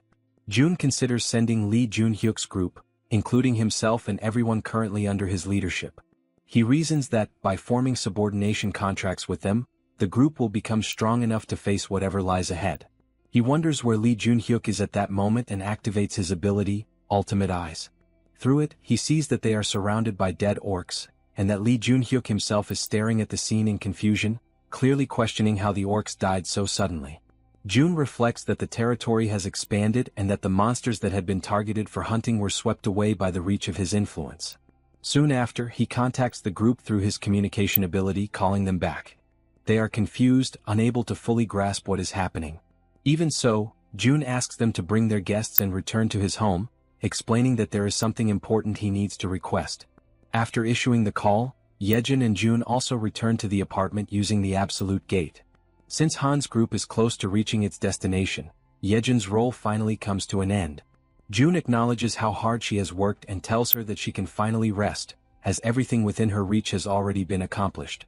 He assures her that if anything happens he will inform her immediately, but for now she should return home and rest with her family. Jaehyeon thanks him and leaves happily, feeling truly appreciated. Jun reminds her once more to return safely. Watching her depart, he feels satisfied and begins to reflect on whether Han's mission is also nearing its conclusion.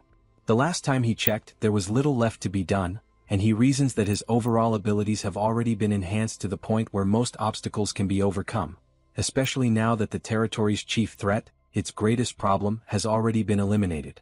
Meanwhile, on the other side, Han's group stands before the apartment complex where the families of Han, Toji, and Kim Jian live. Joy spreads through the group as they realize that they have finally reached their destination. Han shows unwavering determination, thinking about rushing forward to rescue everyone and bring them out safely, while the man with glasses reinforces that he will do everything within his power to ensure that no one gets hurt. With that resolve, Toji encourages the group, and they begin running toward their objective. In their thoughts, the same words repeat over and over. Just a little more, only a little more, and they will finally be reunited with the people they are trying so desperately to protect. Toji imagines that after this, they will all head to the safe zone and be able to live in peace at last. However, suddenly the run comes to a halt. The group stops abruptly. Han senses that something is wrong and looks toward Toji, who freezes completely, his body stiffening in shock. Moments later, everyone begins to see the same thing he does. Toji starts to tremble, overtaken by raw nervousness. Filled with terror, he comes to the conclusion that perhaps they arrived too late. Inside the complex, several armed figures occupy the area.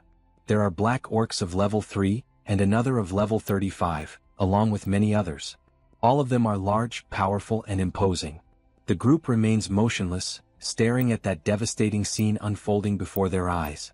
At the same time, on the other side, Jun understands what this means. High-level monsters in the range of the 30s have appeared in the underground parking area, and the chance that anyone in that apartment complex has survived is practically non-existent. The exception only confirms a horrifying truth.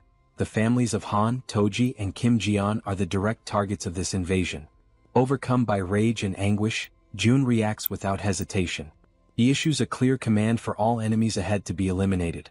Toji responds immediately, sending his warriors clad in armor straight toward the orcs. As the battle begins, the woman observes the scene from a distance and notices Han once again surrounded by an intense aura. His new ability, now further refined and strengthened, manifests with its full force. While Toji's warriors engage the orcs in direct combat, Han's energy begins to take shape, drawing the enemy's attention. That energy spreads violently, striking the orcs without the slightest mercy. Han becomes completely engulfed by that overwhelming power. For him, that moment clearly marks the true beginning of the battle. Everyone prepares to attack. Han is the most visibly tense. He grips the iron bar tightly, his body steady, his mind filled with determination and absolute confidence in what he is doing. Ahead, the orcs watch the group attentively, but their reaction is abruptly interrupted by two precise gunshots, fired from the weapon of the man with glasses, while Toji follows everything at very close range. Without any hesitation, Toji also advances. His blows strike the orcs in front of him with direct brutality, without mercy and without leaving any room for retreat. From a distance, Jun summons an artifact. The artifact projects itself rapidly into the center of the conflict and begins to strike the orcs continuously. While maintaining control over the summoning, Jun analyzes the situation. The ranks of the common black orcs are no match for Han's group, which has grown stronger over time. The real danger lies with the black orcs of the warrior class. They are different from the enemies of the plains, tougher, stronger, and more lethal.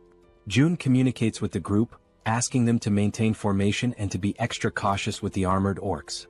At that same moment, one of the enemies raises an arrow and aims it toward someone in the rear line. Upon noticing this, June is struck with shock. The arrow flies straight toward the healer, who does not notice the attack approaching.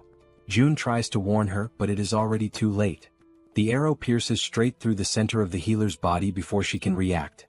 The impact paralyzes her. The entire group turns to watch the scene, unable to look away from that sudden disaster. The arrow has deeply pierced the healer's body, causing such intense pain that it steals her breath. Han loses his concentration. The shock of seeing his companion in that state breaks his focus for an instant. Now June quickly analyzes the situation. The enemy has struck exactly at the team's weakest point. He understands the severity of the blow, knowing that even if healing is applied, its effect will be limited, and that from that moment on, the group can no longer fully rely on the support of Kim De-jong. He reflects that the Werbear woman possesses high regeneration and can endure for a while, but if the fight drags on, the battle will soon turn against the group. The battle has already begun, and its outcome is starting to take shape. Escape is still a possibility, perhaps the last chance. However, June's thoughts are interrupted when he realizes that Han is completely unfocused and an orc is preparing to attack him. June tries to warn him, but at that exact moment, another arrow cuts through the air. What happens next surprises him. The healer reacts, stating that she is still fine, and the arrow is removed from her body. Witnessing that scene, Han's determination solidifies. He understands that they will only discover the ending if they continue fighting. Driven by this feeling, he advances once more. He grips the iron bar with all his strength and attacks without mercy. From a distance, June reflects that the correct procedure would be to order the group's immediate retreat. However, he decides to let himself be carried away by the moment. Overcome by rage, he demands that the status window be opened. He decides to act for everyone in the group, for Han, for Toji, and for the man with glasses. He demands from the system that all of them reach level 40. The notification appears immediately, informing him that to reach level 40, 1 billion is required for each level acquired. June accepts the cost without hesitation. The system confirms the elevation of everyone to level 40. At that same instant, a new energy runs through the bodies of the combatants. They are quickly informed by June that the group's level has been increased. From afar, June maintains control over everything within his reach, coordinating the situation. Without delay, everyone charges into the attack once more. More than 10 million are consumed just to strengthen them in that moment, but that does not matter. The orcs continue advancing with terrifying resilience, seeming almost unbeatable. The entities that obey Toji spring into action. One of them reaches an orc, and the blow is decisive, severing its head in a single motion. June quickly reflects that, up to that point, with the accumulated money, they have managed to reclaim the territories that had been expanded. The resources are sufficient to cover personal consumption of electricity, gas, and water, in addition to the construction of new facilities. At that same moment, June issues a new command to the system, demanding that everyone's level be raised to 45. The notification confirms that Han Yeonju and Kang Dae-soo have reached level 45. June accepts the cost without remorse. For him, this amount is not a problem when it is used to strengthen Han's team in the face of an enemy that shows no sign of retreat. The battle continues for a long period of time. June causes the female archer, Moon, and Kim Dae-jong to raise their levels. The system notifies that all three reach level 40. The remaining members of the group also have their levels adjusted to 40, ensuring that everyone remains at that threshold or above it. Among them all, three stand out for their combat efficiency. Han, Toji, and the Werbear woman reach level 45. This is the same level as the two-headed twin ogre. Three combatants now possess strength equivalent to monsters of that caliber. As they begin to fully unleash their power, it does not take long before the only ones still standing on the battlefield are the members of Han's group. After the battle, the group moves forward and comes upon a corridor. It is a dark passage, shrouded in silence and tension. Han and the woman accompanying him observe the place carefully. Even so, they continue advancing, always guided by their objectives. Whether it is raining or not makes no difference. They move forward without hesitation. At a certain moment they find a door. Han approaches and decides to turn the handle, but the woman tries to stop him, drawing his attention. He, however, shows no interest in retreating and opens the door to the room. Upon entering, they notice footprints and marks scattered everywhere.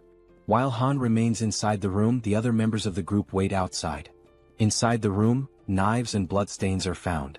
Han remains motionless, showing no visible reaction. Everyone observes the scene in silence, trying to grasp the weight of what lies before them. When the group draws closer and sees the condition of the room, the shock is shared by all. Soon after, Han finds another door and for the first time hesitates. Instead, he turns toward the group and signals that they should move forward together. His condition is visibly weakened, yet he still insists that he is fine. The female archer approaches to comfort him, wrapping him in an embrace and encouraging him to cry. He, however, maintains that this was something he had already expected. More than once he repeats that he is fine, trying to convince not only the others but himself as well. Amid the situation, the man with glasses sits down on the floor, unable to remain standing. Toji confirms with him whether this is truly what it appears to be, and the confirmation comes in silence and acceptance. On the other side, Jun watches everything closely. He reflects on the group's failure. Despite having fought with all their strength, they are completely alone in that world.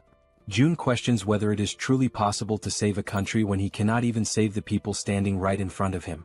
At that moment, Han observes that no traces of blood are found in the houses. The possibility that they may still be alive somewhere cannot be ruled out. These words do not come from just anyone but from Han himself, and for that reason no one is able to respond immediately. Han reinforces that there is still no need to abandon hope. Then he checks whether Jun is present and asks him to call them over for a moment, expressing the need to rest for a while. Shortly afterward, the system notifies the summoning of the vassals. In the very next instant, Han's group appears in Jun's apartment, all of them visibly worn down by the situation. Thoughts continue to flow endlessly through Jun's mind. He wonders whether his own ambition caused him to arrive too late, and whether an earlier rescue could have changed the outcome. Han reaffirms his intention to rest for some time, but Jun remains in a complete state of shock over what happened to the families of the group. He repeatedly asks himself whether he could have saved them.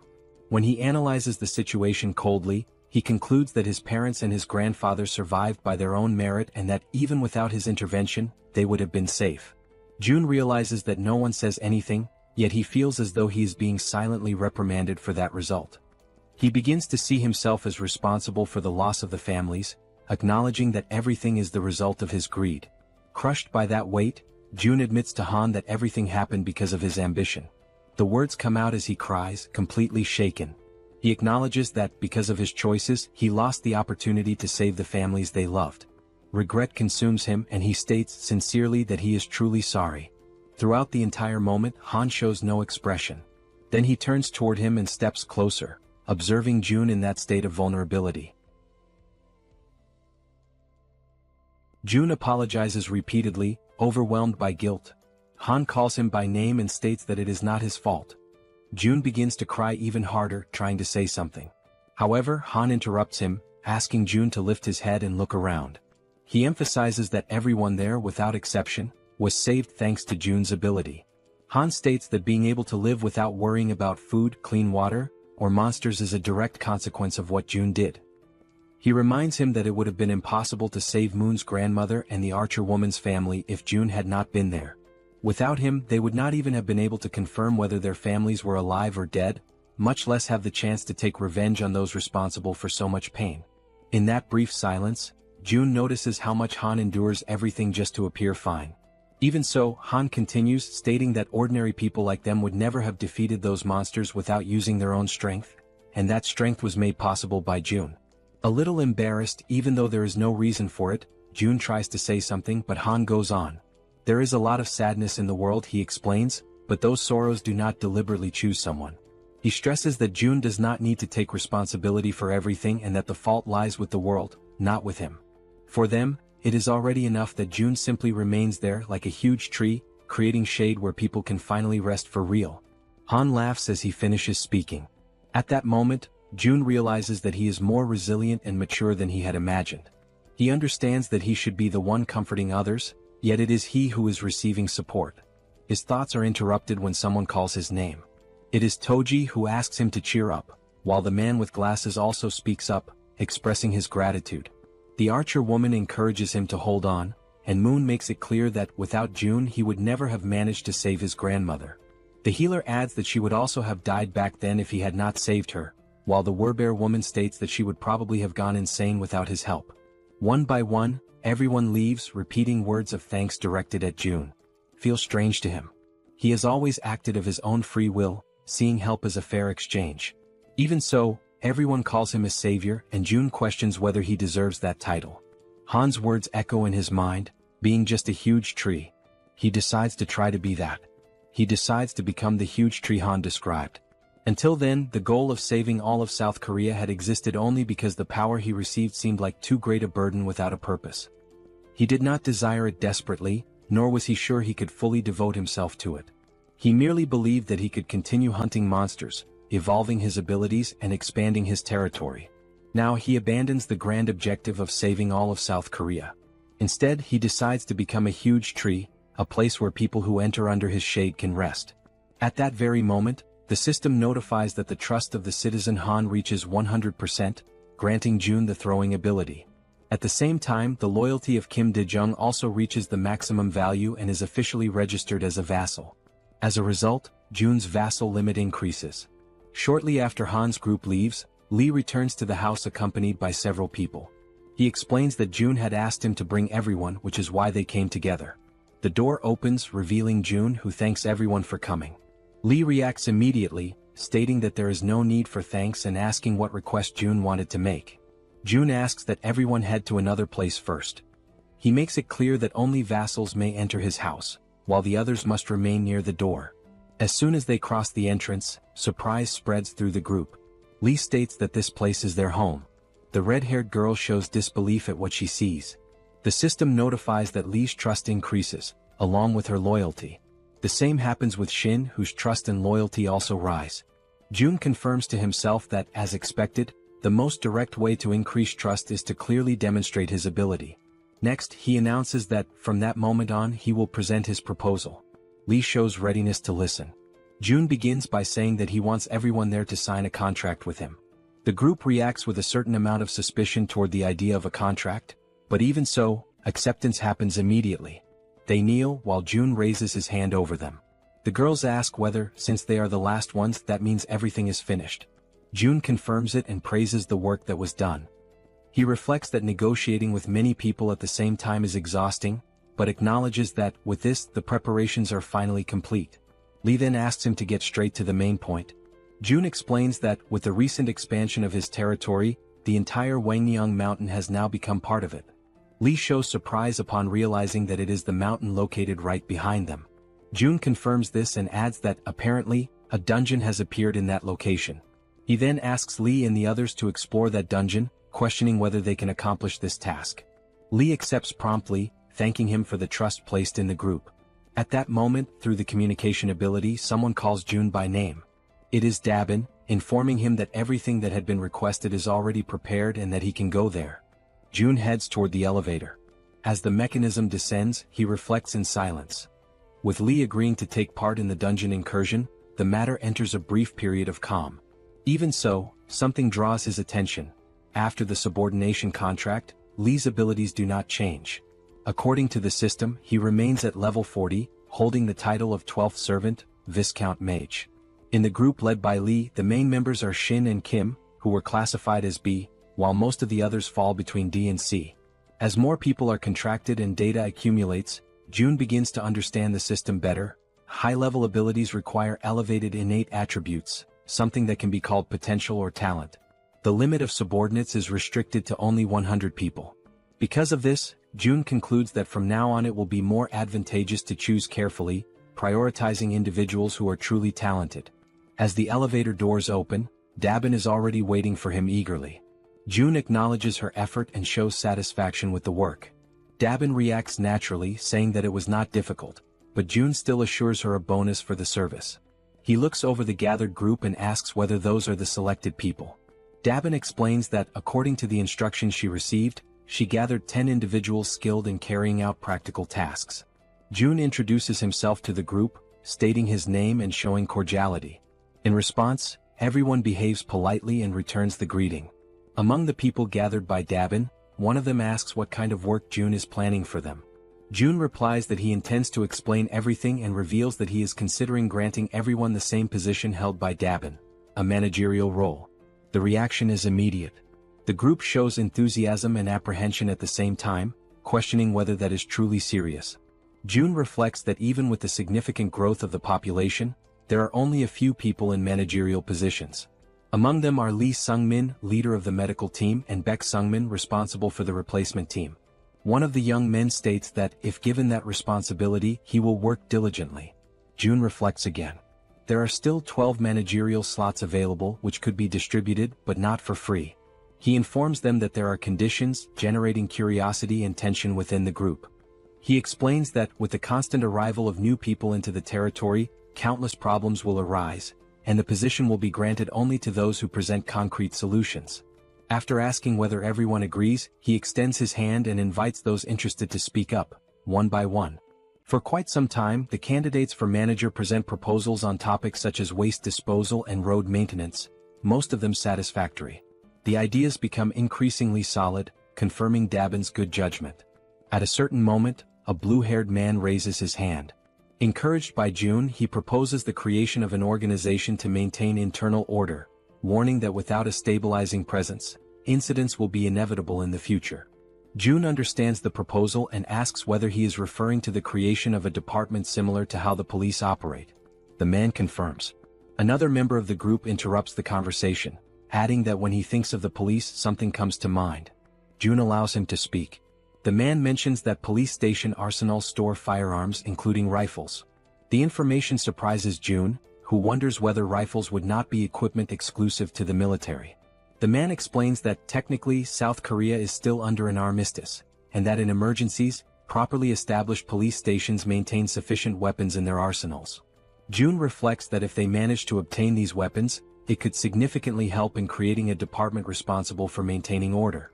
He considers that the nearest police station is Busanjan Police Station, located in Siamayan. He then asks the name of the man who brought the information, who introduces himself as Nam Jin-ho. June asks Nam Jin-ho to form a team and go on this mission. Surprised, he asks whether he should go personally. June confirms, saying that there is no reason for great concern. Due to the expansion of the territory, the police station is probably within its boundaries, and if it is not, there is no need to insist. Nam Jin-ho accepts the task and states that he will try. June instructs Nam Jin-ho to depart as soon as he is prepared and tells the others to continue suggesting solutions. The following day, after the successful completion of the mission, Nam Jin-ho returns. He had gone in search of firearms and, indeed, manages to bring them back. June confirms everything using the Supreme Eyes and registers the items in the system shop without difficulty. The result does not meet expectations. They recover only 2 rifles, 3 bullets and empty cartridges. The quantity is not the problem, since June can acquire more ammunition later. The real issue arises next. Most of the weapons from the arsenal had already been taken. Judging by the size of the storage, June estimates the existence of a heavily armed group of survivors somewhere. This realization immediately turns into a headache. Even so, June reasons that such a large and well-armed group would hardly go unnoticed. If they were nearby, news would certainly have already reached the territory. This leads him to conclude that, at least for now, that group is not in the vicinity. June decides to leave this problem for later and activates ultimate ears, expanding his perception. In another distant part of the territory, orcs advance amid destruction. They spread out in all directions, pressing a cornered group, the one led by Jang. A man asks what they should do, pointing out that the monsters seem to be emerging from all directions at the same time. Jang surveys the battlefield with difficulty and wonders how those creatures managed to advance so far. One of the group members draws attention to an even more urgent problem. Their ammunition is almost completely depleted. Jang feels the weight of reality settle in, everyone is exhausted and their weapons are beginning to fail. He realizes that his abilities are not enough to withstand the enemy's constant pressure. At that exact moment, the communication skill is activated. June makes direct contact, drawing Jang's attention.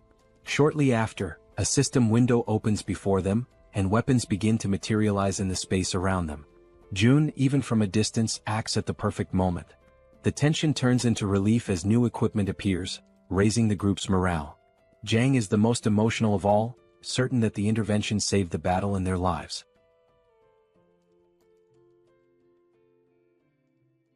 Jang immediately grabs a pistol and prepares to fire. He checks whether everyone is ready. The group responds affirmatively, showing complete readiness for the attack. Without hesitation he gives the signal to advance. The group rushes toward the goblins, who are startled when they realize the group's unexpected presence. Showing no mercy, the group unleashes a barrage of gunfire. The bullets strike the goblins in succession, knocking them down one after another. The sound of gunshots does not cease. They keep firing without rest, pressing the enemy relentlessly. Overcome by fear and unable to react under the continuous assault, the goblins panic and flee. Jaehyeon feels his confidence grow as he notices the enemy's retreat and believes the group is capable of winning. With morale high, he reinforces the intention to move forward and rescue the captured families. Jun observes the entire scene from a distance, using his ability. The system notifies him of the hunt of yet another orc and the addition of wands to his wallet. As he watches the massacre, Jun reflects on the true power of a rifle.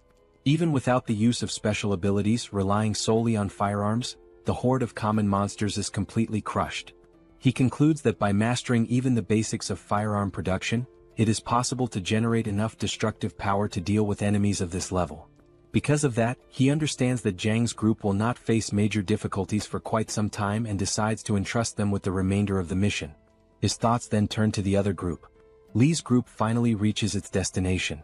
The system announces the discovery of a dungeon called Lizardman Swamp.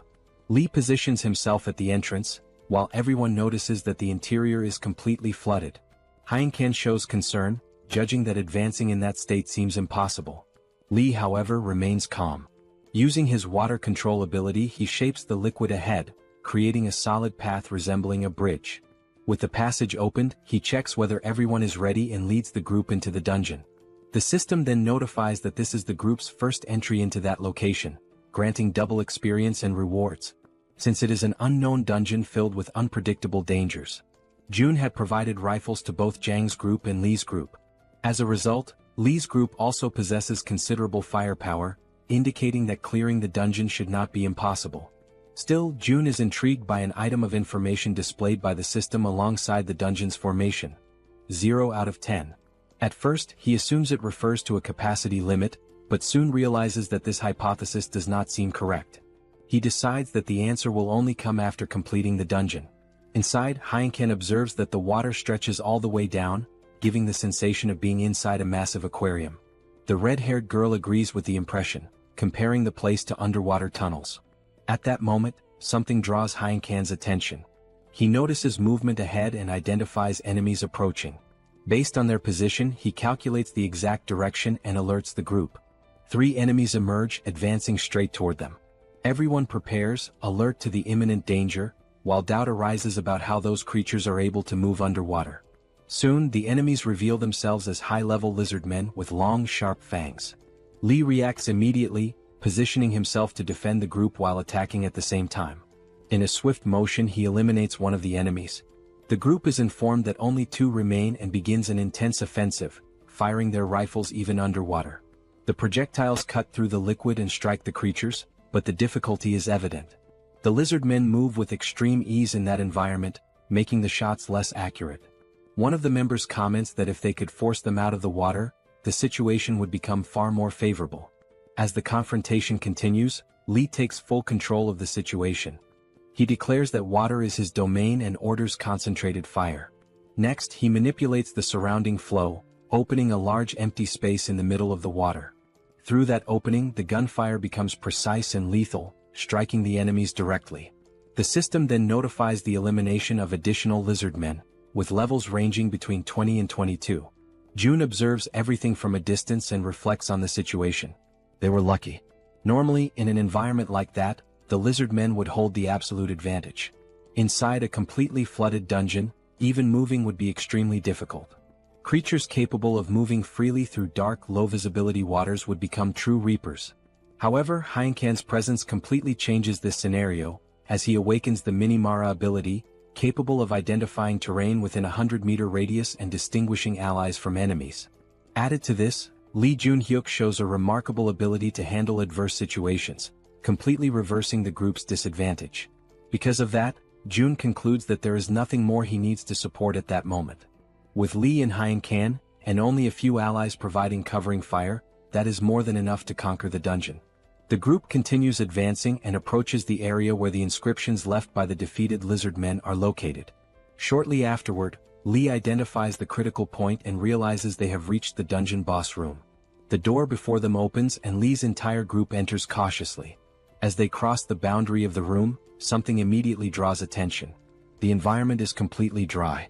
There is no water at all. The absence of that element feels strange, especially considering the entire path taken so far. The suspicion arises that reaching that location may be a prerequisite for clearing the dungeon, while Hyenken reflects that whenever something seems too simple, a sudden change usually follows. Soon after, an unsettling sensation spreads. He senses that something is wrong and quickly identifies the approach of an enormous volume of water. In a matter of moments, water bursts violently into the room. The group is startled but remains alert, ready to react. Lee focuses and uses his abilities to observe what emerges from that sudden torrent. When he finally sees it clearly, he is taken by surprise. Before them appears a creature never seen before. Its overwhelming presence leaves no doubt.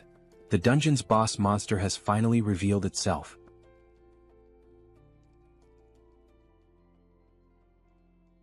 The group faces the creature that emerges before them. Almost immediately, everyone begins firing their rifles, unleashing bursts of gunfire in an attempt to hit it. However, the creature reacts by forming a shield of water in front of itself, completely blocking the attacks and preventing the shots from reaching it. The red-haired girl notices that the bullets are being stopped by the water, and Hyenken realizes that their attacks are having no effect. In response, Lee shows that he understands the situation. If the enemy also uses water, then it is possible to counter its control with the same element. Hyenken shows concern and tries to understand what Lee intends to do. Lee simply states that he will end this immediately and return shortly. Without wasting time, he lunges forward, moving at extreme speed. The water around him rises like a living current, lifting his body into the air. That mass of water surges forward with him, carrying him straight toward the opponent. As he closes the distance, Lee focuses deeply, gathering every bit of power possible into his hands and taking control of all the water within reach. He then releases his power, launching a water attack at the enemy. Even so, the dungeon boss defends calmly, raising its own water to block the strike. Observing the way the enemy reacts, Lee understands the limitation of that control, that if the boss is blocking the attack in a physical manner, that means it cannot move the water that Lee already controls.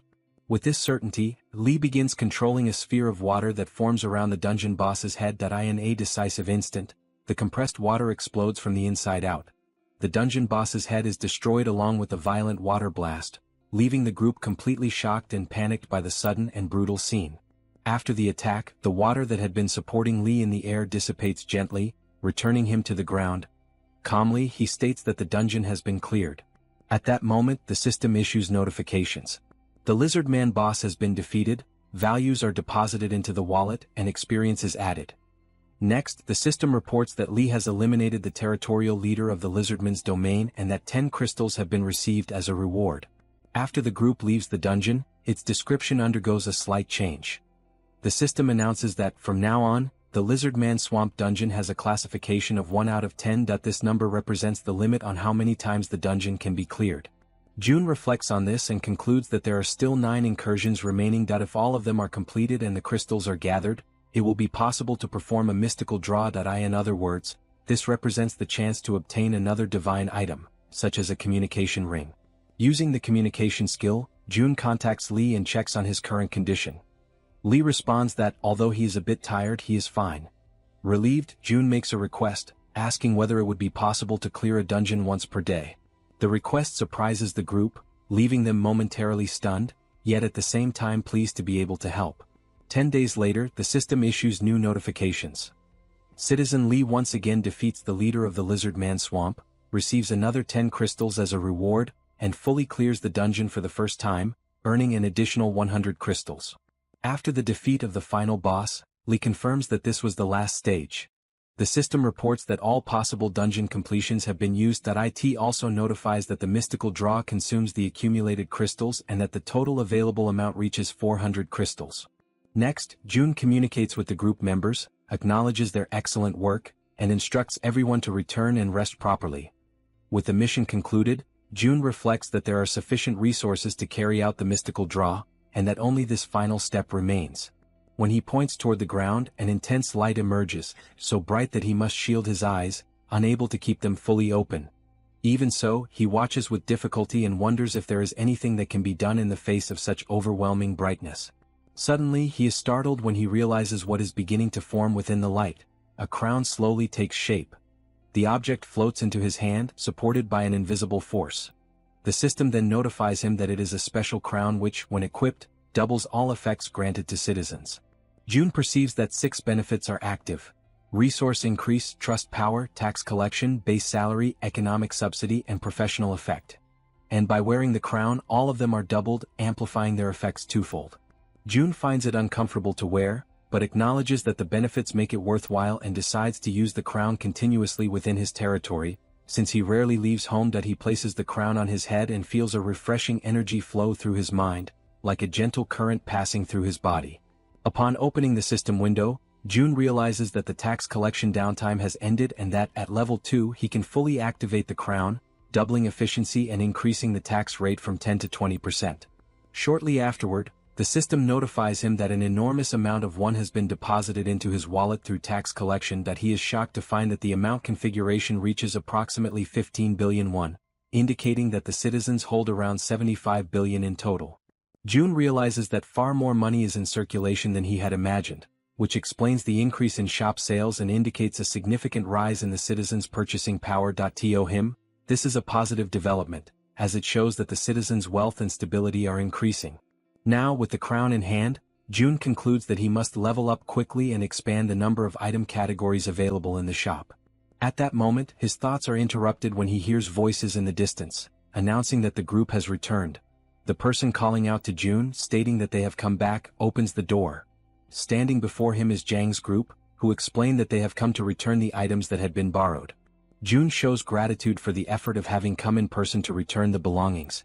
Jang, in turn, emphasizes that they felt it was their obligation to do so. Upon noticing the object on June's head, he shows curiosity, and June quickly removes the crown, treating the situation as something of no importance. He then congratulates Jang on the recent victory, referring to the safe reunion with his family. Jang states that the rescue was only possible thanks to June and that, without the swift arrival, he might never have seen his family again, considering the immediate supply of weapons a true miracle. June, however, attributes the credit to the group itself, stating that he merely provided support and that it was they who saved their own families. Jang admits that they were desperate for that opportunity and takes the moment to once again express his gratitude. The members of the group follow the gesture, showing their recognition as well. June simply reinforces that he is satisfied to have been able to help them. Shortly afterward, the system issues a notification informing that the trust and loyalty of the citizen Jang have increased. After some time talking, Jang's group says their farewells and departs together with their families. Next, the returned items are organized once again in the shop. While checking whether everything has truly been returned, June is caught off guard by a system alarm. He finds it strange, as he does not immediately notice the alert and recognizes that something like this has never happened before. The alarm intensifies, accompanied by countless successive notifications, which report, one after another, the deaths of several citizens. June stands frozen before the notifications, completely beside himself. He tries to understand what is happening and realizes that, in a single instant, more than 10 people have died, something unprecedented until then. With urgency, June begins navigating through the system in search of answers. Soon, a notification appears. A low-level vampire, level 18, has been hunted, and an amount of wons has been added to the resource wallet. On the ground, bodies lie scattered, people drowned in their own blood. At the center of the massacre, a girl pleads for help, but a zombie restrains her from behind while others slowly approach, closing in around her. The creature holding her opens its mouth, revealing sharp fangs, and bites her violently. The pain is so intense that it leaves her completely unresponsive. Moments later, the other zombies surge forward, attacking her together and tearing her body apart without the slightest hesitation. The red-haired vampire, who commands the group, allows everyone to feed freely. To him, that place is a true gold mine. He recalls finding the safe zone purely by chance, when a transparent wall blocked his path. That moment, he was surprised by an offer of something called citizenship, which he accepted without a second thought. Upon entering, he was shocked by what he found. Wherever he looked, there was food in abundance, not only in great quantity but also of exceptional quality. Compared to what he hunted outside, the efficiency of that place was incomparably greater. He realizes that if he devours everything and continues to grow, he could become a powerful vampire, perhaps even comparable to that bastard who discarded him as useless. Soon he will reach an intermediate level. Still, merely being equal is not enough. His goal is to drink even more human blood, surpass him and completely overcome him. To achieve this, not only he but his entire swarm must grow stronger. At his current stage as a low-level player, he can command a minimum of only 5 vampires. One of them died during the hunt, but that does not concern him. The area is infested with humans and creating another minimum-level vampire will not be difficult. As soon as he reaches the medium level, his subordinates will gradually evolve into lower-level vampires. When they begin creating even weaker vampires as if reproducing, the hive will grow exponentially. Then he will devour all the humans in the region without distinction and, finally, go after the one he hates so deeply. When that moment comes, he will have enough strength to defeat him and carry out his blood-soaked revenge. Suddenly, something catches his attention that he senses a new presence and turns around, convinced it is just another prey. His vampires immediately ready themselves and rush forward. However, in the blink of an eye, everything changes. The red-haired vampire is left in shock, completely stunned and unable to react. Without any warning, without a fight or resistance, his entire swarm collapses to the ground, annihilated in a single instant. He tries to understand what just happened, but his mind refuses to accept reality. Even so, one thing becomes clear: that human is a monster, something impossible to comprehend at his current level. Fear overwhelms him, and the only option that comes to mind is to flee. Standing before him is June, staring at him without the slightest trace of mercy, his face serious and devoid of any emotion. The system activates and an invisible hand forms from June's arm, surging forward to tighten around the vampire's neck.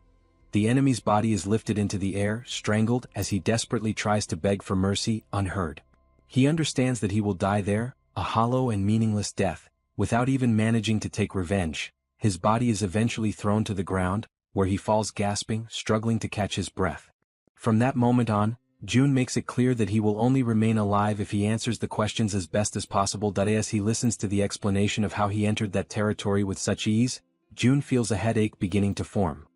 The system message that granted citizenship made no mention of humans, and that contradiction starts to raise new suspicions. June reflects that he never imagined citizenship could also be granted to monsters, much less to creatures that feed on humans. He continues the interrogation and discovers that the red-haired vampire was originally an ordinary human. His transformation began after being bitten by a vampire named Jaehyeon. June connects this information to the granting of citizenship and concludes that the human origin may have been the determining factor that allowed the system to accept him. Urged to continue, the vampire reports that during the few days he existed as a lowest-level vampire, his memories were confused and fragmented. Only after consuming humans did he evolve into a lower-level vampire. June understands that the vampiric hierarchy is rigid. The lowest levels resemble beasts, guided almost entirely by instinct, retaining only the minimal intelligence necessary to follow orders. Lower-level vampires, on the other hand, gradually regain consciousness and a sense of human identity, in addition to acquiring the ability to create and command a swarm. June then focuses on Jaehyeon and seeks to understand his position within this hierarchy, where it becomes clear that he was a mid-level vampire. He reflects that Jaehyeon, the red-haired vampire, is currently a low-level vampire at level 28. From this, he deduces that an intermediate-level vampire must be, at the very least, above that threshold. He concludes that the hierarchy extends to high levels, implying that the most powerful vampires must possess extremely elevated levels. Finally, June pauses on one last point. He fixes his gaze on Gal Sungil, his expression turning cold and oppressive, and without looking away, demands to know where Jaehyeon is, making it clear that this answer will be decisive. Gal Sungil, seized by fear, informs that he is inside a condominium located in Daeongdong. June understands the situation and orders him to wait and endure. In desperation, Gal Sungil offers to personally guide him to the one responsible. He screams and begs for divine punishment to fall upon the bastard he considers the root of everything. At that moment, the system notifies that the loyalty of the citizen Gal Sungil increases. This loyalty is born purely from the instinct to survive, regardless of what may happen next. To June's eyes, this is repulsive. Whether human or not, there is no need for the loyalty of a monster that devoured its own citizens. June states that he has already heard everything he needs to know and concludes that he has no intention of taking him in. Even so, the system displays a mission with the objective of killing Jaehyeon within a 24-hour limit, offering a small amount of experience as a reward. In case of failure, the penalty is death. As the mission is created, Jun questions why Gal Sungil does not do it himself, making it clear that he has no intention of sparing him either. He then orders that Sanyok himself be the one to go there and kill that wretch. Panicking, the vampire asks for time and begs to drink human blood, claiming that without reaching at least an intermediate level, defeating someone like Sanyok would be impossible. Jun responds coldly that if Gal Sungil so much as touches a human being, his head will explode instantly. Frightened, the vampire retreats, fully understanding the warning. Jun realizes that the mission borders on a death sentence, yet he cannot allow a man driven by desperation to attack innocent people. He then purchases an M16 with 100 rounds, which materializes in front of Gal Sungil. Jun reflects that perhaps he should plant a bit of hope in him. He states that he is giving him a single chance. A chance to take revenge on the one who turned him into what he is now. Faced with this, Gal Sungil accepts and declares that he will do his best. Jun orders him to exterminate all vampires and warns him that if the weapon is used against anyone else, he will be killed immediately. After confirming that he understands, Jun orders him to run at once. Next, Jun contacts Jaehyeon asking whether she can hear him. He informs her that there is a man he wants her to track using a rat and asks her to go to his house as quickly as possible.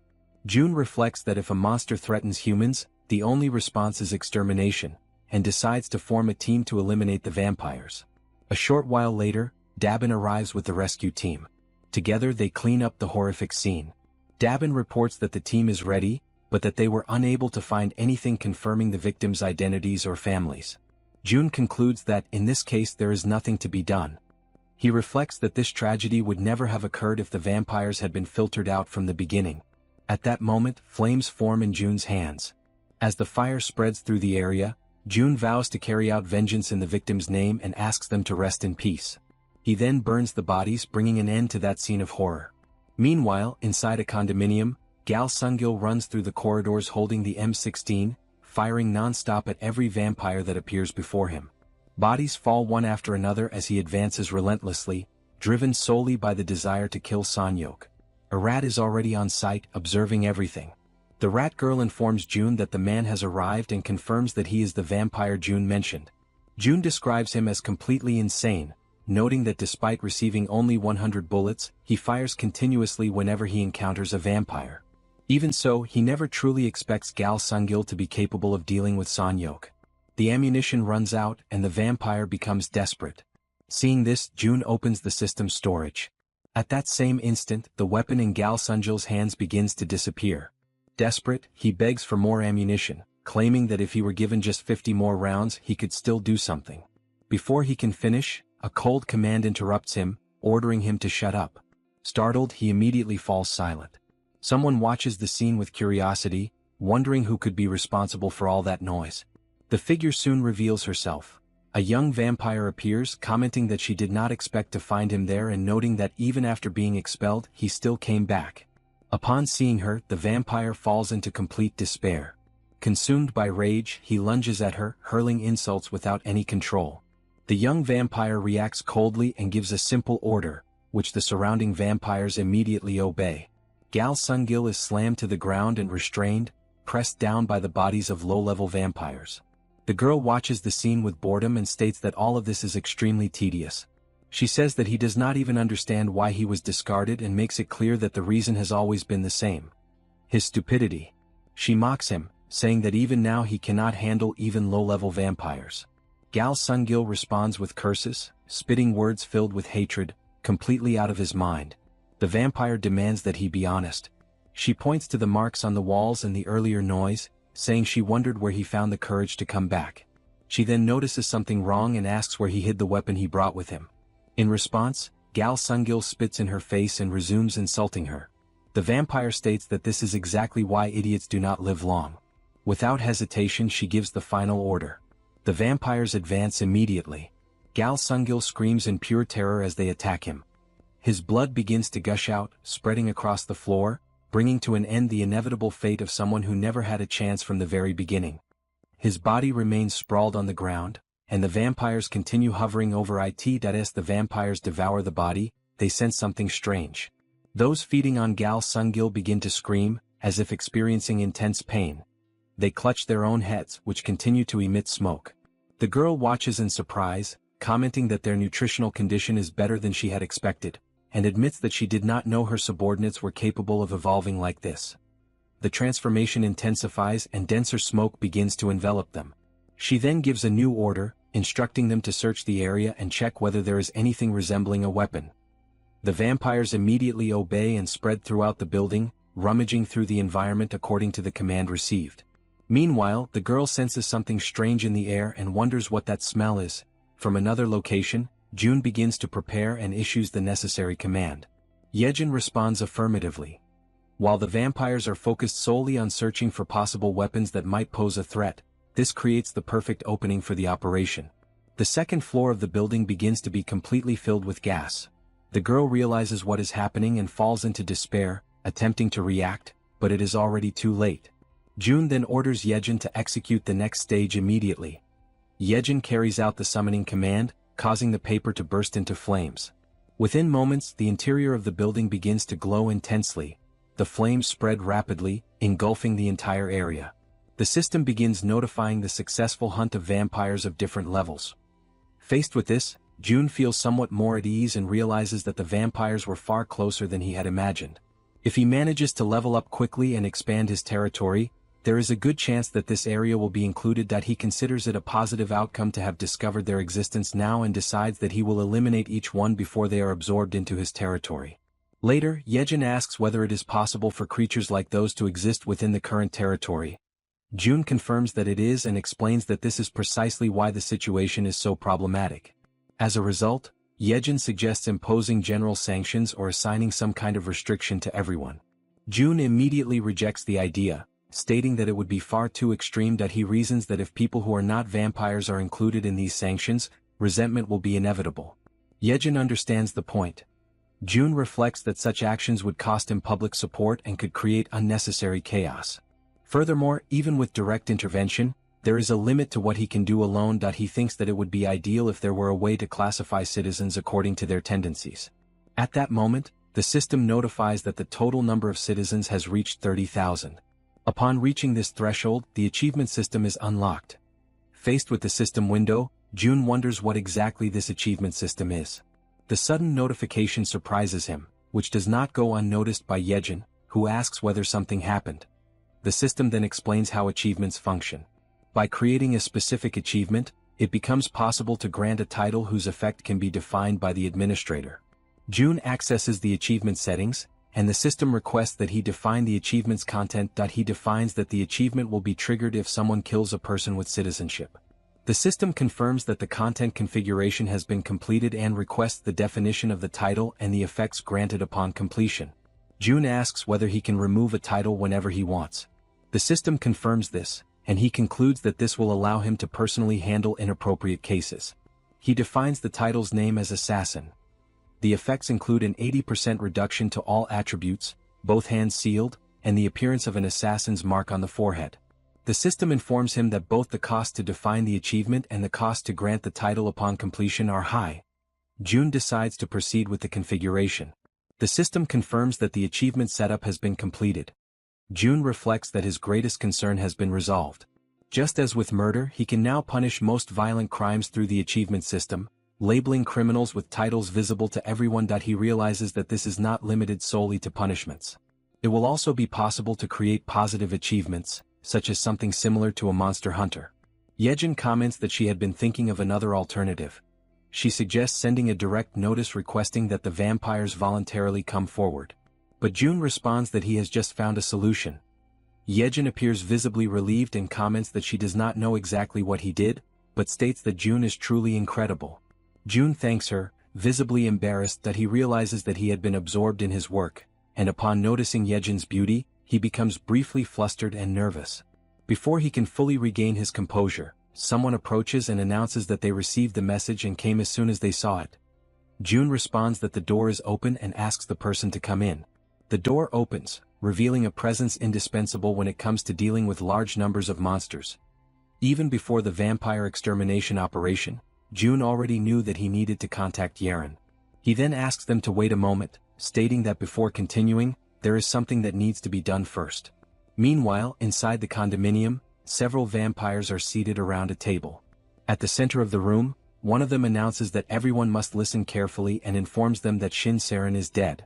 Shock spreads instantly, and the vampires turn toward one another in alarm. One of them questions whether this is related to the traces of an explosion on the first floor. The vampire occupying the center, Sanyok, confirms that the entire corridor on the first floor has been destroyed.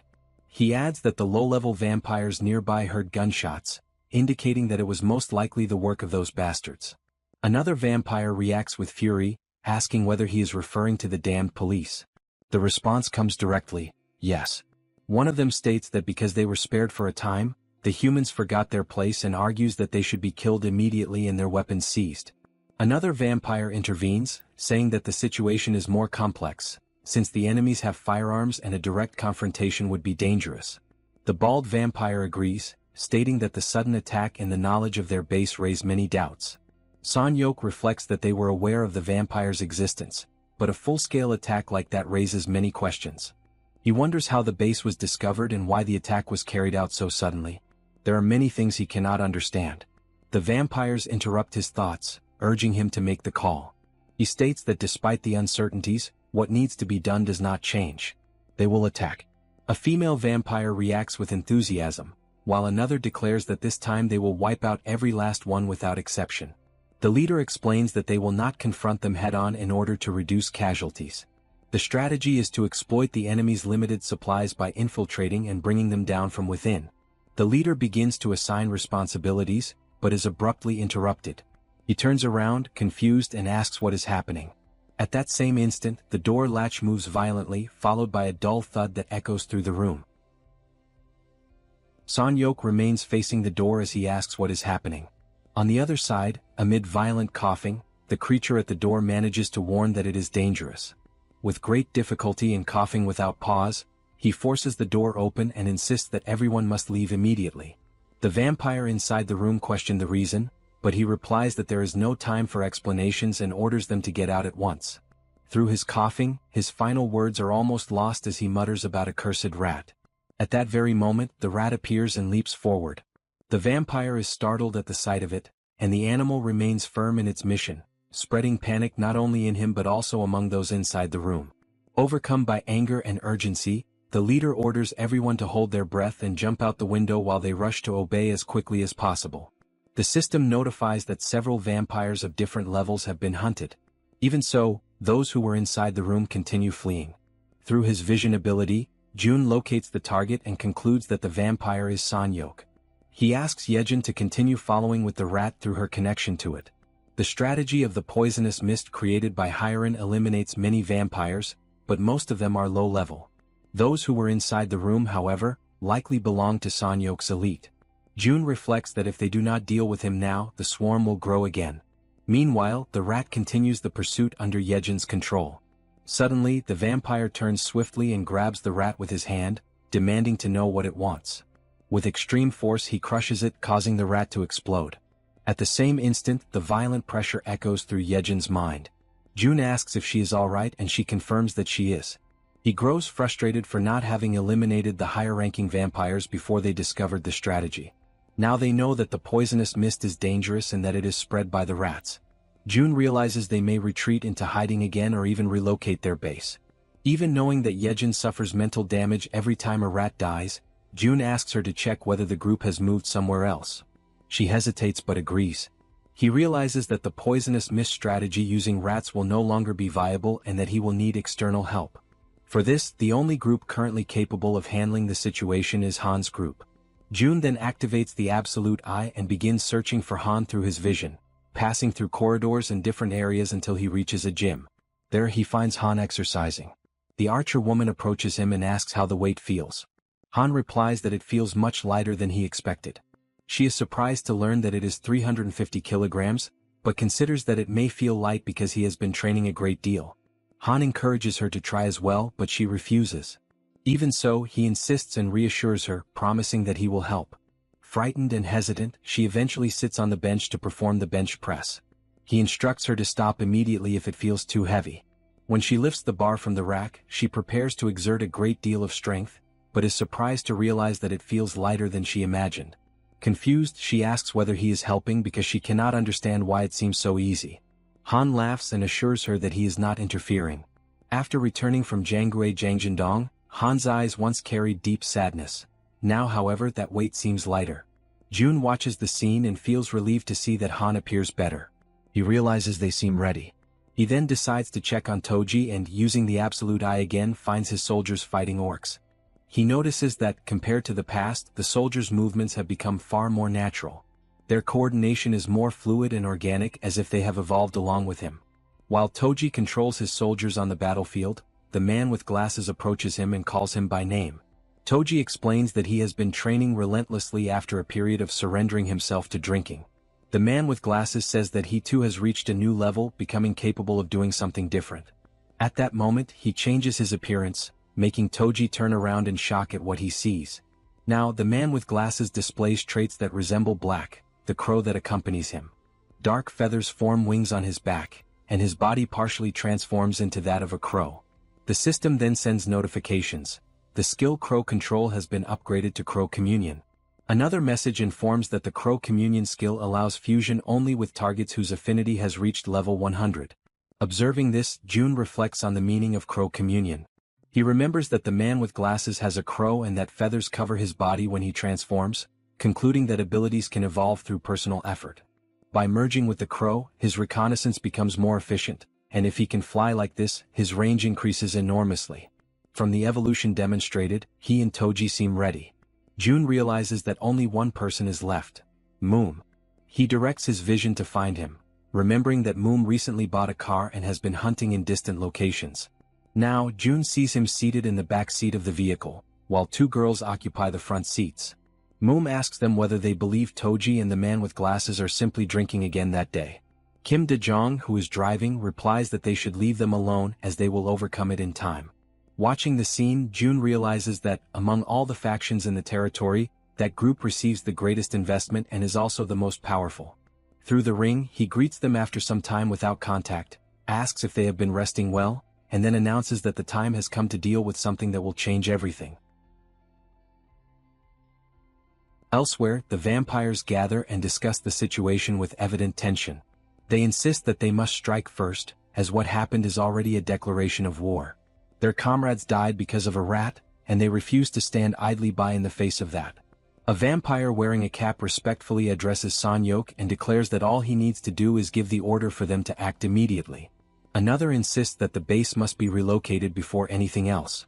However, the one in the cap argues that if the attacks continue in the same manner, they will all end up dead.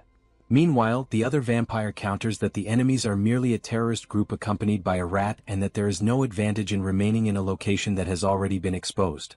He then asks whether they even know who they are dealing with, to which the vampire in the cap responds irritably that it can only be armed police officers. Sanyok interrupts the argument and states that it is not the police. The two vampires stare at him and ask whether he knows who carried out the attack. Sanyok admits that he does not know who they are, but he is certain that no one in the police possesses those kinds of abilities, emphasizing the fact that after they died, the bodies disappeared.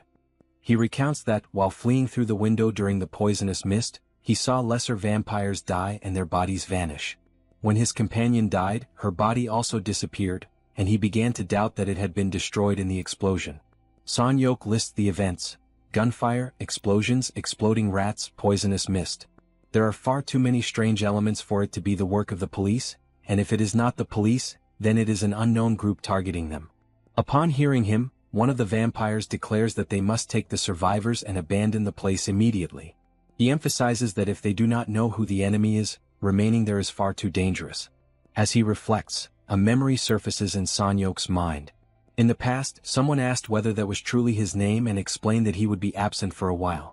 The vampire entrusted Sanyok with a mission: to devour everyone in that apartment complex, grow stronger, form a swarm and command it.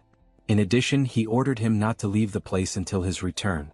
Sanyok expressed gratitude for the mission but questioned what he should do if something happened while his superior was away.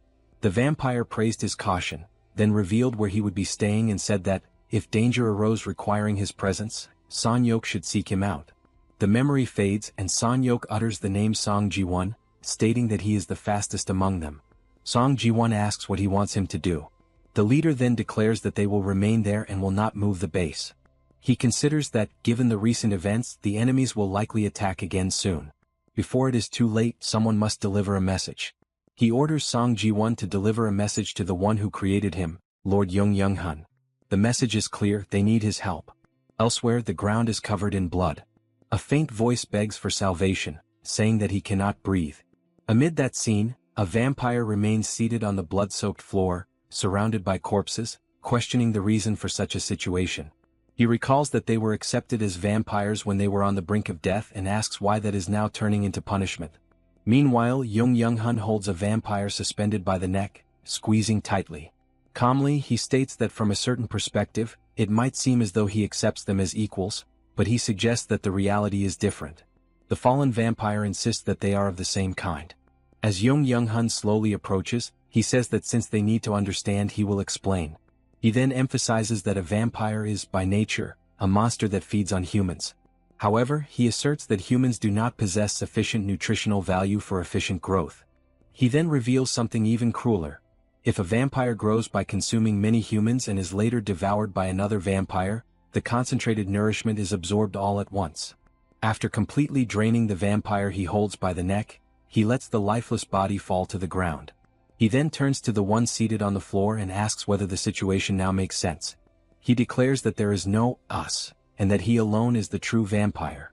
The vampire on the ground begs him not to approach, but Young-Hun continues advancing, calling him a bastard.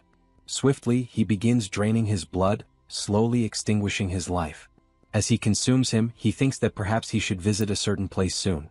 He believes enough time has passed for it to be at the ideal point to be consumed, yet he realizes he does not recall the exact location.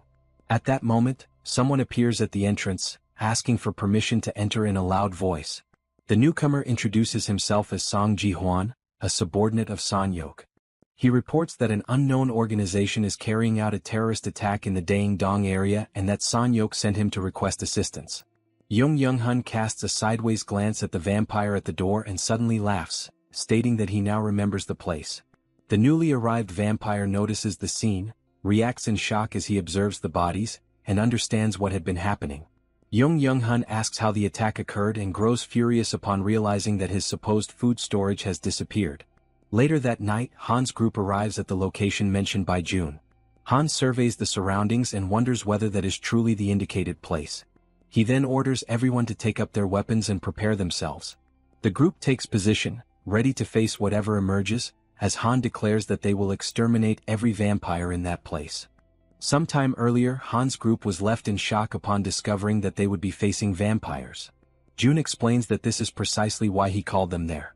Han confirms the name of the location, Daeyeon-dong, and asks whether the vampires are still there. June confirms that they have been monitoring them through Madame Yejin's rats and that there have been no suspicious movements. He also states that Han is already strong enough to defeat them, even the most powerful among them. Even so, June shows concern and reminds him that those vampires were once human, and for that reason they differ from ordinary monsters. They can speak. They can beg for their lives when they are dying. And that cruel process can break anyone's heart. So June asks whether Han is truly prepared for that. Han understands the concern but states that, in order to survive in that transformed world, it is an inevitable process. He emphasizes that the day may come when they are forced to kill real humans, not merely monsters that resemble them. Even so, he assures that he will not hesitate. Neither he nor the members of his team. Even if their hearts break, they will rise again just as they have done before. In a lighter tone, he adds that if the situation becomes too heavy, perhaps they will drown their sorrows in alcohol, as his two companions usually do. Hearing this, June sighs and admits that he worried for nothing. He says he feels safer having them by his side and asks them to rely on him once more. In the present, Sanyok remains seated at the table. He watches time pass and notices that they are late, as Song Ji-won should have already gone and returned. The vampire wearing a cap suggests that perhaps Song Ji-won ran away to save his own life. But Sanyok warns him to be careful with his words, for Song Ji-won is not that kind of vampire. Shin Jae-sik argues that too much time has passed without any sign of him. Perhaps he encountered a massive monster along the way and was killed. As he says this, he is suddenly interrupted by a spear that violently pierces through the room. The attack tears through the space, announcing the arrival of Han's group and leaving both vampires frozen in fear. The spear that cut across the room strikes the wall. It shatters the structure, exposing those inside to Han's group as they launch their assault.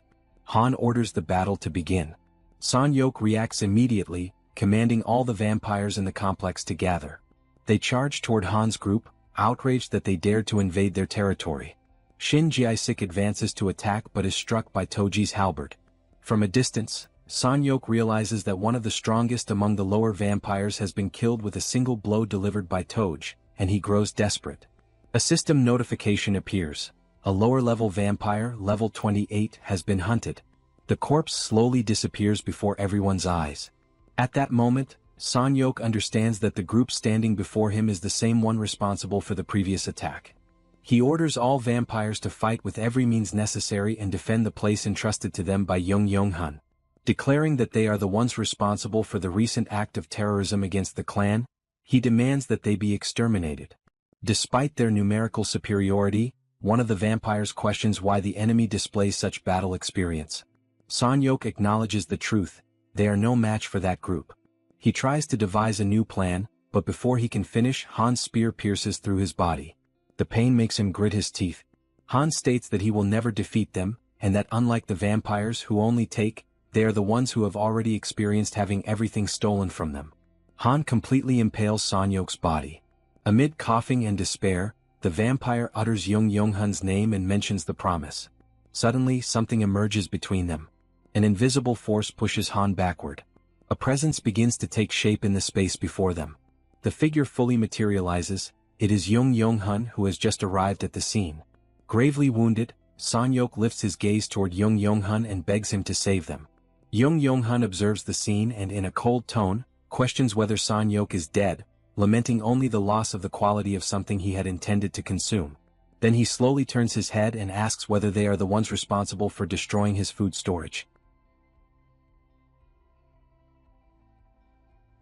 After knocking down yet another rival, Toji remarks that apparently the outer part of the confrontation had already been resolved. Suddenly, he raises his head as if something unexpected had caught his attention.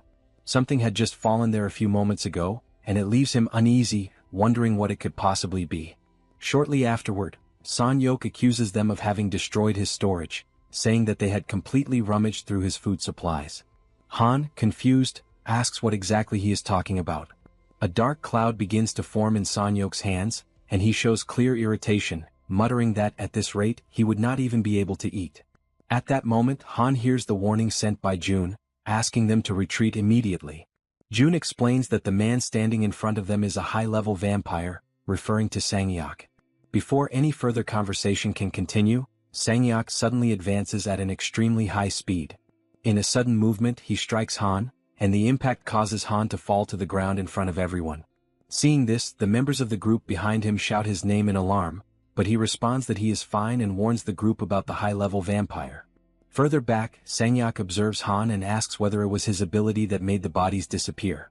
Suddenly, something seems to capture his attention. According to his understanding, humans should lack the proper flavor and nutrition for him. Even so, something about that group seemed different, especially Han, who smelled appetizing. That pleases him, and upon realizing this, Sanghyok declares that he has already made his decision. Toji immediately reacts, questioning what kind of absurdity that was. Sanghyok then replies in a simple and cruel manner. Since they had destroyed his food, they themselves would now become his new meal. Without wasting any time, he advances once more, trying to attack the entire group to drain their blood. During the attack, one of his strikes hits Toji. His eyes become visible through the opening of his armor as he stares at what is happening, confused. Soon after, he panics and screams desperately. Before the attack can fully reach him, however, someone appears at great speed. His partner grabs him and pulls him out of the path of the blow, saving him at the last instant. Sanghyok watches the scene and lets out a curious sound. Observing this, Sanghyok asks whether that man was also capable of using teleportation. Irritated, Toji calls him a bastard. Then he turns to his troops and orders them to get up. Seeing this, Sanghyok begins to laugh. To him, the whole situation was extremely amusing. Without hesitation, Toji orders them to advance, and his subordinates immediately prepare to attack, charging toward the vampire. Sanghyok, however, remains calm and states that with toys like those, Toji did not stand the slightest chance. Right afterward, he launches a violent attack against the soldiers, trying to strike them before they can get close. But suddenly something makes him stop. In front of him, the archer woman was already prepared to attack. The system then announces the skill being used, Arrow of Light. The archer immediately fires. The luminous arrow cuts through the air at high speed and strikes Sanghyuk directly. Without giving him time to react, the Werbear woman also launches her attack. She charges forward with an imposing presence, appearing much larger compared to the vampire at that moment. Sanghyuk is surprised but still tries to react. Using his powers, he projects cords toward her and manages to intercept her. With her immobilized, Sanghyuk throws her away with great force. Almost at the same instant, the archer woman fires another arrow. Sanghyuk, however, was already prepared. He declares that he would not fall for the same trick twice and manages to dodge the arrow. But the moment Sanghyuk raises his gaze upward, his expression changes. Above him, the guy with glasses was floating in the air while holding Han. Now Han was positioned above him, gripping his spear and aiming directly at Sanghyuk. Concentrating all his strength into that single attack, Han prepares the final strike. Then he hurls the spear at high speed, causing a massive explosion at the location. After the impact, Han moves away and returns near his group, observing the result of the attack from a distance while smoke and debris continue to spread across the battlefield. From afar, Han carefully watches the battlefield. Even after the devastating impact of his spear, something leaves him impressed. Amid the thick smoke still lingering over the site of the explosion, Sanghyuk remains standing. Without showing any sign of defeat, he stares at the group, questions what kind of beings they are, and decides to use all of his strength. His eyes turn directly toward the archer woman, and he decides that he will start with her. With cold and absolute conviction, he declares that she will be the first to die. According to him, if she had remained still, she might have managed to live for a little longer. As soon as he finishes speaking, Sanghyuk moves. He advances so fast that, in an instant, he is already in front of the archer to attack her. As he approaches, he insults her with contempt, calling her stupid. The archer, however, shows no sign of panic. She merely displays a small, almost imperceptible smirk. Between them, a system window appears, controlled remotely by June, and at that moment the archer states that it was checkmate. Sanghyuk reacts with surprise, not immediately understanding what was happening. Right afterward, the system issues a notification. A summon had been performed, a 20-kilogram plate. For a brief moment, he becomes genuinely frightened, unable to comprehend what that thing in front of him was. The summoned object fully materializes, and the archer calls him a complete idiot. After some time, Han's group observes Sanghyuk lying on the ground after being struck by the 20-kilogram plate. His head seemed crushed, but something disturbing soon begins to happen. Sanghyuk's head starts to regenerate, surprising the group, who recognize the ability of a high-level vampire. Sanghyuk appears to be awakening and slowly regains consciousness. He murmurs words filled with contempt, calling them filthy dogs and questioning how they dared to put him in such a situation. Han then approaches and states that Sanghyuk's body would not move the way he wanted, because the group had injected a neurotoxin while he was regenerating. Keeping his spear pointed at him, Han demands answers. He wants to know who Sanghyuk really is, who leads the vampires, and where that leader is at this moment. Faced with the threat, Sanghyuk lets out a low laugh. To him, the situation is pathetic. He never imagined that the day would come when prey would dare to threaten him like that. Even so, he decides to speak. He states that if they were curious about his origin, they should know that vampires were the new humanity. A humanity blessed by a certain being and endowed with a power far superior to that of ordinary humans. Han reacts with suspicion, wanting to know exactly what he is talking about. Sanghyuk then admits that, in truth, even he does not know who that being is with absolute certainty. However, there is something he does know, where the others are. Immediately, Han demands that he tell everything. Sanghyuk responds with disdain, questioning whether Han truly believed he could defeat them and reminding him that he was still nothing more than prey. Irritated, Han calls him a bastard and asks what he is trying to do. Sanghyuk begins to move his arm and pushes his own hand into his body in a disturbing gesture. While doing so, he states that exterminating vampires would never be easy and that he would not allow people like them to bring him down. Then he challenges Han to try. Almost at the same instant, the system notifies that a mid-level vampire had been hunted, and an amount in wands along with experience had been deposited into the wallet. Another notification appears. A high-level vampire, level 49, had been hunted. However, since the individual had died by his own actions, the reward value would be adjusted. The system reports that the leader of the Ion Pure Castle had been eliminated. With this, it would now be possible to build an advanced base in the Pure Castle Jaehyeon apartment complex. Another message appears indicating that the skill level had increased. Next, another notification states that the chamber declaration had reached level 25, causing the territory to begin expanding.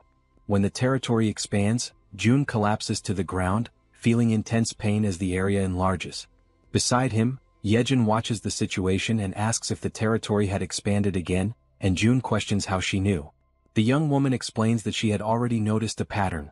Whenever the territory expanded, June ended up exactly like that.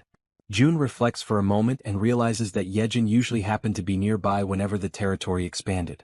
Soon after, June asks about the situation in Daeandong, and Jaehyeon responds that the area was clear and that all the vampires had been exterminated. At that moment, however, June hears something through his communication ability. On the other side, Han reports that they had finished searching the complex, but he does not believe there are any survivors. June replies that this was exactly what they had expected and then asks the team to retreat and rest. After ending the communication, he turns to Jaehyeon and says that she had worked hard and could return now. She agrees and begins to walk away. But before leaving, she calls his name. Then she comments that resting was also important and asks him not to push himself too hard. June asks lightly if he really looked that worn out, thanks her for the concern, but says that he still could not rest. Soon afterward, he opens the achievement system. With the expansion of the territory, everyone inside it now becomes part of his domain, so June decides to create achievements to deal with vampires. June declares that the achievement had been defined. Right afterward, the system issues a notification asking him to describe the effects of that achievement. He defines that if a vampire obtains citizenship, their abilities will be restricted and a mark will appear on their face. As soon as he finishes configuring the rules, the system informs him that the achievement configuration had been successfully completed. Without wasting time, June decides to proceed to the next task. He remembers that he had received 3 new skill points and comments to himself that he had already decided where to use one of them. He accesses the shop upgrade, and the system informs him that it had been raised to level 6, allowing 1,000 items and applying a 30% discount on all products. However, while analyzing the information, something catches his attention. A new notification informs him that the enchantment function had been unlocked, allowing the construction of an enchantment workshop within the territory. June frowns, surprised by the enchantment notification, and accesses construction mode. The system presents the details of the new structure. The enchantment workshop would allow equipment to be upgraded or grant magical effects to them. Next, information about the construction cost appears, along with instructions to select an appropriate location. June reflects for a moment and concludes that, considering the required cost, it was fortunate that the building did not require much space. Therefore, he decides to place it next to the shop. He chooses Unit 201 as the location and begins constructing the enchantment workshop. However, while analyzing the options, something else draws his attention. A new message appears indicating the possibility of immediate completion of the construction. The system informs him that, if he wished, he could instantly finish the construction by using 8 crystals. Another notification appears shortly afterward, asking whether he wishes to proceed with the immediate completion. June carefully examines the numbers. After reflecting, he realizes that each crystal reduces about 10 hours of construction time, but he decides not to use them, since he needs to save them for the mystic draw. The communication ability and the solution involving the crown had already proven extremely useful, so spending crystals there did not seem like the best decision. Thus, he selects the option to cancel. The system confirms that the immediate completion had been cancelled. June decides to save the crystals for the mystic draw and also keep the 2 skill points to use later. After finishing the adjustments in the system, June walks to the balcony and looks out at the city before him. Within the territory, rescue and construction teams were working to restore what had been destroyed. Roads were being repaired and abandoned vehicles removed. Schools were reopening as well, allowing children to return to their studies, and life was slowly beginning to return. June observes all of it in silence. For him, it was impossible to allow the vampires to once again destroy the life and happiness that everyone had managed to recover with so much difficulty. After reflecting for some time, he finally admits to himself that he was tired. With that thought, June turns around and walks toward the sofa. Before lying down, he removes the crown from his head and places it aside. He lets out a sigh and leans back, finally able to rest for a while.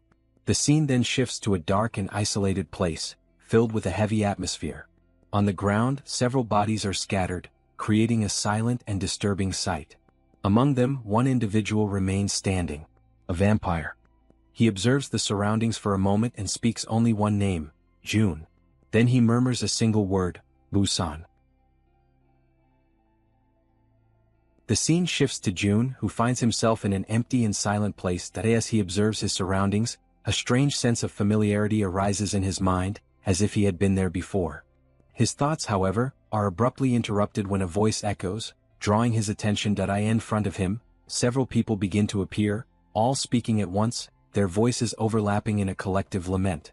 They say that their families have died, and that this loss has caused them unbearable pain. Amid their despair, they beg June to save them, insisting that he is capable of doing anything. The pressure grows as the pleas intensify, until suddenly, a new figure appears. It is the archer woman, holding her own father in her arms. His body remains motionless, showing no signs of breathing, while she, consumed by desperation, seeks help. Then another voice makes itself heard, carrying a melancholic and familiar tone. Yeonju speaks as if resuming an old conversation, saying that she had already said this before and that it would not be the last time. She confesses that she misses her beloved son. June begins to hear countless voices around him, all demanding something he had not fulfilled. The accusations blend together, confused and insistent, as if each one were trying to force an answer from him that he could not give. Gradually, all sense of calm disappears, replaced by a suffocating weight that takes over his mind. Suddenly, June awakens and abruptly rises from the sofa, still overwhelmed by anguish. He tries to catch his breath while looking around, disoriented. For a moment he questions where he is until he realizes that it was all just a dream. He thinks it might be because he has seen too many corpses, but acknowledges that, although he is used to nightmares, this one was different and far more real. As he organizes his thoughts, he begins to wonder why Yeonju has not contacted him yet. Considering the vampire's level, he believes she should have already received a mission and decides to speak with her. Using his communication device, he contacts her and asks her to come to his house for a while. It does not take long for her to arrive.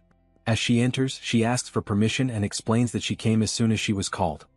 June receives her and invites her in, making it clear that there is something important he wants to discuss. Once seated, Yeonjun understands the reason for the meeting and deduces that he is questioning why she did not request Shirhu's revival. Faced with this, June apologizes for not having approached the subject more carefully. However, Yeonjun responds calmly, saying that it was not a problem as his feelings had been conveyed clearly enough. She then recalls that, on that day, she had the opportunity to experience the miracle of meeting her son again, something that was only possible thanks to June. After that, she witnessed other forms of pain. She saw the archer's father die, companions lose their families, and heard Jaehyeon's story. She continues explaining that, by observing the suffering of those around her and realizing how everyone was struggling to move forward, she came to understand many things. She concluded that if she kept insisting on seeing her son again, it would inevitably become a problem. She explains that people might begin to cling to that possibility, holding on to the idea of bringing back those who had already passed away. And in doing so, a society that had barely begun to regain its stability could fall back into chaos. For that reason, she did not want her son to become the source of new conflicts. She recognized that everyone carried similar pain, and yet they continued to live. With that in mind, she decided there was no reason for her to act differently. With sincerity, she expresses her gratitude for the miracle of being able to say goodbye to her son, something that still brings her deep comfort. Hearing her, June realizes that Yeonjun has changed. Once unstable, she is now calm with a gentle and serene expression. After the conversation, June thanks her for coming. In turn, she shows her gratitude for everything he has done for her and takes her leave. As he watches her depart, June reflects deeply. At that moment, he feels that Yeonjun is far more mature than he is. Her response, instead of demanding something, had been an act of acceptance and even comfort. He realizes that, in some way, she had come back not to ask for something, but to comfort him. With that feeling, he believes that if he were to go back to sleep at that moment, he would finally be able to rest in peace. After that, several weeks pass in the blink of an eye. Gunshots echo throughout the area, striking goblins scattered across the location. As the creatures fall, the battle comes to an end. The group of three brothers finally realizes that they have completed the task.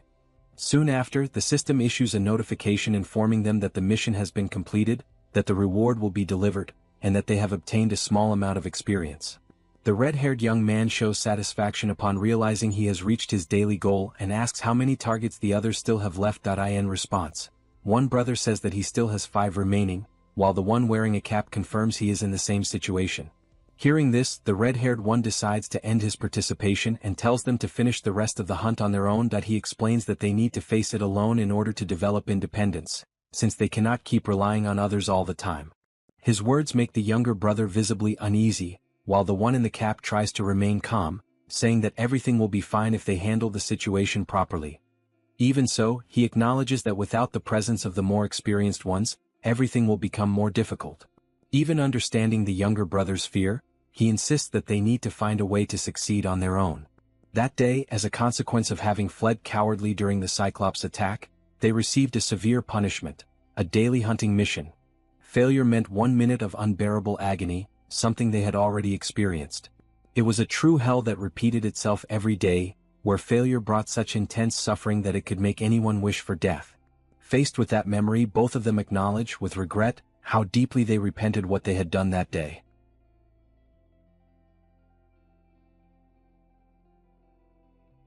The twins, still out on the streets, faced a harsh and hellish hunt. Despite the adversity, not everything turned out completely bad. Since they were forced to hunt every day, their financial situation improved significantly compared to that of other people. A sense of relief came over both of them, and before returning home, they decided to set aside some meat.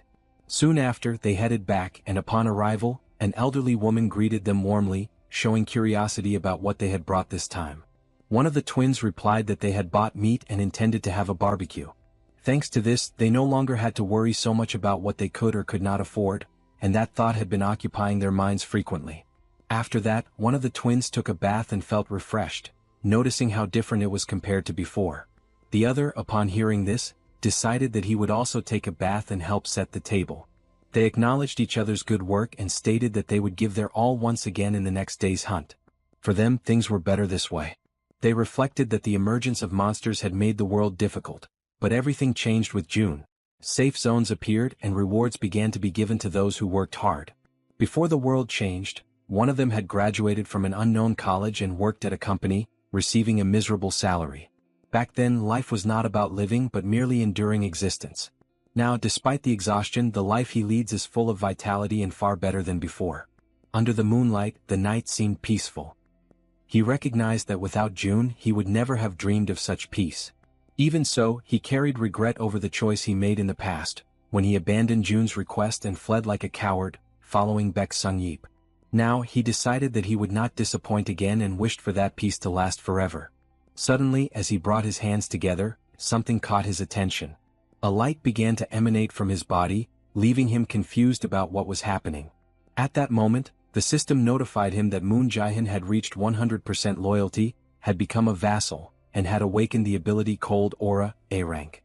Shortly after, through a communication ability, June made contact with Moon Jae-hyun.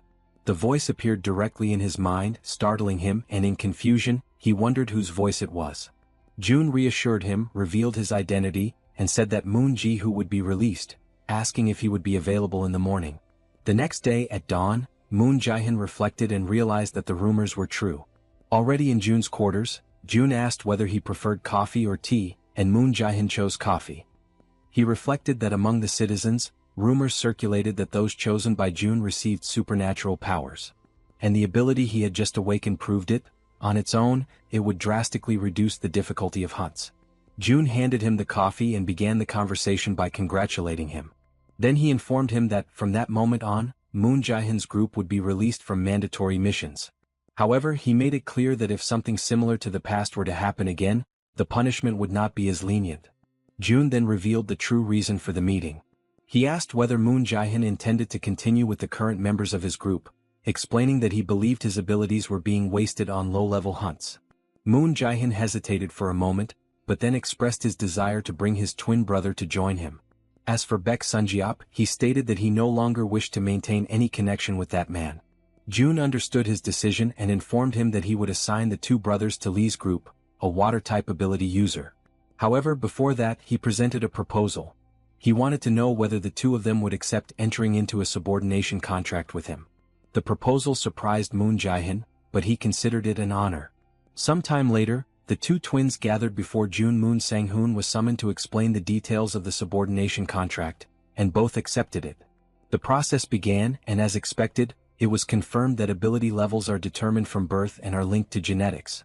The twins manifested the same power, marking the beginning of a new chapter in their lives. June saw in the combination of their abilities with Lee's a promising synergy, and after sending them off, he came to believe that the brothers could form an incredible team. The system then issued an unexpected notification. A group eligible for citizenship was approaching, and the proposal appeared with an alert that June had not seen in a long time. This struck him as strange, since currently almost no one approached the territory. Intrigued, he opened the citizen information window and analyzed the available data. Among the options, he found the possibility of expulsion. The system revealed the details of one of the individuals. Unikel, level 39 with a trust level of 21, possessing an awakened A-rank ability, long-distance vision. Using Supreme Eyes, he observed the group outside the territory and noticed that all of them were armed. He concluded that by hunting in that manner, reaching level 39 would not be impossible. Even so, he made a cautious decision. In order to accept them as citizens, it would first be necessary to confiscate all firearms. Next, he assigned a mission to the group, establishing as a condition that they must head to his location. After that, he prepared himself mentally, as it had been a long time since he had last received new individuals into his territory. Before finishing, another notification appeared. Yet another candidate for citizenship was approaching. June was surprised once again, as this was not common. As he accessed the system, he wondered whether this time it was just a single person. He opened the Citizen Information Center once more and activated his Supreme Eyes. Upon observing the outside, he confirmed it. There was only one individual outside. The system presented the option to grant or deny citizenship. Outside, there was only a single being with an ordinary appearance, but in truth, it was a high-level vampire, already at level 50. Without knowing who the individual is, June offers citizenship. His objective is to control all 50,000 citizens, and dealing with a problematic one does not seem impossible. June considers that he can restrict this individual's actions through missions and, if necessary, impose death as the outcome.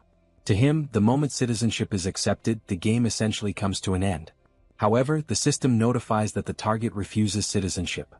June finds the situation strange. Outside, the vampire prepares himself. He steadies his stance, concentrates his strength, and unleashes countless punches against the barrier that protects the territory. Immediately, the system issues an alert, informing that an unauthorized entity is attempting to invade. June observes the scene and wonders what he is trying to accomplish. The vampire does not retreat, and his blows generate intense shock waves, perceptible even from a distance. Accompanied by heavy booms that echo throughout the surroundings, yet the barrier remains intact. After a continuous sequence of attacks, the vampire finally stops. His hand is severely injured, as if burned and torn apart by the repeated impact. Even without breaking through the defense, the display of strength is enough to alarm June. He recognizes the danger, and although the barrier withstands the assault, the power behind those blows cannot be underestimated. Just from the shockwaves and the brutal sound of the collisions, June concludes that the vampire's strength surpasses even that of Eclipse. He considers the possibility that vampires possess their own abilities, similar to awakened skills. He recalls the high-level vampire they previously faced, capable of manipulating blood as extensions of his own body. Meanwhile, the vampire observes his own bloodied hand and the barrier's reaction after the impact. He begins to reflect that a barrier of that level could not exist without someone extraordinary sustaining it. The conclusion forms clearly in his mind. Jung Yoo-hun's death was caused by an entity within that territory. It is an existence that completely surpasses common standards, something beyond ordinary comprehension. The vampire wonders whether even someone at the peak of power would be capable of exerting such force. He recognizes that he cannot resolve this alone and decides to retreat. Watching everything unfold, June makes an immediate decision. He cannot allow the vampire to escape. Using his communication ability, he contacts Jaehyeon and summons her, as there is a target that needs to be tracked. Sometime later, as the vampire moves, several rats discreetly follow him, maintaining the pursuit. Jaehyeon tracks his movement but warns that the connection will be lost if they continue at that pace, and June then asks for the target's location. Jaehyeon reports that he is passing through Shin Haori Station on the Donghae Line, but shortly after, the connection is cut. June does not worry, stating that Han's group is also in pursuit. Even so, he reflects on the vampire's destination. He realizes that the vampire was trying to determine the location of the vampire's headquarters through observation, but the place seems farther than expected. Then a troubling doubt arises. Why does the vampire choose the Donghae line specifically among all possible routes? Jun recalls that the line connects Busan to Ulsan and recognizes the risk. If the destination is a city with around 1 million inhabitants, the consequences could be catastrophic, with numerous high-level vampires emerging if the population has been turned into food. He considers the worst-case scenario. The vampire returns leading a powerful horde after exploring the region. This hypothesis is far too terrifying to ignore, and in light of it, Jun makes his decision. He cannot, under any circumstances, allow the vampire to escape alive. He then connects to Han's group. Without wasting time, he delivers the new order. The target must not escape alive. Han firmly acknowledges the command. Elsewhere, a sudden commotion spreads through the group. The citizens realize that their weapons have disappeared, and panic begins to spread. A young man tries to contain the chaos, asking for calm, but the tension has already taken hold. A bald man shows irritation, angrily questioning the situation after trusting the young man and now being left unarmed in an unfamiliar place, demanding an explanation. Under pressure, the young man hesitates for a moment, unsure how to respond to the hostility.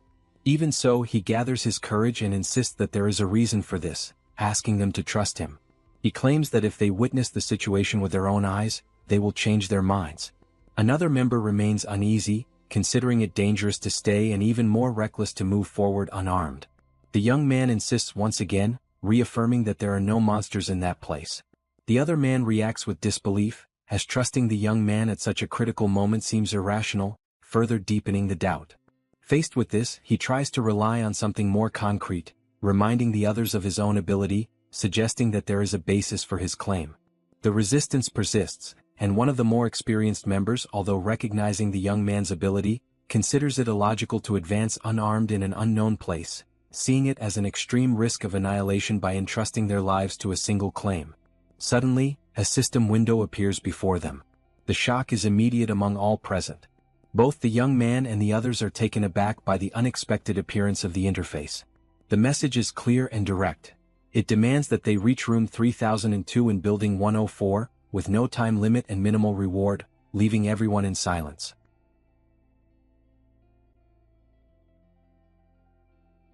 Meanwhile, the vampire continues on his path, unaware that he is being followed by Han's team. Hovering over the area, the man with glasses identifies the target and reports that the individual is right ahead. Observing everything through his ability, Jun understands the situation and immediately initiates Operation Plan B. He opens his storage and orders the release of a poisonous mist, which quickly spreads throughout the environment. It soon completely envelopes the area where the vampire stands, leaving him trying to understand what is happening. At that moment, Moon appears behind him, takes aim, and fires numerous shots into his back without hesitation. Even under the intense attack, the vampire reacts, while the young man shows confusion upon realizing that the shots did not produce the expected effect. The vampire partially turns and demands to know the identity of his attacker. In an extremely fast movement, he advances, clenches his fist, and strikes the young man with crushing force, sending him flying away. The boy tries to recover, and right behind him, the archer is already there, concerned about his condition. Without wasting time, the archer positions herself, prepares her bow, and fires an arrow with precision. However, the vampire dodges with impressive skill. Intrigued, he questions who those enemies are and how they know about him. At that instant, Toji appears ready to act and orders his subordinates to rise. The prototypes obey immediately, advancing toward the vampire. Even so, acting instantly, the vampire strikes the ground with force, generating an impact that alters the movement of the poisonous mist itself around him. The group notices the action, while Jun analyzes the situation coldly. He understands that, regardless of how long someone tries to hold their breath, it is impossible to completely avoid inhaling the poison. Furthermore, the substance's paralyzing effect allows the target to be tracked with ease. With the entire team positioned around him, Jun concludes that the enemy is cornered. He then comments that Han and Yaren should take advantage of the time as they advance toward the location. Within the mist, the vampire, now completely enveloped, concentrates his strength and delivers a powerful blow to the ground. The impact disperses part of the mist around him. Upon witnessing this, the group shows surprise, realizing that he is not an ordinary opponent. The vampire then mentions Young Hoon's name, questioning whether they were the ones responsible for his death. With the mist partially dispersed, Jun's team remains positioned around him. Observing the scene, June notices something concerning. He concludes that the vampire did not try to escape the mist, but instead bought time to activate his ability while remaining hidden. Already prepared, the vampire directs his attention to Toji's soldiers. Focused on his next move, he clenches his fist and delivers a devastating blow, sending them flying away as if they were mere objects. At that same moment, Toji advances with his halberd, ready to attack. However, the vampire reacts faster and strikes him before he can act, hurling him a great distance away. Moon attempts to intervene to help, but the vampire stops him by grabbing his leg. He declares that he does not know how they managed to defeat Yong-Hoon, but states that if they try to face him in the same way, they will all die. He then lifts Moon and slams him violently against the ground. Seeing the situation, the archer shouts the fallen companion's name. However, before she can react, the vampire quickly appears behind her and states that this is not the time to worry about others. He then strikes her directly, knocking her to the ground. Han witnesses everything and, consumed by fury, shouts his girlfriend's name. Without hesitation, he throws his iron bar at the enemy, hurling insults in anger. Even so, the vampire easily dodges the attack. Han immediately prepares himself again beside the Werbear woman, facing the vampire head-on, ready to attack together. However, once again the vampire anticipates them.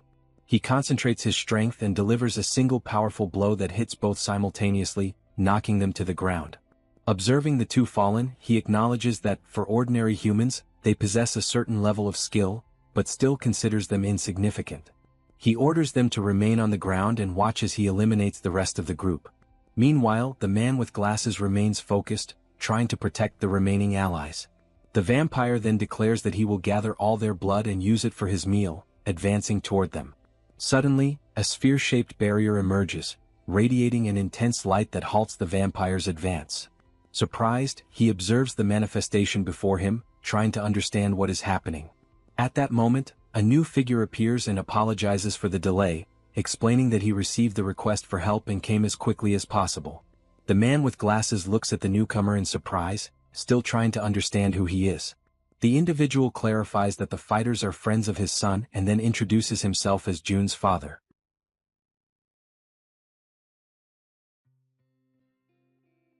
A little earlier, in the midst of despair, June reflected that the group led by Han would soon reach the enemy.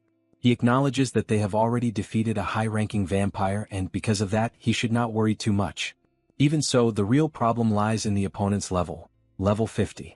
June understands that, as one progresses, the gap between levels becomes enormous, and this is not something that can be ignored. As a precaution, he decides that he needs insurance and hesitates for a moment, questioning whether he should make the call. Within his territory, his most powerful secret weapon is his own father. In the next moment, June's father appears before the level 50 vampire. Calmly, he orders everyone in Han's group to rest, stating that from that moment on, he will handle the situation. The vampire observes the man and realizes that he knows the group, questioning whether he truly believes he is capable of saving them. Then he advances with determination, declaring that it will not be possible to rescue June's subordinates and that, moreover, he will defeat them all, including that man. June's father prepares himself with complete coldness, as if he were not concerned about what is approaching him. Before the vampire can react, he surprises him with a powerful kick to the chin. The impact is so strong that it completely disorients the enemy. Stunned, the vampire realizes that his body armor, capable of blocking even bullets, is pierced by a single strike. He cannot believe that a human is capable of something like that. Meanwhile, June's father remains entirely focused on his objective, defeating the opponent in front of him. Han's group watches the scene in total shock, unable to believe what they are witnessing. Without showing any hesitation, June's father prepares for a final blow. With a devastating attack, he pierces the vampire's body, going through his abdomen and leaving a large hole. After the impact, he clenches his fists and with a faint smile, remarks that this more or less resolves the situation, praising everyone's effort and suggesting that they return. Gravely wounded, the vampire acknowledges his defeat. He laments having become strong thanks to the blood he received and still falling before a middle-aged human. In his final moments he asks Lord Vlad for forgiveness for failing to fulfill his will, and shortly after, his body begins to disintegrate. The system then notifies that the level 50 vampire has been eliminated, granting experience and increasing the level of a skill. Elsewhere, covered in blood, a second vampire perceives the death of his companion. He states that Go In-seok is dead and orders Seo Nuri to depart immediately for Busan, which is promptly obeyed. Meanwhile, within Jun's territory, the territorial barrier begins to expand once again. And like every other time, he feels an intense pain run through his body, leaving him in complete despair. Near him, Dabin approaches and offers him water, asking if the territory has expanded again and whether he is alright. Jun replies that it has already passed and that there is no reason for concern. He thinks that he arrived in time and reflects on his father's power, strengthened by the effect of the lineage bonus, though he had not imagined it would be so devastating. He also recognizes that Han's group possesses titles that increase their strength, making them superior to what their classification indicates, but even so, it does not compare to his father's energy protection. Looking at the system window, Jun reads a notification informing him that the Citizen Moon has exhausted all mission attempts for the day and that his activities will be evaluated. Confused, he reflects that he had considered everyone, including Han's group, as his vassals, and that each one needed to complete 3 daily missions. The efficiency was high in relation to the cost, and they did not fail to complete their tasks. To be honest, he did not have high expectations, but everything ended up working out well. Even so, he wonders what kind of reward increase might arise. Soon, the system announces that the evaluation has been completed and congratulates him. Surprised, Jun reads the next message. He receives skill points as the main reward. He reflects that until then he had already received many rewards from daily missions, but skill points only twice, and on both occasions it happened thanks to Moon. At that moment, Dabin asks if he received good news. Jun turns and, in a light tone, states that it feels like he has won the lottery, making it clear that something very good has just happened. Jun reflects on the remaining skill points and decides to improve the shop's abilities, realizing that at the pace he is progressing, he will fill all the slots before reaching level 30. In light of this, he recognizes that he had never carefully thought about how to use the points he earns, but understands that even if they are obtained easily, he cannot afford to waste them. While analyzing the system interface, something catches his attention. He notices an option related to his health and begins to consider the possibility that, by improving this aspect, perhaps the pain he feels when leveling up might decrease. Even so, he hesitates and considers the decision risky because if he upgrades this trait without thinking and the result is something ordinary such as simple increased regeneration, it could become a major waste. The system then displays a notification, asking whether he truly wishes to improve his ability to maintain his dignity. After a brief moment of decision, Jun confirms, and immediately something begins to happen before him directly within the system window. Soon after, the system informs that the skill maintaining the sovereign's dignity rises to level 6. Surprised, Jun reacts mentally, not fully believing what he sees. Then, a new notification appears informing that a new feature has been added. Meanwhile, elsewhere, the scene shifts to an environment dominated by destruction, with abandoned and wrecked cars scattered everywhere. It is the city of Ulsan, now dominated by vampires who roam freely throughout the region. Among them, a figure issues a direct order. Young must eliminate 2 high-level vampires, both strengthened directly by a superior entity. When Busan is mentioned, the place is treated with particular weight, as if it hides something beyond the ordinary. After this order, the vampire woman questions what kind of monsters inhabit that place, showing curiosity and perhaps even caution about what awaits them. Elsewhere, Jun reflects on the vampires' recent movements and concludes that there is a possibility their base is located in Ulsan. In the worst-case scenario, the entire city may already be under the influence of those creatures. Ulsan is an industrial city with a population of over 1 million people, and if the vampires are using all of those residents as food, then naturally there must also be many high-ranking vampires gathered there. Furthermore, remembering what the high-ranking vampire captured earlier had said, Jun realizes that there is probably an entity even superior to him. Because of this, Jun asks Han whether he would feel confident facing several high-ranking vampires if they were to appear at the same time. Han admits that it would not be an easy battle. Then Jun explains that there is a method to artificially increase the power of those who have been registered as vassals by investing money to raise their levels. If he invested enough to bring Han's group up to level 50, equivalent to high-class vampires, their chances of victory would be high, though the cost would also be enormous. Jun's father then comments that perhaps he alone would be capable of facing 3 or 4 of those monsters by himself. However, if he fought alongside his wife, he believes they could defeat many more. Jun knows that this is not an exaggeration. Thanks to the skill called King's Blessing, the physical enhancement effect is activated whenever his father is near his mother. In addition, if Kim Dae-jung's blessing were strengthened, she might truly be capable of defeating all the high-ranking vampires on her own. Even so, Jun remains uncertain and wonders whether his father would also be capable of facing the creatures recognized by the high-ranking vampires themselves as superior beings. At that moment, John, the man with glasses, states that he will head to Ulsan to conduct reconnaissance, and Jun asks whether he intends to go alone. John confirms that he does and explains that, with his ability, he can travel quickly to Ulsan and return in a short amount of time. Jun then considers that, given the distance, John really would be able to arrive there quickly. However, if that place truly is a vampire nest as they suspect, the enemy could be extremely dangerous. Even so, John replies that this is something he must do. Faced with his determination, Jun accepts the decision and asks that, if the situation becomes dangerous, John should simply buy time until he can be rescued through vassal summoning. Meanwhile, Jun's father silently observes the entire situation. At the same time, while flying over the area, a vampire woman reflects that, despite being eccentric, the two high-level vampires are among the strongest even among the high-ranking vampires themselves. Because of that, she decides to remain cautious and careful. Shortly afterward, she notices a gigantic tree and is shocked by its absurd size. She concludes that the two previous vampires probably died because of that tree. At that moment, something catches her attention. It is a human inside a residence. A light suddenly turns on, catching her off guard and frightening her. She realizes that there is a human nearby and decides to analyze the situation more carefully. However, when she tries to approach the interface surrounding the territory, a system message appears before her, denying her entry.